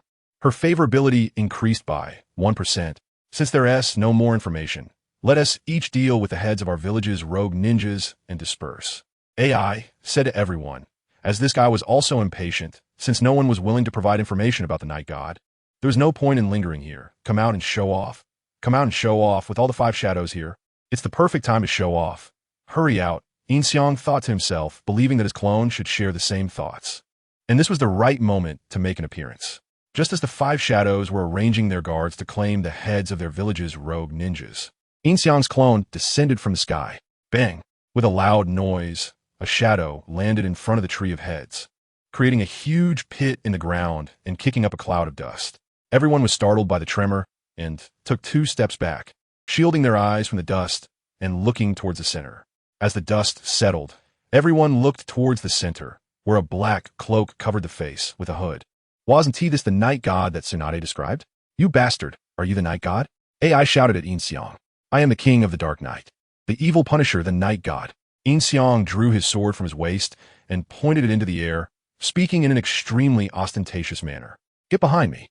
Tsunade pulled Yin Xiang's arm, dragging him behind her. At that moment, Yin Xiang didn't even react to Tsunade pulling him. Inside, he was extremely excited. This moment was truly high profile. You bastard. Without saying a word, AI raised his fist, crackling with lightning, and in an instant he was already behind Yin Xiang. Looking at the trunk, AI pointed at the blood-written words on it. Sure enough, I knew you would come. At that moment, Tsurumi May landed between Tsunade and AI with Chuji and Ao, while Inoki and Gaara also descended from the sky. Thus, the 5 shadows were assembled. Their respective guards became vigilant upon seeing each other, and they brought a handsome guy with them. Tsurumi May licked her lips upon seeing Yin Xiang, looking quite alluring, which made Yin Xiang a bit entranced. Tsurumi May's figure was comparable to Tsunade's, even surpassing her. She was taller and significantly younger than Tsunade. Ahem. Tsunade coughed twice, and Yin Xiang pretended to look at Qing. Why is that person covering one eye? Yin Xiang pretended to ask, unaware that Tsunade had already noticed his gaze fixed on Tsurumi May. It seems you all have received the news, Inoki said, looking at everyone. At this moment, the 5 Kage formed a semicircle around the head tree. Is this the work of that night, god? Temari looked at the tree, full of heads, shivering. Look at the tree. It says imposter dead, Qing said, looking at the trunk. Everyone turned to the blood characters on the trunk. It seems someone is using the name of the night god to recruit rogue ninjas, and in a fit of rage, this night god killed them all. Most of these people are Jonin, and there are also elite Jonin among them. From this, we can see the night god's strength, Gaara said, looking at the tree full of heads. I'm not afraid of you laughing. Many people from our Kumovikure came to seek this person's support, but were mostly rejected. There are only 3 people from Kumovikure on the tree, AI said, looking at the heads on the tree. These 3 were the ones Yin Xiang had decapitated at the entrance of the tunnel. They hadn't had the chance to enter. No one from Konoha, Tsunade said after looking around. Our Wagakure and Tsunagakure have a larger proportion, Inoki said, looking at the tree. Kirigakure also has some, Terumi May said. So, who knows the origins of this night god? AI then looked at everyone, but no one spoke. After a moment, it was Tsunade who spoke first. I have some information about him. Everyone turned to Tsunade upon hearing this. During our last support mission to Tsunade, we encountered members of the Akatsuki Organization. Our village's Jonin, Kakashi Hitaki, and Tsunade's advisor, Chiyo, fell into a hard battle, Tsunade said to everyone. In the end, this person who calls himself the Night God defeated Akatsuki Sasori and Deidara in an instant and took them away. He wore a black cloak, covered his face, and had a hood, so his appearance is unrecognizable. To subdue those two in an instant, Terumi May was also shocked after hearing this. Lord Mizuki's, that is, Kutaru, Chin said, finding the head of the S-rank rogue ninja named Kutaru on the tree. That shocked expression. Could it be that he was defeated in one blow? Kutaru's eyes were wide and round, as if he hadn't realized he was already dead. As for this tree, no one ever thought it would release ninjutsu. They just believed the tree had always existed here. After all, no one could imagine that someone in this world could still use would release, including Yamato and the others who didn't know. Regarding the Akatsuki Organization, would you be willing to disclose more information? Inoki asked Tsunade. Now that Konoha and Tsunade were allies, Tsunade naturally didn't want to mention the Akatsuki Organization too much. Understood, Inoki said, understanding Tsunade's reaction. Then what about this night god? Besides the Hokage, has anyone else seen him? AI asked everyone. Everyone shook their heads. Well, at this point, Temari stepped forward. I received news that someone resembling the Hokage's description ate a free meal in our Tsunade and even stole 2 buns. I can't confirm if it is the night god. Clones, you really embarrass me. Yin Xiang felt his face flush after hearing this. The perfect image of being impressive. The fear living in the hearts of the 5 Kage was probably going to be ruined by Temari's words. It's also my fault for not having money at that time. Since he could establish an organization, he probably wouldn't lack money for meals. It might just be a coincidence. Yin Xiang ultimately decided to make excuses for himself and said to Temari, "Who are you?" Temari nodded and then asked, "Let's discuss this privately." Yin Xiang replied to Temari, saying he was a secretary in front of so many big figures seemed too lowly, while claiming to be the manager of Konoha's shadow would only invite hatred. Recently, the earth, lightning, and water countries have suffered from the shadow's harassment. If his name were exposed, it would probably lead to a direct conflict. Okay, Temari nodded. Ding, ding, ding, ding. Temari's favorability increased by 5. At this moment, the system prompted. It seems that being handsome really has its advantages. Just a glance made Temari a little smitten. Yes, this powerful and dangerous guy shouldn't do such lowly things. Terumi May also nodded, glancing at Yin Xiang. And his favorability increased by 1. Since there is no more information, let's each clean up the heads of the rogue ninjas from our villages and disband. AI said to everyone. This guy is also impatient. Since no one is willing to provide information about the night god, there's no point in staying here. Come out and show off. Come out and show off. All 5 Kage are here. This is the perfect time to show off. Hurry up and come out. Yin Xiang thought in his heart that his clone should have the same idea and should definitely come out to show off at this moment. Just as the 5 Kage arranged for their guards to claim the heads of their rogue ninjas, Yin Xiang's clone descended from the sky. Bang! With a loud noise, a shadow fell in front of the head tree, creating a huge pit in the ground and kicking up a cloud of smoke. Everyone was startled by this tremor and took 2 steps back, using their arms to shield themselves from the smoke and dust as they looked towards the center. As the smoke cleared, everyone looked towards the center, wearing a black cloak covering the face with a hood. Wasn't this exactly the night god that Tsunade described? You bastard! Are you the night god? AI shouted at Yin Xiang. I am the king of the dark night, the evil punisher, the night god. Yin Xiang drew the knife from his waist with his right hand, pointed at the sky, and said in an extremely impressive manner, "Get behind me." Tsunade pulled Yin Xiang's arm, dragging him behind her. At this moment, Yin Xiang didn't even realize Tsunade was pulling him. Internally, he was extremely excited. This moment was truly high profile. You bastard! Without saying a word, AI raised his fist, his whole body flickering with lightning, and in an instant, he was already behind Yin Xiang. Recently, the encoding has been severe, giving us more motivation to update faster. Please take a moment to exit reading mode. Thank you. Chapter 42. Mission. Defeat the 5 Kage. This is the speed of Arakichi. Yin Xiang's eyes were fixed on Arakichi, who was in midair locking eyes with him. He didn't expect that this person's gaze could actually keep up with his speed. Raijin's level. A's hand transformed into a knife hand, striking towards Yin Xiang's back of the head. Just as no one could see A's figure clearly, Yin Xiang surprisingly turned around in an instant and grabbed A's wrist. In almost a split second, the two had closed the 3-meter distance into a standoff. Indeed, he has some skill, A said, looking at Yin Xiang, who was a head shorter than him. You're too kind, Raikage-sama. Yin Xiang replied calmly. Such speed? He actually kept up. She's eyes widened as he watched Yin Xiang's back. This was truly unexpected. Sandstorm Funeral. Gaara immediately took action upon seeing this, unleashing a massive amount of sand from his gourd toward Yin Xiang. A quickly dodged and retreated, but just as the sand was about to envelop Yin Xiang, he reached out, and a large mass of black gravel surged from the ground, colliding with Gaara's sand and even swallowing it. It's sand iron, Temari shouted upon seeing this, and Gaara was momentarily stunned. The unique ninjutsu of the third Kazekage? Why is he using it? Kankuro shouted at Yin Xiang. The sand iron stopped right in front of Gaara and the others, then scattered on the ground, showing no intention of harming them. What does this mean? Gaara asked Yin Xiang. Yin Xiang was about to speak when the modifier activated. Beep beep beep. New mission, defeat the 5 Kage. Earn 1 talent point. 1 lottery draw. Damn it, Yin Xiang cursed inwardly. Defeat the 5 Kage? What about Tsunade? Moreover, if I have to defeat the 5 Kage, won't my wood release and Sharingan have to be exposed? I'm just teasing you, can't you tell? Yin Xiang initially wanted to say he had no intention of being enemies with them, but after receiving the modifier's task, he changed his wording and said mockingly, the Hokage of the 5 great nations is nothing special. I might as well unify the 5 great nations myself, and from now on, the only one who can be called Kage will be me. What did you say? You little brat.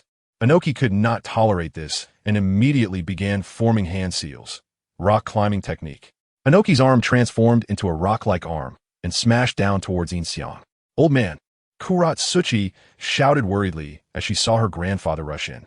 She had already seen that person demonstrate his strength, making it hard not to worry. But Inoki had already flown out and could not be stopped. Then let's start with you. Don't die, old man. Yin Xiang said, and his hand transformed into the same rock-like arm as Inoki's. Then they clashed. Both arms shattered simultaneously, and Yin Xiang suddenly appeared in front of Inoki and kicked him away. Lightning release. I saw clearly. That was clearly his method of using lightning release to enhance chakra speed. At that moment, Tsunade took the opportunity to charge at Yin Xiang, throwing a powerful punch toward his head. Seeing this, Yin Xiang reached out and stood his ground, catching Tsunade's fist. The ground beneath him cracked like a spider web, but Yin Xiang's body showed no sign of movement. He held back against Tsunade, pushing her back to safety. He held back? Tsunade thought to herself as she looked at Yin Xiang, who had just pushed her back. Melt release.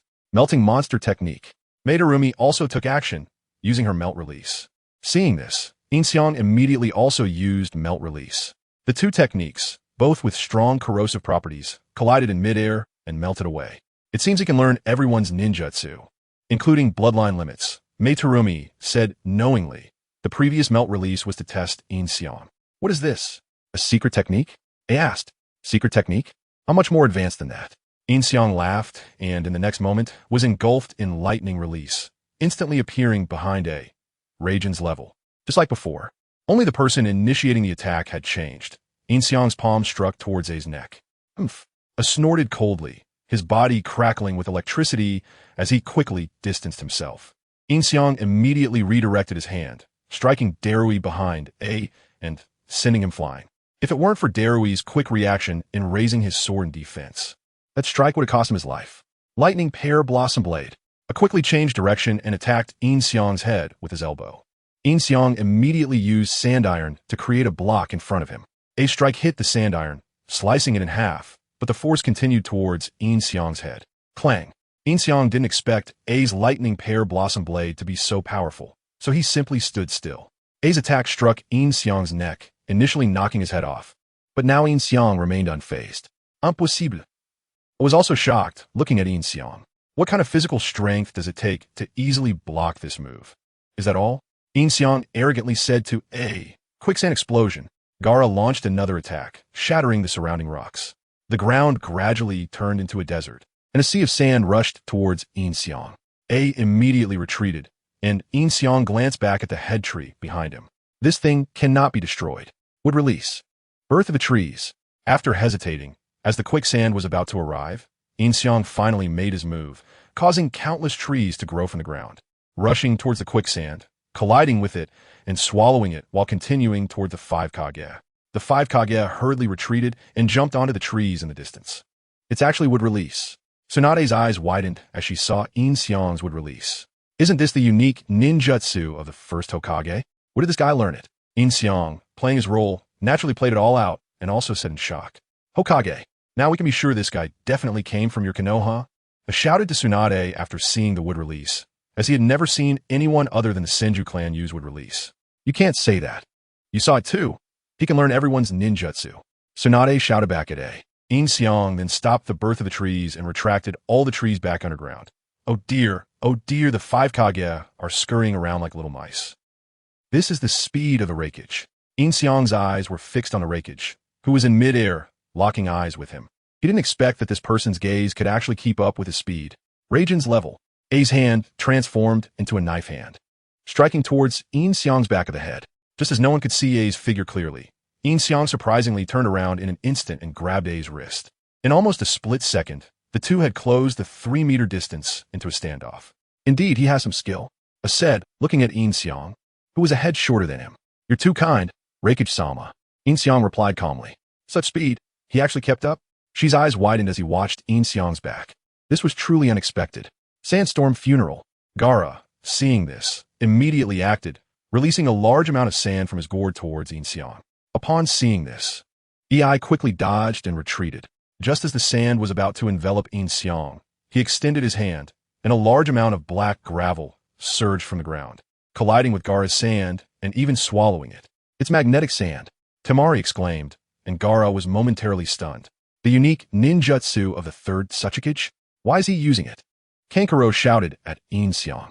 The magnetic sand surged until it reached the front of Gaara and the others, then stopped and scattered on the ground, showing no intention of harming them. What does this mean? Gaara looked at Yin Xiang and asked. Just as Yin Xiang was about to speak, the modifier suddenly beeped. Beep, beep, beep. New mission. Defeat the 5 Kage. Reward. 1 talent point, 1 lottery draw. Damn it, Yin Xiang cursed inwardly. Defeating the 5 Kage? What about Tsunade? Furthermore, if he had to defeat the 5 Kage, wouldn't he have to expose his would release and Sharingan? I was just toying with you, can't you tell? Yin Xiang initially wanted to say he had no intention of becoming enemies with them, but after receiving the modifier's task, he changed his statement and sarcastically said, the Hokage of the 5 great nations is nothing special. I might as well unify the 5 great nations from now on. Only I can be called Kage. What did you say? You brat. Inoki could not tolerate this and immediately started forming hand signs. Rock climbing technique. Inoki's arm transformed into a rock-made arm and smashed down towards Yin Xiang. Old man. Akatsuki shouted in concern as he saw the old man charge forward. He had already witnessed that person's display of strength, making it hard not to worry, but Inoki was now airborne and could not be stopped. Then I'll start with you. Just don't die, old man. Yin Xiang saw this and summoned an arm made of magnetic sand, just like Inoki's, then clashed with Inoki. Both arms shattered simultaneously, and Yin Xiang flashed in front of Inoki, kicking him away. Lightning release. Ei saw clearly. It was exactly the way he used lightning release to stimulate chakra for speed. At this moment, Tsunade took the opportunity to rush out, throwing a powerful punch towards Yin Xiang's head. Yin Xiang, seeing this, extended his hand and directly stood still to catch Tsunade's fist. The ground beneath him cracked spiderweb-like. But Yin Xiang's body showed no signs of movement. He held back against Tsunade, using force to push her back, and she landed safely back in place. He held back? Tsunade thought to herself as she looked at Yin Xiang, who had just pushed her back. Lava release. Lava monster technique. Terumi Mei also acted, directly using her lava release. Upon seeing this, Yin Xiang immediately used lava release as well. 2 powerful corrosive ninjutsu collided in the air and melted together. It seems he can learn anyone's ninjutsu, including bloodline limits, Terumi Mei said knowingly, as her previous lava release was a test for Yin Xiang. What is this? A secret technique? Ei asked. Secret technique? I'm way beyond that. Yin Xiang laughed, and the next moment, his whole body ignited with lightning, instantly appearing behind Ei. Lightning punishment. Just like before. Only the attacker had changed. Yin Xiang's palm struck towards Ei's neck. Humph. Ei snorted, his body crackling with electricity, instantly creating distance. Yin Xiang redirected his strike, hitting Darui behind Ei, sending him flying. If it weren't for Darui's quick reaction, immediately raising his sword in front of him. That strike would have taken his life. Lightning release, lightning blade. EI immediately redirected his attack, using his elbow to strike towards Yin Xiang's head. Yin Xiang quickly used magnetic sand to create a block in front of him. EI's attack struck the magnetic sand, cutting it in half, and continued towards Yin Xiang's head with undiminished power. Clang! Yin Xiang hadn't expected EI's lightning blade to be so powerful, so he simply stood still. EI's lightning blade struck Yin Xiang's neck, originally intending to sever his head, but Yin Xiang remained unmoved. Impossible. EI was shocked looking at Yin Xiang, wondering what kind of physical strength he had to easily block this attack. Is that all? Yin Xiang said arrogantly to EI. Quick sans d'explosion. Gaara made another move, shattering the surrounding rocks, and the ground gradually transformed into a desert, a sea of sand rushing towards Yin Xiang. EI immediately retreated, while Yin Xiang glanced back at the head tree. This thing cannot be destroyed. Would release. Birth of the tree world. After hesitating, seeing the quicksand approaching, Yin Xiang finally acted, summoning countless trees from underground, surging towards the quicksand, colliding with it and swallowing it, continuing towards the 5 Kage. Seeing this, the 5 Kage quickly retreated and jumped onto the distant trees. It's actually would release. Tsunade stared wide-eyed at Yin Xiang's would release. Isn't this the unique ninjutsu of the first Hokage? Where did this guy learn it?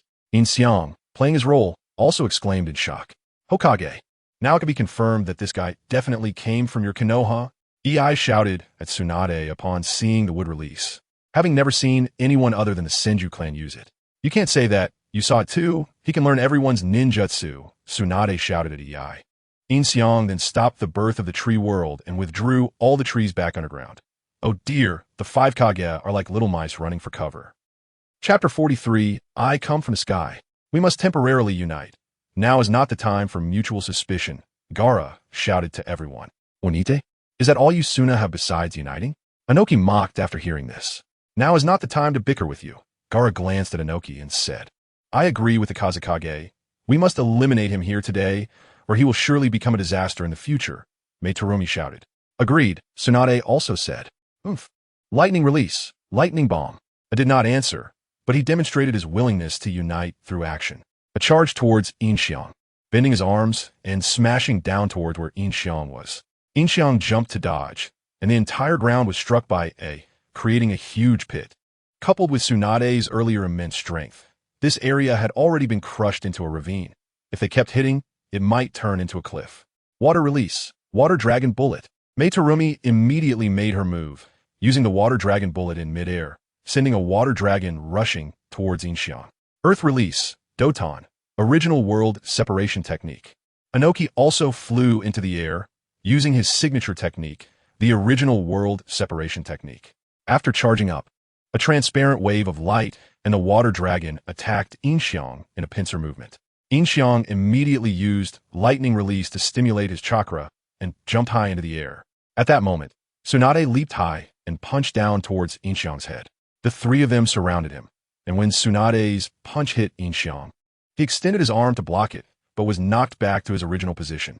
Wood release, wood dragon technique. Yin Xiang immediately used the wood dragon to break through the water dragon, and the wood dragon continued to attack Meitorumi. Earth release, original world separation technique. Then Yin Xiang also quickly used the original world separation technique, needing no charge time, and the range was even larger than Inoki's, directly swallowing Inoki's original world separation technique. Sand rain. At this moment, Gaara also made his move. Countless grains of sand surged into the air and then fell rapidly towards Yin Xiang. Each grain of sand was a deadly arrow. Sand iron shield. Yin Xiang immediately waved his hand, and the sand iron on the ground floated up to block above his head. Once the sand rain ended, Yin Xiang was unscathed. Meitorumi also used lava release to melt Yin Xiang's wood dragon. He had been in defense, not making any proactive attacks. Tsunade also noticed Yin Xiang's behavior. His only proactive attack for the kick at Inoki and the counterattack against How did he replicate ninjutsu? Tsunade thought, looking at Yin Xiang, who stood calmly at the center. Next comes the proactive attack. Yin Xiang, hearing Tsunade's words, smiled slightly and whispered, Fire release, great fireball. Yin Xiang directly used the great fireball towards Tsunade, its power comparable to an S-rank technique, forcing the 5 Kage to retreat. Taking this opportunity, Yin Xiang disappeared from his original spot and instantly appeared in front of Gaara, who had been the fiercest in the fight. Spiraling sphere. A spiraling sphere appeared in Yin Xiang's hand and struck towards Gaara's face. Seeing the spiraling sphere, Gaara was stunned. This was his good friend Naruto's signature technique. Had he learned it too? Gaara's sand automatically defended, blocking in front of him, but he was stabbed in the lower back by Kankuro's kunai from behind. Gaara turned back in disbelief, seeing Kankuro with wide eyes. It wasn't me. I was controlled. Kankuro shouted quickly. It's the puppet manipulation technique. Yin Xiang used chakra threads to control Kankuro, launching this attack, then kicked the sand scattered by the spiraling sphere, sending both Gaara and Kankuro flying. Wind release. Kamaitachi. Temari hurriedly waved her fan. A powerful gust of wind concealed sharp blades rushing towards Yin Xiang.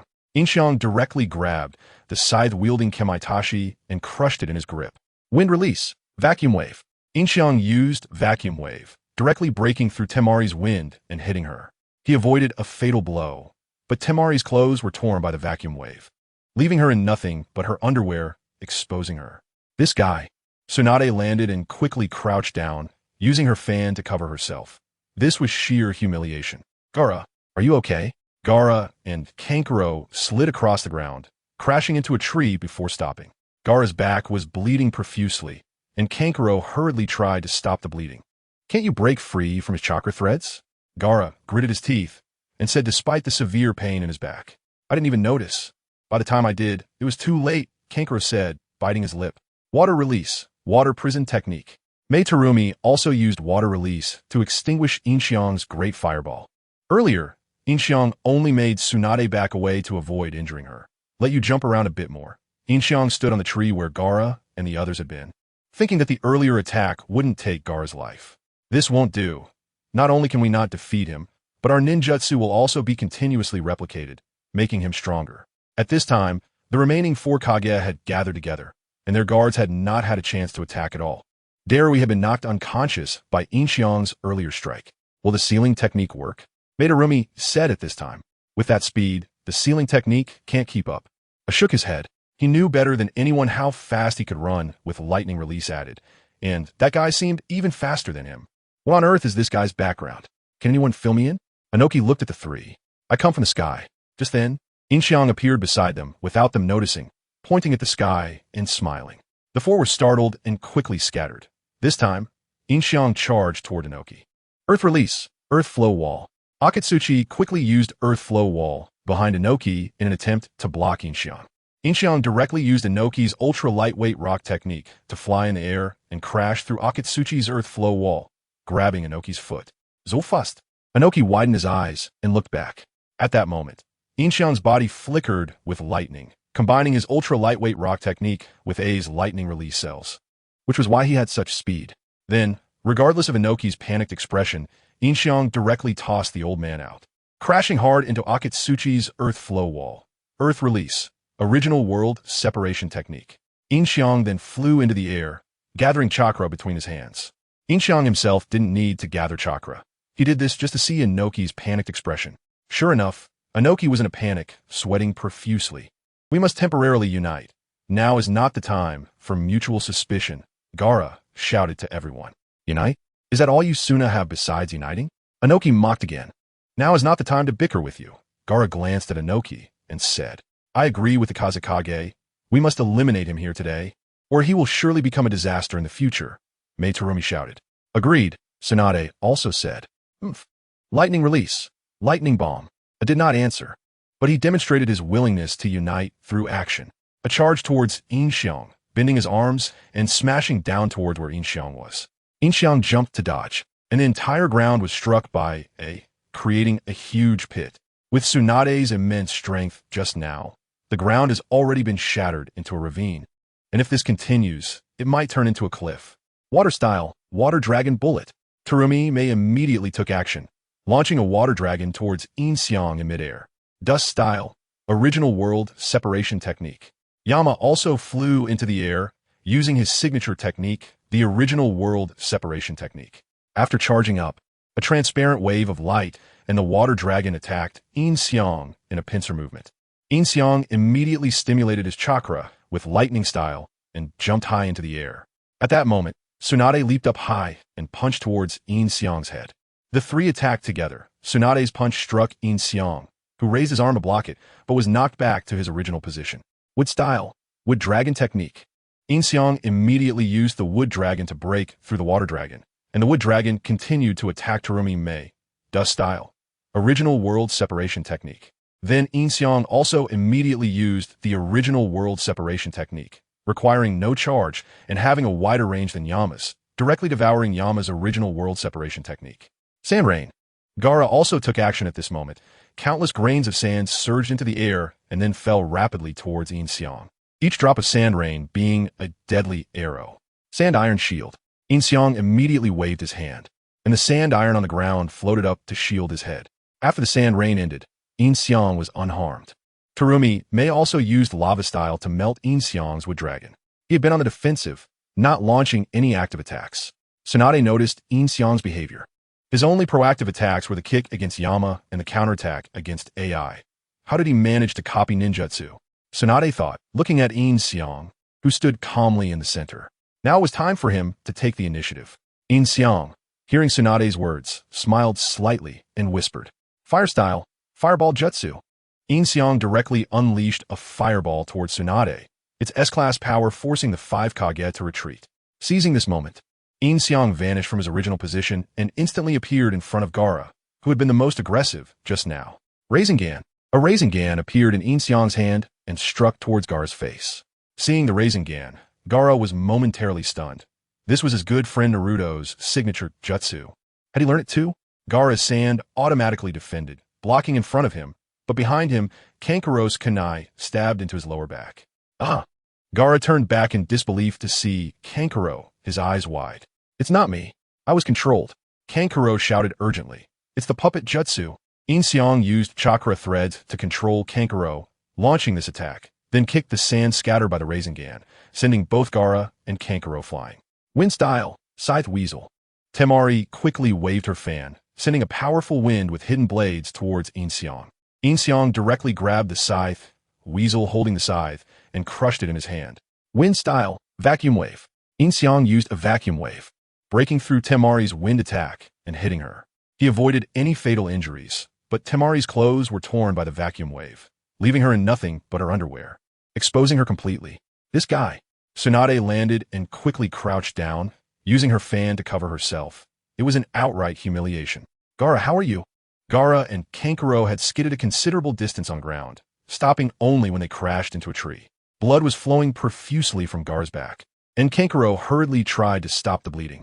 "Can't you break free from his chakra threads?" Gaara gritted his teeth and said, enduring the pain in his back. "I didn't even notice. By the time I did, it was too late." Kankuro said through clenched teeth. Water style, water column. Terumi Mei also used water style to extinguish Yin Xiang's fireball. The earlier fireball only made Tsunade, who was closest to Gaara, retreat to avoid injury. "Let us see you jump again." Yin Xiang stood on the tree where Gaara and the others had been, thinking that the earlier attack wouldn't take Gaara's life. "This isn't going to work. Not only can we not defeat him, but our ninjutsu will also be continually copied, making him stronger." At this moment, the remaining 4 Kage had gathered together, and their guards had not had a chance to intervene. Darui had been knocked unconscious by Yin Xiang's earlier attack. Will the sealing technique be effective? Terumi Mei said at this time. With that kind of speed, the sealing technique won't keep up. AI shook his head, fully aware of how fast the additional lightning style could go, and that guy seemed even faster than himself. The sealing technique wouldn't be able to keep up at all. What exactly is this guy's background? Can anyone provide some clarity? Yama looked at the three. "I came from the sky." Just then, Yin Xiang appeared beside them unnoticed, pointing to the sky with a smile, startling the 4, who quickly scattered. Yin Xiang charged towards Yama. Earth style, earth flow wall. Akatsuki quickly used earth flow wall behind Yama, attempting to block Yin Xiang. Yin Xiang directly used Yama's super light heavy rock technique to fly in the air, smashing through Akatsuki's earth flow wall and grabbing Yama's foot. So fast, Yama's eyes widened as he turned to look. At that moment, Yin Xiang was crackling with lightning, combining his super light heavy rock technique with AI's lightning style cells, explaining his incredible speed. Then, without caring about Yama's panicked expression, Yin Xiang flung the old man away, slamming him hard against Akatsuki's earth flow wall, dust style, original world separation technique. Yin Xiang then flew in the air, gathering chakra between his hands. Yin Xiang didn't actually need to gather chakra. He was merely doing this to see Yama's panicked expression, and sure enough, Yama was in a state of panic, sweating profusely. Chapter 44. Who will be the next to dance? Old man. Seeing this, Black Soil quickly jumped up high and kicked towards Yin Xiang's head. Yin Xiang caught Black Soil's ankle with one hand while the other hand was still gathering power. Black Soil was suspended in midair by Yin Xiang. Her skirt flipped up, and if it weren't for the unladylike invention of safety shorts, she would have exposed herself. Let me go. Black Soil struggled continuously in Yin Xiang's grip, but couldn't reach him at all. Old man. Red Soil quickly ran over, pulling Yimu out from the wall and hurriedly running away. Yin Xiang smiled slightly at this moment and launched the original realm separation technique, directly breaking through the wall. That was close. That was close. Yimu, having been rescued, was drenched in sweat, gasping for breath, almost undone by his own ninjutsu. This kid is just toying with us. AI noticed that Yin Xiang had gathered power for so long, seemingly waiting for someone to rescue Yimu, and he hadn't actually been gathering power before. As for rescuing Yimu, they naturally wouldn't do such a thing. They would prefer the other party to die. The current 5 Kage were far from united. Although they claimed to be allied, they were essentially in a state of hostility, hoping that Yin Xiang would kill someone first. Only Tsunade sent a split body of a slug to heal Gaara. They were the only genuine allies. Let me go. Let me go. Black Soil kept struggling in Yin Xiang's hand, exhausting various methods to break free, while Yin Xiang was closely observing Black Soil's legs. TSK. No wonder she is the future Tsuchikage. Earth release. Earthstone Spire. Unable to escape, Black Soil quickly formed hand seals to use ninjutsu, and the ground beneath Yin Xiang immediately shot up countless stone spikes. However, Yin Xiang simply increased his flight height, so it was no problem. He then released Black Soil, allowing her to impale herself with her own ninjutsu. Black Soil quickly stopped using ninjutsu, but the stone spires behind her couldn't be retracted in time, and it looked like she was about to be pierced. Original Realm Separation Technique. Yimu quickly used the original Realm Separation Technique to make the stone spires beneath Black Soil disappear, saving her from death. This pervert, Han Karui, hiding behind the fan, now unable to move freely, quietly murmured as she saw Yin Xiang staring at Black Soil's legs. After Tsunade's treatment, Gaara managed to stand up and came to the side of the other 4 Kages. He can even replicate the bloodline elimination of the Tsuchikage. At this rate, he will learn all our ninjutsu. So he has been holding back on purpose just to learn our ninjutsu? Hearing Gaara's words, Tsunade seemed to understand why Yin Xiang had been holding back. In fact, Tsunade had a technique that could restrain Yin Xiang, which was the 4 Red Yang formation. This was unique to Konoha and required 4 people of Kage-level strength to activate. Once this technique was used, those inside could not come out, and those outside could not enter, allowing them to capture Yin Xiang in one fell swoop. But, after all, this is a Konoha secret technique and cannot be taught to the Kage of other villages. Are we really going to retreat? Yimu said, having lost face in front of so many people just now. He felt the need to regain his dignity. Of course we can't retreat. If we leave now, we will leave behind a disaster. Look at that human head tree. Who knows how many more of those trees will appear if we let him live. AI pointed at the human head and said, let's try sealing techniques. You all attack, and I will set up the seal, Gaara said to the others. And they all nodded. I'll take the lead. Tsunade volunteered, directly accelerating and jumping high towards Yin Xiang in the air, raising her right foot to smash down on his head. Yeah, Tsunade roared, using all her strength. Painful heaven foot. I wonder how Tsunade would feel knowing this is my clone. Yin Xiang thought from a distance, protected by Kagen and wind. Bang! Yin Xiang extended his left hand, catching Tsunade's foot as if he had caught Black Soil, gripping her ankle. Now, Gaara shouted, and his sand began to creep on the ground, silently spreading under Yin Xiang's feet. AI and Meitarumi understood and immediately attacked. Water release. Water Dragon Bullet Technique. Lightning release. AI's lightning release attached to Terumi Mei's Water Dragon Bullet Technique, forming a combined ninjutsu. Lightning Water Dragon Bullet, roaring towards Yin Xiang. Tsunade took the opportunity to use her strength to break free from Yin Xiang's control, which was also intentionally released by Yin Xiang. He didn't want his little lover to get hurt. The Water Dragon, infused with lightning release chakra, rushed towards Yin Xiang, who remained unfazed, directly extending his hand to catch the lightning Water Dragon Bullet. The next moment, Gaara's sand had already risen, directly wrapping around Yin Xiang. Desert Layer, Great Burial Seal. Boom! A magnificent pyramid of sand was formed, covered with countless cursed seals. Did we succeed? Seeing the pyramid remain still, Diemu asked. The five Kage stared intently at the pyramid, fearing that Yin Xiang would rush out from inside. Damn it, a sneak attack. Yin Xiang thought to himself from a distance. If it were his main body, he wouldn't fear the sealing technique, but if it were a clone, it would be sealed. Yin Xiang sensed that the clone in the desert had disappeared, and he quietly created another clone, sneaking up from behind. It's a shadow clone. As the sealer, Gaara immediately perceived the situation inside. The clone inside had already vanished. Feeling something was wrong, Gaara quickly defended himself. And sure enough, the next moment, Yin Xiang's foot appeared right in front of him. Boom!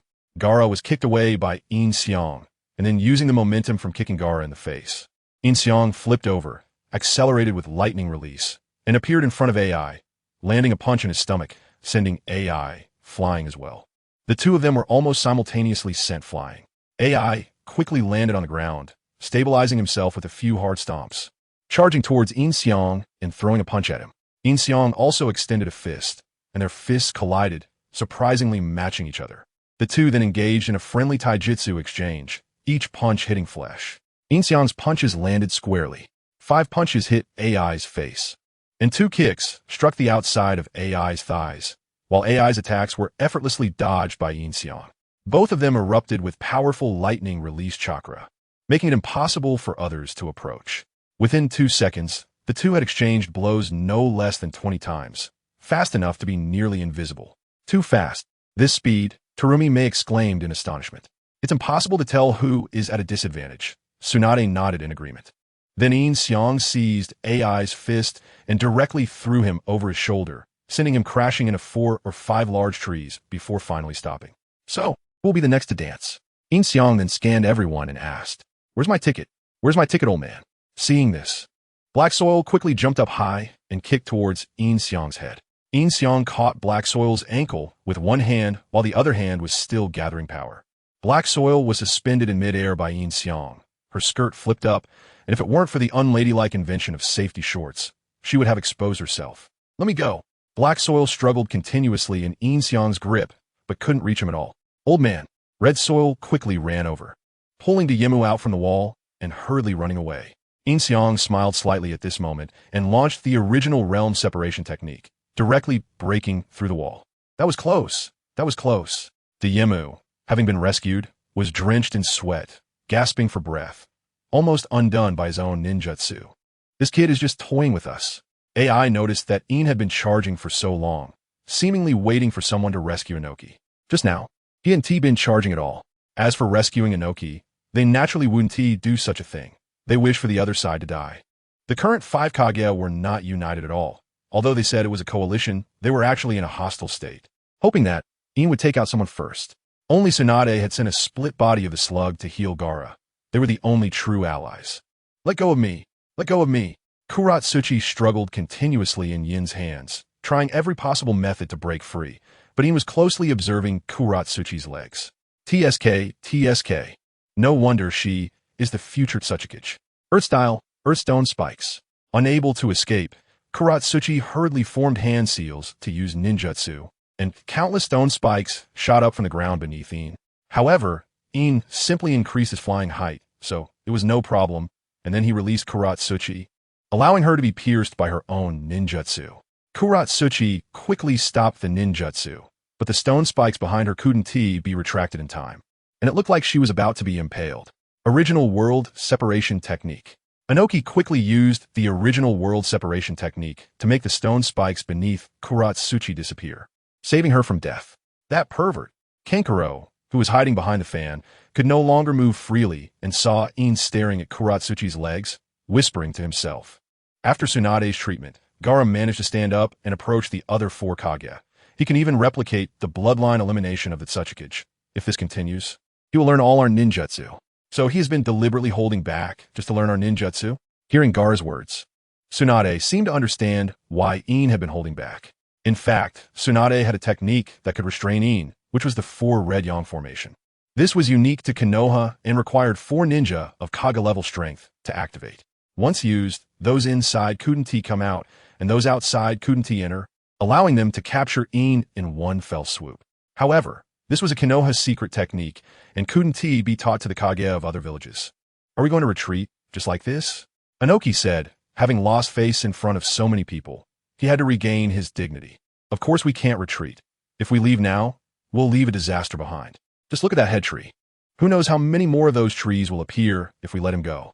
AI pointed at the head. Let us try sealing techniques. You all attack, and I'll set up the seal, Gaara said to the others, who nodded in agreement. I'll take the lead. Tsunade stepped forward, jumped high towards Yin in the air, and raised her right foot to smash down on Yin's head. Yeah, Tsunade roared, using all her strength. Painful heavenly foot. I wonder what Tsunade would think if she knew this was my clone. Yin, protected by Kurigain and F, thought to himself from a distance. Bang! Yin stretched out his left hand, just like catching Kuratsuchi, and caught Tsunade's foot, gripping her ankle. Now, Gaara yelled, and his sands started to move silently on the ground, spreading beneath Yin's feet. AI and Meitarumi understood and immediately attacked. Water style, water dragon bullet technique. Lightning style, AI's lightning style attached to Meitarumi's water dragon bullet technique, forming a combined ninjutsu, lightning water dragon bullet, roaring towards Yin. Tsunade took the opportunity to exert force and break free from Yin's control, which was also Yin deliberately letting go, as he didn't want his little mistress to get hurt. The water dragon, charged with lightning chakra, rushed towards Yin, but he remained unfazed, directly extending his hand to catch the lightning water dragon bullet. In the next moment, Gaara's sand flew up, wrapping around Yin, desert layer great burial seal. Boom! A magnificent pyramid of sand formed, covered with countless cursed seals. Did we succeed? Inoki asked, seeing the pyramid remain still. The 5 Kages stared intently at the pyramid, fearing Yin would burst out from inside again. Damn it, a sneak attack, Yin thought to himself from a distance. If it were his main body, he wouldn't fear the sealing technique, but if it were a clone, it would be sealed. Yin sensed the clone in the desert had disappeared, and quietly created another clone, sneaking up from behind. It was a shadow clone. As the seal master, Gaara sensed the situation inside immediately. The clone inside had already vanished. Gaara felt something was off and quickly defended himself. Sure enough, in the next moment, Yin's foot appeared right in front of him. Boom!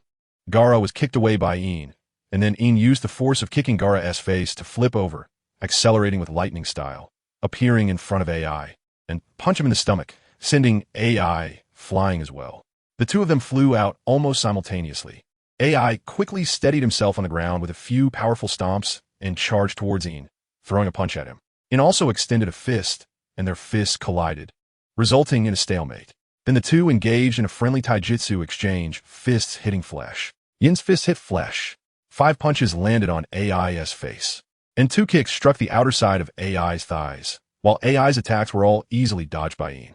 Both of them were surrounded by powerful lightning-style chakra, making it impossible for others to approach, and in 2 seconds, they had exchanged blows more than 20 times, fast enough to be indistinguishable. So fast. That speed? Meitarumi exclaimed in amazement. It was impossible to tell who was at a disadvantage. Tsunade nodded in agreement. Then Yin grabbed AI's fist and directly threw him over his shoulder, sending him crashing through 4 or 5 large trees before stopping. So, who will be the next to dance? Yin scanned everyone and asked, Where's my ticket? Where's my ticket recently? The transcoding has been severe, giving us more motivation to update faster. Please take a moment to exit reading mode. Thank you. Chapter 45, Complete Susanoo. Uchiha Madara's lines really have a certain flair. From a distance, Yin Xiang nodded at his main body, feeling pleased. Let's go all out. Noki shouted to everyone. Gaara and AI also returned to the 3, and Noki performed the super lightweight and heavy stone technique on them, allowing all 4 to fly in the air, while Gaara relied on his sand to soar. A powerful chakra erupted around the 5, and they charged towards Yin Xiang. In that case, let me show you some real skills. Yin Xiang laughed upon seeing this. A powerful green chakra erupted from his body, and then a skeletal figure appeared around him, followed by flesh and a chakra cloak covering it. Then armor and a large sword, and finally, legs sprouted. Boom! With Susanoo at its center, a series of explosive sounds erupted, creating a storm that blew the 5 Kage away. The green Susanoo then grew wings, becoming even larger, wielding dual swords and crushing the ground beneath it. This is the complete Susanoo. Yin Xiang controlled Susanoo to fly up, looking down at the 5 Kage, and then wrapped it in a layer of wood release armor. Not only wood release, but also the Sharingan. Who exactly are you from Konoha? AI shouted at Tsunade. He really isn't from Konoha. Tsunade shouted back at AI. Both of them momentarily speechless, completely shocked. They had never even seen a complete Susanoo before. You, could it be Uchiha Madara? Noki shouted at Yin Xiang, gazing at the massive Susanoo. Uchiha Madara? Yin Xiang scoffed, what is he? Upon hearing this, the 5 Kage were all shocked. If even Uchiha Madara wasn't worth his attention. Who was he? And where did he come from? Uchiha Madara. It's one thing to use my lines to show off, but now he's using me to show off. Let's end this, shall we? Yin Xiang said, crossing his dual swords and unleashing 2 waves of chakra sword energy. The crossed chakra sword energy, each over 10 meters tall, slashed towards the 5 Kage, carving 2 deep cracks into the ground. Quick retreat. Seeing the situation was dire. Take Torai urgently pulled Yin Xiang back. Don't pull me. Don't pull me. I want to see him show off. Yin Xiang struggled and shouted, but it was futile. He was dragged far away, and Kanjiro and the others also hurriedly retreated. Dust release. Limit removal technique. Noki immediately used the even more powerful limit removal technique, which had a larger range and greater power, directly swallowing the 2 waves of sword energy and reducing them to atoms. Tsunade did not retreat, but advanced instead, landing a powerful punch on Yin Xiang's Susanoo leg, but Yin Xiang remained unmoved. Sorry, little mistress. Yin Xiang thought to himself, then kicked Tsunade away. Tsunade. Yin Xiang's main body rushed up to catch Tsunade, who was about to fall to the ground. The previous kick had knocked blood from her mouth, and she was bleeding from the corner. Are you okay? I'm Fine. Tsunade looked up to see Yin Xiang and said weakly, while summoning a slug clone to heal herself. If this continues, I might have to use that technique. Tsunade said softly, and Yin Xiang knew she was probably referring to the 100 healings technique. Tsunade hesitated, glancing at Yin Xiang. After all, the two had just had a breakthrough last night, and it was an extremely ambiguous time. She didn't want Yin Xiang to see her looking so aged. Don't push yourself too hard. If you can't do it, then don't go up. Yin Xiang said, holding Tsunade.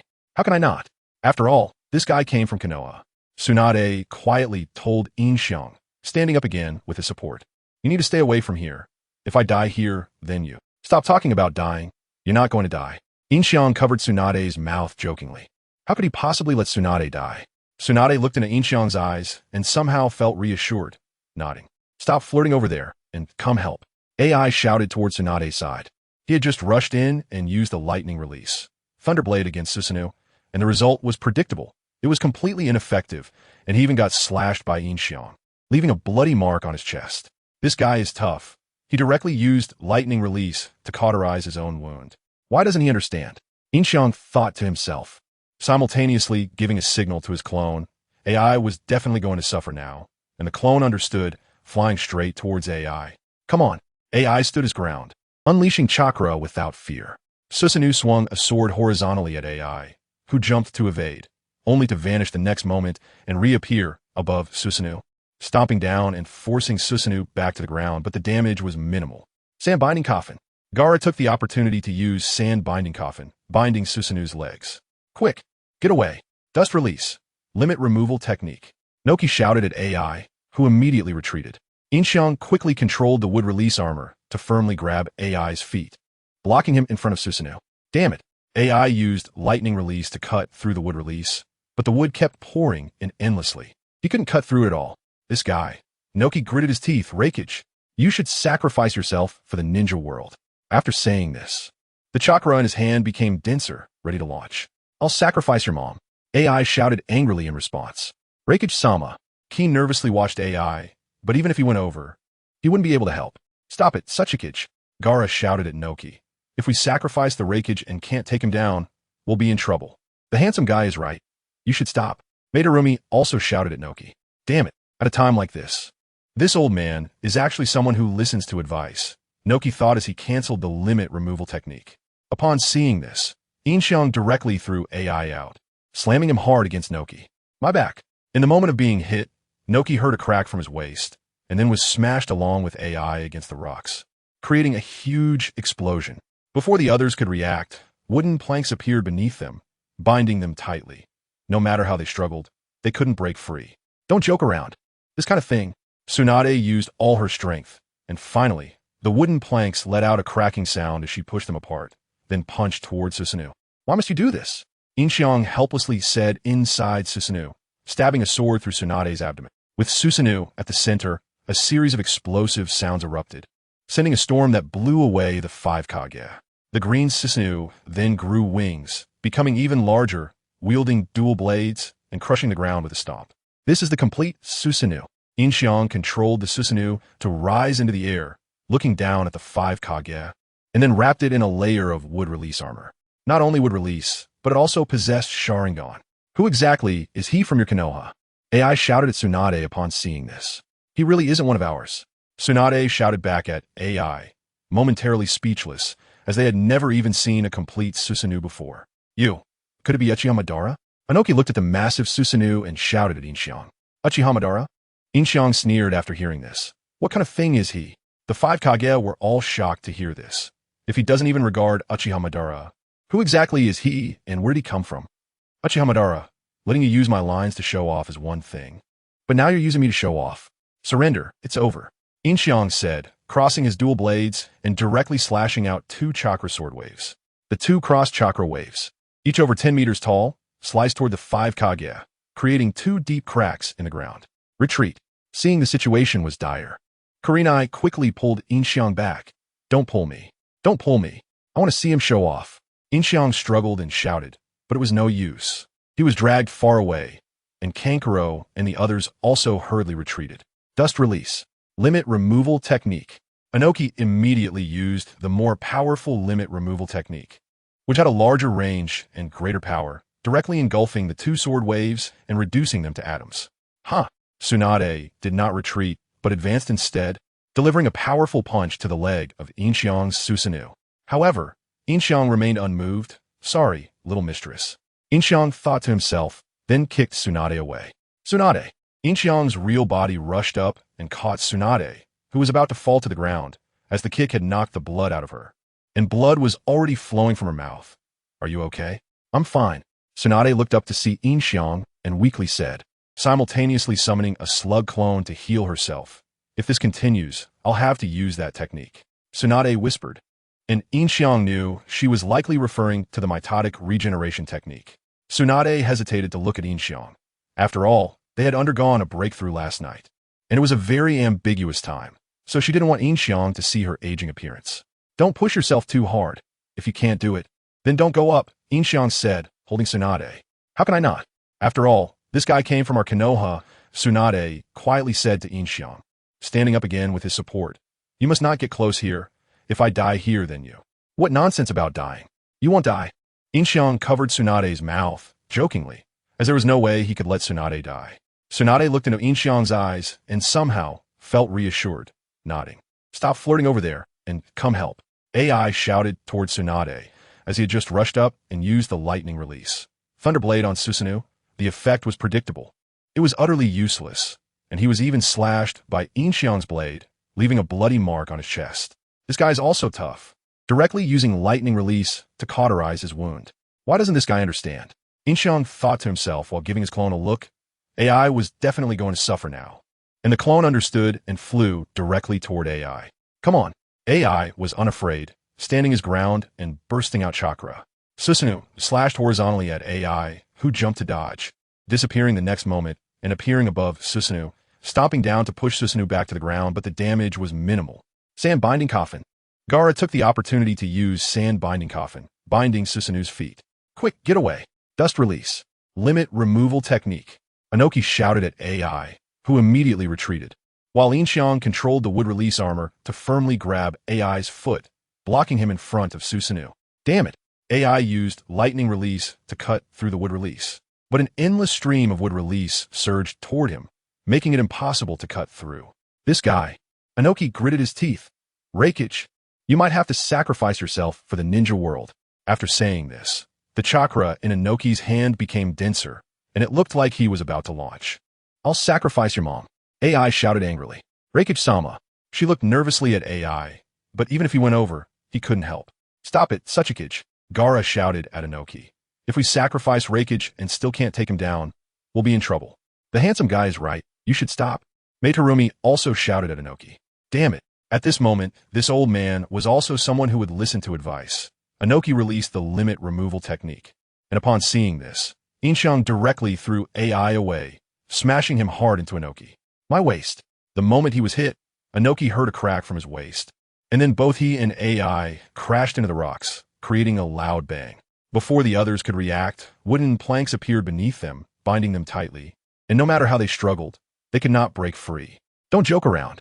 What is this? Tsunade used all her strength, and eventually, the wooden planks made a cracking sound as Tsunade broke free, then punched towards Susanoo. Why must it be like this? Yin Xiang said helplessly inside Susanoo, stabbing a blade through Tsunade's abdomen. Chapter 46. Taking down Terumi Mei. Tsunade was stabbed through the body. Her eyes widened as she looked at her abdomen. In the next moment, the knife disappeared, replaced by Jiraiya crawling out of her stomach, with an extremely sinister face covered in blood, glaring fiercely at Tsunade.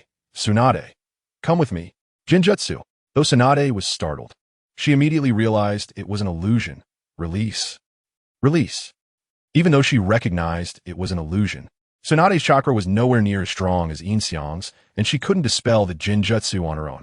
Outside, the other four Kage were engaged in battle with Yin Xiang. Earth style, Doton core technique.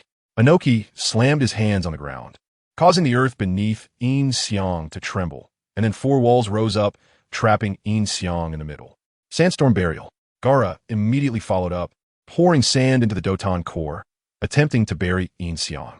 At his age, isn't he a bit naive? Yin Xiang laughed within his Susanoo, and the next moment, he directly broke through the stone wall with a kick and slashed at Inoki. Earth style, Doton, Kanjuro technique. Inoki quickly formed hand seals, and a giant stone golem appeared before him, catching Yin Xiang's blade with its bare hands. Seeing this, Yin Xiang exerted force, directly cutting off half of the golem's body. Thunderblade. Melting style. Melting monster technique.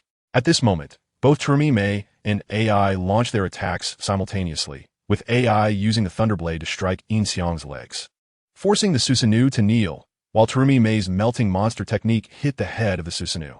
The melting technique immediately began to corrode, but the outside of the Susanoo was covered with wood style, so it only corroded the wood style, and the next moment, Yin Xiang wrapped it back up with wood style, completely unharmed. He seemed to have an endless supply of chakra. At this moment, Ao, in the distance, lifted his eye patch, staring intently at the Susanoo with his Byakugan, unable to imagine the massive chakra. After such a long fight, not only was he not at a disadvantage against the 5 Kage, but he hadn't even run out of chakra.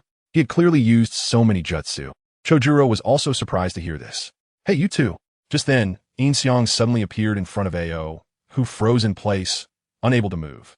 In his gaze, the Susanoo had stopped moving, and there was no one inside it. Yin Xiang had come to stand before him. What?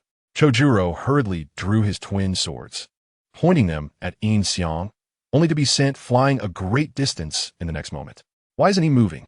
The 4 Kage, aside from the unconscious Tsunade, looked at the Susanoo, wondering why it had stopped moving after breaking the stone golem. Oh! At that moment, a scream came from behind them. Everyone turned to look, only to see Yin Xiang directly pulling out Ao's Byakugan and placing it in a container designed for eyes. This is the Byakugan. Yin Xiang shook the jar with the Byakugan and smiled. Bang! The Susanoo then vanished with a sound. Release. Gaara, noticing Tsunade's abnormal state, realized she was under a Jinjutsu and went to help her dispel it. Can't you dispel it yourself? His chakra is too strong. Even though I recognized it was an illusion, I still couldn't dispel it. Tsunade nodded and said, Temari, you put this on. Kankuro draped his puppet's clothing over Temari, finally giving her something to cover herself with. What's wrong? Do you need a break? Yin Xiang sat casually on a tree trunk, looking incredibly relaxed as he watched them, still playing with the Byakugan in his hand. What is your goal? Inoki asked Yin Xiang. Goal? Let me think. Probably world peace, yes. Yin Xiang nodded, suddenly realizing that this self-questioning sounded a lot like Deidara. World peace. A person like you would say such a thing? Terumi Mei laughed upon hearing this. You don't understand. I just taught a lesson to someone who imitated me. People need to broaden their horizons. Yin Xiang clasped his fingertips together and then spread his fingers, smiling. The mission isn't complete yet, and this doesn't count as defeating them? Yin Xiang thought to himself. They should have all been taken down by him once, so that should count, right? Ding, ding, ding. Mission progress 4-5. Terumi Mei has not been defeated. Hearing the prompt from the modifier, Yin Xiang looked at Terumi Mei, having forgotten about this beauty. From this angle, he could see her curves, Very tempting, causing some wicked thoughts to arise in Yin Xiang's mind. Should he tie Terumi Mei up and do something naughty? Hiss. Just thinking about it is a bit exciting, but he decided to hold off for now. In the next moment, Yin Xiang appeared right in front of Terumi Mei. AI was the fastest to react, instantly appearing behind Yin Xiang, forming a pincer attack with Terumi Mei. Swish! The next moment, Yin Xiang's blade shot out, sliding towards AI. AI crouched to dodge, but was met with a kick from Yin Xiang, directly striking his chin and sending him flying. Just as Terumi Mei was about to make a move, Yin Xiang's blade was already pressed against her neck. Such a beautiful woman. I can't bear to hurt you. Yin Xiang whispered. Is that so? Terumi Mei surprisingly smiled after hearing this. Then how about you come to my mist village? I'll consider it. Yin Xiang nodded. In the next moment, he looked at Terumi Mei with his Sharingan, instantly causing her to fall to the ground. Ding ding ding. Mission complete. Talent points reward X1, lottery reward X1, current talent points accumulated X2. Speaking of which, I haven't used the talent points from conquering Tsunade yet. Yin Xiang looked at Terumi Mei, who was lying on the ground in a fishnet outfit, her pose alluring, and smiled. In the next moment, he directly modified Terumi Mei's affection for him to 100%. Next time they meet, it would surely be a fiery encounter. Ding ding ding. Terumi Mei affection. 100. Terumi Mei obedience. 10. It seems that every time the affection reaches 100%, it triggers obedience. Because he directly modified Terumi Mei's affection to 100%, using obedience wasn't as high as with Tsunade. I'm done playing. Yin Xiang then sheathed his blade and looked at Tsunade and the others, who still appeared ready for battle. Playing? Do you think we're playing with you? Inoki coldly snorted at Yin Xiang. Yes, otherwise you would all be corpses by now, wouldn't you? Yin Xiang said with a tone of mockery. Gura immediately followed, pouring sand into the ground's core, attempting to bury Yin Xiang. At such an age, isn't that a bit naive? Yin Xiang laughed inside Susanoo.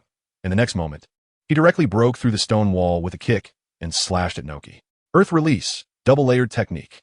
Noki immediately formed hand seals, and a gigantic stone golem appeared in front of him, blocking the blade with its bare hands.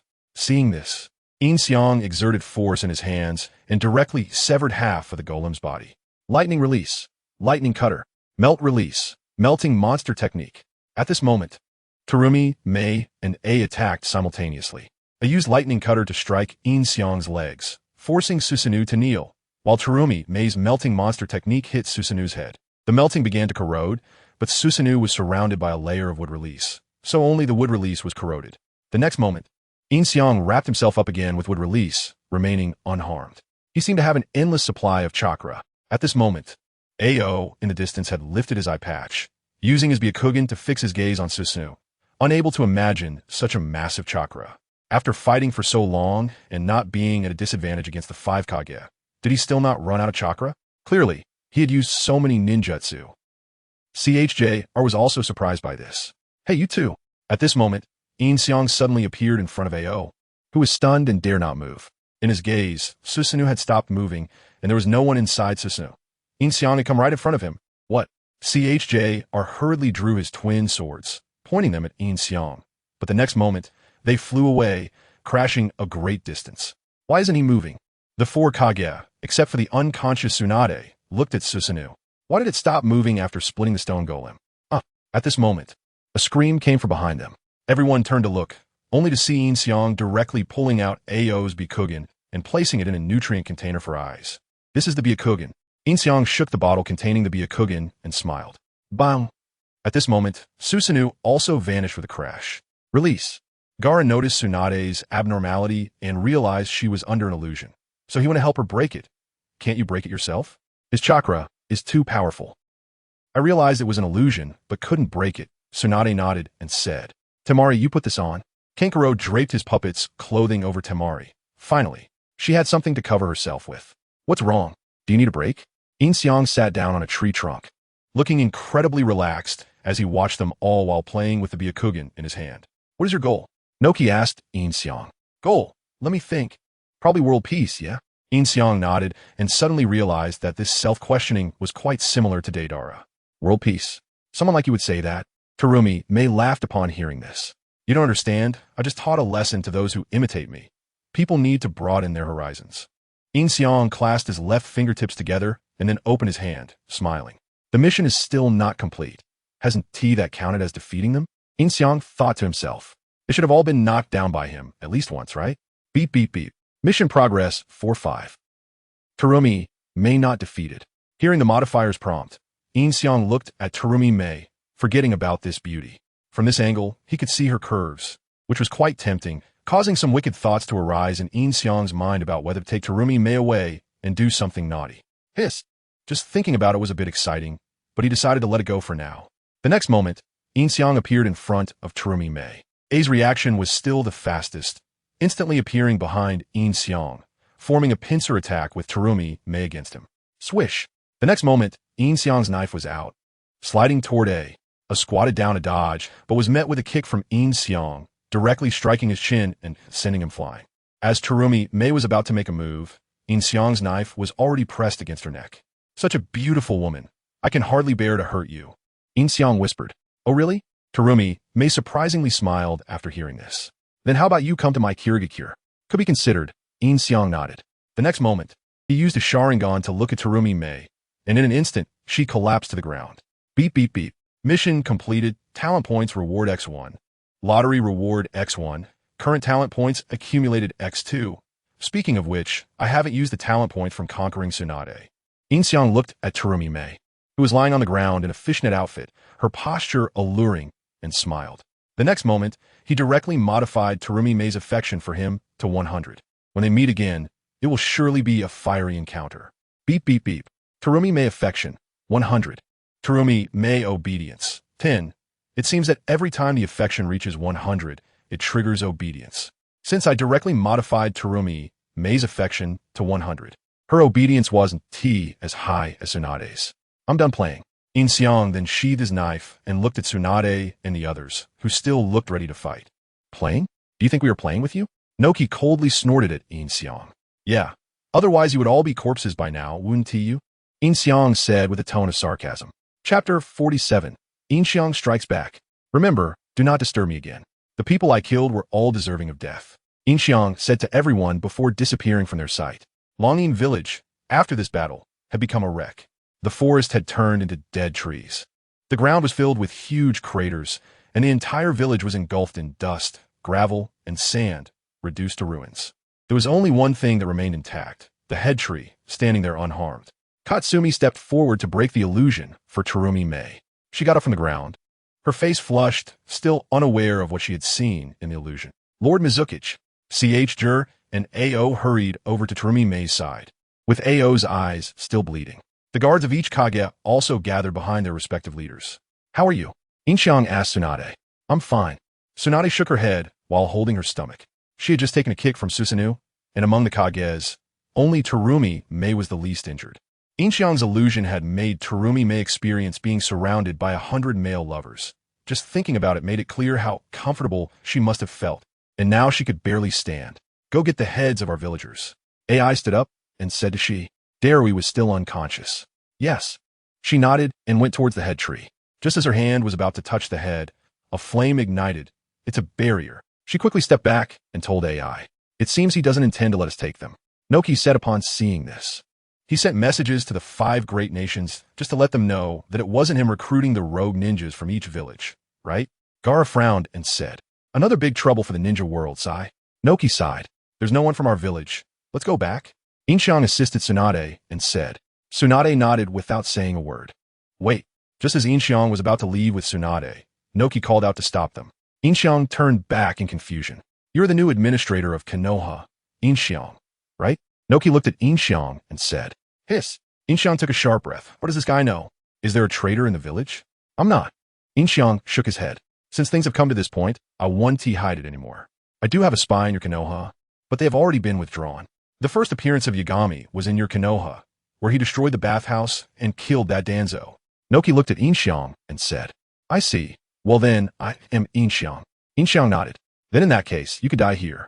As expected, Noki immediately turned hostile towards Yin Xiang, directly using the rock climbing technique to punch him. Tsunade wanted to help, but a sharp pain in her abdomen made her hesitate, and Kagen and Kazekage quickly stood in front of Yin Xiang. But one person was faster than them. Stop it. This person was Terumi Mei. The power of a 100 favorability rating was now evident, as Terumi May stretched her arms to shield Yin Xiang, and Noki's fist quickly stopped in front of her. What do you mean by this? Noki was taken aback. He had considered that Tsunade might block, that the two guards might block, and that Yin Xiang might be able to take the punch himself, but he never expected Terumi May to jump in. We just fought together. You can't say that. Terumi May looked at Noki and said, I don't believe that kid has T-Planet spies in your Mist Village. Can you catch them? Noki retorted, floating in the air, equal to the Mizukage. Aren't you also planting spies in Konoha? Wars between great nations are inevitable. Terumi May said, I really can't understand you. Why are you helping Konoha? Noki was even more confused, unable to understand. I'm not helping Konoha, Terumi May said, glancing back at Yin Xiang, her face visibly reddening. In any case, today I won't let you harm them here. Terumi May then turned back, her face serious. As an ally, I won't stand by and watch. Gaara also stepped up beside Terumi May. I wonder how they would feel if they knew the person they were protecting was the one who just beat them up. Let us go, she. AI also wanted to kill Yin Xiang, but seeing the current situation, it was better to leave for now. He did not expect Terumi May to help Konoha. Yes, she nodded, picking up the unconscious Darui and following along. TCH. Noki scoffed as he saw AI leave, then turned and walked away. After the two of them left, Gaara and Terumi May finally relaxed their guard. You. Tsunade looked up at Terumi May, not understanding what she meant. This was her first meeting with Terumi May, and she never expected her to help. I already said, I'm not helping you, Konoha. Terumi May's attitude toward Tsunade was quite cold. Then she looked at Yin Xiang. I helped you this time. Remember to repay me next time. Handsome Terumi May said to Yin Xiang in an extremely charming manner. What? Tsunade was shocked. So your purpose was this? Hearing that someone was competing with her for a man, Tsunade instantly forgot her pain and shouted at Terumi May. What is wrong? Is it not allowed? I'm younger and more beautiful than you. Don't I deserve him? Terumi May looked at Tsunade in response. What did you say? Hearing that she was younger and more beautiful, especially the younger part, Tsunade couldn't hold back. Do you want to fight? You rude old hag, Terumi May retorted. You bastard.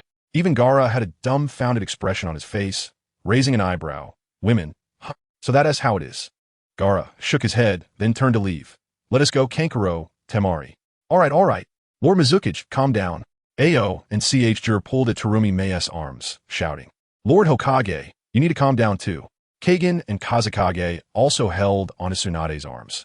If they didn't hold on to these two, a fight would break out. For the first time in my life, I feel what it's like to be fought over by women. It's quite pleasant. Yin Xiang watched the scene from his side, nodding in satisfaction, and he had already grasped that Byakugan, which he then stored in the modifier space. This place is simply Tsunade's paradise, filled with money. It would take a lifetime to spend it all without eating or drinking. You two can stop now. Yin Xiang spoke up, and the two immediately quieted down. Remember, do not disturb me again. The people I killed were all deserving of death. Yin Xiang finally said to everyone before disappearing from their sight. Longing Village, after this battle, had become a wreck. The forest had turned into dead trees. The ground was filled with huge craters, and the entire village was engulfed in dust, gravel, and sand, reduced to ruins. There was only one thing that remained intact, the head tree, standing there unharmed. Katsumi stepped forward to break the illusion for Terumi May. She got up from the ground, her face flushed, still unaware of what she had seen in the illusion. Lord Mizukage, Jur and Ao hurried over to Terumi May's side, with Ao's eyes still bleeding. The guards of each Kage also gathered behind their respective leaders. How are you? Yin Xiang asked Tsunade. I'm fine. Tsunade shook her head while holding her stomach. She had just taken a kick from Susanoo, and, among the injured, the one who suffered the least was Conan, who was caught in Yin Xiang's illusion and experienced 100 male pets. Just thinking about it made it clear how comfortable she was, and, at this moment, her legs were so weak she couldn't stand up. Go get the heads of our village. AI also stood up and said to she. At this time, Dalui was still unconscious. Yes. She nodded and headed towards the tree of heads. Just as her hand was about to touch a head, a flame ignited. It was a barrier. She hurriedly stepped back and said to AI, It seems he doesn't intend to let us take them. Anoki said upon seeing this. He sent messages to the 5 great nations just to let them know that it wasn't him recruiting the rogue ninjas from each village, right? Gaara also frowned and said, Another big trouble for the ninja world, Sai. Anoki sighed. There's no one from our village. Let's go back. Yin Xiang supported Tsunade and said, and Tsunade nodded without speaking. Wait. Just as Yin Xiang was about to take Tsunade away, Anoki called out to stop them. Yin Xiang turned back in confusion. You're the new administrator of the Leaf Village, Yin Xiang. right? Anoki said, looking at him. Hiss. Yin Xiang gasped, wondering how this guy knew. Is there a traitor in the village? I'm not. Yin Xiang shook his head. Since things have come to this point, I won't hide it anymore. I do have a spy in your Leaf Village, but they have already withdrawn. The first appearance of Yagami was in your Leaf Village, where he destroyed the bathhouse and killed Danzo. Anoki said, looking at Yin Xiang. I see. Well then, I am Yin Xiang. Yin Xiang nodded. Then since that's the case, you can die here. Anoki immediately attacked Yin Xiang, using the rock climbing technique to punch him. Tsunade wanted to help, but a sharp pain shot through her abdomen. And Kigen and Kazekage immediately stood in front of Yin Xiang. But there was one person faster than them. Stop. This person was Conan. The power of 100% favorability was now revealed, as Conan stretched out her arms in front of Yin Xiang, and Anoki's fist quickly stopped in front of her. What does this mean? Anoki was taken aback. He had thought that Tsunade might block, that those two guards might block, or that Yin Xiang might be able to take the punch himself, but he never expected that Conan would run out. We just fought together. You can't say that. Conan looked at Anoki and said, I don't believe that kid didn't insert spies into your Mist Village. Can you catch them? Anoki floated in the air, evenly matched with the water shadow. Aren't you also inserting spies in the Leaf Village? War between great nations is inevitable, Conan said. I really can't understand you. Why are you helping the Leaf? Anoki was even more confused after hearing this. He just couldn't figure it out. I'm not helping the Leaf, Conan said, glancing back at Yin Xiang, her face visibly blushing. In any case, today I won't let you attack them here. Conan then turned back, her face serious. As an ally, I won't stand by and watch. Gaara also came to Conan's side and said, I just wonder how they will feel when they realize that the people they are protecting are the ones who just beat them up. Let's go, she. AI originally wanted to kill Yin Xiang, but seeing the current situation, it was better to leave first. He also didn't expect Conan to help the Leaf. Yes, she nodded, carrying the unconscious Dalu and followed. TCH. Anoki sneered when he saw AI leave, then turned away. After they left, Gaara and Conan finally relaxed their guard. You. Tsunade looked up at Conan, not understanding what she meant. This was the first time she met Conan and never expected her to help. I already said, I'm not helping you, Leaf, Conan said coldly to Tsunade, then looked at Yin Xiang. I help you this time, so remember to repay me next time.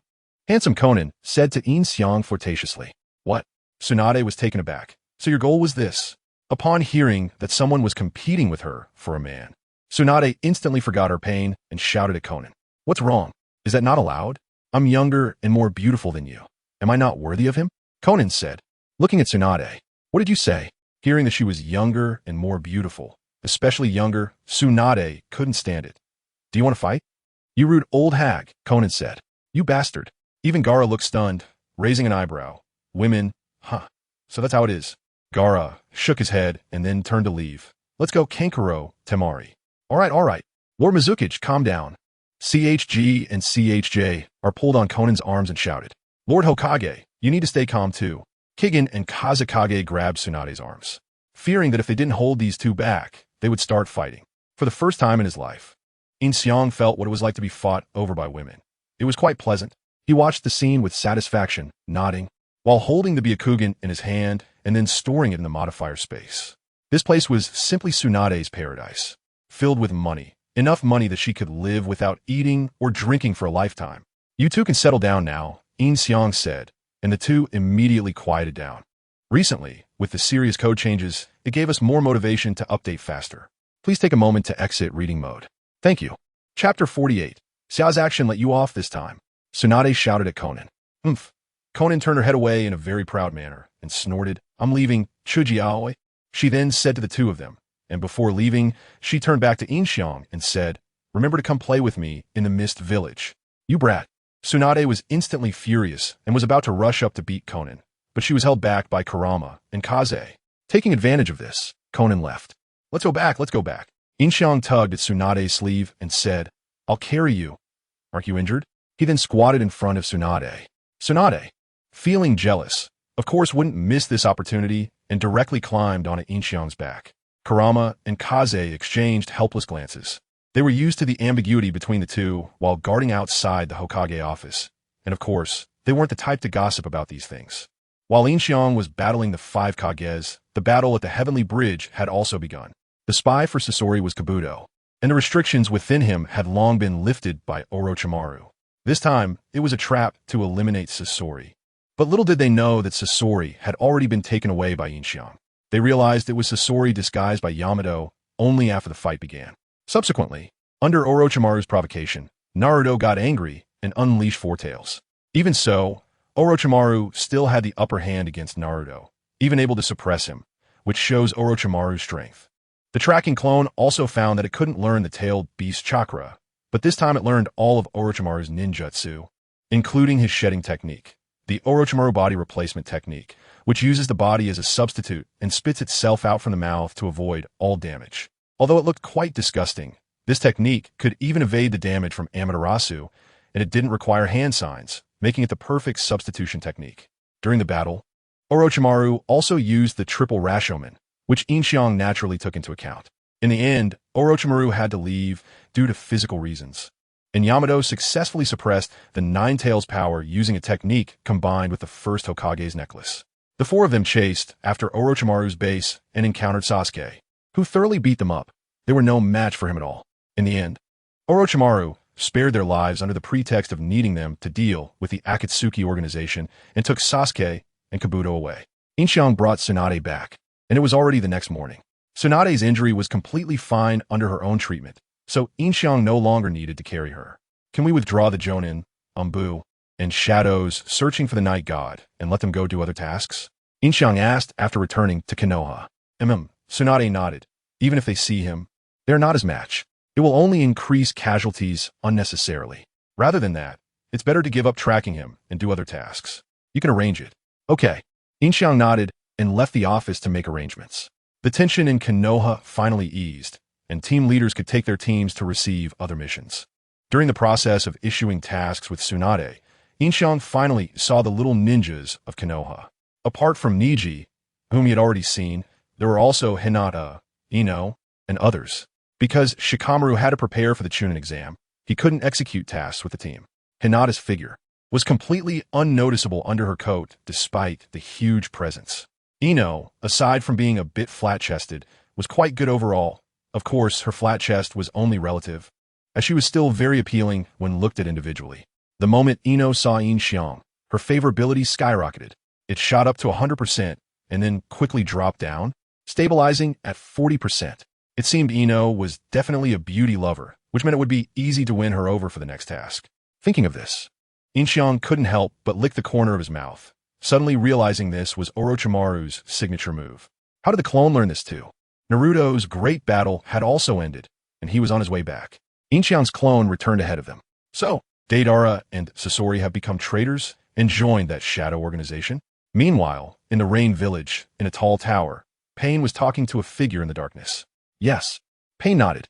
What is that person's background? When I first saw him, he fell from the sky and smashed one of my clones, which is how I remembered his aura. At that time, he was disheveled, with long hair covering his face, so I couldn't see his features, Pain said. He later seemed to have used a space-time ninjutsu to disappear and was lost to me. The second time I saw him was when he was collecting the One Tail, and he easily defeated my clone in battle. Very strong, Pain said in his emotionless voice. Understood, I'll handle this person. You continue gathering. The figure in the darkness said, and then the air began to swirl, and he disappeared into the darkness. This person was Akatsuki's newly joined member, Toby, who was also the true manipulator behind the Akatsuki Organization. If it's the Night God, can he defeat him? After Toby left, a woman with light purple hair said to Nagato's main body. At this moment, Nagato had become painfully thin sitting on that machine, looking as if he would die at any moment. And this woman was Konan, wearing the Akatsuki black robe, her figure impossible to discern. Perhaps. Nagato nodded. After dark, Yin Xiang and Tsunade returned home. It was the first time the two had been alone since that night, and it was nighttime again. After entering the house, Yin Xiang was about to turn on the light, but Tsunade stopped him and kissed him in the dark, leading to a wonderful night of deep communication in the living room. That night, Yin Xiang also allocated points and drew lots.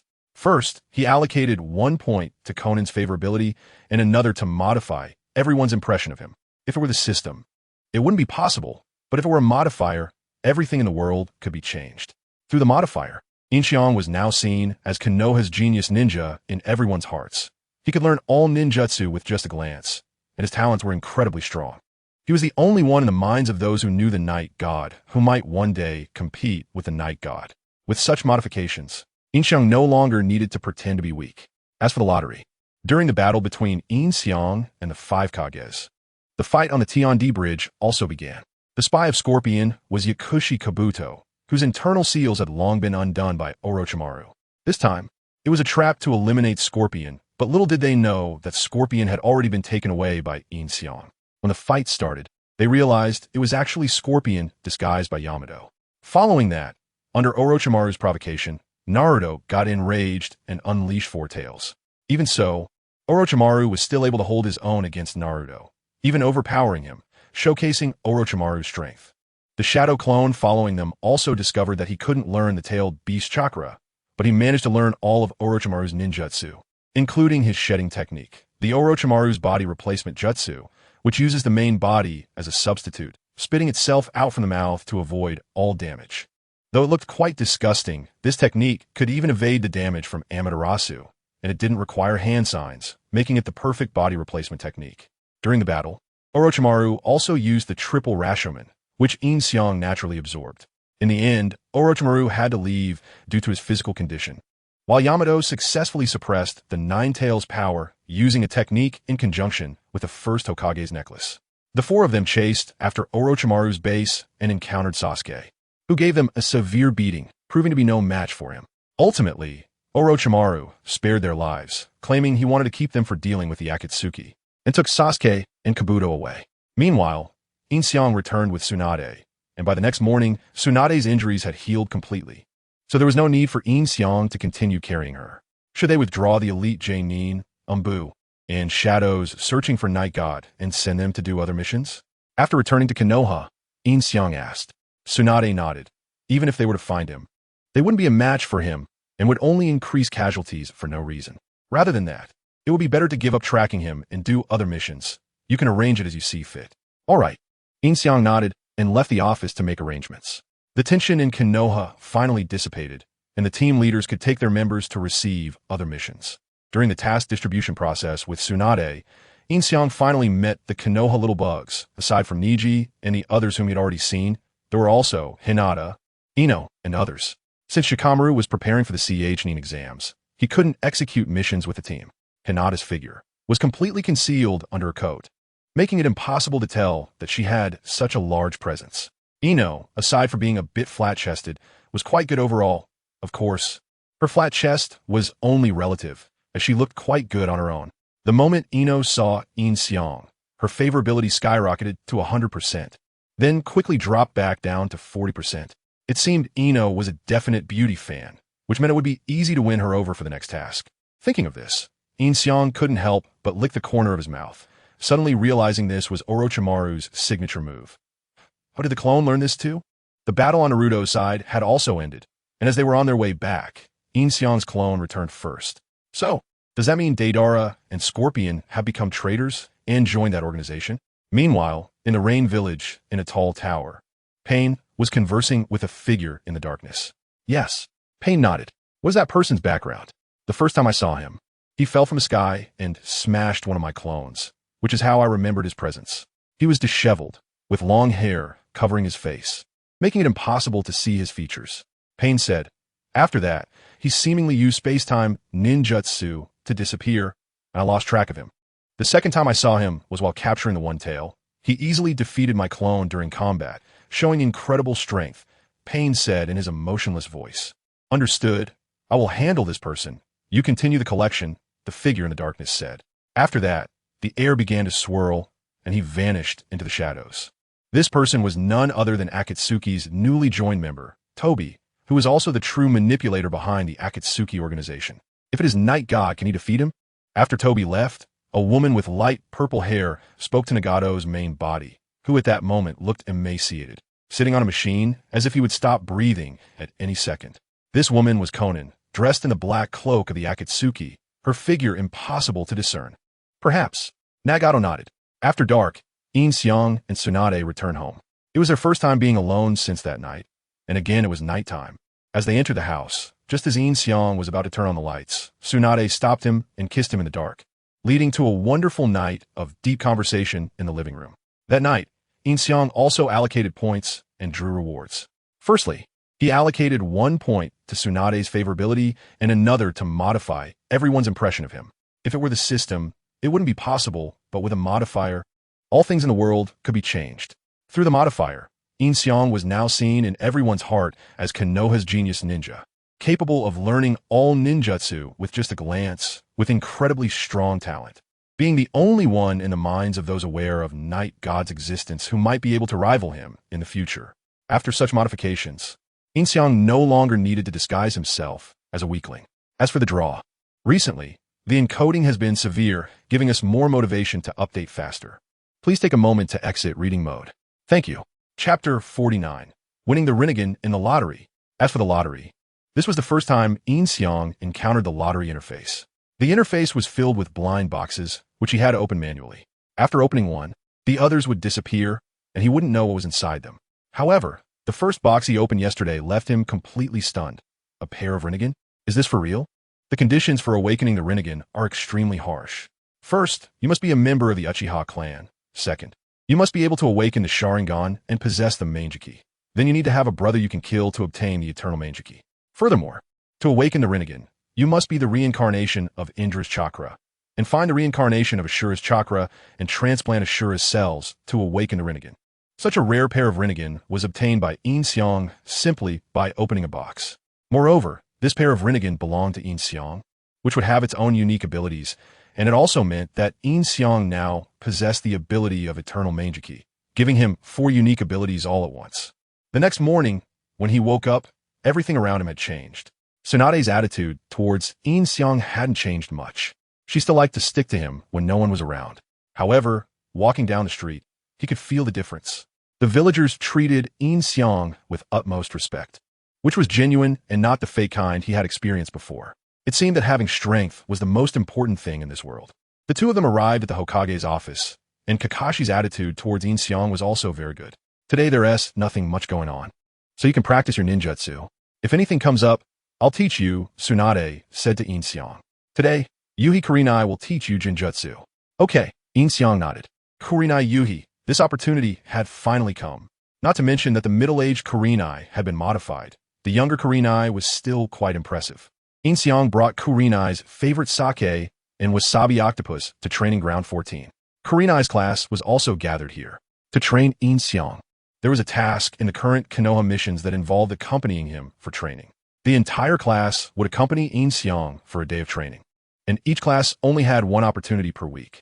This task sounded tedious, but everyone was eager to participate. Hey, Kurenai-sensei. Yin Xiang waved the sake and octopus to greet her. Hello. Kurenai smiled and greeted Yin Xiang.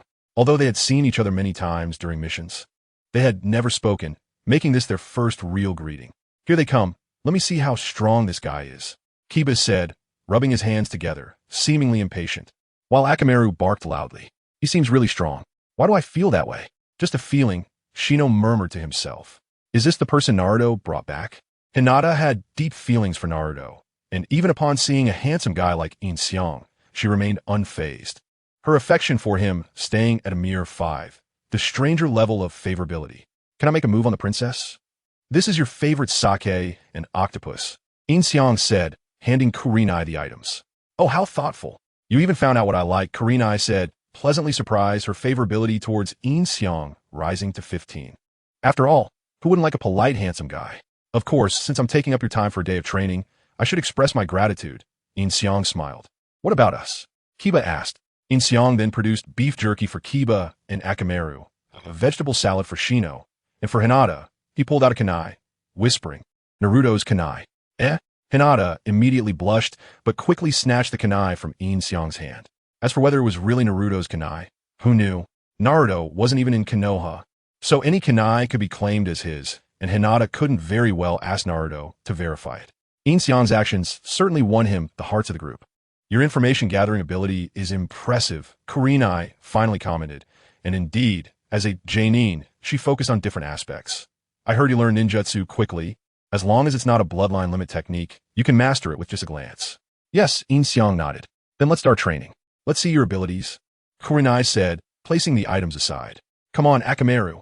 Kiba tossed the beef jerky to Akamaru, who caught it, and the two looked at Yin Xiang, ready for battle.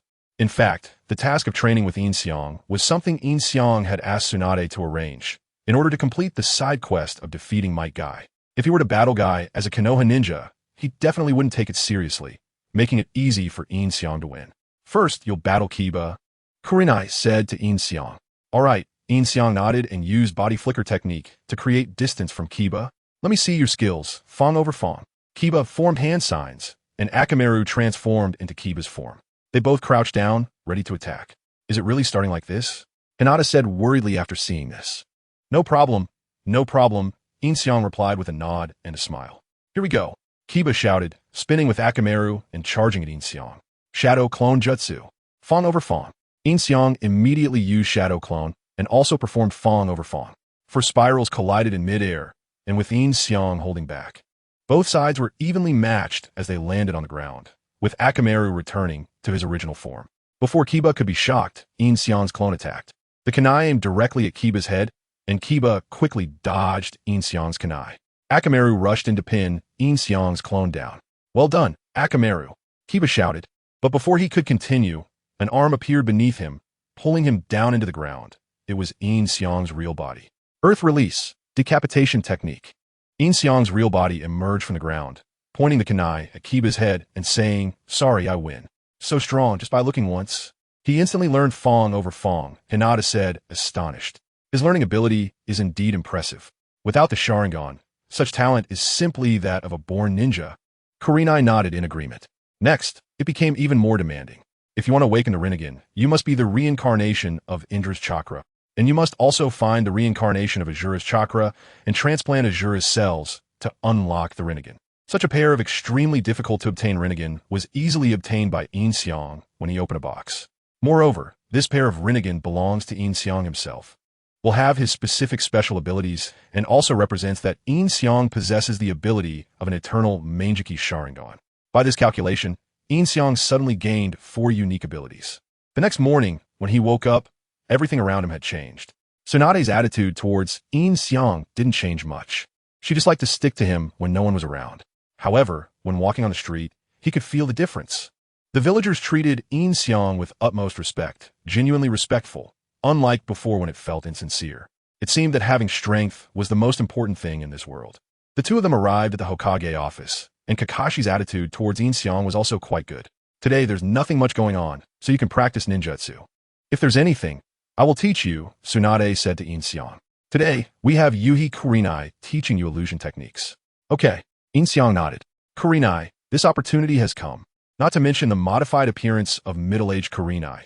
The young Kurenai was still quite appealing.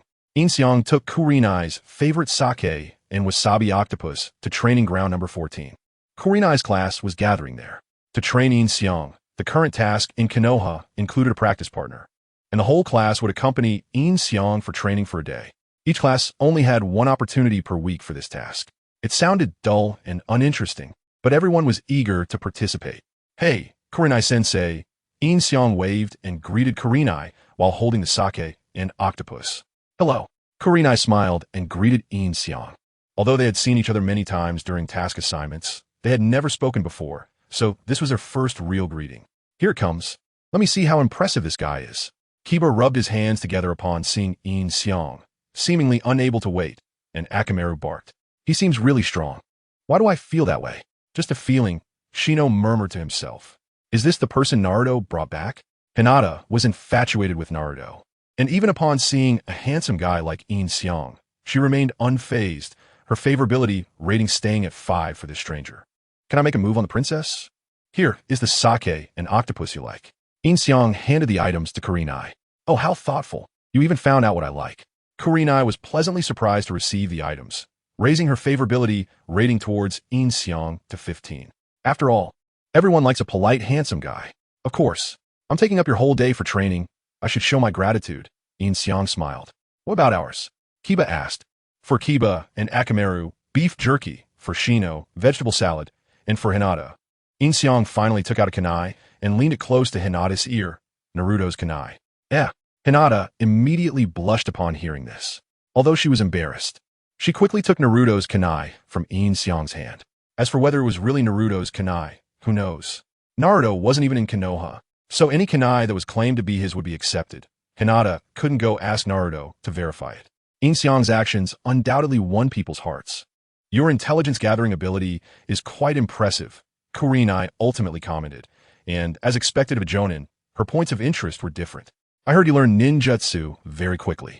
As long as it isn't a bloodline limit technique, you can master it at a glance. Yes, Yin Xiang nodded. Then let's start training. Let's see your abilities, Kurenai said, placing the items aside. Come on, Akamaru. Kiba threw the beef jerky to Akamaru, who caught it in one bite. The two of them looked at Yin Xiang, already prepared for battle. In fact, the task of training with Yin Xiang was also added by Yin Xiang himself, in order to complete the side quest of defeating Might Guy. If he fought Might Guy as a Konoha ninja, Guy definitely wouldn't take it seriously, making it easy to win. First, Kiba will fight you, Kurenai said to Yin Xiang. All right. Yin Xiang nodded and used body flicker technique to distance himself from Kiba. Let's see how it goes, Fong over Fong. Kiba made hand seals, and Akamaru transformed into Kiba's shape, both crouching down and preparing for the attack. Is it really starting like this? Hinata said worriedly after watching. No problem, no problem. Yin Xiang smiled and nodded. Here we go, Kiba shouted, spinning with Akamaru and charging towards Yin Xiang. Shadow clone technique, Fong over Fong. Yin Xiang immediately used shadow clone, and also executed Fong over Fong. The four whirlwinds collided in the air, and under Yin Xiang's restraint, both sides were evenly matched, landing on the ground, and Akamaru transformed back to his original form. Before Kiba could be shocked, Yin Xiang's clone attacked. The kunai pointed directly at Kiba's head, and Kiba quickly dodged Yin Xiang's kunai. Akamaru immediately rushed up and pinned Yin Xiang's clone down. Good job, Akamaru, Kiba shouted. Before he could continue, a hand suddenly grabbed his leg and pulled him underground. It was Yin Xiang's main body. Earth release, decapitation technique. Yin Xiang's main body emerged from the ground, pointing the kunai at Kiba's head and saying, "Sorry, I win." Wow, amazing. You learned Fong over Fong in an instant just by looking at it, Hinata said in disbelief. His learning ability is indeed impressive. Without the Sharingan, this kind of talent is simply that of a born ninja, Kurenai nodded in agreement. Chapter 50. Instant kill of Yuhi Kurenai impressive. I'm convinced. Yeah, with his head sticking out from the ground, said this time it truly convinced him. He was also a battle-hardened ninja, yet he never expected to be taken down by Yin Xiang in an instant. Next was Hinata. Yuhi Kurenai nodded, while Yin Xiang pulled you up from the ground, and the shadow clone of Akamaru disappeared. Gentle fist, let me see it, Yin Xiang said as he distanced himself again. I apologize, Hinata said to Yin Xiang, taking a combat stance. Come on, Yin Xiang nodded, adopting the same stance as Hinata. Can you use gentle fist without Byakugan? You looked at Yin Xiang's stance and asked Yuhi Kurenai. Yes, but Byakugan allows one to see the chakra points, further enhancing the power of gentle fist, which is why the Hyuga clan is most suited for it. Yuhi Kurenai nodded. Here it comes. 8 trigrams air palm. Before launching her attack, Hinata called out to Yin Xiang. Since they were from the same village, she didn't need to go all out. Chakra gathered in Hinata's hand, and she struck out. 8 trigrams air palm. Yin Xiang immediately used the 8 trigrams air palm as well, and the 2 chakra waves clashed in midair and dissipated. Then, Hinata charged at Yin Xiang, striking out with her palm. Yin Xiang sidestepped to avoid it and aimed a palm strike at Hinata's chest. Abdomen. Hinata, using her Byakugan, immediately jumped back to evade Yin Xiang's palm and then threw 2 kunai, which Yin Xiang blocked with his own kunai, before rushing toward Hinata. The power of Byakugan was showcased at this moment. Its strong insight allowed her to see through Yin Xiang's movements, and she immediately assumed the stance of 8 trigrams 32 palms. Yeah. Just then, an arm appeared beneath Hinata's feet, pulling her down, and at the same time, Yin Xiang appeared right in front of Hinata. He adopted the same position he had used against Ya, with a kunai already at Hinata's head. Bang! The Yin Xiang that had emerged from underground also vanished with a sound. Shadow clone? When? Yuhi Kurenai was astonished. She hadn't even noticed that Yin Xiang had used a shadow clone. In my previous battle with Ya, I was the real body underground, so I had already set up the shadow clone in advance. Although Hinata's Byakugan can observe in 360 degrees, her attention was focused on me, so she didn't notice the shadow clone. Yin Xiang explained as he pulled Hinata up from underground. I see. That's truly meticulous thinking. Shino nodded in response. No wonder you're a genius ninja from Konoha. There has never been anyone as talented as you throughout history. Yuhi Kurenai couldn't help but clap her hands. Now, it was Shino's turn, and his abilities were quite troublesome for enemies. Yuhi Kurenai then looked at Shino and said to Yin Xiang, "Please take care of me." Shino stepped out from beside Yuhi Kurenai. "I'll look forward to it." Yin Xiang nodded and then retreated to his previous position. "Shino, do your best. There are no clones underground this time." Hinata encouraged Shino, having specifically checked the area with her Byakugan. "Don't worry, I will win.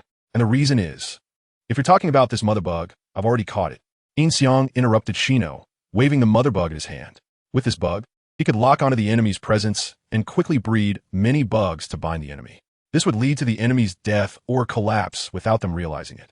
Shino had arranged for the mother bug to be on Yin Xiang during his battle with Ya, and Yin Xiang sensed it immediately, suppressing the chakra of the mother bug so that it couldn't breed more bugs. Otherwise, there would be countless bugs on Yin Xiang by now. There was no need for Shino to finish his sentence. "However, with your secret technique, I can't imitate it without the mother bug." Yin Xiang let go of the bug, allowing it to fly back into Shino's hand. According to the oil girl, each mother bug is very precious. "Then, I will make my move." Shino nodded. Although the mother bug had been discovered, there were still other methods. Shino then extended his hand, and countless bugs flew out from his sleeves toward Yin Xiang. Yin Xiang assumed the stance of 8 trigrams, 32 palms. "No way," Hinata exclaimed. She hadn't even used 8 trigrams, 32 palms yet. Yeah, seeing Yin Xiang's stance, opened his mouth in shock. The next moment, the bugs pounced on Yin Xiang. Yin Xiang directly used 8 trigrams, 364 palms.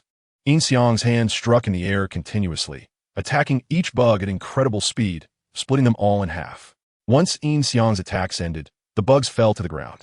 The 4 of them fell into silence. They all opened their mouths in unison, unable to utter a word.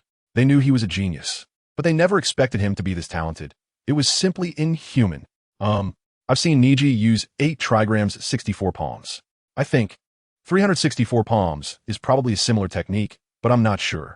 Yin Xiang scratched his head awkwardly, chuckling a couple of times. Absolutely correct. Hinata, with her mouth agape, nodded and said, "This move, 364 palms, truly shocked everyone.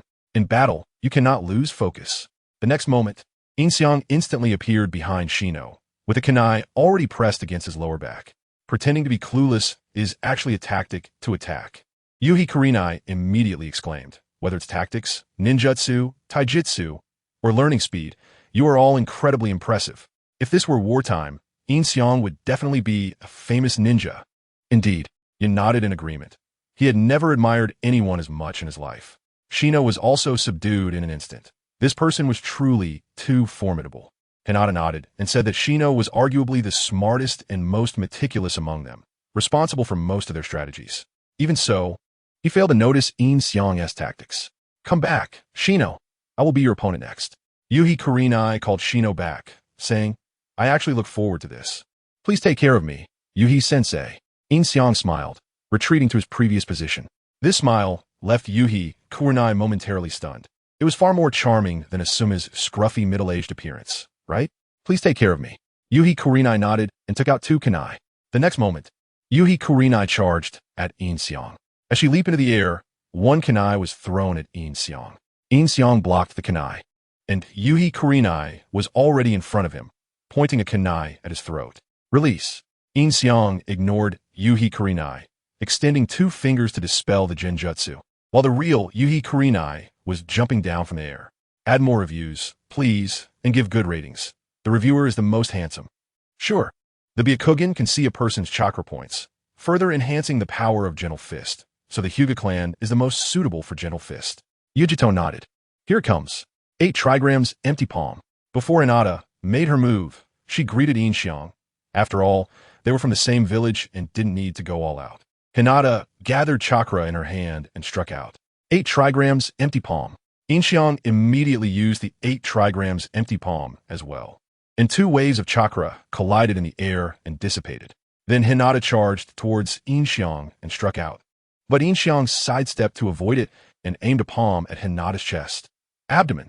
Hinata observed with her Byakugan and immediately jumped back to evade Yin Xiang's palm. Then threw out 2 kunai, which were blocked by Yin Xiang with his own kunai, and then he charged at Hinata. The effectiveness of the Byakugan was evident at this moment. Its powerful insight could see through Yin Xiang's movements, and he immediately assumed the stance with 8 trigrams, 32 palms. Just then, An arm appeared under Hinata's feet and pulled her down, while Yin Xiang also appeared in front of Hinata, using the same stance he had used against Kiba earlier. The kunai was already above Hinata's head. Bang! The Yin Xiang that emerged from underground also vanished with a sound. Shadow clone? When did that happen? Yujito was surprised. She hadn't even noticed that Yin Xiang had used a shadow clone. In the previous battle against Kiba, I was the main body underground, so I'd already set up the shadow clone in advance. Although Hinata's Byakugan can observe 360 degrees, her attention was focused on me, so she didn't notice the shadow clone. Yin Xiang explained that he had pulled Hinata up from underground. I see. What a meticulous thought process. Shino nodded after hearing this. No wonder you're a genius ninja from Konoha. No one in history has been as talented as you. Yujito couldn't help but applaud after hearing this. Now it's Shino's turn. His abilities can be quite troublesome for the enemy. Yujito then looked at Shino and said to Yin Xiang, "Please take care of me." Shino stepped out from beside Yujito. "Please take care of me." Yin Xiang nodded and then retreated to his previous position. "Shino, good luck. There are no clones underground this time," Hinata said to Shino, and she specifically used her Byakugan to scan the area. "Don't worry, I will win. If you want to know why, it's because if you're talking about this mother bug, I've already caught it." Yin Xiang interrupted Shino, waving the mother bug in his hand. "With this bug on me, I can both lock onto the enemy's presence and quickly breed many bugs to bind the enemy. This will cause the enemy to fall or die without realizing it." Shino had already arranged for the mother bug to latch on at Yin Xiang while he was fighting Kiba. Yin Xiang sensed it immediately and suppressed the chakra of this mother bug, preventing it from breeding more bugs. Otherwise, there would be countless bugs on Yin Xiang by now. There was no need for Shino to finish his sentence. "However, I can't imitate your secret technique without a mother bug." Yin Xiang let go of the bug in his hand, allowing it to fly back to Shino's hand. As Yamanaka said, "Every mother bug is very precious." "Well then, I'll make my move." Shino nodded. Although the mother bug was discovered, there are still other methods. Shino then extended his hand, and countless bugs flew out from his sleeves towards Yin Xiang. Yin Xiang assumed the 8 trigrams 32 palm stance. No way. Hinata hadn't even used the 8 trigrams 32 palms yet. Kiba exclaimed, his mouth agape at Yin Xiang's stance. In the next moment, the bugs rushed towards Yin Xiang, who directly used the 8 trigrams 364 palms. Yin Xiang's hand struck in the air continuously, attacking each bug at an incredibly fast speed, splitting them all in half. When Yin Xiang's attack ended, the bugs fell to the ground. The 4 of them fell into silence. They all opened their mouths in unison, unable to say a word. They knew he was a genius, but they didn't expect him to be this talented. It was simply inhuman. I've seen Niji use the 8 trigrams 64 palms, so I think the 364 palms is probably done like this, but I don't know if that's right. Yin Xiang scratched his head awkwardly and chuckled a couple of times. Completely correct, Hinata said with her mouth agape, nodding. This move of 364 palms truly shocked everyone. You can't lose focus in battle. In the next moment, Yin Xiang instantly appeared behind Shino, and a kunai was already pressed against his lower back. Pretending to be clueless was actually to seize the opportunity to attack. Yujito immediately said upon seeing this, whether it's tactics, ninjutsu, taijutsu, or learning speed, it's all incredibly impressive. If this were still during wartime, Yin Xiang would definitely be a famous ninja. Indeed, Kiba nodded along, having never admired someone this much in his life. Shino was also subdued in an instant. This person was indeed too formidable. Hinata nodded and said, Shino was arguably the smartest and most meticulous person among them, and he usually formulates the strategies. Yet even he didn't detect Yin Xiang's tactics. Come back, Shino. I will be your opponent next. Yujito also called Shino back, saying, I didn't expect it would be somewhat exciting. Please take care of me, Sister Yujito. Yin Xiang smiled and retreated to his previous position. Such a smile made Yujito momentarily dazed. Wasn't he this much more pleasant than Asuma's scruffy middle-aged smoker vibe? Please take care of me. Yujito nodded, taking out 2 kunai. In the next moment, Yujito charged towards Yin Xiang, leaping into the air and threw 1 kunai at him. Yin Xiang dodged the kunai, and by the time Yujito was in front of him, she was pointing a kunai at his throat. Release. Yin Xiang ignored Yujito and extended 2 fingers to dispel the Jinjutsu, while the real Yujito was now jumping down from the air. Chapter 51. Hold on. Acting now will cause trouble. Fire style. Great fireball technique. Yin Xiang quickly formed hand seals and unleashed a standard great fireball. Yu Gao immediately retreated, performing 3 backflips on the ground to dodge the fireball. Hey, did you see that seal speed? Kiba exclaimed, staring at Yin Xiang. 1 second, 6 seals. Hinata activated her Bikugan to get a better view of the battle. She actually reacted quickly and recognized it as a Jinjutsu, Yugao thought as she landed. To confuse Yin Xiang, she had deliberately delayed her move, using the Jinjutsu after leaping rather than before, but she still got detected. Next is Lady Tsunade's ninjutsu. Yugao, be careful. Yin Xiang shouted to Yugao, then leaped high, kicking towards her. With a loud crash, Yugao was slammed to the ground by Yin Xiang's powerful kick. A large crater formed on the ground. Yin Xiang quickly drew a kunai to defend himself. Bang! The sharp sound of kunai clashing rang out. Behind him was Yugao, but the Yugao who had been kicked down had turned into a wooden log. Then, Yugao's figure slowly faded in front of Yin Xiang, and a tree sprouted from under his feet, binding him with its branches. This was Yugao's Jinjutsu, the tree binding death, a technique she had used against Itachi Uchiha before. With his hands bound, Yin Xiang couldn't form seals to dispel the Jinjutsu. If he attempted to do so without seals, it would raise suspicion. And he couldn't use his Rinnegan either. After much thought, Yin Xiang decided to use the Heavenly Spin. Heavenly Spin. Yin Xiang spun in place, using the technique. Although he didn't seem affected by the Jinjutsu, he indeed activated the Heavenly Spin in reality, forcing Yugao back and destroying the trees in the Jinjutsu, which allowed him to dispel it. He even used the Heavenly Spin. Without Byakugan, that is nearly impossible. Hinata exclaimed in surprise.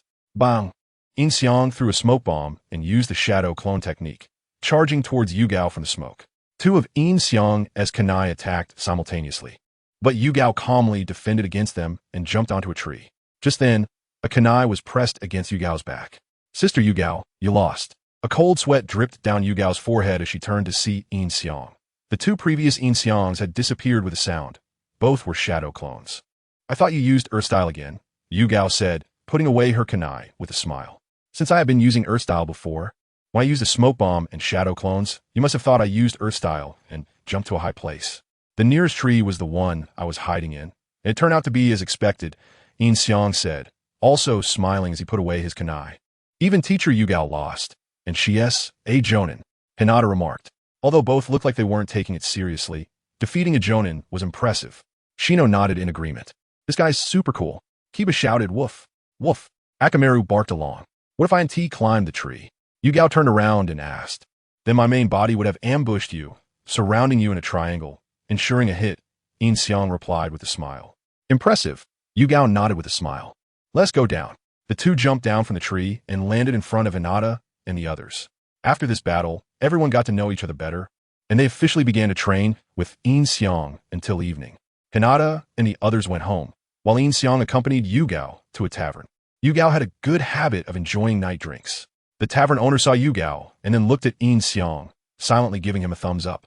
Moreover, it was Yugao who invited Yin Xiang to drink, and he called her sister with every sip, which directly reached Yugao's heart, raising his favorability to 35% by the end of the day.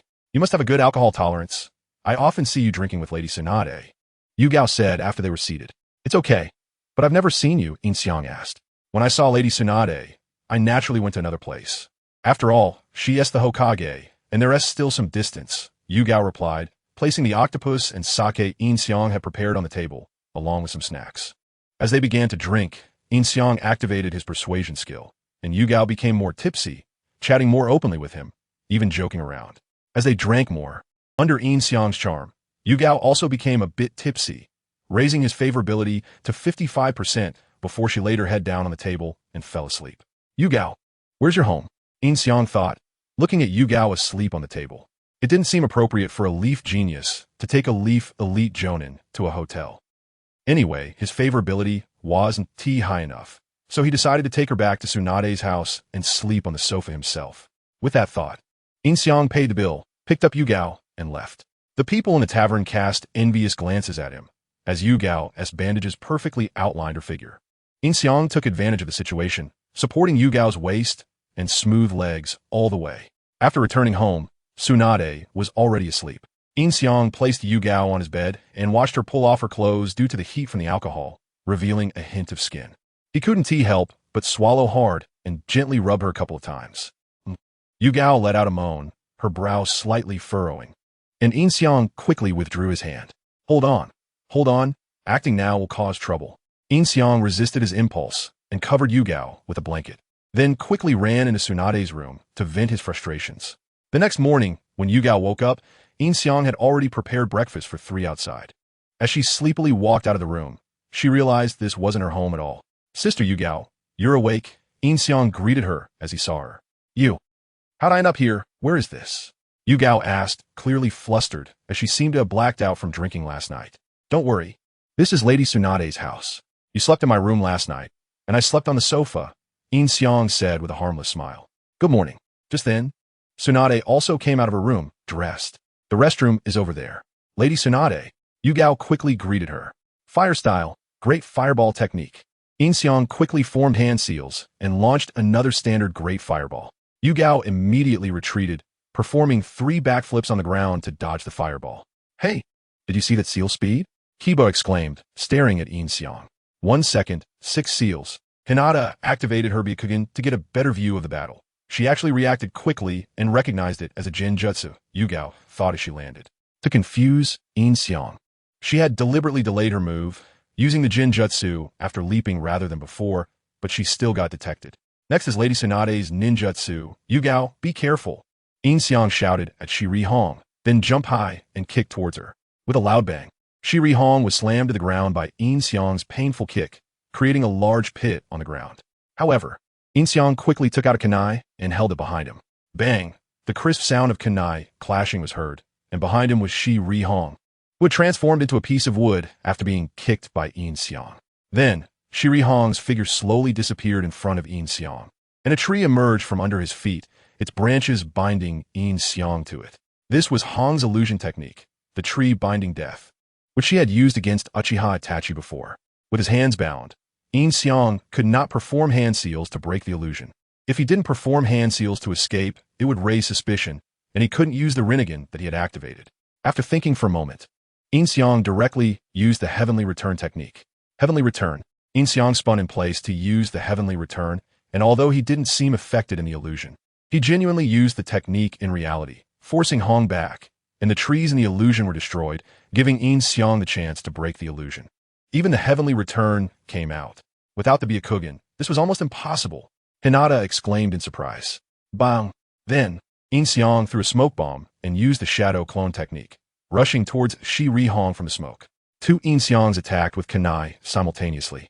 But Shiri Hong calmly defended against the kunai and then jumped directly to the tree. At that moment, a kunai was pressed against Shiri Hong's back. "Sister Shiri Hong, you lost." A cold sweat dripped down Shiri Hong's forehead as she turned to look behind her, and it was indeed Yin Xiang. While the 2 Yin Xiangs that had clashed earlier had disappeared, they were just shadow clones. "I thought you used Earth style again," Shiri Hong said with a smile as she put away her kunai. "Since I had been using Earth style earlier, when I used the smoke bomb and shadow clones. You must have thought I used Earth style and jumped to a high place, with this tree being the closest. I was ambushed here, just as I expected." Yin Xiang replied with a smile, as he also put away his kunai. "Even teacher Hong lost. She is a Jonin," Hinata said, although both seemed relaxed. Defeating a Jonin was impressive. Shino nodded in agreement. "This guy is super cool." Kiba shouted, "Woof! Woof!" Akamaru echoed with a couple of barks. "What if I hadn't climbed the tree?" Shiri Hong turned around and asked. "Then my main body would have executed a surprise attack, surrounding you in a triangle, ensuring I would hit you," Yin Xiang replied with a smile. "Impressive," Shiri Hong nodded with a smile. "Let's go down." They both jumped down from the tree and landed in front of Hinata and the others. After this battle, everyone got to know each other better, and they officially started to train with Yin Xiang until evening. Hinata and the others went home first, while Yin Xiang accompanied Shiri Hong to a tavern. Shiri Hong had a good habit of enjoying night drinks. The tavern owner saw Shiri Hong, glanced at Yin Xiang, and silently gave him a thumbs up. Moreover, it was Shiri Hong who invited Yin Xiang to drink, and Yin Xiang calling her sister directly touched her heart, increasing his favorability to 35% by the end of the day. "You must have a good drinking capacity. I often see you drinking with Tsunade-sama," Shiri Hong said after they were seated. "It's okay. Why haven't I seen you before?" Yin Xiang asked. "When I saw Tsunade-sama, I naturally changed to another place. After all, she is the Hokage, and there would be some distance," Shiri Hong replied, placing the octopus and sake that Yin Xiang had prepared on the table, along with ordering some snacks. After they started drinking, Yin Xiang directly activated his persuasion skill, and the more Shiri Hong drank, the more she opened up to him. They started chatting more freely, even about some risky topics. As they continued drinking, under Yin Xiang's flirtation skills, Shi Rihong became a bit tipsy, and her favorability soared to 55% before she eventually fell asleep on the table. "Si Vi Hong, where's your home?" Yin Xiang thought as he looked at her resting on the table. It didn't seem appropriate for a Konoha genius to take a Konoha elite jonin to a hotel. Anyway, the favorability wasn't high enough yet. So he decided to take her back to Tsunade's house and sleep on the sofa himself. With this thought, Yin Xiang settled the bill, carried Shi Rihong out, and received envious glances from the tavern staff, especially since Shi Rihong's bandages perfectly outlined her figure. Yin Xiang took the opportunity to enjoy the feel of her smooth legs and bottom as he carried her. After returning home, Tsunade was already asleep. Yin Xiang placed Shi Rihong on his bed, watching her pull off her clothes due to the heat from drinking.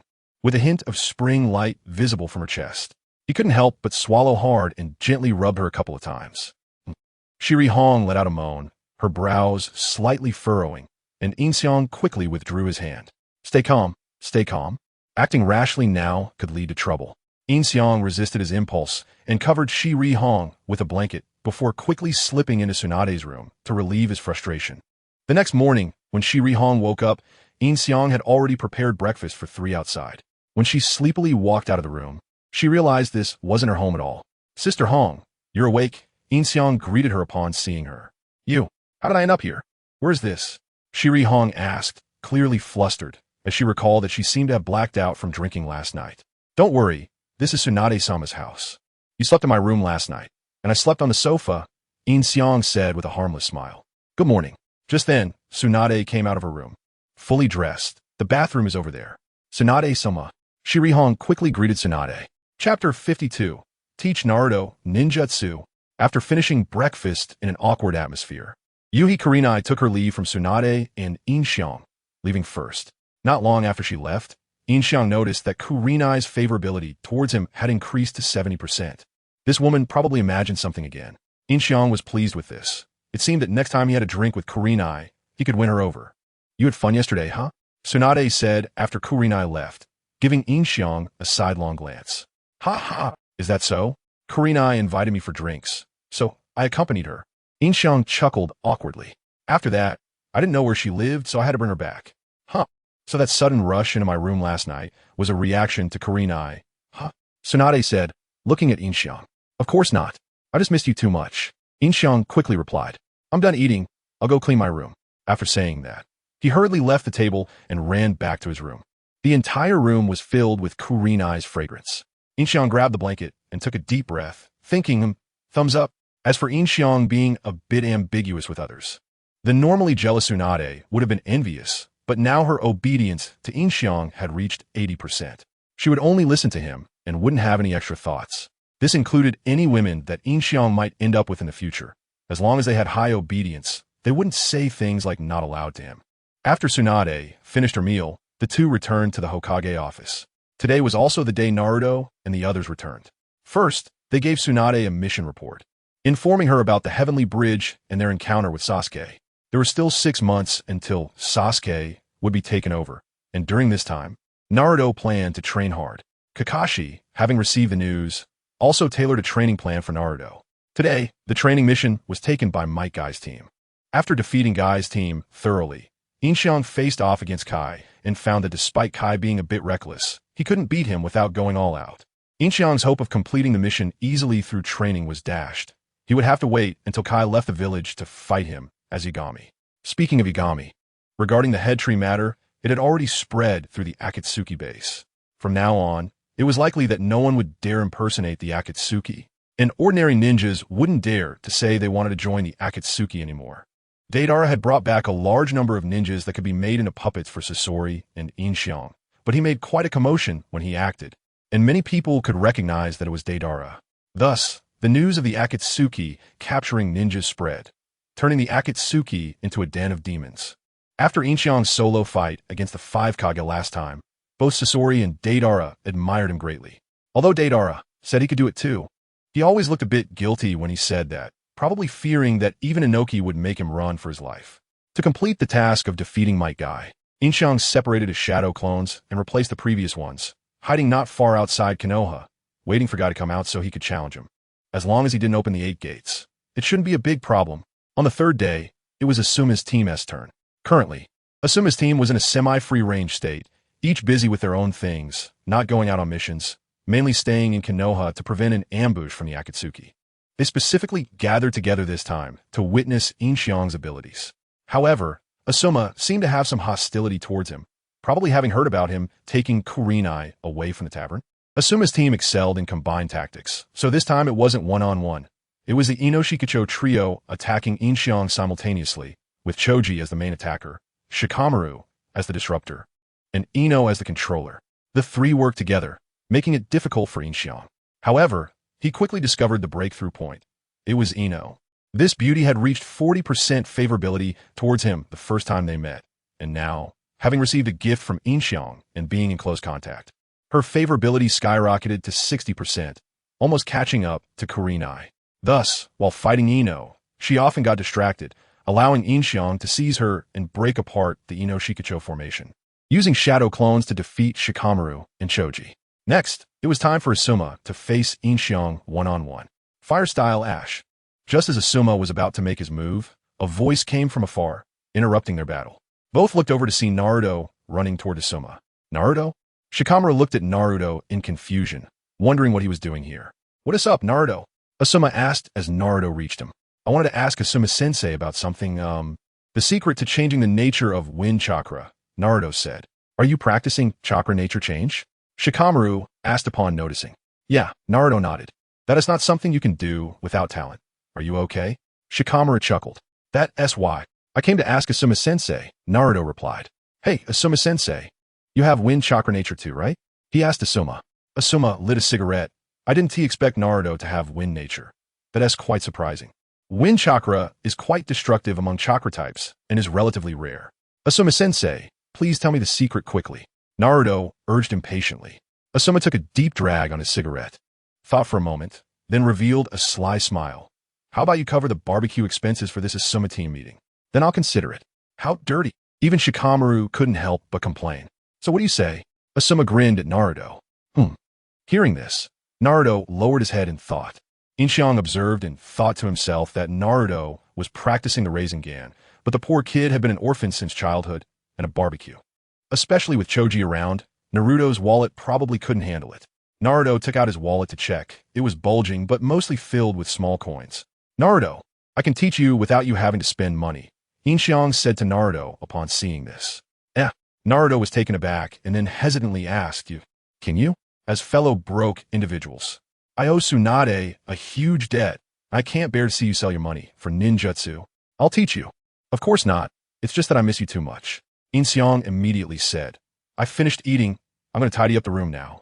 After saying that, Yin Xiang hurriedly put down the bowl and ran back to the room. The whole room was filled with the fragrance of the sunset red on her body. Yin Xiang also grabbed the quilt and took a deep breath. Thumbs up. As for Yin Xiang being somewhat ambiguous with others, if it were the normal Tsunade, she would definitely be jealous. However, Tsunade's obedience to Yin Xiang had now reached 80%. She would only listen to him and wouldn't have any extra thoughts. This included any women Yin Xiang might take in the future.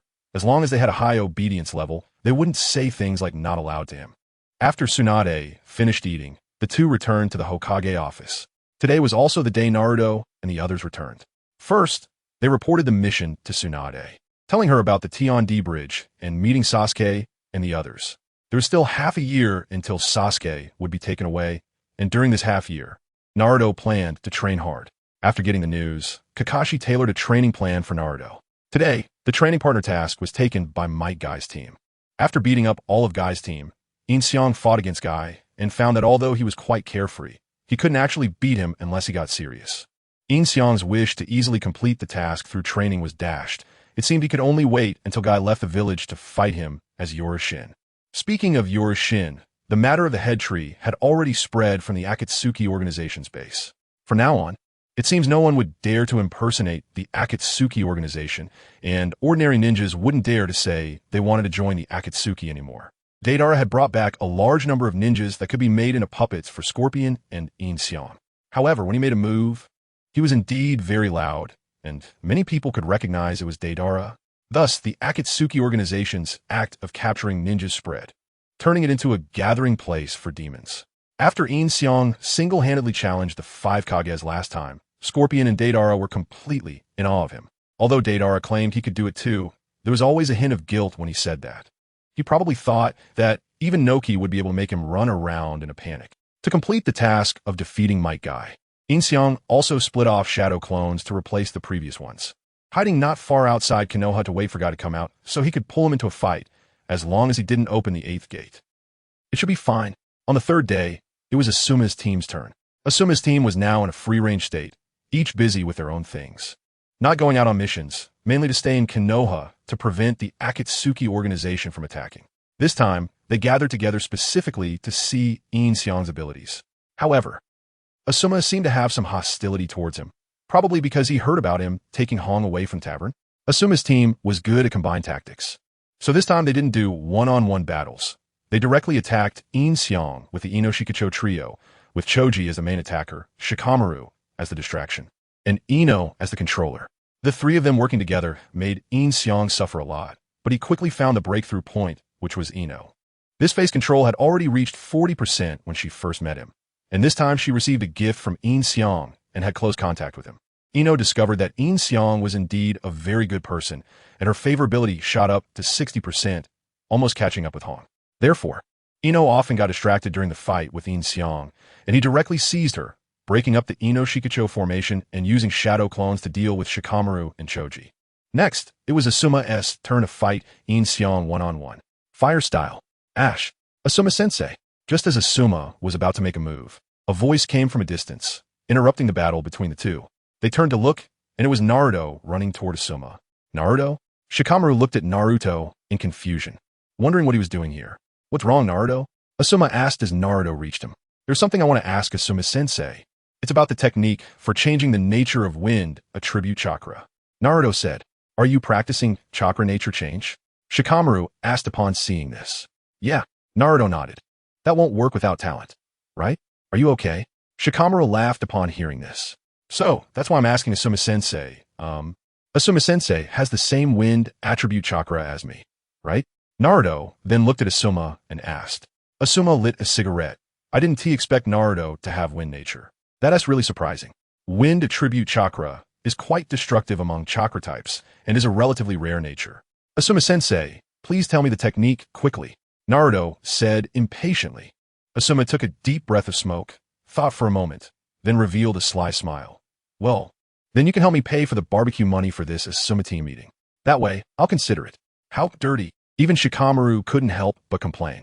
What do you say? Asuma asked with a grin at Naruto. Well, upon hearing this, Naruto lowered his head and thought. Yin Xiang saw this and thought that Naruto was practicing the Rasengan, but this kid was also pitiful, being an orphan since childhood. One meal of barbecue. Especially with Choji around, Naruto's wallet probably couldn't handle it. Naruto took out his wallet to take a look. The bulging wallet was mostly filled with small coins. Naruto, I'll teach you. No need to pay. Yin Xiang said to Naruto upon seeing this. Huh.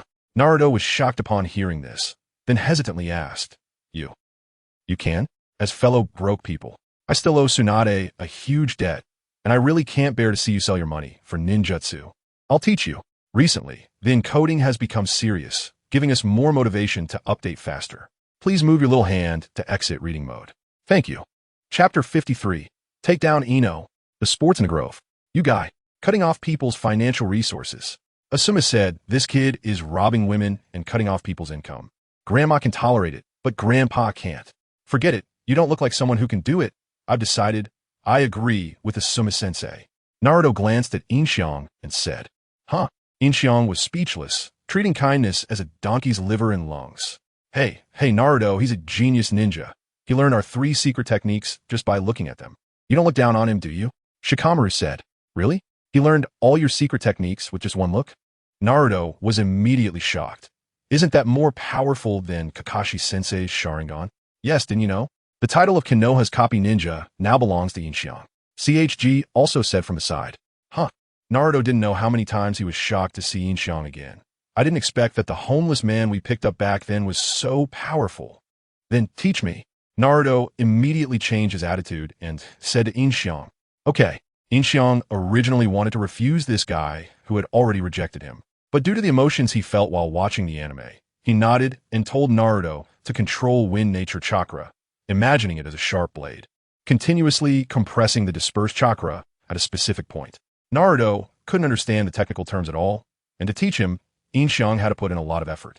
In the end, Naruto left satisfied, having learned a shadow clone technique. Yin Xiang, come and settle the score.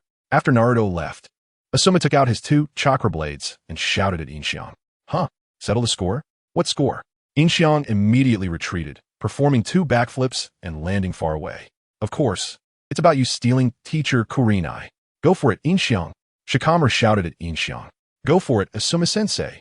Bring back teacher Kurenai. CHG and Ino also shouted at Asuma. Huh? Why do you all know? Asuma turned back to look at the 3, thinking that their relationship was very secretive. Of course, we knew a long time ago. Yes, anyone can see it. The 3 nodded, making Asuma blush. Don't get distracted. Taking advantage of the moment, Yin Xiang launched an attack. When Asuma turned his head back, Yin Xiang had already appeared in front of Asuma with a kick. Asuma quickly bent down to dodge, and Yin Xiang performed a flip in the air, landing a back heel kick, painful sky kick. That was close. After bending down, Asuma immediately jumped away. The ground where he stood was already smashed into a big pit by Yin Xiang's kick. Fire release, ash pile burning.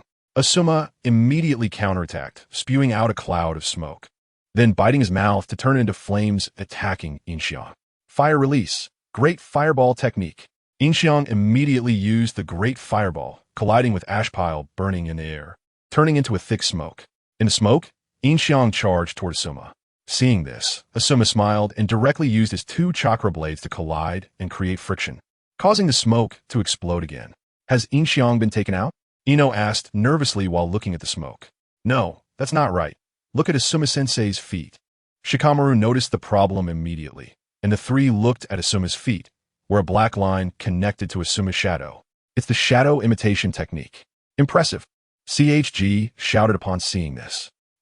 Asuma tried to move his body, but couldn't at all, then ran straight into the fire pit, getting caught in the explosion. When the smoke cleared, Yin Xiang's figure was gone, including the shadow clone that used the shadow imitation technique to take Asuma into the fire pit. Why isn't Asuma-sensei moving? From the perspective of the Ino Shikacho trio, Asuma was blasted away by the explosion, but after getting up, he remained on guard, motionless. While Yin Xiang was walking toward Asuma, it turned out that in Asuma's eyes, Yin Xiang had disappeared because Yin Xiang used a genjutsu on Asuma, creating an illusion that Yin Xiang was hiding.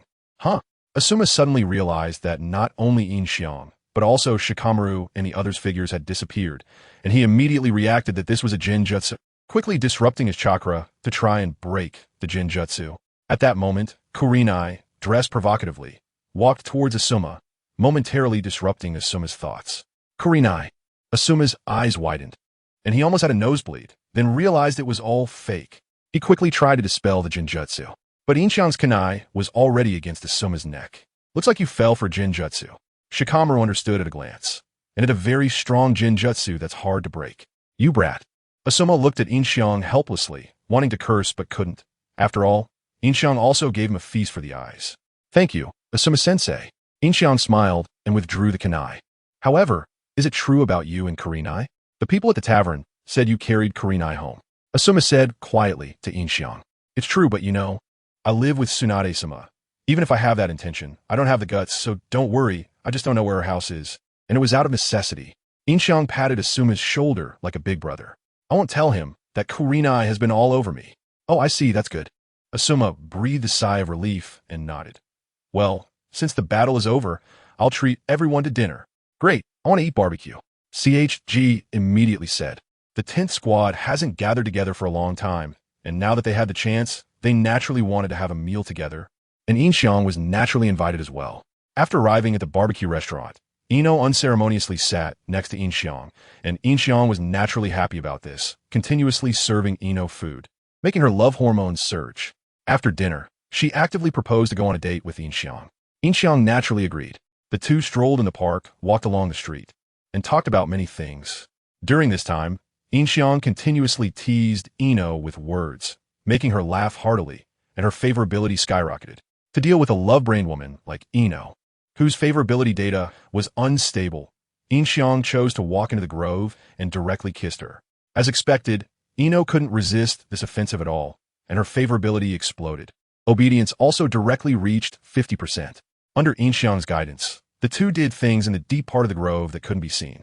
If it were an ordinary person's favorability that exploded, Ino wouldn't have rashly given up her first time. But after all, the other party was a man with a modifier, which Ino couldn't resist. Where are my votes? Where are my comments? Where are my dear family members? You guy, cutting off people's financial resources. Asuma said, this kid is robbing women and cutting off people's income. Grandma can tolerate it, but Grandpa can't. Forget it. You don't look like someone who can do it.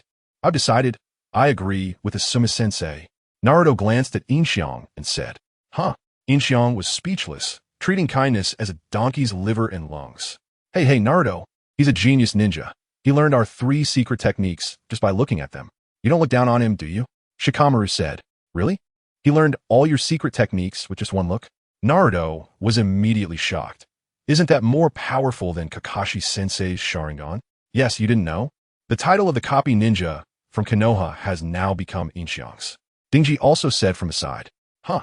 Naruto was already shocked for the nth time at seeing Yin Xiang again. I didn't expect that the homeless man I picked up back then would be so powerful. So teach me, okay? Naruto immediately changed his attitude and said to Yin Xiang. Fine. Yin Xiang originally wanted to refuse this guy who had already rejected him. But due to the feelings he had when watching the anime about Naruto, he nodded and taught Naruto how to control wind-based chakra, saying he should imagine it as a sharp blade, compressing the dispersed chakra at a certain point continuously. Naruto couldn't understand the technical terms at all, and it took Yin Xiang a lot of effort to teach him. Finally, Naruto left satisfied, forming a shadow clone. Yin Xiang, come settle the score. After Naruto left, Asuma shouted at Yin Xiang while pulling out his 2 chakra knives. Huh? Settle the score? For what? Yin Xiang immediately retreated, doing 2 backflips to land at a distance. Of course, for stealing teacher Yakumo from you. Go for it, Yin Xiang. Shikamaru shouted at Yin Xiang. Go for it, Asuma-sensei. Get teacher Yakumo back. Dingji and Ino also shouted at Asuma. Huh? How you all know? Asuma turned to look at the 3, thinking their affair was very secret. Of course. We knew long ago. Yeah, anyone can see it. The 3 nodded, making Asuma blush. Don't lose focus. Taking the opportunity, Yin Xiang launched an attack. As Asuma turned around, Yin Xiang had already appeared right in front of him, and Asuma quickly bent down to dodge. Yin Xiang performed a flip in midair and then stomped down with his heel. Painful heaven kick. That was close.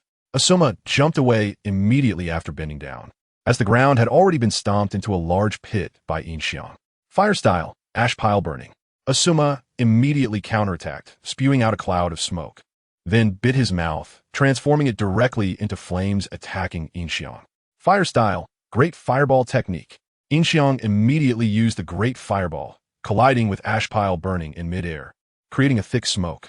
In the smoke, Yin Xiang charged at Asuma. Upon seeing this, Asuma smiled and directly rubbed his 2 chakra knives together in midair, causing the smoke to explode again. Has Yin Xiang been taken out? Ino asked nervously while looking at the smoke. No, wait, look under Asuma-sensei's feet. Shikamaru quickly noticed the issue, and the 3 looked down at Asuma's feet, where a black line connected to Asuma's shadow. It's the shadow imitation technique. Impressive. Dingji shouted upon seeing this. Ah! Asuma tried to move, but couldn't, and then ran straight into the fire pit, getting caught in the explosion. When the smoke cleared, Yin Xiang's figure was already gone, including the shadow clone that had taken Asuma into the fire pit using the shadow imitation technique. Why isn't Asuma-sensei moving? From the perspective of the Inoshikicho trio, Asuma was blown away by the explosion but remained on guard, not moving, while Yin Xiang was walking slowly towards Asuma.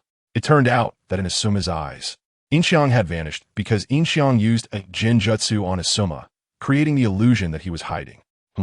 Asuma suddenly realized that not just Yin Xiang, but Shikamaru and the others were also missing, and immediately realized this was a genjutsu, quickly disrupting his chakra in an attempt to break it.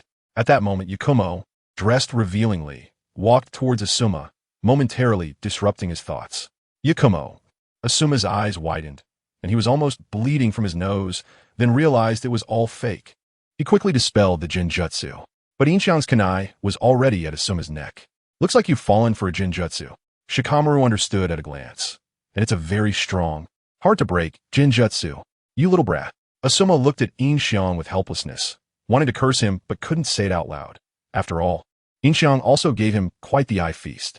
Thank you, Asuma-sensei. Yin Xiang smiled and retracted his kunai. What is it true about you and Yakumo? The people at the tavern said you carried her home. Asuma said quietly to Yin Xiang. It's true, but I live with Lady Tsunade. Even if I had the heart, I wouldn't have the courage, so don't worry. I just don't know where she lives, and it's out of necessity. Yin Xiang said, patting Asuma's shoulder like a caring big brother. I won't tell him that I touched Yakumo all over. I see, that's good. Asuma relaxed upon hearing this and nodded. Then the battle is over. Let's go eat. Great, I want to eat barbecue. Dingji immediately said. The 10th squad hasn't gathered together for a long time, and now that they finally did, they naturally had to have a meal, and Yin Xiang was naturally invited along. After arriving at the barbecue restaurant, Ino unceremoniously sat next to Yin Xiang, and Yin Xiang was of course happy about it, constantly serving Ino food, causing her love hormones to soar. After the meal, she actively proposed to go on a date with Yin Xiang. Yin Xiang of course agreed. The two strolled through the park, walked along the street, and chatted about a lot of random things. During this time, Yin Xiang constantly teased Ino with words, making her laugh heartily, and her affection for him skyrocketed. For a girl like Ino, who was love-struck and had unstable affection levels, Yin Xiang chose to walk into the small woods and directly kissed her forcefully. As expected, Ino couldn't resist such an assault at all, and her affection level exploded. Obedience also shot up to 50%. Under Yin Xiang's guidance, the two started doing things that couldn't be seen deep in the small woods. If it were an ordinary person's affection level that exploded, Ino wouldn't have so rashly given her first time. But after all, the other party was a man with a modifier, which Ino couldn't resist. Where are my votes? My comments? My precious family? Recently, the transcoding has been severe, giving us more motivation to update faster. Please move your little hand to exit reading mode. Thank you. Chapter 54. Visitors at the Shadow Organization Base. After a fierce battle, Ino was exhausted and was carried back to the Ino family by Yin Xiang, who sent her through the window. It must be said that the young body is indeed sweeter. Immediately after, Yin Xiang returned to Tsunade's house. It was still early in the day, and Tsunade had not yet gone to sleep. After checking on Yin Xiang's situation for the day, they each went back to their rooms to rest, as Tsunade couldn't handle his daily visits. The next day, although Yin Xiang was currently in training, the Hokage's secretary position still needed to be filled, as no one was willing to let such a good secretary like Yin Xiang go. According to intelligence, a village near the border of the Land of Fire was attacked last night. Since it was near the border, someone needed to be sent to investigate. The most suitable candidates still in Konoha were left to Asuma's team. So, Tsunade had Yin Xiang assemble Asuma's team and instructed them to immediately investigate the village at the border of the Land of Fire. Considering there were not many jonin in the village, to prevent an Akatsuki raid, they couldn't let them know Naruto's movements. Therefore, Tsunade also sent Yamato to lead Kakashi's team to carry out a D-rank tomb raiding mission. Kakashi had other arrangements, with Guy's team still not back and Asuma's team dispatched on a mission, and Kakashi's team also out. The only remaining team was Kurenai's, who were currently on vacation. Yin Xiang took the opportunity to visit Kurenai, hoping to make a move before Asuma returned. Red sister, I've come to see you. Yin Xiang knocked on Kurenai's door, holding a bottle of high-proof liquor. On the other side, at the outskirts of the Shadow Organization base. Are you sure it's here? Deidara and Zetsu appeared on a nearby tree trunk, looking at the canyon before them. Following Deidara, it should be here. Zetsu nodded. Were the other two not out at all? Not at all. Even meals were brought back by Deidara. It's completely become a delivery job. Zetsu shook his head and laughed. So, what kind of person would be willing to let even Deidara be a delivery boy? Deidara's gaze deepened as he looked into the canyon. The three-tomo Sharingan slowly spinning in his eyes. He spotted a rock halfway up the mountain, and behind it was hollow, presumably where the Shadow Organization was located. What should we do? Zetsu asked, looking in the same direction as Deidara. Dealing with three people is a bit troublesome. I'll make my move when Deidara goes out next time. You want to do it yourself? Zetsu looked at Deidara. Is it not time yet? What do you mean by that? Deidara looked at Zetsu, and the two exchanged glances. Itachi Uchiha and Kisame Hashigaki are nearby. Zetsu smiled. You go and meet up with them first. Deidara thought for a moment and finally used Kinnui to leave, then returned to the Rain Village, meeting Konin and Pain. We found the Shadow Organization's base, and Itachi Uchiha and Kisame Hashigaki are nearby. Notify them to go. Deidara said to Pain. Pain exchanged glances with Konin, then looked back at Deidara. Got it. Tell me the location. Let Zetsu lead the way. It's quite hard to find the location just by description. Pain nodded, then connected his chakra through the ring to contact Itachi Uchiha, similar to a wireless phone. After receiving the message, Zetsu appeared in front of Itachi and Kisame at the right moment. That night god is said to be very powerful. What if we're not a match for him? Haha. Kisame laughed after receiving the mission. Let's go. Itachi said nothing and instructed Zetsu, who nodded and led the way ahead, the three quickly approaching Yin Xiang's base. Speaking of Itachi Uchiha, the mission that Danzo assigned to him was not just about the massacre. It also involved investigating the identity of the person who helped him carry out the massacre, effectively becoming an undercover agent. Now, with Danzo and the third Hokage dead, no one else knew of this mission. It can be said that Itachi is now under Yin Xiang's command, but he cannot contact Yin Xiang and is unsure whether he should inform Yin Xiang about his mission. This has left Itachi in a dilemma during this time, whether to meet the new leader and continue providing information to Akatsuki or completely join Akatsuki and become a true rogue ninja. Itachi would naturally choose the former without hesitation. However, Akatsuki is currently in the period of searching for tailed beasts, and Kisame is with him every day, leaving him no chance to meet Yin Xiang or convey messages to him.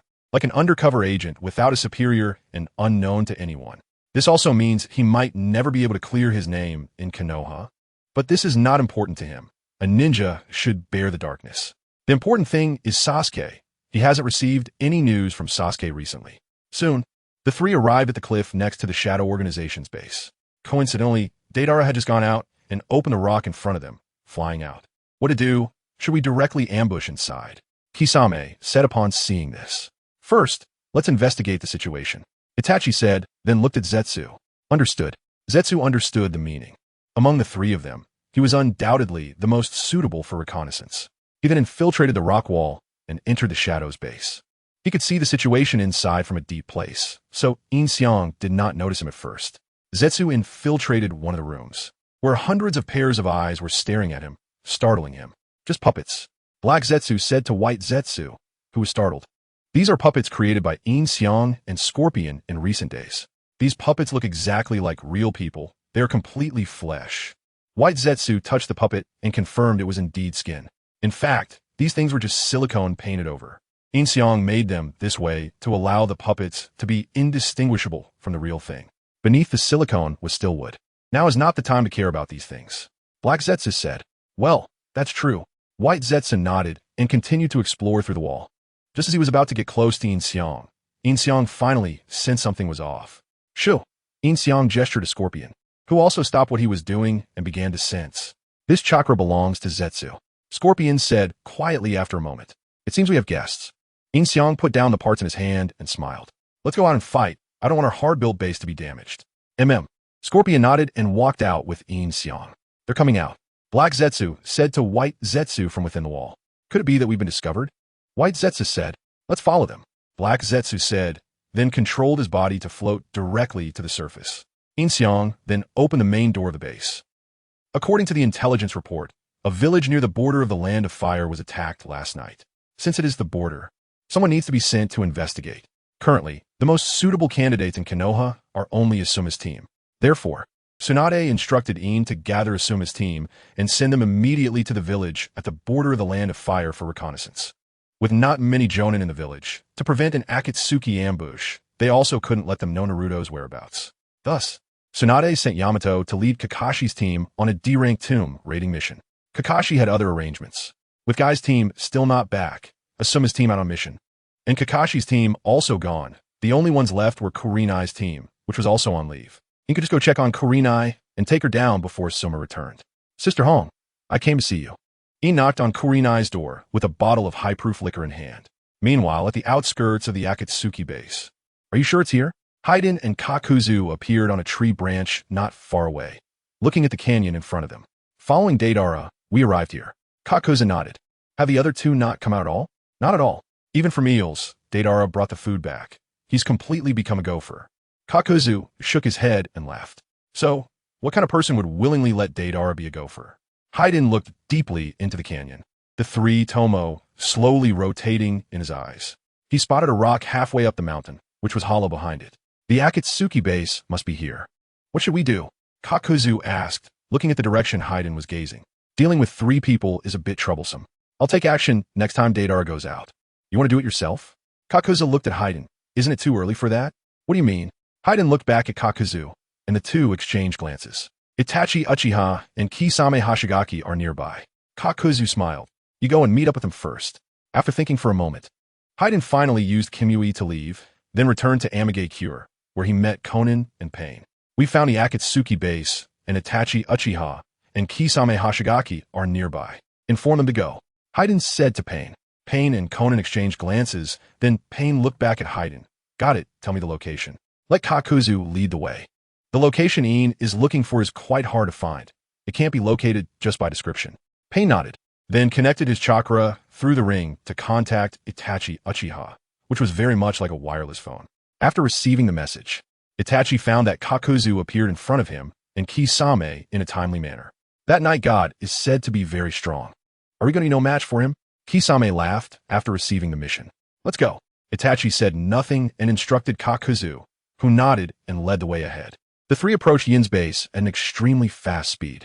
Speaking of Itachi Uchiha, the mission given to him by Danzo back then was not just to exterminate his clan, but also to investigate the identity of the person who helped him do so, effectively becoming an undercover agent. Now that Danzo and the third Hokage were dead, this mission was no longer known to anyone else. It could be said that Itachi is now under Yin's command, but he couldn't contact Yin and didn't know whether he should explain his mission to him, which left Itachi in a dilemma during this time. Should he meet with the new leader and continue to provide information to Akatsuki, or completely join Akatsuki and become a true rogue ninja? Naturally, Itachi would unhesitatingly choose the former. However, Akatsuki is currently in a period of searching for the tailed beasts, and Kisame is with him every day, giving him no opportunity to meet Yin or relay messages to him, like an undercover agent without a superior and unknown to anyone. This also means he might never be able to clear his name in Konoha, but that doesn't matter to him. A ninja should bear the darkness. What matters is Sasuke. He hasn't received any news from Sasuke lately. Soon, the three arrive at the cliff next to the Akatsuki base. Coincidentally, Deidara had just gone out and opened the rock in front of them, flying out. What should we do? Should we directly ambush inside? Kisame said upon seeing this. First, scout the situation, Itachi said, then looked at Kakuzu. Understood. Kakuzu also understood the meaning. Among the three of them, he was undoubtedly the most suitable for scouting. He then infiltrated the rock wall and entered the Akatsuki base. He could see the situation inside from a great depth, so Ian did not discover him at first. Kakuzu infiltrated one of the rooms, where hundreds of eyes were staring at him, startling him. Just puppets, Black Zetsu said to White Zetsu, who was startled. These are puppets made by Ian and Sasori in the past few days. These puppets look just like real people. They are completely lifelike. White Zetsu touched one of the puppets, confirming it was flesh. In fact, these things were just silicone painted over. Ian did this to make the puppets indistinguishable from real ones. Underneath the silicone was still wood. Now is not the time to worry about this, Black Zetsu said. Well, that's true. White Zetsu nodded and continued to probe through the wall. As he was getting closer to Ian finally noticed something was off. Shoo! He made a gesture to Sasori, who also stopped his actions and began to sense. This chakra belongs to Kakuzu, Sasori said quietly after a moment. Looks like we have a guest coming. Ian smiled as he put down the parts in his hand. Let's go out and fight. I don't want our hard-built base to be destroyed. Sasori also nodded and walked out with Ian. They're coming out, Black Zetsu said to White Zetsu within the wall. Are we going to be discovered? White Zetsu asked. Let's follow them, Black Zetsu said, then controlled his body to float to the ground. Ian then opened the main door of the base. Why are there no chapter reviews or section reviews? How about I cool down this quickly? The recent transcoding has been severe, giving us more motivation to update faster. Please move your little hand to exit reading mode. Thank you. Chapter 55, Amaterasu. Thank for the reward. Extra update for 1122. As Uchiha Itachi stepped out of the cave, Yin Xiang immediately noticed Itachi and Kisame, surprised that the Akatsuki Organization would send these two. What brings you here, gentlemen? Yin Xiang looked up at Itachi and Kisame and greeted them.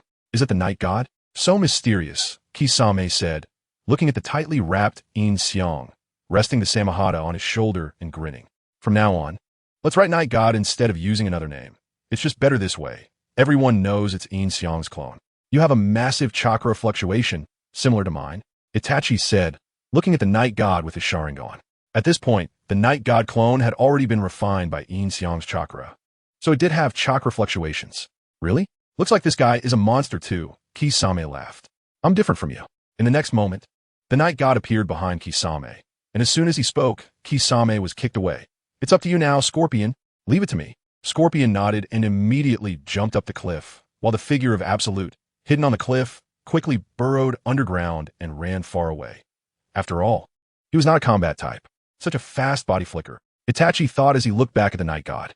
Neither made a move. Although Itachi was shocked inside, his face remained expressionless. The Night God was naturally aware of Itachi's mission, but he still wanted to test Itachi's abilities and slowly drew his sword from his waist.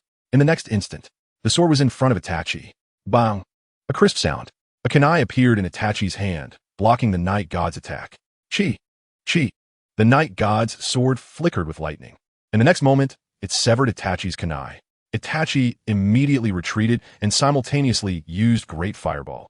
Water style, water barrier. The Night God was clear about Itachi's tactics. After jumping away, Itachi would use Great Fireball. He had seen it countless times in the anime. Almost as soon as Itachi jumped, the Night God used water barrier, and the water barrier collided with the Great Fireball, turning into steam. It seemed both had formed hand seals, or perhaps not. After all, their sealing speeds were so fast they were almost invisible. Long time no see, traitor. Although Kisame was unhappy about being kicked by the Night God and wanted to bite him to pieces, he knew that Scorpion in front of him was not easy to deal with. Cut the crap. Scorpion's tail, the Hiriko, elongated and smashed toward Kisame, who immediately blocked it with Samahata, swinging the Hiriko's tail away. Then, the Hiriko's tail released countless poison Senbon that shot toward Kisame. After being modified by the Night God, every Senbon from the Hiriko carried different toxins, and no one, including them, knew the antidote, making it the most poisonous poison. Therefore, they had to be extremely careful when using it. However, Scorpion was not afraid, as he was a puppet and not susceptible to toxins. Water style, Great Shark Bomb technique. Kisame, the straightforward type, slowly formed hand seals, and 5 or 6 sharks rose into the air to block Scorpion Senbon. Kisame himself swung Samahata forcefully toward the Hiriko. The Hiriko opened its mouth, and countless Senbon shot toward Kisame. Kisame quickly defended with Samahata and retreated. Damn it, I can't get close like this. After saying that, he formed hand seals, preparing for a big move. Who repairs the dam? Kisame used the great exploding water colliding wave, causing a massive amount of seawater to rise beneath him. Then, even more water surged up, slowly forming a semicircular dome that enveloped both Kisame and Scorpion. Kisame used all his strength against Scorpion, directly merging with Samahata. However, it was futile. The Night God had long predicted this day and had already informed Scorpion how to deal with it. Humph. Scorpion sneered as a tube appeared in the Hiriko's mouth, and a large amount of poisonous mist spewed out, contaminating the entire sea. In such a situation, unless Kisame held his breath or canceled the ninjutsu, he would definitely be poisoned. This was the most effective tactical strategy. Seeing this, Kisame, merged with Samahata, frowned and immediately rushed out of the sea, detaching from Samahata, while the Hiriko leisurely walked out as well. In fact, Kisame didn't even dare to cancel this ninjutsu, or else there would be poisonous water everywhere, making it impossible to move. He had to control the dome and let it fall into the canyon. Not going to fight up close. This is going to be a headache, Kisame said, staring at Scorpion. Meanwhile, the Night God was engaged in a fierce battle with Itachi. As expected, after Itachi's Great Fireball, he immediately cast an illusion. The Night God instantly broke the illusion and kicked Itachi in the stomach, which Itachi blocked with his arm, performing a backflip and landing on a tree. Fire style, Fire Dragon Flame Bomb. Itachi, hanging upside down on the tree, used the Fire Dragon Flame Bomb. The Night God stopped holding back and directly used Water Dragon Bullet without forming hand seals. This Water Dragon was much larger than the usual Water Dragon and directly engulfed the Fire Dragon, charging toward Itachi. Itachi immediately tried to jump away from the tree, but his foot was unexpectedly bound by its style. This is bad, Itachi thought as he looked at the incoming Water Dragon Bullet. In the next moment, he was knocked away, crashing into a distant tree. Cough, cough. Leaning against the tree, Itachi coughed up water, completely soaked and seemingly in a state of disarray for the first time in a long while. However, Itachi was still Itachi. The moment he used the illusion, he predicted that the Night God would certainly break it and had already set up dozens of shuriken around the Night God. At this moment, he slightly pulled with his left hand, and countless shuriken flew toward the Night God from behind him. Shuriken Shadow Clone Technique. Itachi formed hand seals in his hand. and dozens of shuriken turned into thousands. And with Itachi manipulating them, there was simply no way to dodge. You must have gone easy on Sasuke when you fought him. The Night God thought as he raised his right hand. Shinra Tensei. Centered on the Night God, all the shuriken were blown away, and the shadow clone shuriken disappeared. But Itachi clearly had intel about the Night God using Shinra Tensei. With a strong pull of his hand, the shuriken flew back. Shinra Tensei had a cooldown, and the larger the area of effect, the longer the cooldown. That last use required 5 seconds to recover. With style, with shield, the Night God slapped the ground, raising a wooden barrier that blocked all the shuriken. However, it was evident that this was also within Itachi's expectations. Fire style, Fire Dragon Flame Bomb. Itachi stood up and used the Fire Dragon Flame Bomb on the fishing line in his hand, which connected to the shuriken, igniting it on the wooden barrier, causing the entire wooden barrier to catch fire. Bang! The Night God punched through the wooden barrier and jumped out, only to see Itachi's eyes had transformed into the Manjiki Sharingan. Blood flowed from the corner of Itachi's eye. Amaterasu. Itachi looked at Yagami with his Sharingan. At this moment, Yagami's clone had already refined chakra, so there was a chakra fluctuation around him. Is that true? It seems this guy is also a monster, Kisame chuckled. I can be different from you. In the next moment, Yagami had appeared behind Kisame, and as soon as he finished speaking, Kisame was kicked away. It's up to you. Scorpion, leave it to me. Scorpion nodded, immediately jumping off the cliff, while the Juejin on the cliff quickly burrowed underground and ran far away. After all, he was not a combat type. So fast, Itachi thought to himself as he looked back at Yagami. Both of them did not make a move. Although Itachi was shocked inside, his face remained expressionless. Yagami was naturally aware of Itachi's mission, but he still wanted to test Itachi's abilities, slowly drawing a knife from his waist. In the next moment, the knife was right in front of Itachi. Bang! A crisp sound. A kunai appeared in Itachi's hand and blocked Yagami's strike. Gee! Yagami's knife flickered with electric light, and in the next moment, it broke Itachi's kunai. Itachi immediately retreated while simultaneously using Great Fireball. Water style. Water barrier. Yagami was clear about Itachi's tactics. After jumping away, he would use Great Fireball. He had seen it in anime countless times. Almost as soon as Itachi jumped, Yagami used Water Barrier, which collided with the Great Fireball and turned into steam.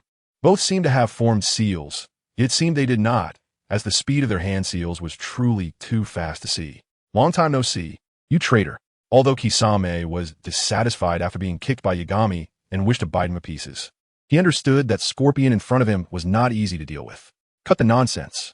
Scorpion's tail from the Hiryuko extended towards Kisame and smashed down. Kisame immediately used Samahata to block it, flinging the Hiryuko's tail away. Then, the tail of Hiryuko released countless poisoned sunban in the air, aimed at Kisame. After Yagami's modifications, each sunban from Hiryuko carried a different toxin, and even they did not know the antidote, making it the most poisonous poison. Therefore, they had to be cautious when using it. However, Scorpion was not afraid. After all, he was a puppet and did not fear toxins. Water style. Great Shark Bomb technique. Kisame, being honest, slowly formed seals in his hands, and 5 or 6 sharks soared into the air, blocking Scorpion sunban. Kisame himself swung Samahata fiercely towards Hiryuko. Hiryuko opened its mouth, and countless sunban shot towards Kisame. Kisame hurriedly used Samahata to block and quickly retreated. Damn it, I can't get close like this. After saying that, Kisame formed seals with both hands, preparing for something big. Who repairs the dam? Kisame used a great exploding water shockwave, causing a large amount of seawater to rise beneath him. And then even more water surged up, forming a semicircular dome that enveloped both Kisame and Scorpion. To deal with Scorpion, Kisame used all his strength and fused with Samahata. However, it was useless, as Yagami had already anticipated this day and had informed Scorpion in advance on how to handle it.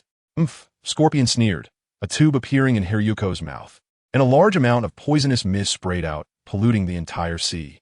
In this situation, unless Kisame held his breath or dispelled the ninjutsu, he would definitely be poisoned. This was the most effective Old Six tactic. Seeing this, Kisame, who had fused with Samahata, frowned and immediately rushed out of the sea area, dispelling the fusion with Samahata, while Hiryuko leisurely walked out as well. Even Kisame did not dare to dispel this ninjutsu. Otherwise, it would result in a ground full of toxic water, making movement impossible. He could only control the dome to descend into the canyon. Not gonna fight up close? This is a headache now, Kisame said, staring at Scorpion. Meanwhile, Yagami was also fiercely engaged in battle with Itachi. As expected, after Itachi's great fireball, he cast an illusion technique. Yagami instantly dispelled the illusion and kicked Itachi in the stomach, which Itachi blocked with his arm, doing a backflip and landing upright on a tree. Fire style. Fire Dragon Flame Bomb. Hanging upside down on the tree, Itachi used the Fire Dragon Flame Bomb. Yagami didn't hold back either, directly using Water Dragon Bullet without forming seals. This Water Dragon was much larger than usual, directly swallowing the Fire Dragon and charging towards Itachi, who immediately attempted to jump away from the tree. But his feet were unknowingly bound by wood release. Crap, Itachi thought as he looked at the incoming Water Dragon Bullet, and in the next moment, he was knocked away by the Water Dragon Bullet, crashing into a distant tree. Cough, cough, cough. Leaning against the tree, Itachi coughed up a mouthful of water, completely drenched, seemingly having not been this disheveled in a long time. However, Itachi was still Itachi. At the moment he used the illusion technique, he predicted that Yagami would definitely be able to dispel it, and had already set up dozens of shurikens around Yagami.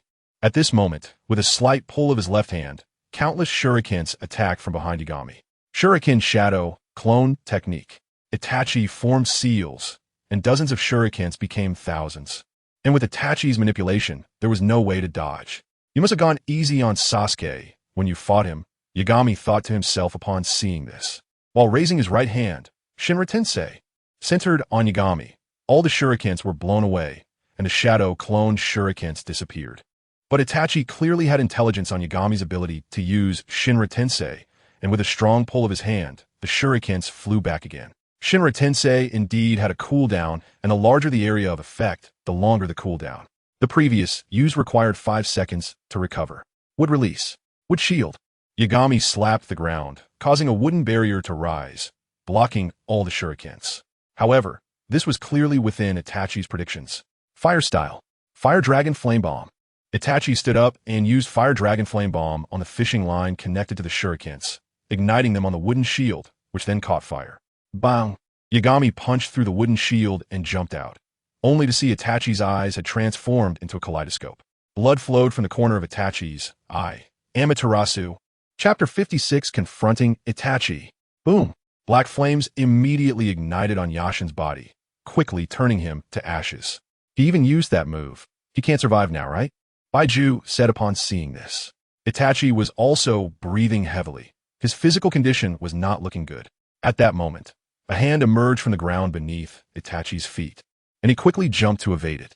As expected of Uchiha Itachi, Yashin emerged from underground. He had already used Wood Clone and Earth Release to infiltrate underground during the Wood Release barrier.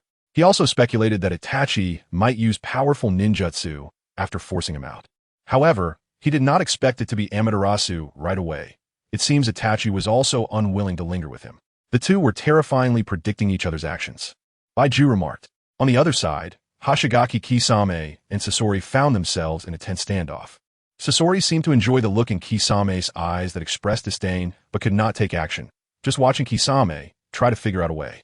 Suddenly, a heavy blow struck Sasori from behind, and the Hiryuko shattered instantly.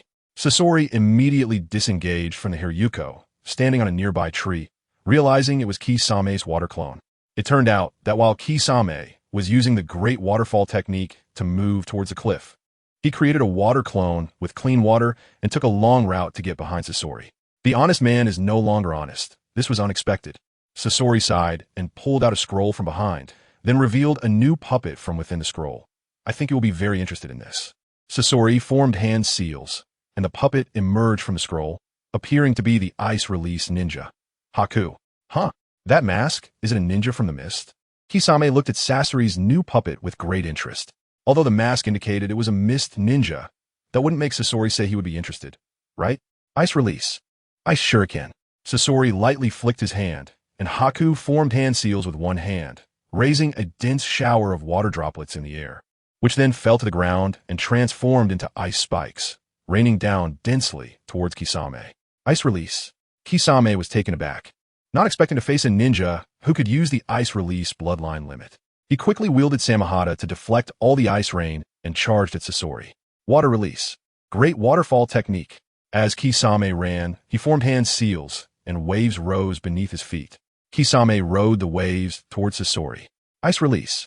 Ice prison. Sasori smiled upon seeing this, controlling Haku to block in front of him. Pale chakra surged from his hand, and as it touched Kisame's great waterfall technique, it instantly froze all the waves. Kisame leaped high, or he would be frozen along with it. After excavating Haku's corpse, modifications by Sasori and Yashin not only preserved the ice release, but also greatly enhanced its power. Combined with Sasori's own chakra, the range of ice release was significantly broad. Just as Kisame retreated, the ice prison had already reached his feet. Kisame immediately plunged Samahata into the ground, absorbing all the surrounding chakra, causing the ice prison to stop. Your sword is quite interesting, Sasori remarked. He had not had much contact with Akatsuki members before, and he had always wondered about Kisame's sword until now. Realizing it could absorb chakra, humph. Kisame was no longer in the mood for jokes, coldly snorting. This guy had devices and jutsu prepared for dealing with him from all angles. So it's a puppet with the ice release bloodline limit. Such things are rare. Baiju commented, watching Sasori. Both sides were fighting at the same time, and it was all very exciting. It was hard to keep up. Baiju also added, could it be time to use Susanoo? Itachi was once again forced back by Yashin's lightning release. Earthwalk, thinking in his heart, then negated the idea.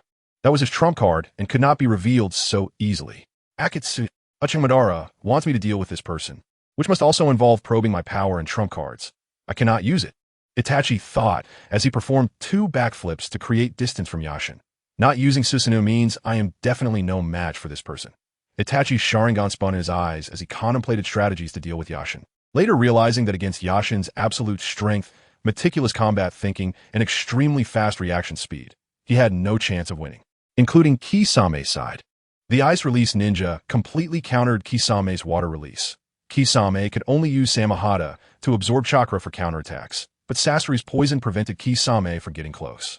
All of this was calculated by Yashin in front of him. In the next moment, Yashin extended a finger towards Itachi. Itachi widened his eyes. That was clearly his own self-created Jinjutsu. However, after entering the Jinjutsu, Itachi sensed no danger and did not dispel it. No name, no feelings, no past, nor future. Only the mission remains. Supporting the great tree of Konoha from behind is the will of the roots deeply buried in the earth. I am one of the roots. Yashin spoke to Itachi within the Jinjutsu. You are from the roots? No.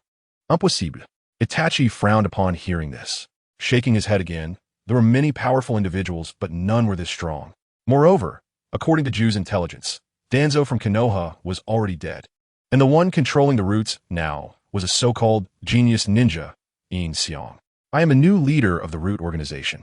Yashin directly removed his hood and mask, revealing his true face to Itachi. When Itachi saw the other's face, he appeared to be just a 17 or 18-year-old boy. He is the new leader of the Roots? He matched Ju's description perfectly, looking handsome and somewhat imposing, very composed and calm, with little change in expression, standing at about 1.8 meters tall. I learned from Danzo that you have a secret mission. Yashin looked at Itachi and asked, you are Yashin, who killed Danzo and destroyed Konoha's bathhouse. You are also Yin Xiang, controlling the shadow of Konoha and becoming the secretary of the Hokage. What is your purpose for entering Konoha? Itachi questioned Yashin. As expected, you are very loyal, Uchiha Itachi. Yashin laughed at his words. Rest assured, I will not do anything bad to Konoha. Now that I have taken over the roots and renamed it Shadow, you will go from being directly under Danzo to being under me. Just continue to report to me as you did before. Danzo once promised me. Can you promise the same? Of course, Sasuke, I won't touch a single hair. Boom. Black flames immediately ignited on Yashin's body, quickly turning him to ashes. He even used that move. He can't survive now, right? Baiju said upon seeing this. Itachi was also breathing heavily. His physical condition was not looking good. At that moment, a hand emerged from the ground beneath Itachi's feet, and he quickly jumped to evade it. As expected of Uchiha Itachi, Yashin emerged from underground. He had already used Wood Clone and Earth Release to infiltrate underground during the Wood Release barrier. He also speculated that Itachi might use powerful ninjutsu after forcing him out. However, he did not expect it to be Amaterasu right away. It seems Itachi was also unwilling to linger with him.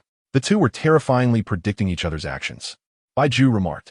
On the other side, Kisame and Sasori found themselves in a tense standoff, with Sasori seemingly enjoying the disdainful gaze Kisame shot him, not making a move.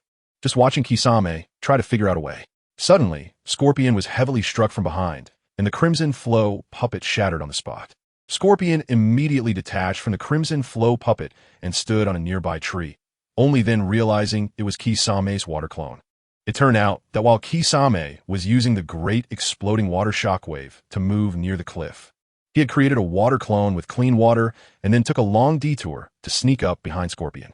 The honest person was no longer honest. This was something Scorpion hadn't anticipated.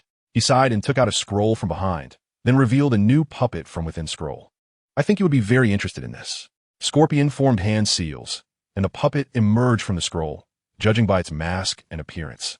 It was indeed the ice release ninja, Haku. Huh, this mask, is it from a mist ninja? Kisame looked at Scorpion's new puppet with great interest.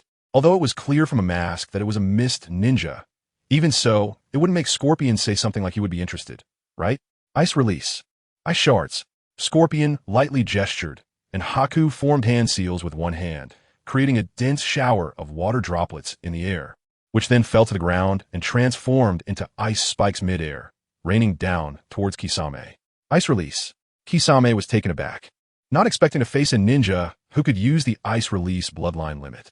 He quickly wielded the Samahata to block all the ice rain and charged at Scorpion. Water release. Great exploding water shockwave. As Kisame ran, he formed hand seals, and waves of water rose beneath him, allowing him to ride the waves towards Scorpion. Ice release. Ice seal. Scorpion smiled at this sight, controlling Haku to stand in front of him. A pale chakra surged from Haku's hands, and at the moment it touched Kisame's great exploding water shockwave, it instantly froze all the waves. Kisame jumped high. Otherwise, he would have been frozen along with them. After extracting Haku's corpse, Scorpion and Yashiro modified it, not only preserving the ice release, but also greatly enhancing its power and combined with Scorpion's own chakra. The range of ice release was very extensive. As Kisame retreated, the ice seal had already reached his feet, and he immediately plunged the Samahata into the ground, absorbing all the surrounding chakra, stopping the ice seal. That knife of yours is quite interesting, Scorpion remarked upon seeing this. He had never had much contact with members of the Akatsuki, and he had always been unaware of how Kisame's knife worked until now. Kisame no longer had the mood for jokes. He snorted coldly. This guy had prepared all kinds of devices and ninjutsu to deal with him, clearly having been well prepared. A puppet with the ice release bloodline limit. Such a thing is rare. Kurizetsu said, looking over at Scorpion. Both sides are fighting simultaneously. It's all very exciting. I can hardly keep up. Shirizetsu added. Do I have to use Susanoo? Itachi thought to himself as he was pushed back by Yashiro's lightning release, Earthwalk. He quickly dismissed the idea. That was his trump card, which he couldn't just reveal. Afe. Hachihamadara wants me to deal with this person. There must be an intention to probe my true strength.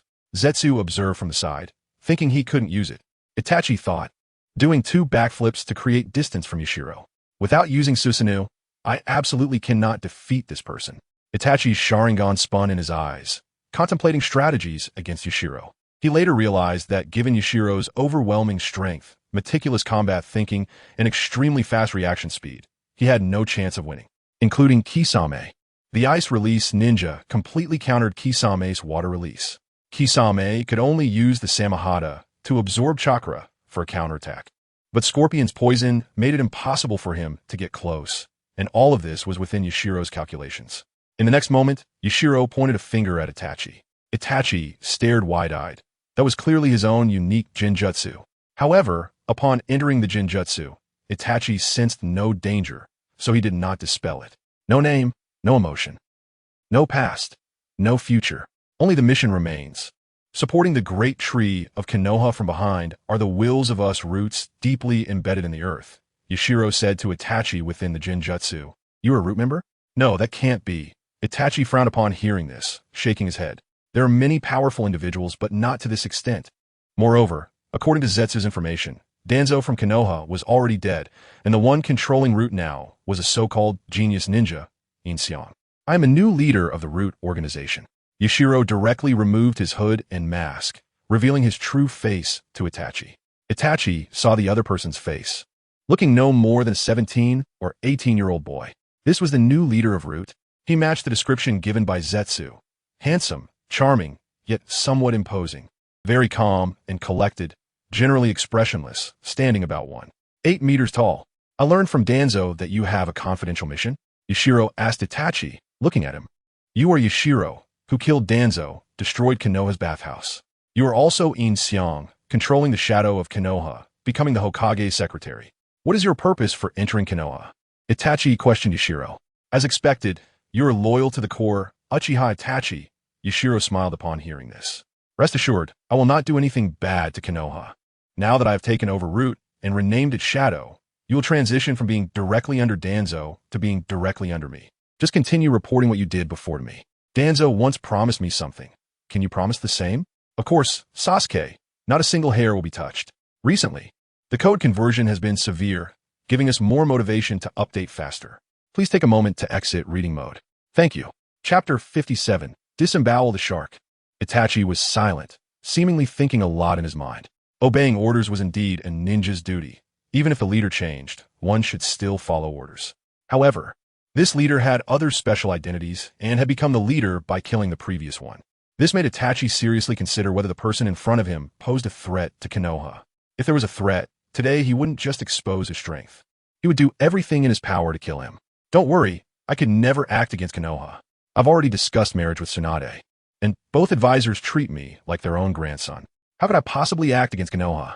Night God, without needing to think, knew Itachi's encouragement and said to him, You and Tsunade. Itachi was momentarily stunned, his face involuntarily twitching a couple of times. If he remembered correctly, Tsunade was already 50, right? Ha ha. Love knows no age, Night God laughed. What a load of nonsense. This is just another form of manipulation. Look, the root has been renamed to Shadow, and this place is also called Shadow. It's obvious that these two are the same organization, both meant to protect Konoha. The Akatsuki's current mission was to capture the tailed beasts, but what they intended to do with them was unknown. Itachi then said to Night God, Currently, you know we've captured the one tail, and the capture of the two tails has already begun. We've also found the whereabouts of the three tails. I see. Where's the three tails? Night God nodded and asked. It's probably in the land of rice, but no one knows the exact location. Itachi shook his head. Got it. Leave the three tails to me to subdue and disrupt their plans. Night God nodded. If you ever want to return to Konoha, contact me anytime. I will clear your name. Upon hearing this, Itachi shook his head. No matter where I am still a Konoha ninja. I can do more for Konoha outside than inside the village. Looking at Itachi's resolute expression, Night God was also moved. Itachi was a true ninja, and his only selfish desire was for Sasuke. Moreover, the act of exterminating a clan, even if ordered, was treasonous and unforgivable. I cannot return. Itachi said this with a slight smile, which Night God, having never experienced such things, did not understand. Don't worry. As long as you want to come back, I can make it happen. Just tell me when you want to come back. Night God walked up to Itachi and patted his shoulder. In Night God's modifier, there was always a modification point reserved for Uchiha Itachi. The modifier could change anything. Even the Uchiha clan that had been exterminated could be modified to have never been destroyed. Itachi looked at Night God with a gaze that somehow felt genuine, as if he truly could bring him back to the place he loved dearly.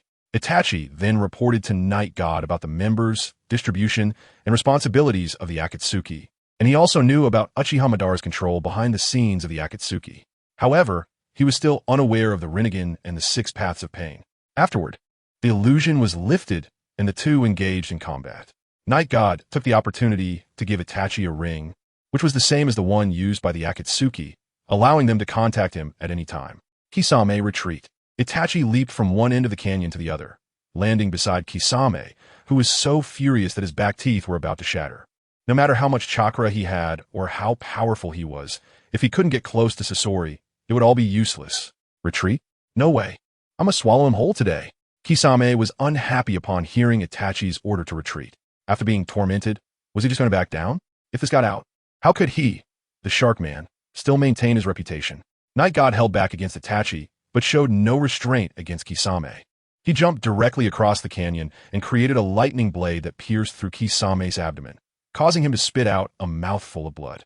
Seeing this, Itachi quickly pulled Kisame away, knowing that with Kisame's recovery ability, this minor injury would heal quickly. Kisame was instantly pierced. It seems even Uchiha Itachi is no match for Night God, Black Zetsu remarked. I think we should leave too, White Zetsu said, controlling his body to burrow underground. How's the new puppet? Night God turned to look at Sasori. Very handy, Sasori nodded, taking out a scroll to retrieve White. It's a pity the H-ton puppet was broken again. This thing, it's better off not having. Night God kicked the pieces of the H-ton puppet on the ground. Instead of spending time remaking the H-ton puppet, why not study the new puppet more? That makes sense, Sasori agreed. Meanwhile, Itachi hurriedly escaped with Kisame, landing deep in a forest. Kisame quickly provided chakra to heal his wounds, and the injury on his abdomen rapidly healed at a visible rate. That kid's speed was too fast. I didn't even have time to react, Kisame said, covering his wound. It's your fault. I told you to retreat, Itachi replied, also covering his bleeding eyes. For Itachi, this battle was too costly. He fought with his own people, and his vision became even blurrier. Aren't you his opponent? You're retreating so quickly? Kisame gasped and asked Itachi. Yeah, Itachi nodded. Great. Now how do we report back? Kisame sighed. Jay will tell them, Itachi said. At this moment, Jay had already informed Pain and Toby about the entire battle process. After hearing this, both fell silent. Toby had always been wary of Uchiha Itachi, yet he had easily lost to that night god. Is there any possibility of getting him to join the Akatsuki? Pain asked. You've been chasing him for so long, and he now has his own organization, so he definitely wouldn't be willing, Jay replied. I can go talk to him, Conan suggested. At least we should prevent him from seeking revenge on us. Naive, Toby coldly laughed upon hearing this. Someone like him will definitely seek revenge. Going now is just asking for death. I don't think so, Conan shook her head. According to what Jay said, when Itachi and Kisame left, he didn't stop them. I think he is willing to talk. Kisame's stomach was opened up. If it weren't for Kisame, he would have certainly died on the spot, White Zetsu remarked. Shrugging. Are you still scared? Black Zetsu asked White Zetsu. Well, White Zetsu awkwardly scratched his cheek. Why are you scratching me? Black Zetsu yelled at White Zetsu, feeling the itch on his face. I scratched the wrong place. White Zetsu switched hands to scratch his own cheek, making it even more awkward. I think we can let Conan try, Pain suggested. Toby, hidden behind his mask, seemed to stare deeply into Pain's eyes before turning away. Since you don't care about her life or death, then I don't care either. After saying that, Toby used his Kimui to leave. Itachi remained silent, seemingly thinking deeply. Obeying orders was indeed a ninja's duty. Even if the leader changed, one should still follow orders. However, this leader had other special identities and had become the leader by killing the previous one. This made Itachi consider whether the person in front of him posed a threat to Konoha. If there was a threat, today he wouldn't just expose his strength. He would do everything in his power to kill him. Don't worry, I could never act against Konoha. I've already discussed marriage with Tsunade, and both advisors treat me like their own grandson. How could I possibly act against Konoha? Night God, without needing to think, knew Itachi's encouragement and said to him, You and Tsunade. Itachi was also taken aback after hearing this. His face involuntarily twitched twice. If he remembered correctly, Tsunade was already 50? Ha ha, love knows no age, Yagami laughed. Nonsense, love. This is just another form of exploitation. You see, the root has changed its name to Shadow, and here it's also called Shadow. It's obvious that these two are the same organization, both meant to protect Konoha. The current mission of Akatsuki is to capture the tailed beasts, but what they specifically want to do with them remains unknown. Itachi then told Yagami, they have currently captured the one tail, and the capture of the two tails has already begun, while the whereabouts of the three tails have been found. I see. Where's the three tails? Yagami nodded and asked. It should be in the land of rice, but no one knows the exact location. Itachi shook his head and said, Understood. Leave the three tails to me to subdue and disrupt their plans. Yagami nodded. If you ever want to return to Konoha, just contact me anytime, and I will clear your name. However, Itachi shook his head at this. No matter where I am still a Konoha ninja. Compared to being in the village, I can do more for Konoha outside. Looking at the resolute expression on Itachi's face, Yagami was also moved. Itachi is a true ninja, and his only selfish desire is Sasuke. Moreover, the act of exterminating a clan, even if it is an order, is a great sin that no one can forgive. I cannot go back. Itachi said this but had a slight smile, and Yagami, who had not experienced it, did not understand why he was smiling. Don't worry. As long as you want to come back, I can bring you back. Just tell me when you want to return. Yagami walked up to Itachi and patted his shoulder. In Yagami's modifier, there is a modification point that will always be reserved for Uchiha Itachi. The modifier can change anything. Even the exterminated Uchiha clan can be modified to have never been exterminated.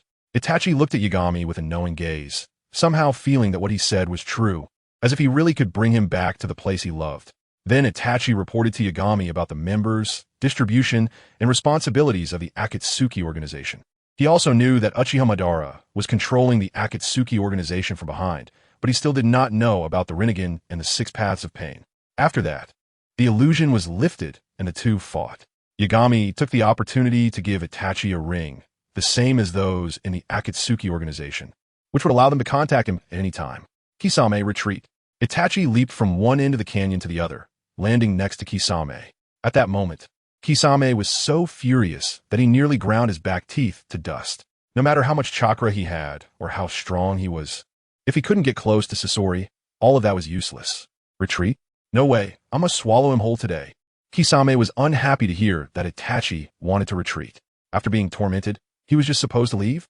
If this got out, would he, the shark man Kisame, still have a place to stand? Yagami held back against Itachi, but showed no mercy to Kisame. He jumped directly from one end of the canyon, and a Raikiri opened a hole in Kisame's stomach. Kisame immediately spat out a mouthful of blood.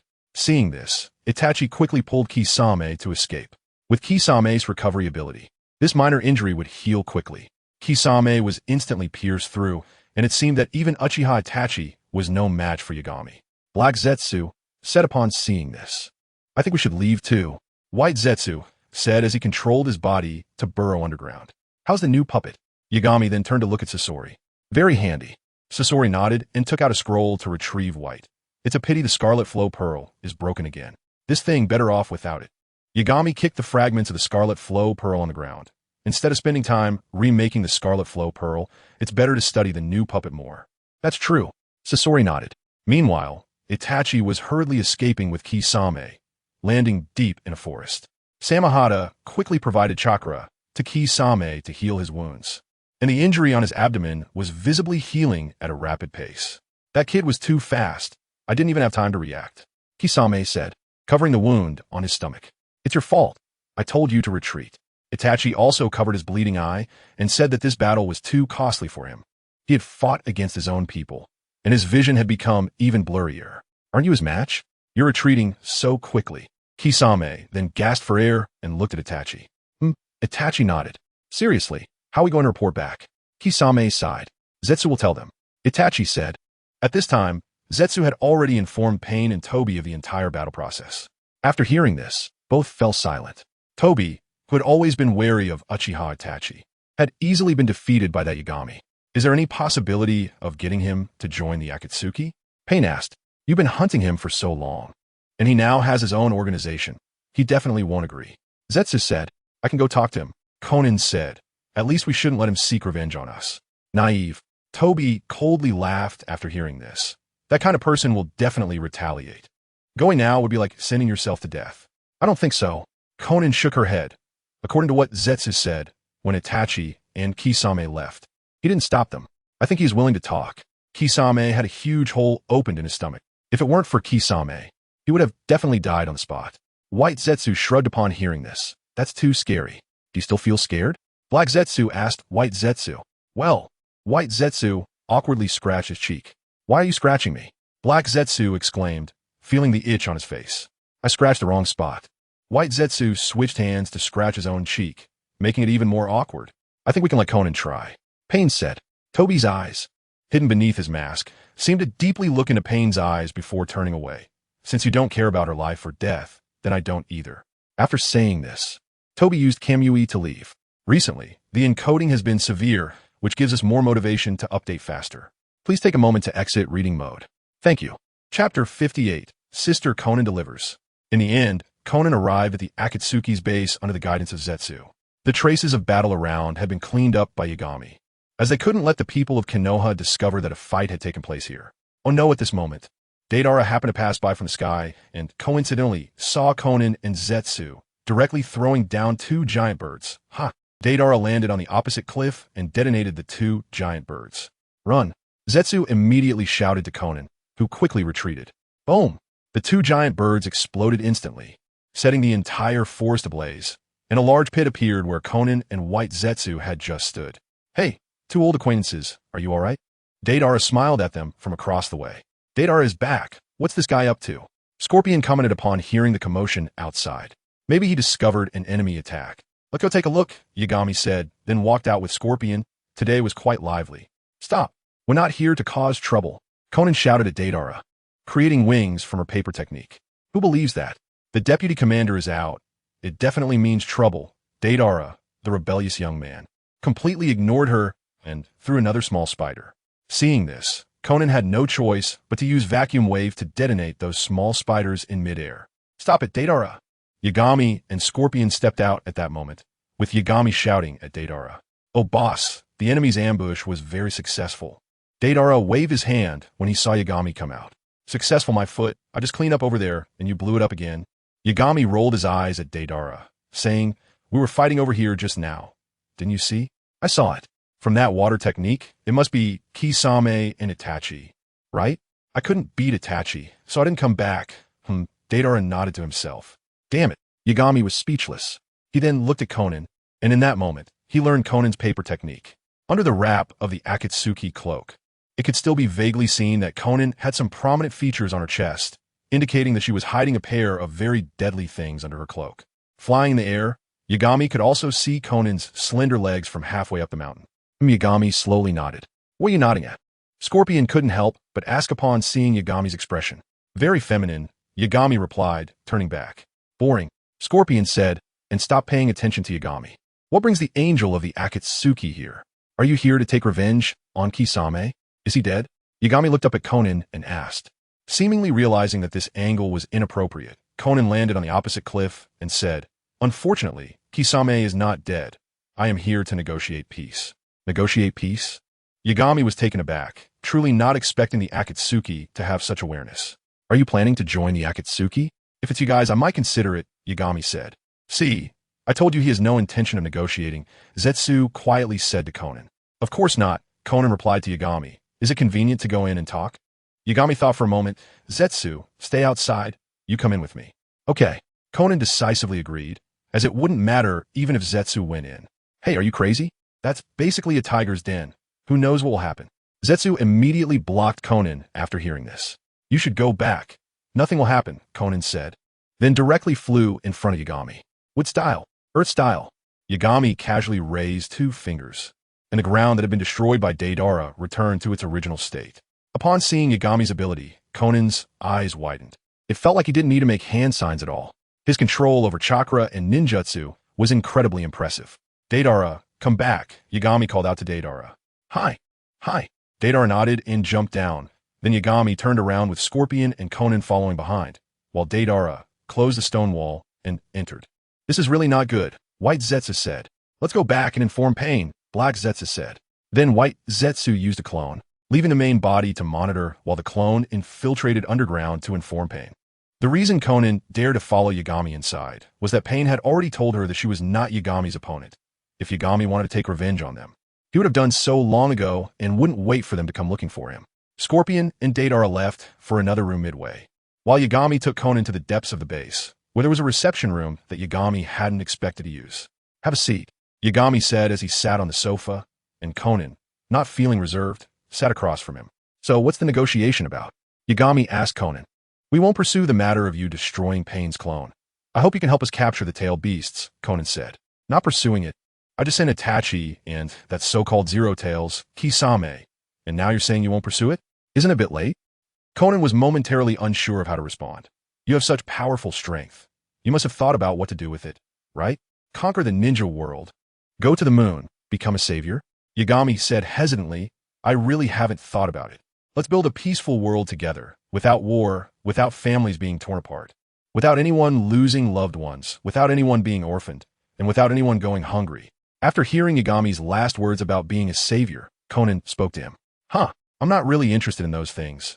I'm not some great philanthropist as long as I'm not hungry, Yagami said dismissively. Do you really have to kill the conversation? Conan said helplessly. Isn't it good to establish a world without war? Does establishing a world without war require tail beasts?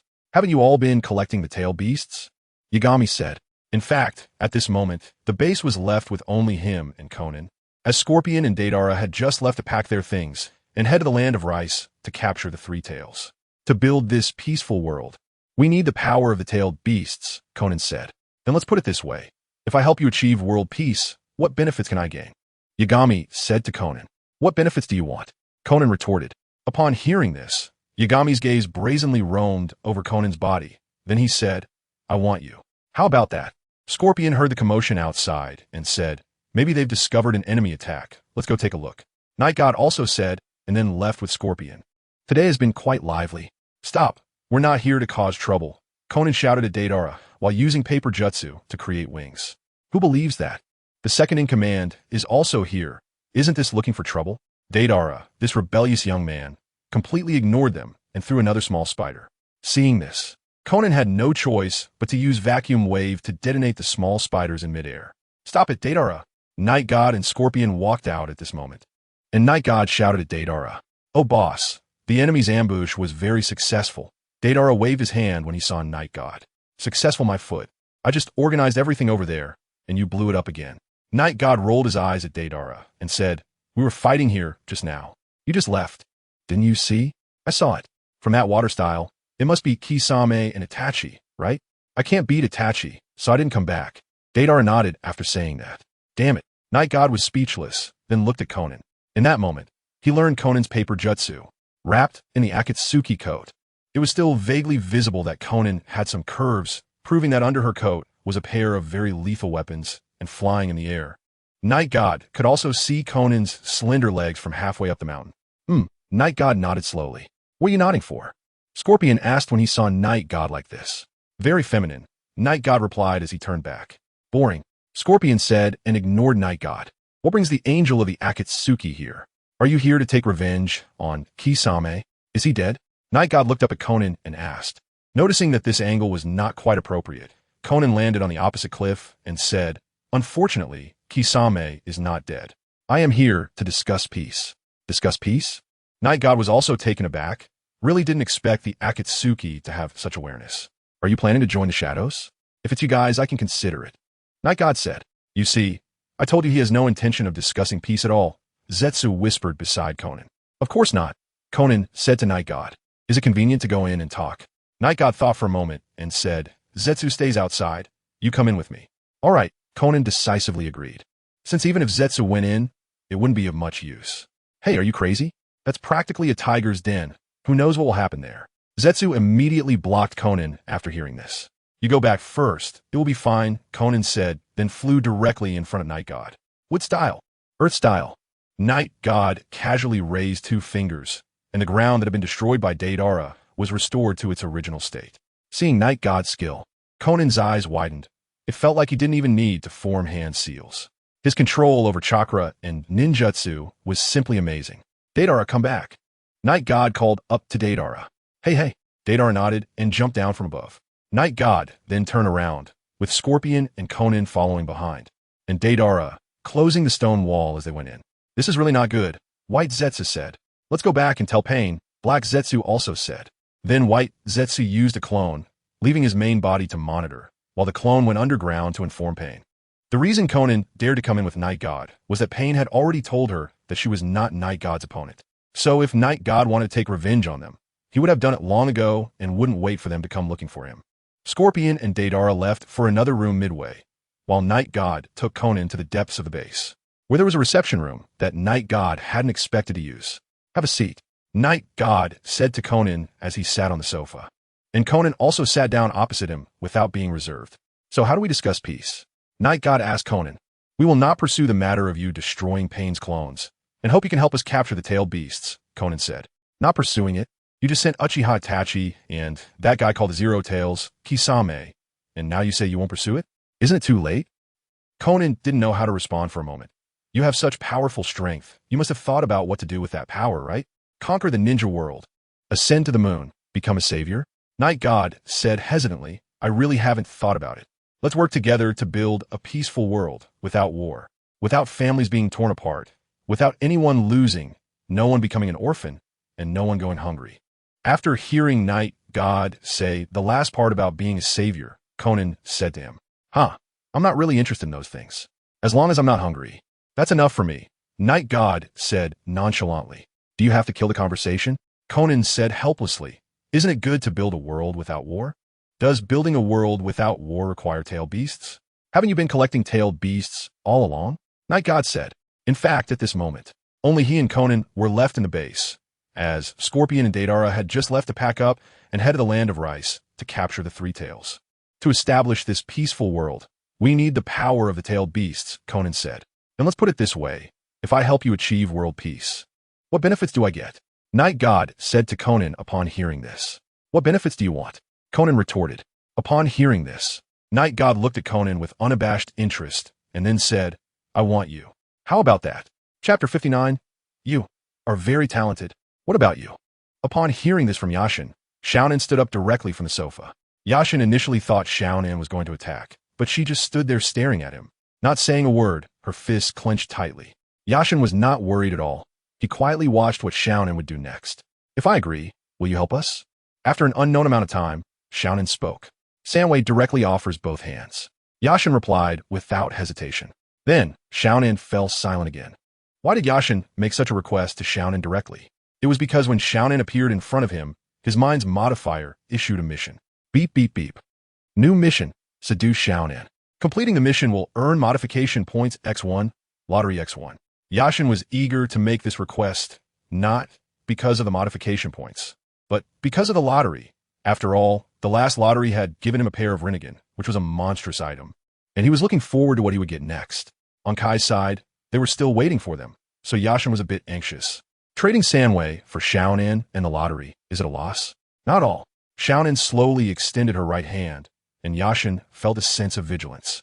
He thought she was going to strike, but unexpectedly, she directly unbuttoned the first button of her coat, then the second, third, fourth, until Xiaonan took off her coat, revealing the white inner lining and her rather impressive weapons. Yashin did not react. So straightforward. Yashin looked at Xiaonan in disbelief. We are all adults. Xiaonan tossed the removed coat onto the sofa, looking at Yashin expressionlessly. If such a simple method can exchange powerful assistance for our organization, why not? Indeed, although Xiaonan seemed young, she was actually over 30 and was quite open-minded about such matters. Moreover, when Yahiko died, several of them were not very old.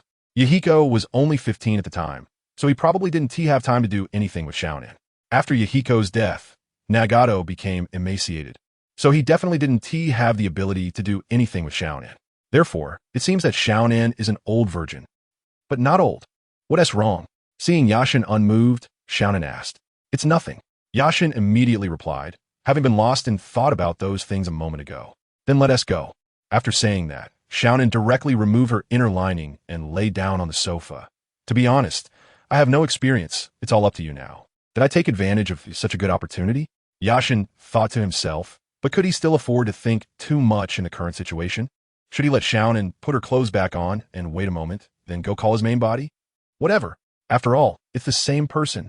After thinking this through, Yashin walked towards Xiaonan without hesitation, stepping over Xiaonan with his left leg, supporting himself with his knee on the inner side of the sofa, and with his right leg on the ground. He leaned over Xiaonan and leaned in to kiss her. Although Xiaonan appeared very calm at this moment, she was still very shy. The moment their lips lightly touched, her face flushed red, but she still cooperated with Yashin. Although it was a bit clumsy, everything proceeded very smoothly under Yashin's guidance. Good thing I bought this sofa cheaply. It's larger than a typical sofa, just a bit hard. At this moment, Yashin was thinking about this. Amidst their intense lip-locking, Xiaonan gradually got into the mood, letting out soft moans, and Yashin's hands appropriately climbed up to Xiaonan's weapons. Continuing to the next steps. Where did Scorpion and Deidara go? Xiaonan won't have any issues inside, right? At this moment, Zetsu was still nervously watching the entrance of the shadow base from outside. Nagato from the Rain Village didn't know that he was already in a dire situation and, after receiving Zetsu's report, was very tense, nearly losing the ability to think. Nagato turned to look at the heavy rain outside, thinking, Xiaonan, please don't have any accidents. Boom! As if to match Nagato's mood, a bolt of lightning struck outside. In that instant, Yashin and Xiaonan transitioned from intimate contact to negative contact. I wonder how things are going with the clone and Xiaonan. Sigh. Yin Xiang was currently lying beside a satisfied Ino, looking at the moon outside, having almost been discovered by Ino's parents just now. It was indeed a bit thrilling. Beep, beep, beep. Mission to seduce Xiaonan successful. Gain modification points X1. Lottery X1. Damn. Yin Xiang suddenly sat up from the bed, waking Ino. Rubbing her eyes drowsily, Ino asked, what is wrong? Sitting up from the bed, the blanket slipped off her fragrant shoulders, revealing her smooth skin. It's nothing, nothing. You go back to sleep. Yin Xiang patted Ino's head and, after lulling her back to sleep, quietly put on his clothes and jumped out of the window. As expected of my clone, it quickly took down Xiaonan. How long has it been? Did it force Xiaonan? Would Nagato be furious? Yin Xiang didn't know what was happening outside and could only guess randomly. Then Yin Xiang directly opened the modifier in his mind. There were currently 2 unused modification points and 1 lottery. Not using the modification points for now, Yin Xiang began the lottery. 5 large boxes appeared in his mind, and Yin Xiang chose the leftmost box. Then, with a flash of golden light, "Are you satisfied now?" A few hours later, Xiaonan's thigh twitched slightly, and in a weak tone, she lay on Yashin's chest, gasping for breath. "Satisfied? Satisfied, you are very talented." Yashin nodded and said, Where's this talent being used?" Xiaonan felt it was strange after hearing this, looking at Yashin's tightly covered face. She didn't even know what kind of man she had done this with. His figure was great, but was he handsome or not? Was he ugly? Was he a young man or an old man? In Yashin's mind, it also prompted that Xiaonan's favorability had reached 60%. This was a favorability gained solely by his own efforts, enough to prove that Xiaonan must have some indescribable quirks. Otherwise, if an ordinary woman was made such a request and completed it helplessly, the favorability would definitely be negative. "Don't forget what you promised." Xiaonan propped herself up on the sofa, sitting up to say to Yashin, "Don't worry, mission accomplished. Beep beep beep. New task, conquer Xiaonan. Complete the task to receive modification point X1, lottery X1. Night God was in such a hurry to propose this request, not because of the modification point, but because of that lottery. After all, the last lottery had yielded a pair of those monstrous reincarnation eyes, and Night God was also looking forward to what he would get next. On Kai's side, they were still waiting for them, so Night God was a bit anxious. Trading the 3 tails for Xiaonan and the lottery, plus the modification point, was it a loss? Not all. Xiaonan slowly extended her right hand, and Night God was on guard, thinking she was about to attack, but unexpectedly she directly unbuttoned the first button of her coat, then the second, third, fourth, until Xiaonan took off her coat, revealing the white lining inside and her pair of truly dangerous weapons. Night God didn't react at all. So straightforward. Night God looked at Xiaonan in disbelief. "We're all adults here." Xiaonan tossed her coat onto the sofa, looking at Night God expressionlessly. If we can use such a simple method to exchange for powerful support for our organization, why not? Indeed, although Xiaonan looked young, she was actually over 30 and had a very open mind about such matters. Moreover, when Yahiko died, the few of them were not very old. Yahiko was only 15 at the time and probably didn't have time to do anything to Xiaonan. After Yahiko's death, Nagato became emaciated and certainly didn't have the ability to lay a hand on Xiaonan. So looking at it this way, Xiaonan was an old virgin, but not that old. "What's wrong?" Seeing Night God unmoved, Xiaonan asked. "It's nothing." Night God immediately replied, having been a bit lost in thought about those things just now. "Then let's go." After Xiaonan said this, she directly took off her lining and lay down on the sofa. "To be honest, I have no experience. It's all up to you. Am I going to get blamed for taking such a good thing?" Listening to Xiaonan's words, Night God thought in his heart. But could the current situation allow him to think so much? Should he have Xiaonan put her clothes back on and wait a moment while he went to call his main body? It doesn't matter. After all, we're the same person. After thinking through this matter, Night God unhesitatingly walked toward Xiaonan, stepping his left leg over Xiaonan. Supporting himself with his knee on the inside of the sofa, his right leg on the ground, leaning over Xiaonan and exposing his mouth to kiss her. Although Xiaonan appeared very calm, she was still very shy at this moment. The instant their lips touched, her face flushed red, but she still cooperated with Night God. Although it was a bit awkward, everything proceeded very smoothly under Night God's guidance. Fortunately, I bought this sofa cheaply. The space is larger than an ordinary sofa, but it's a bit hard. At this moment, Night God was thinking about this. In the heated exchange of lips and tongues, Xiaonan gradually got into the mood, letting out soft moans, and Night God's hand appropriately climbed onto Xiaonan's weapons, beginning to continue the next steps. Where did Scorpion and Deidara go? Xiaonan won't get into trouble inside, right? At this moment, Zetsu was still nervously watching the entrance of the shadow base from outside. Nagato of the Rain Village still didn't know that he had turned green, and after receiving the report from Zetsu's clone, he became very anxious, almost losing the ability to think. Nagato turned his head to look at the heavy rain outside, thinking, "Xiaonan, you must not have any accidents." Boom! As if to match Nagato's mood, a thunderbolt fell outside. In that instant, Night God and Xiaonan transitioned from close contact to negative contact. I wonder how things are going with the clone and Xiao inside. Yin Xiang was currently lying next to a satisfied Ino, looking at the moon outside. They had almost been discovered by Ino's parents just now, which was quite thrilling. Beep beep beep. Conquer Xiaonan task successful. Receive modification point X1. Lottery X1 damn. Yin Xiang sat up in the bed in shock, waking Ino. Rubbing her eyes in confusion, Ino asked, "What's wrong?" Ino sat up from the bed, the blanket sliding off her fragrant shoulders, revealing her smooth skin. "It's nothing, you go back to sleep." Yin Xiang patted Ino's head and, after lulling her back to sleep, tiptoed to put on his clothes and jumped out the window. No wonder my clone was able to take Xiaonan down so quickly. It hadn't been long at all. Could it be that he forced Xiaonan? Wouldn't Nagato be furious? Yin Xiang also didn't know what happened outside and could only guess randomly. Afterwards, Yin Xiang directly opened the modifier in his mind. He currently had 2 unused modification points and 1 lottery. Not using the modification points for now, Yin Xiang directly began the lottery. 5 large boxes appeared in his mind, and Yin Xiang chose the leftmost box, then golden light flashed. "Are you satisfied now?" It had only been a few hours, and Xiaonan's thighs slightly twitched as she weakly lay on Night God's chest, gasping for breath. Satisfied you are very talented." Night God nodded and said, Where is this talent being used to describe this kind of thing?"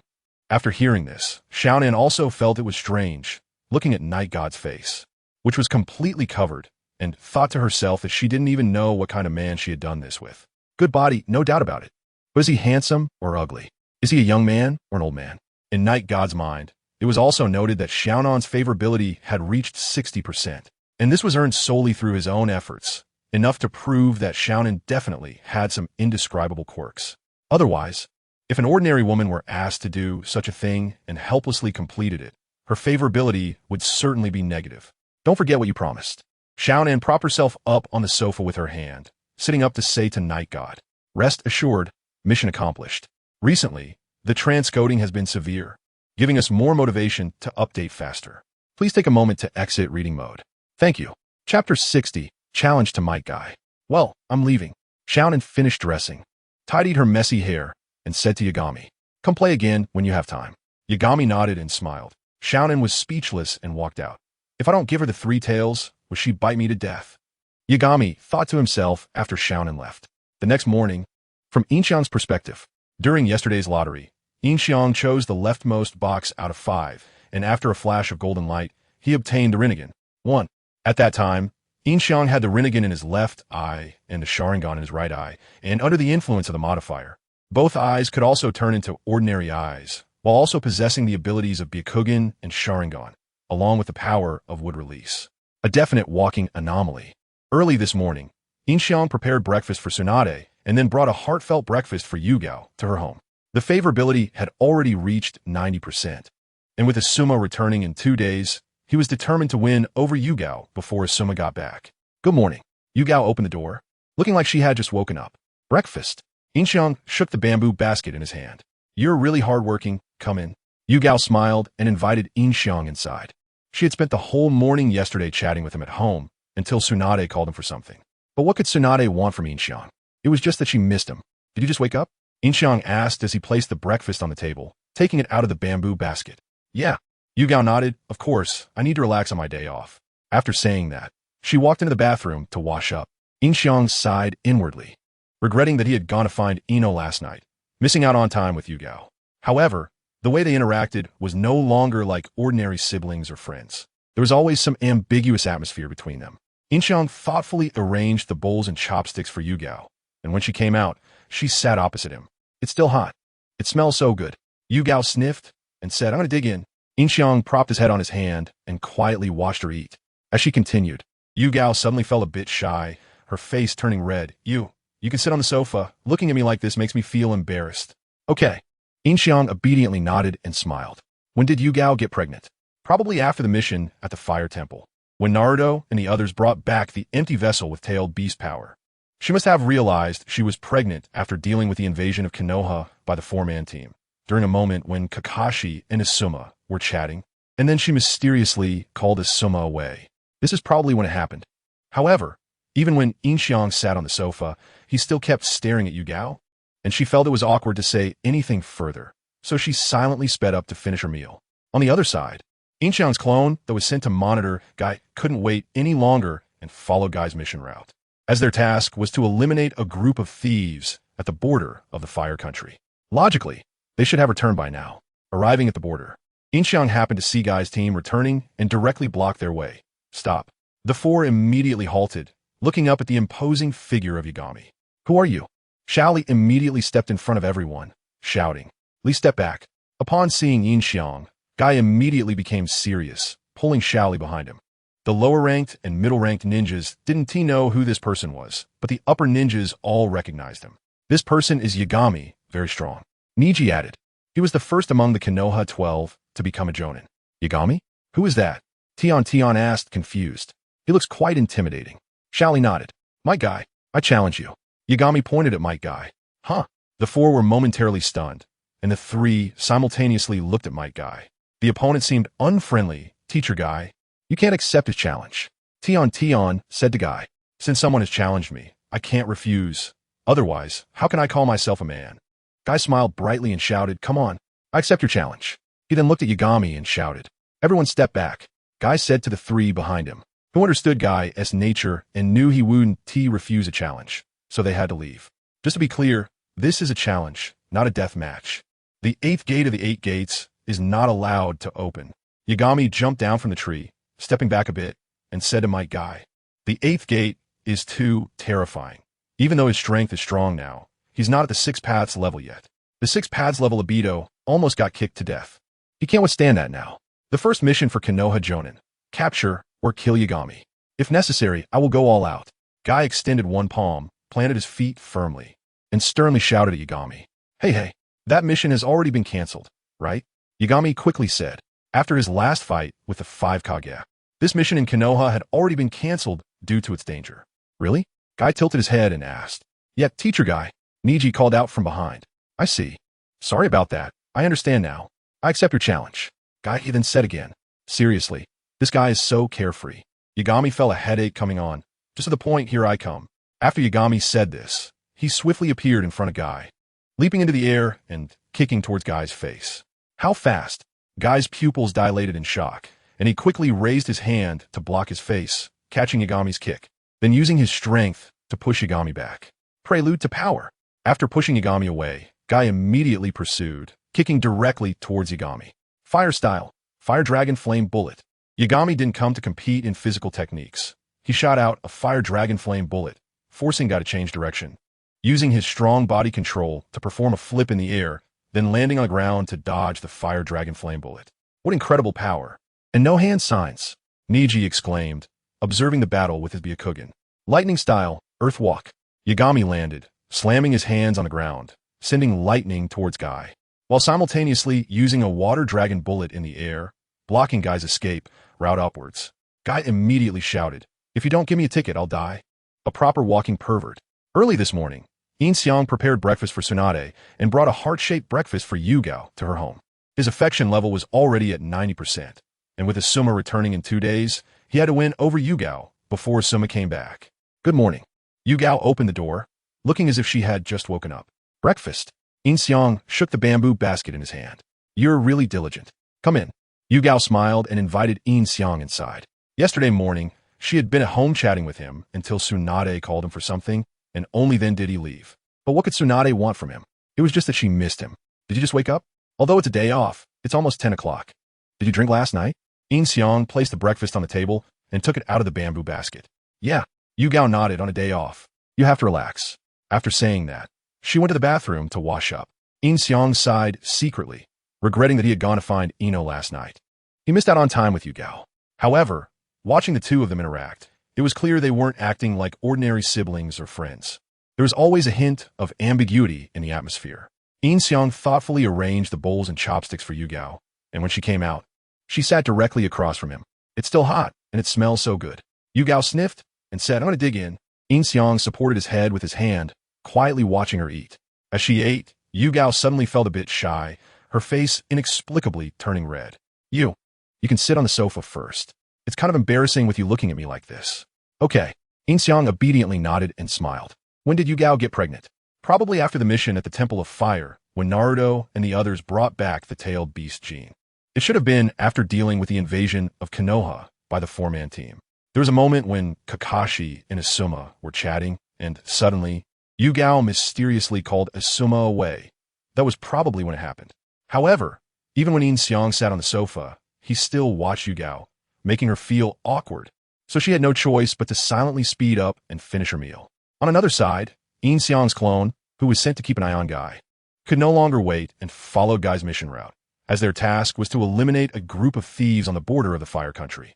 Normally, they should have returned by now. Arriving at the border, Yin Xiang happened to see Guy's team returning and directly stopped them. Stop.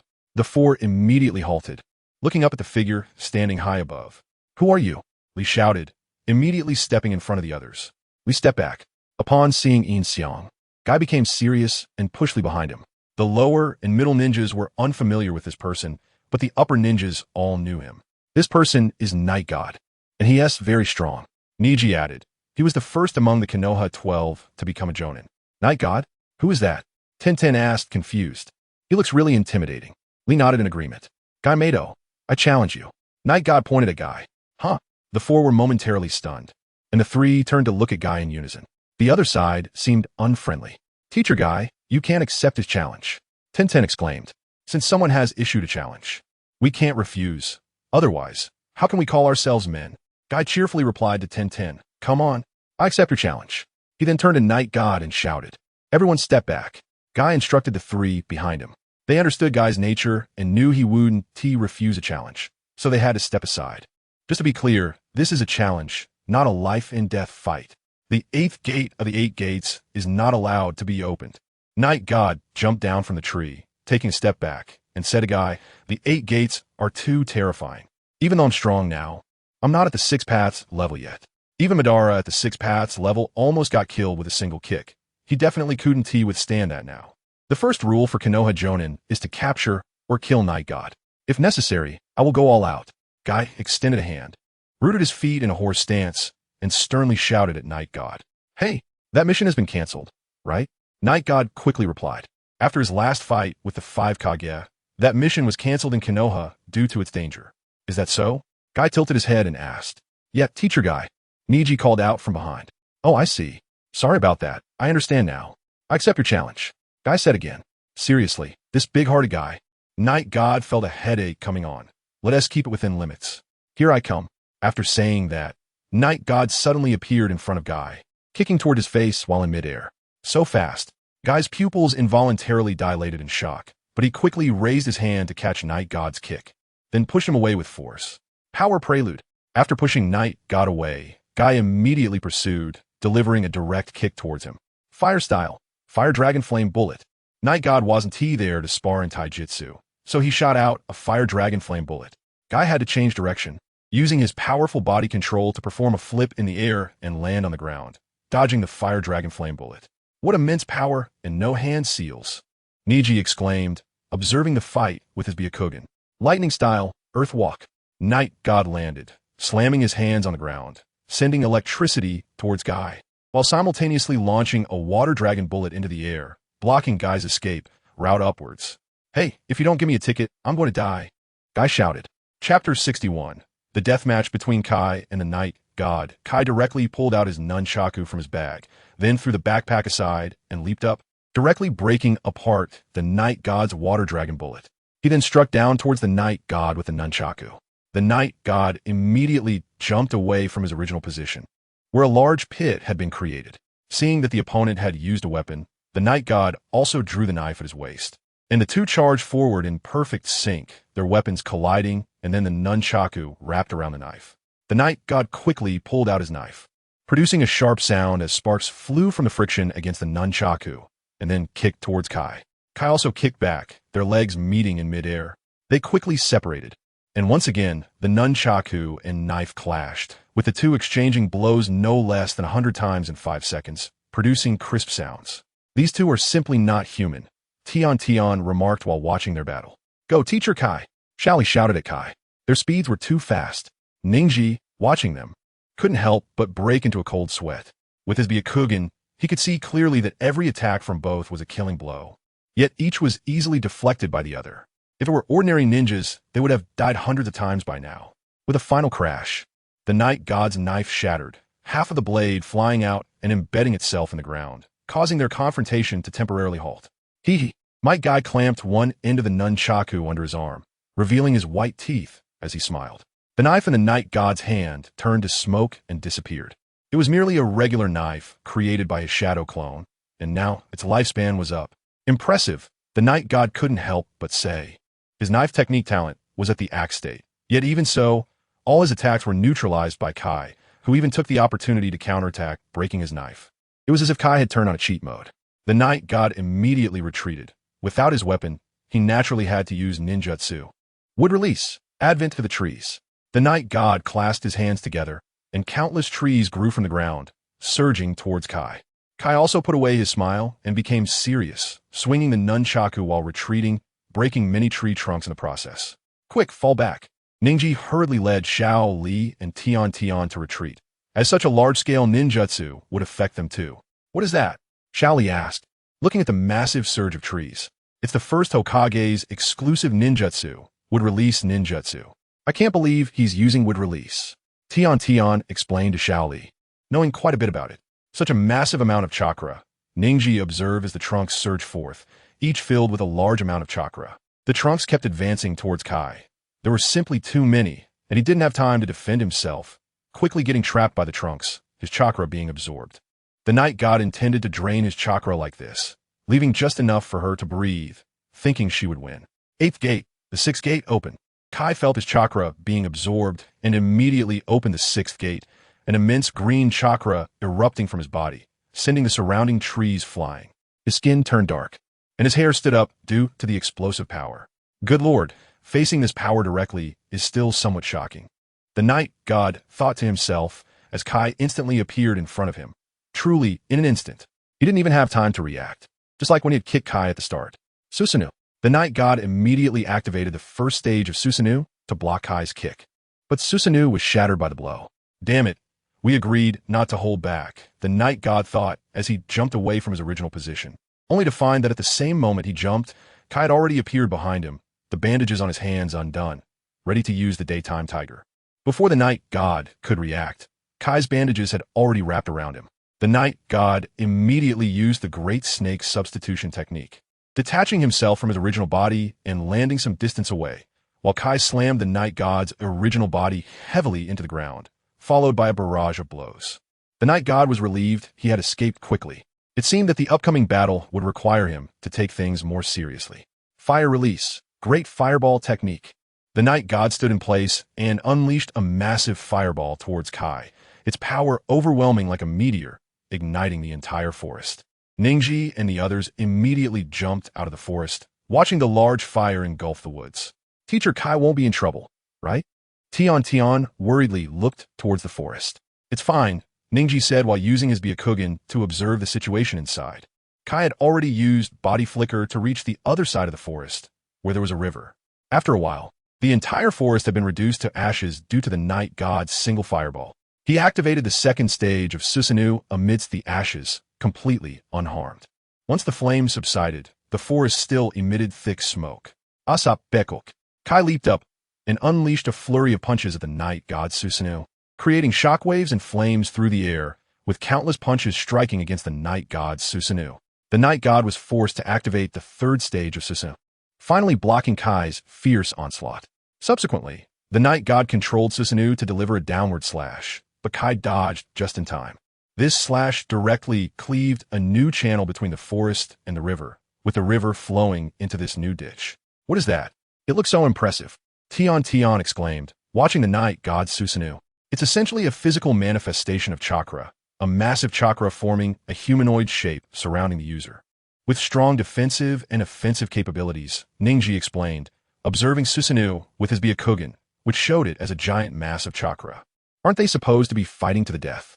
This looks just like a death match, Tian Tian worriedly shouted, watching the scene. We should go help, Ningji said, preparing to move, but Xiaoli stopped him. That's Teacher Kai's duel. We absolutely cannot interfere. Xiaoli shouted at the two. That is, after all, Teacher Kai's youth. Youth. My foot. At this rate, Teacher Kai is going to die. Tian Tian yelled back at Xiaoli. Look at the smile on Teacher Kai's face. Xiaoli pointed at Kai. The two looked over and saw that while Kai was in a difficult position, he had a smile on his face. looking very pleased with the fight. Get it now? Xiaoli shouted at the two, who exchanged glances and nodded. This must be putting a heavy burden on your body. The night god said to Kai from within Susanoo. Yeah, so, I need to finish this battle quickly, Kai replied to the night god. Kai directly pulled out his nunchaku from his bag, then threw the backpack aside and leaped up, breaking apart the night god's water dragon bullet again. Then struck down towards the night god with the nunchaku. The night god immediately jumped away from his original position, where a large pit had been created. Seeing that the opponent had used a weapon, the night god also drew the knife at his waist, and the two charged forward in perfect sync, their weapons colliding. And then the nunchaku wrapped around the knife. The night god quickly pulled out his knife, producing a sharp sound as sparks flew from the friction against the nunchaku, and then kicked towards Kai. Kai also kicked back, their legs meeting in midair. They quickly separated, and once again, the nunchaku and knife clashed, with the two exchanging blows no less than 100 times in 5 seconds, producing crisp sounds. These two are simply not human. Watching their battle every day. Teacher, Kai cheered on. Xiaoli also shouted at Kai. The speed of both of them is too fast. Niji, watching them, couldn't help but break out in a cold sweat.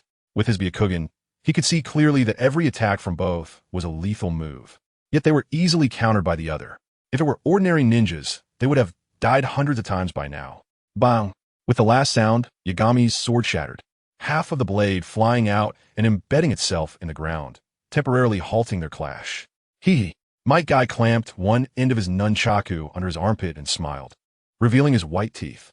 The sword in Yagami's hand also turned to smoke and disappeared. It was just an ordinary sword manifested from Shadow Clone, and now its lifespan had come to an end. Impressive. Yagami couldn't help but say his swordsmanship talent was in AX state, yet even so, his attacks were all countered by Kai, who even took the opportunity to attack, breaking his sword. This guy Kai seemed like he'd turned on cheat mode. Yagami immediately retreated. Without a weapon, he had to use ninjutsu. Would release. Birth of the trees. Yagami clasped his hands together, and countless trees grew from the ground. Rushing towards Kai, who also stopped smiling and became serious, swinging the nunchaku in his hands while retreating, breaking many tree trunks. Quickly retreat. Niji hurriedly led Xiao Li and Tian to back away, as such a large-scale ninjutsu would affect them. What is that? Xiaoli asked, looking at the surge of trees. The exclusive ninjutsu of the first Hokage, would release technique. I didn't expect him to use would release. Tian, who knew quite a bit, explained to Xiaoli. Such a massive chakra. Niji observed the trees pouring out, each trunk filled with a large amount of chakra. The trunks kept rushing towards Kai.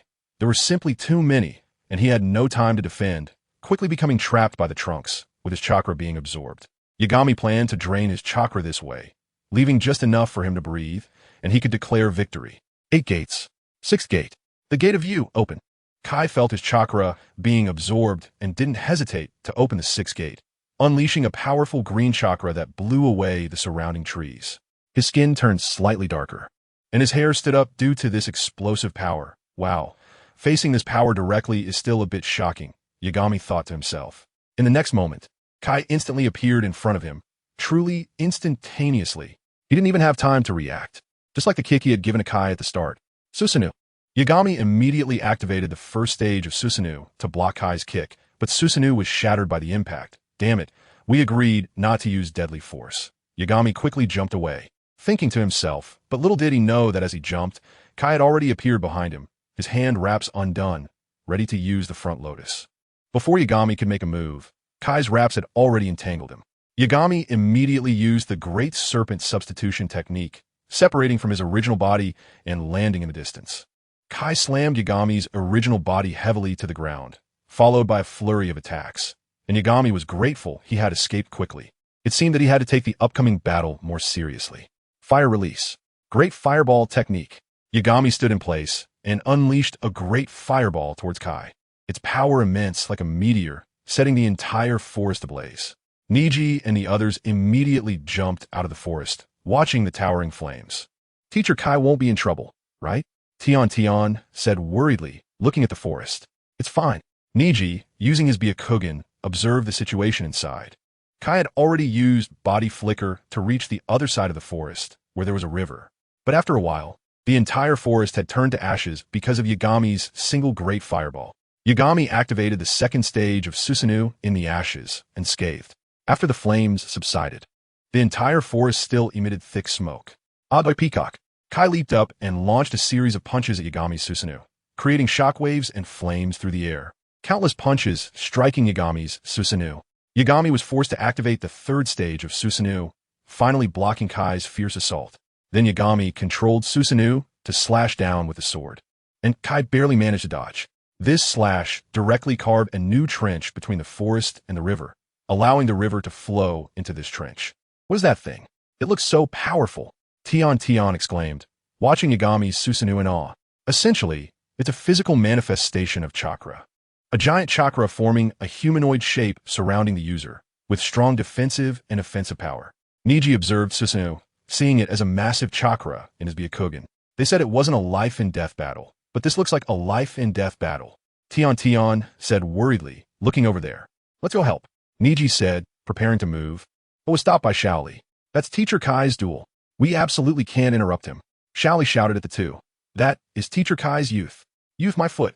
If this continues, Teacher Kai will die. Tion shouted at Shaoli. Look at Teacher Kai's face. Shaoli pointed at Kai. The two looked over and saw that although Kai was in a mess, he had a smile on his face, looking like he was enjoying the fight. Got it. Shaoli shouted at the two, who exchanged glances and nodded.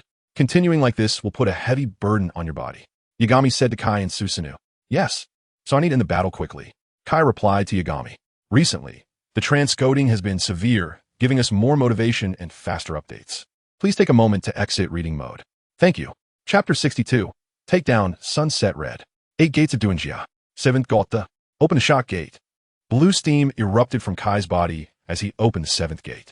Yashin understood that under the attack of the 7 gates, his third stage, Susanoo, could not hold up. But if he continued to strengthen his Susanoo, Kai would lose his life. Therefore, maintaining the Susanoo would only make him a live target, so he simply withdrew the Susanoo. At that moment, Kai appeared right in front of Yashin. At this time, Yashin activated his kaleidoscope Sharingan, clearly seeing Kai's movements, stepping back to dodge a kick and then stepping left to avoid another kick. In this way, Yashin dodged over 30 kicks in a row, and the entire burned forest was directly flattened by Kai. Perhaps Kai also felt that this was not a solution. When he approached Yashin, he did not continue to kick him, but instead brought his hands together and formed a strange seal. The next moment, white chakra erupted from his body. Day Tiger. Damn! Yashin quickly used Susanoo combined with Wood Release and Earth Release to defend, but he was still sent flying by the Day Tiger, skidding a long distance on the ground before finally crashing into the mountainside, causing the entire mountain to shake. This was the first time Yashin had suffered in a battle against a ninja. Fortunately, his body was strong enough, and this move only caused him slight pain. Kai had also chased up to Yashin's side. Among all the taijutsu ninjas I have fought, I, Yashin, will call you the strongest. Yashin slowly stood up from the ground and said to Kai, you could still stand up after that. Kai was also shocked. This was almost his strongest attack without opening the 8th gate, yet this person in front of him was completely unharmed, and even his clothes were fine.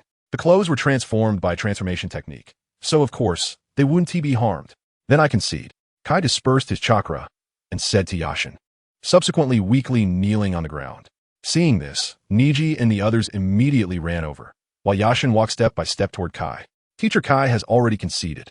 What else do you want? Shaoli immediately stood in front of Kai and shouted, while Niji and Tenten, although aware they were not his match, still protected Kai. Don't worry, I want to make another move. Yashin walked up to Shaoli, patted him on the shoulder from behind, and this signal of friendship made Shaoli lower his guard. It's okay. I know he wants to make another move. Kai also said to the three, and after the recent battle, he understood that he was not a match for this person at all. Even if he opened the 8 gates, it would probably still be tough. At this moment, he would not attack himself again. After hearing this, the three finally relaxed their guard. Yashin then came to Kai's side to heal him. Under Yashin's superb medical ninjutsu, the weak Kai became lively again. Have we met somewhere before? After recovering, Kai stared into Yashin's eyes and asked, feeling that he looked very familiar. No, I have never seen you before. Yashin felt goosebumps all over and suddenly remembered how he had recognized Kakashi without his mask at first glance, and quickly fled. With a bang, Yashin disappeared, startling everyone. Not a substitution technique. Not a body flicker technique. He has a clone. Each of the three shouted. Just a clone has such strong power? Kai frowned as he looked at the wreckage of the forest behind him, thinking, what a powerful guy, but I feel like I've seen him somewhere. Yin Xiang also immediately received the memories from the clone. learned that the mission was complete, and the modifier in Yin Xiang's mind reminded him that he had gained a lottery opportunity. Yin Xiang was just about to open the treasure chest when he was interrupted by Sunset Red. Yin Xiang, the fish has run away. Sunset Red shouted at Yin Xiang. At this time, the two were shopping, trying to catch fish on the street with a small fish net. It was quite difficult, and they couldn't use ninjutsu. However, with Yin Xiang's learning ability, he mastered the trick after seeing the boss demonstrate it once.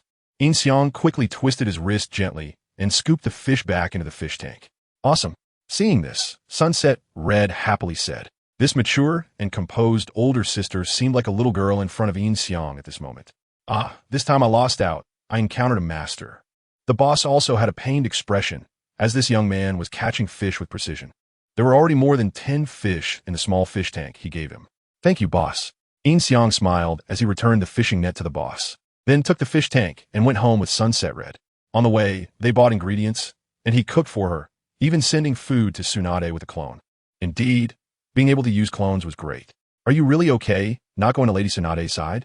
Watching Yin Xiang set the food on the dining table from the kitchen, Sunset Red asked by the fish tank. It's fine. I've finished all the matters with Lady Tsunade. Sometimes you need personal time, right? Yin Xiang smiled. Personal time is used to cook for me? Sunset Red walked to the dining table upon hearing this. Yes, Hinata and the others are all from family clans and are currently in standby mode. They're all training under the guidance of their clan elders. The Jonin also have their own disciples to train and tasks to attend to. Aren't you bored at home? So I'm keeping you company, Yin Xiang said casually while walking back to the kitchen. And it was this attitude that made it easier for Sunset Red to be moved. Sunset Red felt touched and sat down at the dining table. Yin Xiang then brought out the soup. 4 dishes and 1 soup. Perfect. The sunlight is too glaring. Can I pull down the curtains? Sunset Red nodded. Then Yin Xiang went over to pull the curtains. Since the lights were not on, the room suddenly became dim. I forgot to turn on the lights.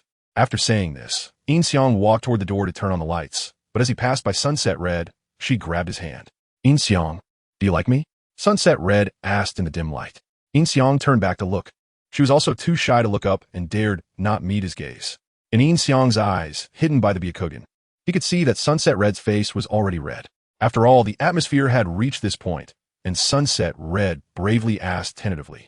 At this moment, even without the modifier, Yin Xiang could understand Sunset Red's feelings. If she didn't like him, she wouldn't ask this question or hold his hand to ask it. Moreover, her palms were sweaty and seemed to tremble slightly. She was very nervous. Yin Xiang said nothing and directly bent down to kiss Sunset Red's lips. After a moment, he received her response, and after a long time, they finally separated. Now, there was no need to say anything. Sunset Red slowly released Yin Xiang's hand. Yin Xiang walked to the door to turn on the lights, revealing Sunset Red's face filled with a flush of joy. 8 gates of Duinjia. 7th Gota. Open the shock gate. Blue steam erupted from Kai's body as he opened the 7th gate. Yashin understood that under the attack of the 7 gates, his 3rd stage Susanoo could not hold up, but if he continued to strengthen his Susanoo, Kai would lose his life. Therefore, maintaining the Susanoo would only make him a live target, so he simply withdrew the Susanoo. At that moment, Kai appeared right in front of Yashin. At this time, Yashin activated his kaleidoscope Sharingan, clearly seeing Kai's movements, stepping back to dodge a kick, and then stepping left to avoid another kick. In this way, Yashin dodged over 30 kicks in a row, and the entire burned forest was directly flattened by Kai. Perhaps Kai also felt that continuing like this was not a solution. As he approached Yash, he stopped kicking him and instead put his hands together to form a strange seal. In the next moment, white chakra erupted around him. Day Tiger. Damn! Yash quickly used Susanoo combined with Wood Release and Earth Release to defend in front of him, but still got knocked away by Day Tiger, sliding a long distance on the ground before finally crashing into the mountainside, making the entire mountain seem to shake. This was the first time Yash had suffered in a battle against a ninja. Fortunately, his body was strong enough that this attack only caused him slight pain. And Guy caught up to Yash's side. Among all the taijutsu ninjas I've fought, Yash would call you the strongest.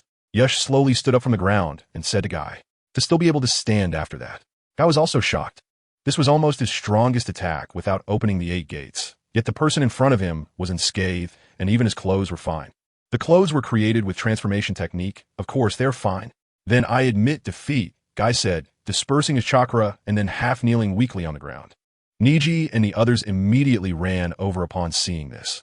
while Yash walked step by step towards Guy. Teacher Guy has already admitted defeat. What do you want? Xiaoli immediately stood in front of Guy and shouted. Niji and Tintin, although aware they were no match, still protected Guy. Don't worry, I won't make another move. Yash reached Xiao Li and patted him on the shoulder from behind. A gesture that represented friendship made Xiao Li lower his guard. It's fine. I know he won't attack again, Guy said to the three. After the earlier battle, he understood that he was no match for this person. Even if he opened the 8 gates, it would probably be tough. At this moment, he knew he wouldn't attack him again. The three finally eased their vigilance. Yash then came to Guy's side to heal his wounds. Under Yash's superb medical ninjutsu, the weakened Guy quickly became lively again. Have we met somewhere before? After recovering, Guy stared into Yash's eyes and asked, I just feel very familiar. No, completely never met, Yash said, breaking out in goosebumps. Guy's intuition was really accurate. He suddenly remembered how he recognized Kakashi without a mask at first glance and hurriedly took off. With a bang, Yash disappeared, startling everyone. Not a substitute technique. Not a body flicker technique. He is a clone. Each of the three shouted. Is such strength just from a clone? Guy frowned as he looked at the ravaged forest behind him, thinking, what a formidable guy, but I feel like I've seen him somewhere. Yin Xiang also immediately received the memories of the clone, knowing that the mission was completed. The modifier in Yin Xiang's mind reminded him that he had gained a lottery chance. Just as he was about to open the treasure chest, he was interrupted by Yuhi Kurenai. Yin Xiang, the fish is getting away. Yuhi Kurenai shouted to Yin Xiang. At that moment, the two were out shopping, trying to catch fish on the street with a small fish net. It was quite difficult, and they couldn't use ninjutsu, but with Yin Xiang's learning ability, he grasped the trick after seeing the shopkeeper demonstrate it once. Yin Xiang quickly twisted his wrist gently, scooping the fish back into the fish tank. Impressive, Yuhi Kurenai said happily upon seeing this. This mature and composed older sister seemed like a little girl in front of Yin Xiang. Oh no, I lost out this time, ran into a master. The shopkeeper also looked pained, as this young man was catching fish accurately, filling his small fish tank with over a dozen fish. Thank you, boss. Yin Xiang smiled as he returned the fishing net to the shopkeeper. He then took the fish tank and went home with Yuhi Kurenai, buying groceries on the way, cooking for her, and even sending food to Tsunade with his clone. Indeed, having a clone was delightful. Are you really okay, not going to Lady Tsunade's side? Watching Yin Xiang set the food on the dining table from the kitchen, Yuhi Kurenai asked by the fish tank. It's fine. I've already handled everything over at Lady Tsunade's. Sometimes you need personal time, Yin Xiang replied with a smile. Personal time is just used to cook for me? Yuhi Kurenai said as she approached the dining table. Yeah, Hinata and the others are all family members, currently in standby mode, training under the guidance of their clan elders. The Jonin all have their own disciples to train and missions to go on. Aren't you bored staying home? So I'm keeping you company, Yin Xiang casually said as he walked back to the kitchen. This attitude made it easier for Yuhi Kurenai to be moved. Yuhi Kurenai was indeed very touched, sitting down at the dining table. And Yin Xiang then brought out the soup. 4 dishes and 1 soup. Perfect. The sunlight is too glaring. Can I close the curtains? Yuhi Kurenai nodded. Yin Xiang then went over to pull the curtains. Since he hadn't turned on the lights, the room suddenly became dim. Oh no, I forgot to turn on the lights. After saying this, Yin Xiang walked towards the door to turn on the lights, but as he passed by Yuhi Kurenai, she grabbed his hand. Yin Xiang, do you like me? Yuhi Kurenai asked in the dim light. Yin Xiang turned back to look. She was too shy to lift her head and didn't dare to make eye contact with him. In Yin Xiang's eyes, Hidden Byakugan could see that Yuhi Kurenai's face was all red. After all, the atmosphere had come to this point, and Yuhi Kurenai bravely asked this question. At this moment, even without the modifier, Yin Xiang could understand Yuhi Kurenai's feelings. If she didn't like him, she wouldn't ask this question or hold his hand to ask it. And her palm was now full of sweat, seemingly trembling slightly. She was very nervous. Yin Xiang said nothing, directly bending down to kiss Yuhi Kurenai on the lips. After a moment, he received her response, and after a long time, they finally parted. Now, no words were needed. Yuhi Kurenai slowly released her grip on Yin Xiang's hand, and he walked to the door to turn on the lights, revealing Yuhi Kurenai's face full of blush and joy. Recently, the code conversion has been severe, giving us more motivation to update faster. Please take a moment to exit reading mode. Thank you. Chapter 63, Flying Thunder God Technique. It goes without saying what will happen between the two tonight, mainly because it won't pass the review. The next day, Asuma's team also returned, reporting that it should not be the work of the Akatsuki or the Rain Ninja Village, and the mastermind has already been caught. It was just a group of bandits trying to frame the Rain Ninja Village for profit and murder. Naruto's tomb raiding mission has also ended, and the 4 bodies that were stolen have been recovered. Originally, this was supposed to be a story about the 12 Guardians, but it's an original from the anime group, and the 4 of them destroyed Konoha. It's too ridiculous, treating Konoha ninjas like cabbage. I haven't watched this part and just skipped it. The first thing Asuma did when he returned to Konoha was to find Kurenai, but Kurenai seemed to be somewhat distant from Asuma, which left him confused, not understanding what was happening. He immediately thought that Yin was trying to undermine him while he was away. However, Kurenai said that Yin was much younger than her, so it was impossible. She had just fallen for someone else. This made Asuma abandon the idea of asking Yin for clarification, and when he pressed her for the identity of that person, Kurenai refused to say, so Asuma had to give up.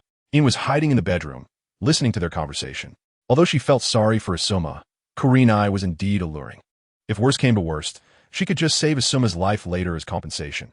After all, having Kurenai with her was better than being a widow. As for the words Kurenai used with Asuma, it was also what Yin had told her to say. Although she was currently involved with Tsunade, Ino, and Kurenai, one consistent point was that Yin had never told any of them that she liked them or wanted to be with them. Moreover, they didn't know about each other.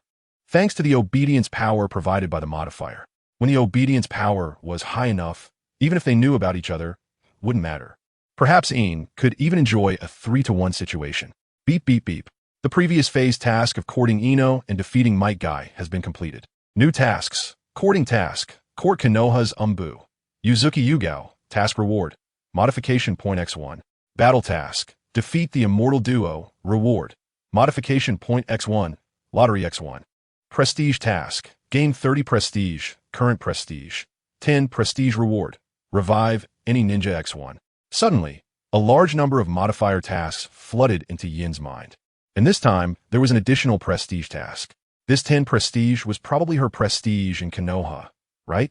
Leading Konoha's shadows. Is the prestige only 10? In the Akatsuki Organization, the identity of the night god, having beaten all 5 Kage, doesn't that give her any prestige? Upon careful thought, Yin realized that the news of the 5 Kage being defeated must have been sealed, and currently, only the Konoha Nin and the Akatsuki knew about the night god's identity, which was about 10%. How can I gain more prestige? Yin thought in her mind. Beep beep beep. Methods to gain prestige include completing Konoha ninja tasks, defeating rogue ninjas, saving villages, protecting the 5 Kage, etc. Any way that can make more people know the name of the main body can work. The main body? So that means the night god doesn't count? Hearing the system's response, Yin understood. No wonder the prestige was so low. Asuma left. At this moment, Kurenai walked into the bedroom, lying back down beside Yin, saying that if Asuma had insisted on taking a few more steps inside, just now, he would have caught them in the act. And if he had the nerve to look at Kurenai, he would have noticed that she wasn't wearing a bra under a nightgown. Yin nodded. Let's get up. We haven't reported to Lady Tsunade yet today. I need to hurry over there. Yin yawned. Kurenai's body was younger than Tsunade's and more mature than Ino's, possessing the advantages of both without the excessive eagerness of one or the naivety of the other, making her overall stronger than Tsunade and Ino, which greatly satisfied Yin. Kurenai also nodded. At this moment, Kurenai's obedience to Yin was at 50, and she would listen to Yin for most things. After eating, Yin said goodbye to Kurenai. In fact, he wasn't in a hurry to see Tsunade. Yesterday, his shadow clone had accompanied her all day, and Tsunade still thought it was the main body. Yin was now looking for a quiet place to use the lottery opportunity he got yesterday. The morning Konoha was bustling with people, and to avoid getting overly excited about winning something good and yelling out loud, Yin stealthily walked into a small alley. Squatting beside a trash can, he began the lottery. Who is it? Just as Yin squatted down, a knife was pointed at his neck. Looking up, it was a dark member with purple hair. Seeing that it was Yin, the dark member quickly sheathed the knife. Sorry, Lord Yin. So soon it came to me.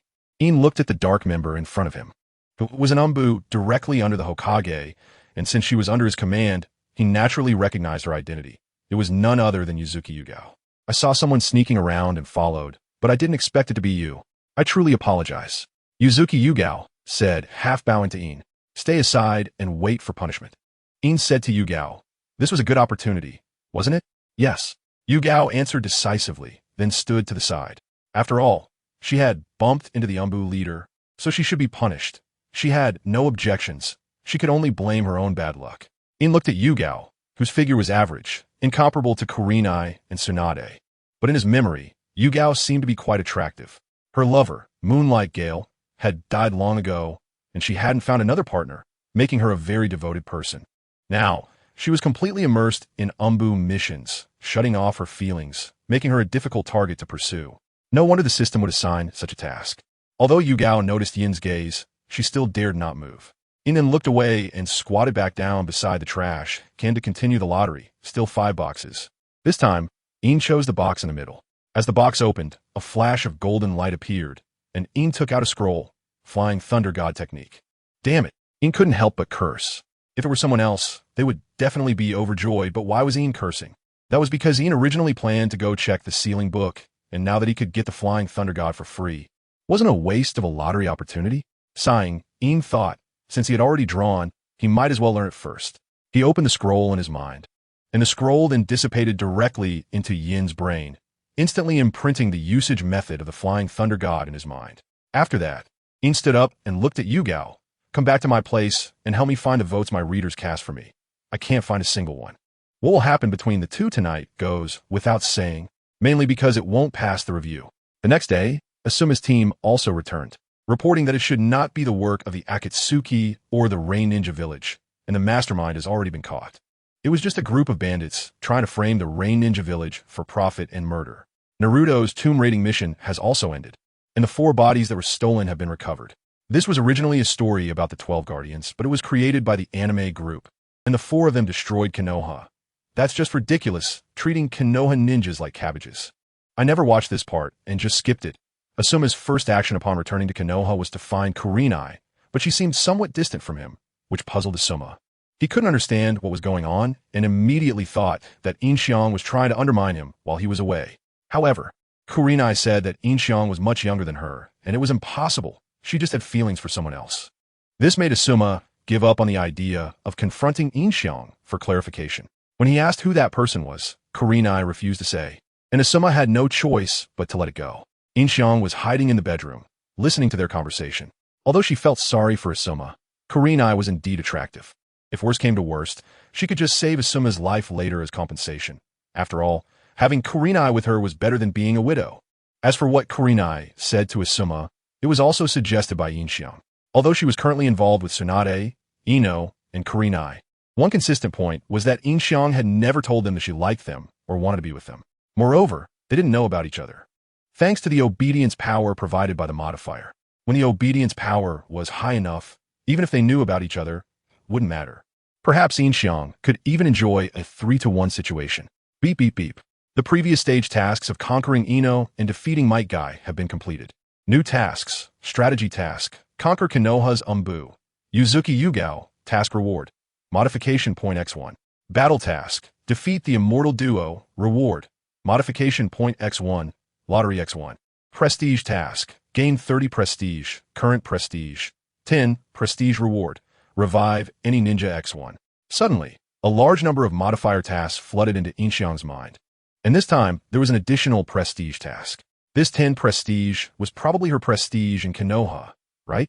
Leading Konoha's shadows. Is the prestige only 10? And the Akatsuki Organization, her identity as the Night God, having beaten the 5 Kages, doesn't that give her any prestige?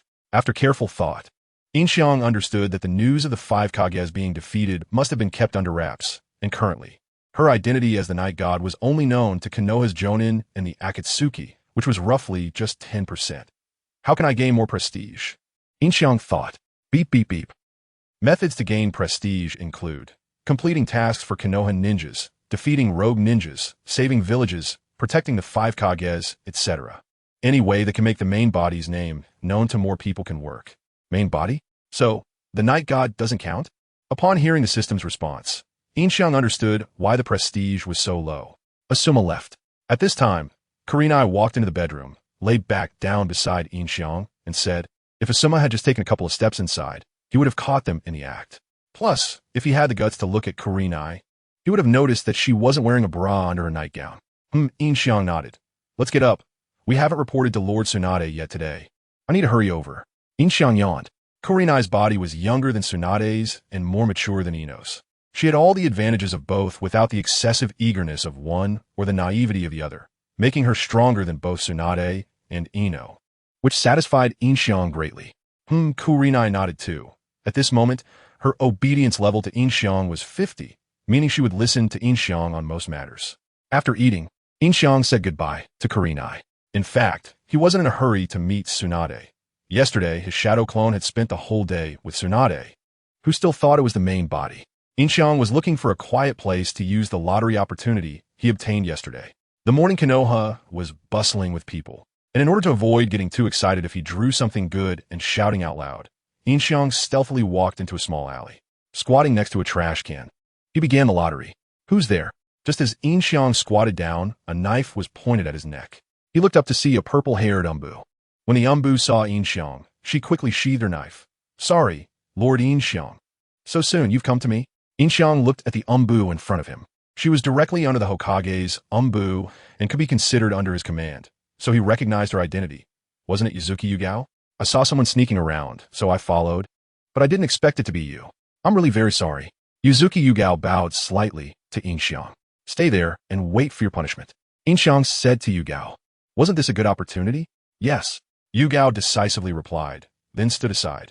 After all, she had bumped into the Umbu leader and deserved punishment. She had no objections. And if anyone was to blame, it was her own bad luck.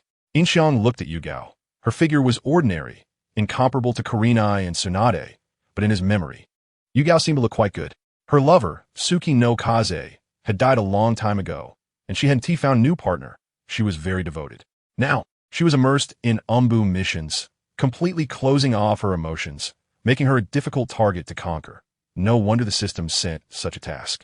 Although Yugao noticed Yin Xiang's gaze, she still didn't dare to move. Yin Xiang then returned his gaze and squatted back down next to the trash can to continue the lottery. There were still 5 boxes. This time, Yin Xiang chose the middle box. As the box opened, a flash of golden light appeared, and Yin Xiang pulled out a scroll, flying Thunder God technique. Damn it, Yin Xiang couldn't help but curse. If it were someone else, they would definitely be overjoyed. So why was Yin Xiang cursing? That's because Yin Xiang originally planned to check out the ceiling book. Being able to get the Flying Thunder God for free was just wasting a lottery opportunity. Sighing, Yin Xiang thought, anyway, I've already drawn, let us learn it first. Yin Xiang opened a scroll in his mind, and it directly dissipated in his brain, instantly engraving the usage method of the Flying Thunder God in Yin Xiang's mind. Then Yin Xiang stood up and looked at Yugao. Come back to my place with me and help me find the votes my readers gave me. I can't find a single one. Recently, the conversion rate has been severe, which gives us more motivation to update faster. Please take a moment to exit reading mode. Thank you. Chapter 64 Binding, Yuzuki Yugao. Afterwards, Yin Xiang stood up and glanced at Yugao. Let's go. After saying this, Yin Xiang led the way, and Yugao silently followed behind. Her teammates exchanged glances, not daring to follow. They had no idea what this new leader was like. If it were Danzo, Yugao would probably be in serious danger, but this one was different. After all, he was still young. After 2 Umbu whispered to each other, they quickly left. Yin Xiang took Yugao to the shadow base and directly to a solitary confinement cell, where 2 shadows fixed Yugao's hands to a cross and locked her feet together, removing her mask before the 2 shadows left. Umbu, directly under the Hokage, shadows, directly under Yin Xiang. This was a place with stone walls on all 4 sides, completely soundproof once the iron door was shut. Yin Xiang sat at the interrogation table, looking at Yugao's face, and nodded.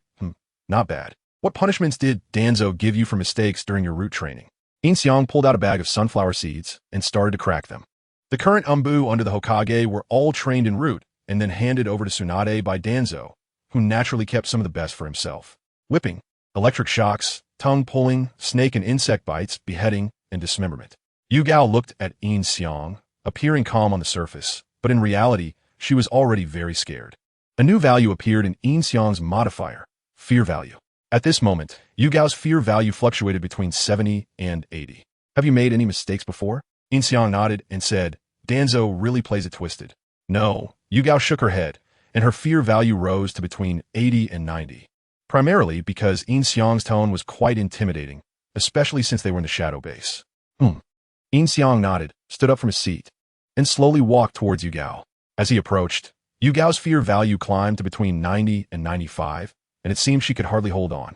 However, Taking action against Umbu management was indeed a major offense, and she had no other options. Yin Xiang circled around Yugao, observing her closely while secretly contemplating. Even if I forcefully push Yugao down today, it shouldn't be a problem, right? As he thought, he unconsciously found himself beside the torture instruments, his hand involuntarily touching the whip and candles. Seeing this, Yugao couldn't help but swallow hard. Her fear value stabilized at 95, and reaching 100 might scare her to the point of wetting herself. Yin Xiang's actions were truly unintentional. After all, in such a place, with a beautiful woman bound, it was hard not to evoke memories from his past life, feeling like he had seen this scene somewhere before. After some consideration, Yin Xiang figured it out.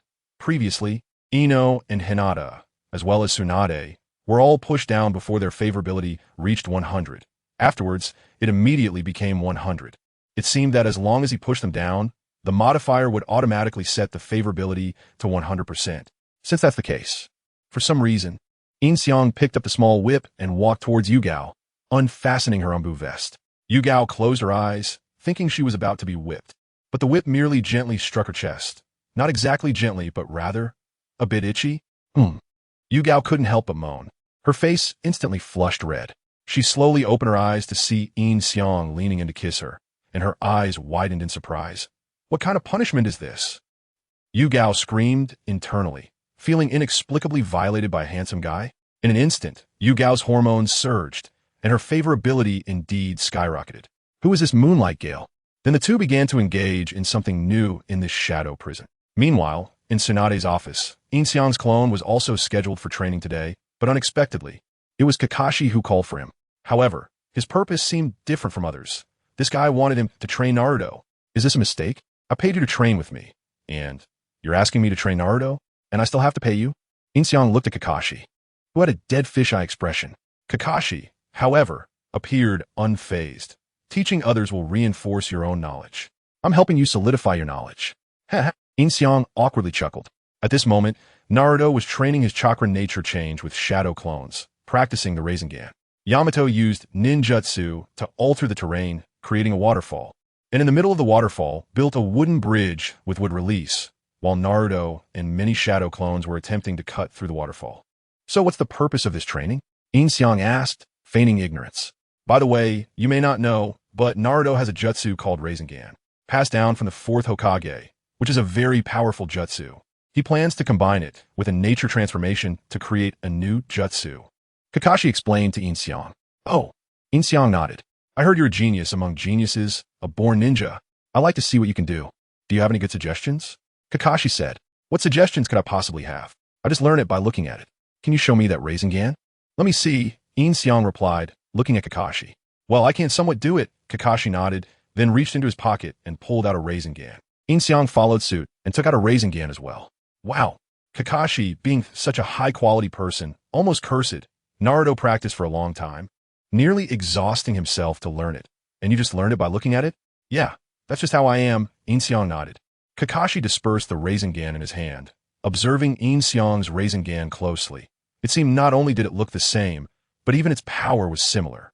Yin Xiang then launched the Rasengan at the ground, creating a large spiral-shaped crater. This is indeed the authentic Rasengan, Kakashi nodded in approval, realizing that this boy before him was a true genius. He himself could hardly consider himself a genius. What if we add wine to tribute chakra? Kakashi asked Yin Xiang. Can you do that? I'll give it a try. Yin Xiang had learned the Rasengan the first time he saw it, and now he raised his hand to form a Rasengan, signaling Kakashi to stand back. Once Kakashi was at a safe distance, Yin Xiang began to infuse it with wind chakra. I hope everyone can help me promote thank you. Thank you. Umbu, directly under Hokage. Shadow, directly under Yin Xiang. This is a place with stone walls on all 4 sides, completely soundproof. Once the iron door closes, it's completely sealed. Yin Xiang sat at the interrogation table, looking at Shiyin's face. Indeed not bad. When you made mistakes during training at Root, how did Danzo punish you? Yin Xiang pulled out a sunflower seed from somewhere and began to crack it. The current Umbu under Hokage are all trained at Root and then handed over to Tsunade by Danzo, of course, who would also keep some outstanding ones for himself. Whipping, electric shocks, tongue pulling, snake and rat bites, decapitation, and dismemberment. Shiyin looked at Yin Xiang, appearing calm on the surface, but actually very scared. A new value appeared in Yin Xiang's modifier, the fear value. At this moment, Xian's fear value fluctuated between 70 and 80. So, have you made any mistakes before? Yin Xiang nodded and said, this Danzo plays quite perverted. No. Xian shook her head, and her fear value had already risen to between 80 and 90. Mainly because Yin Xiang's tone was indeed a bit frightening. Plus this was the shadow's base. Whoosh! Yin Xiang nodded, stood up from his position, and slowly walked toward Xian. As he approached, Xian's fear value rose to between 90 and 95, and it seemed like she was about to break down. However, attacking an Umbu management officer was indeed a serious crime, and she had no other way. Yin Xiang circled around Xian, observing for a while thinking, even if I forcibly push Xian down today, it shouldn't be a problem, right? While thinking, Yin Xiang unconsciously arrived at the torture tools, his hand involuntarily touching the whip and candle. Seeing this, Xian couldn't help but swallow. Her fear value stabilized at 95. Reaching 100 might scare her to the point of wetting herself. Yin Xiang's actions were truly unintentional. After all, in such a place with a beauty bound, it was hard not to trigger Yin Xiang's memories from his past life, feeling like he had seen this scene somewhere before. After some consideration, he realized that previously Ino, Yuhi Kurenai, and Tsunade were all pushed down when their favorability was not yet 100, and then it directly became 100. It seemed that as long as he pushed someone down, the modifier would automatically set the favorability to 100. Since that's the case, Yin Xiang didn't know why he picked up the small whip and walked toward Xian, untying her Umbu vest. Xian closed her eyes, thinking she was about to be whipped. But the whip only lightly tapped her chest. It couldn't be said to be gentle. It was more like, a bit itchy? Xian couldn't help but moan softly. Her face instantly flushed, and she slowly opened her eyes, only to see Yin Xiang kissing her directly, her eyes widening in shock. What kind of punishment is this? Xian screamed internally, inexplicably being taken advantage of by a handsome guy. In an instant, Xian's hormones surged, and her favorability indeed skyrocketed. What is Moonlight Gale? Who is Moonlight Gale? The two then engaged in something quite new in the shadow prison. On the other side, Yin Xiang's clone in Tsunade's office was also going to have practice training today. Unexpectedly, this time it was Kakashi who called on him. However, it seemed that his purpose was different from others. This guy wanted him to train Naruto. Did I get it wrong? I pay you to practice with me, and you call me to train Naruto, and I still have to pay you? Yin Xiang looked at Kakashi with dead fish eyes. Kakashi, however, looked unfazed. Teaching others to train will solidify your own knowledge. I'm helping you solidify your knowledge. Ha! Ha ha! Indeed, wearing a mask, doesn't care about his face at all. Yin Xiang awkwardly chuckled. At this moment, Naruto was using Shadow Clone for chakra nature transformation training, practicing the Rasengan. Yamato used ninjutsu to change the terrain, creating a waterfall, and in the middle of the waterfall, he used wood release to build a wooden bridge. Naruto and many Shadow Clones were trying to cut off the waterfall. So what is this training for? Yin Xiang asked knowingly. By the way, you still don't know, Naruto has a jutsu called Rasengan, inherited from the 4th Hokage, a very powerful jutsu, and now he plans to create a new jutsu by combining Rasengan with nature transformation. Kakashi explained to Yin Xiang. Oh, Yin Xiang nodded. I heard you were a genius among geniuses, a natural ninja. I also want to see for myself. Do you have any good suggestions for this? Kakashi said. What suggestions could I have? I just learned by looking at it. Can you show me that Rasengan? Yin Xiang looked at Kakashi. I can say I know it. Kakashi nodded, then reached out to pull out a ball. Yin Xiang followed suit and pulled out a ball as well. Wow. Kakashi, such a high-quality person, almost cursed. Naruto practiced for a long time and nearly exhausted himself before mastering it. And you just looked at it and learned? Yeah. That's just how I am. Yin Xiang nodded. Kakashi dissipated the Rasengan in his hand, looked at Yin Xiang's Rasengan, and studied it closely. It seemed not only similar, but also powerful. Yin Xiang then shot the Rasengan at the ground, directly creating a spiral-shaped big pit. It truly is the authentic Rasengan. Kakashi nodded upon seeing this. This young man in front of him was the real genius, and he couldn't even be considered a genius himself. What if we add wine to tribute chakra? Kakashi looked at Yin Xiang and said, Can you do it? I'll give it a try. I'll learn this Rasengan thing the first time I saw it. Now raising my hand to form a Rasengan, then signaling Kakashi to step back. Once Kakashi moved away, Yin Xiang began to inject wind chakra. I hope everyone can help me promote thank you. Thank you recently. The transcoding has been serious, giving us more motivation to update faster. Please move your little hand and exit reading mode. Thank you. Chapter 65, Eloquent Kakashi. Yin Xiang raised the Rasengan above his head, injecting wind chakra into it.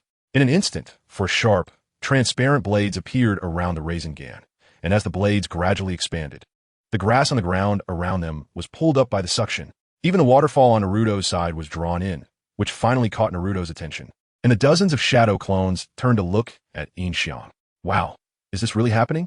Yamato, who had been focusing intently on Naruto to suppress the Nine-Tails chakra, was also drawn to Yin Xiang's display.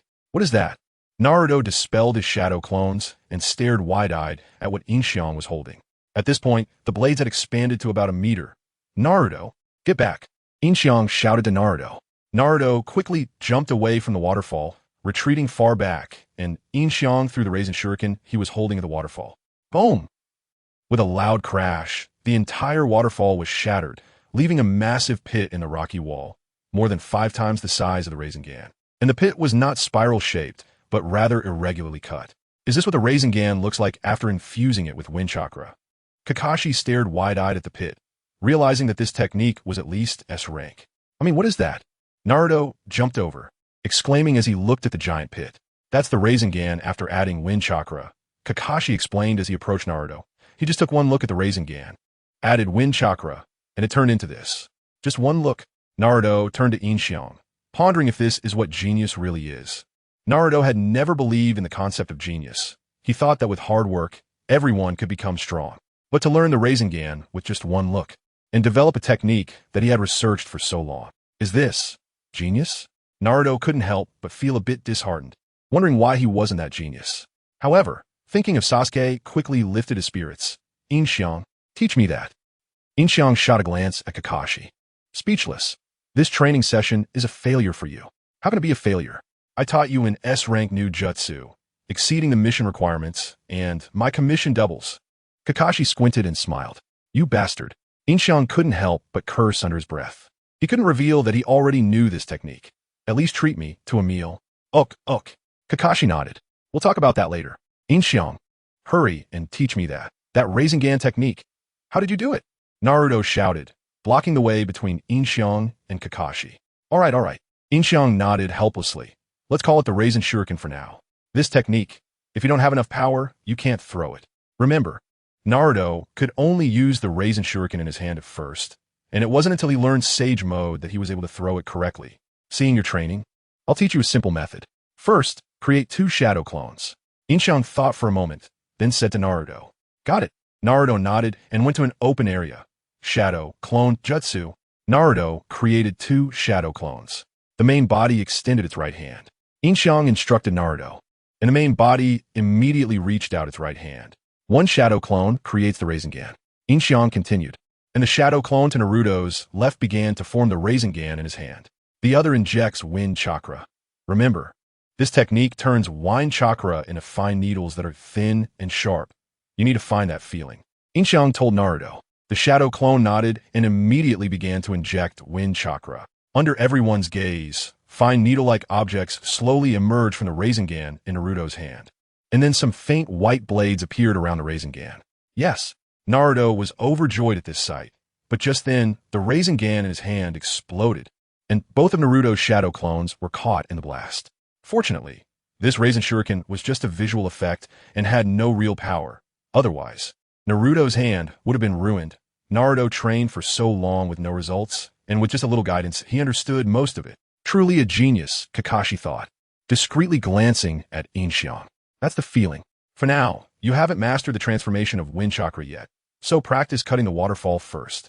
Yin Xiang pulled Naruto up from the ground and pointed at the waterfall, noting that the large pit he created had increased the size of the waterfall as well. Good.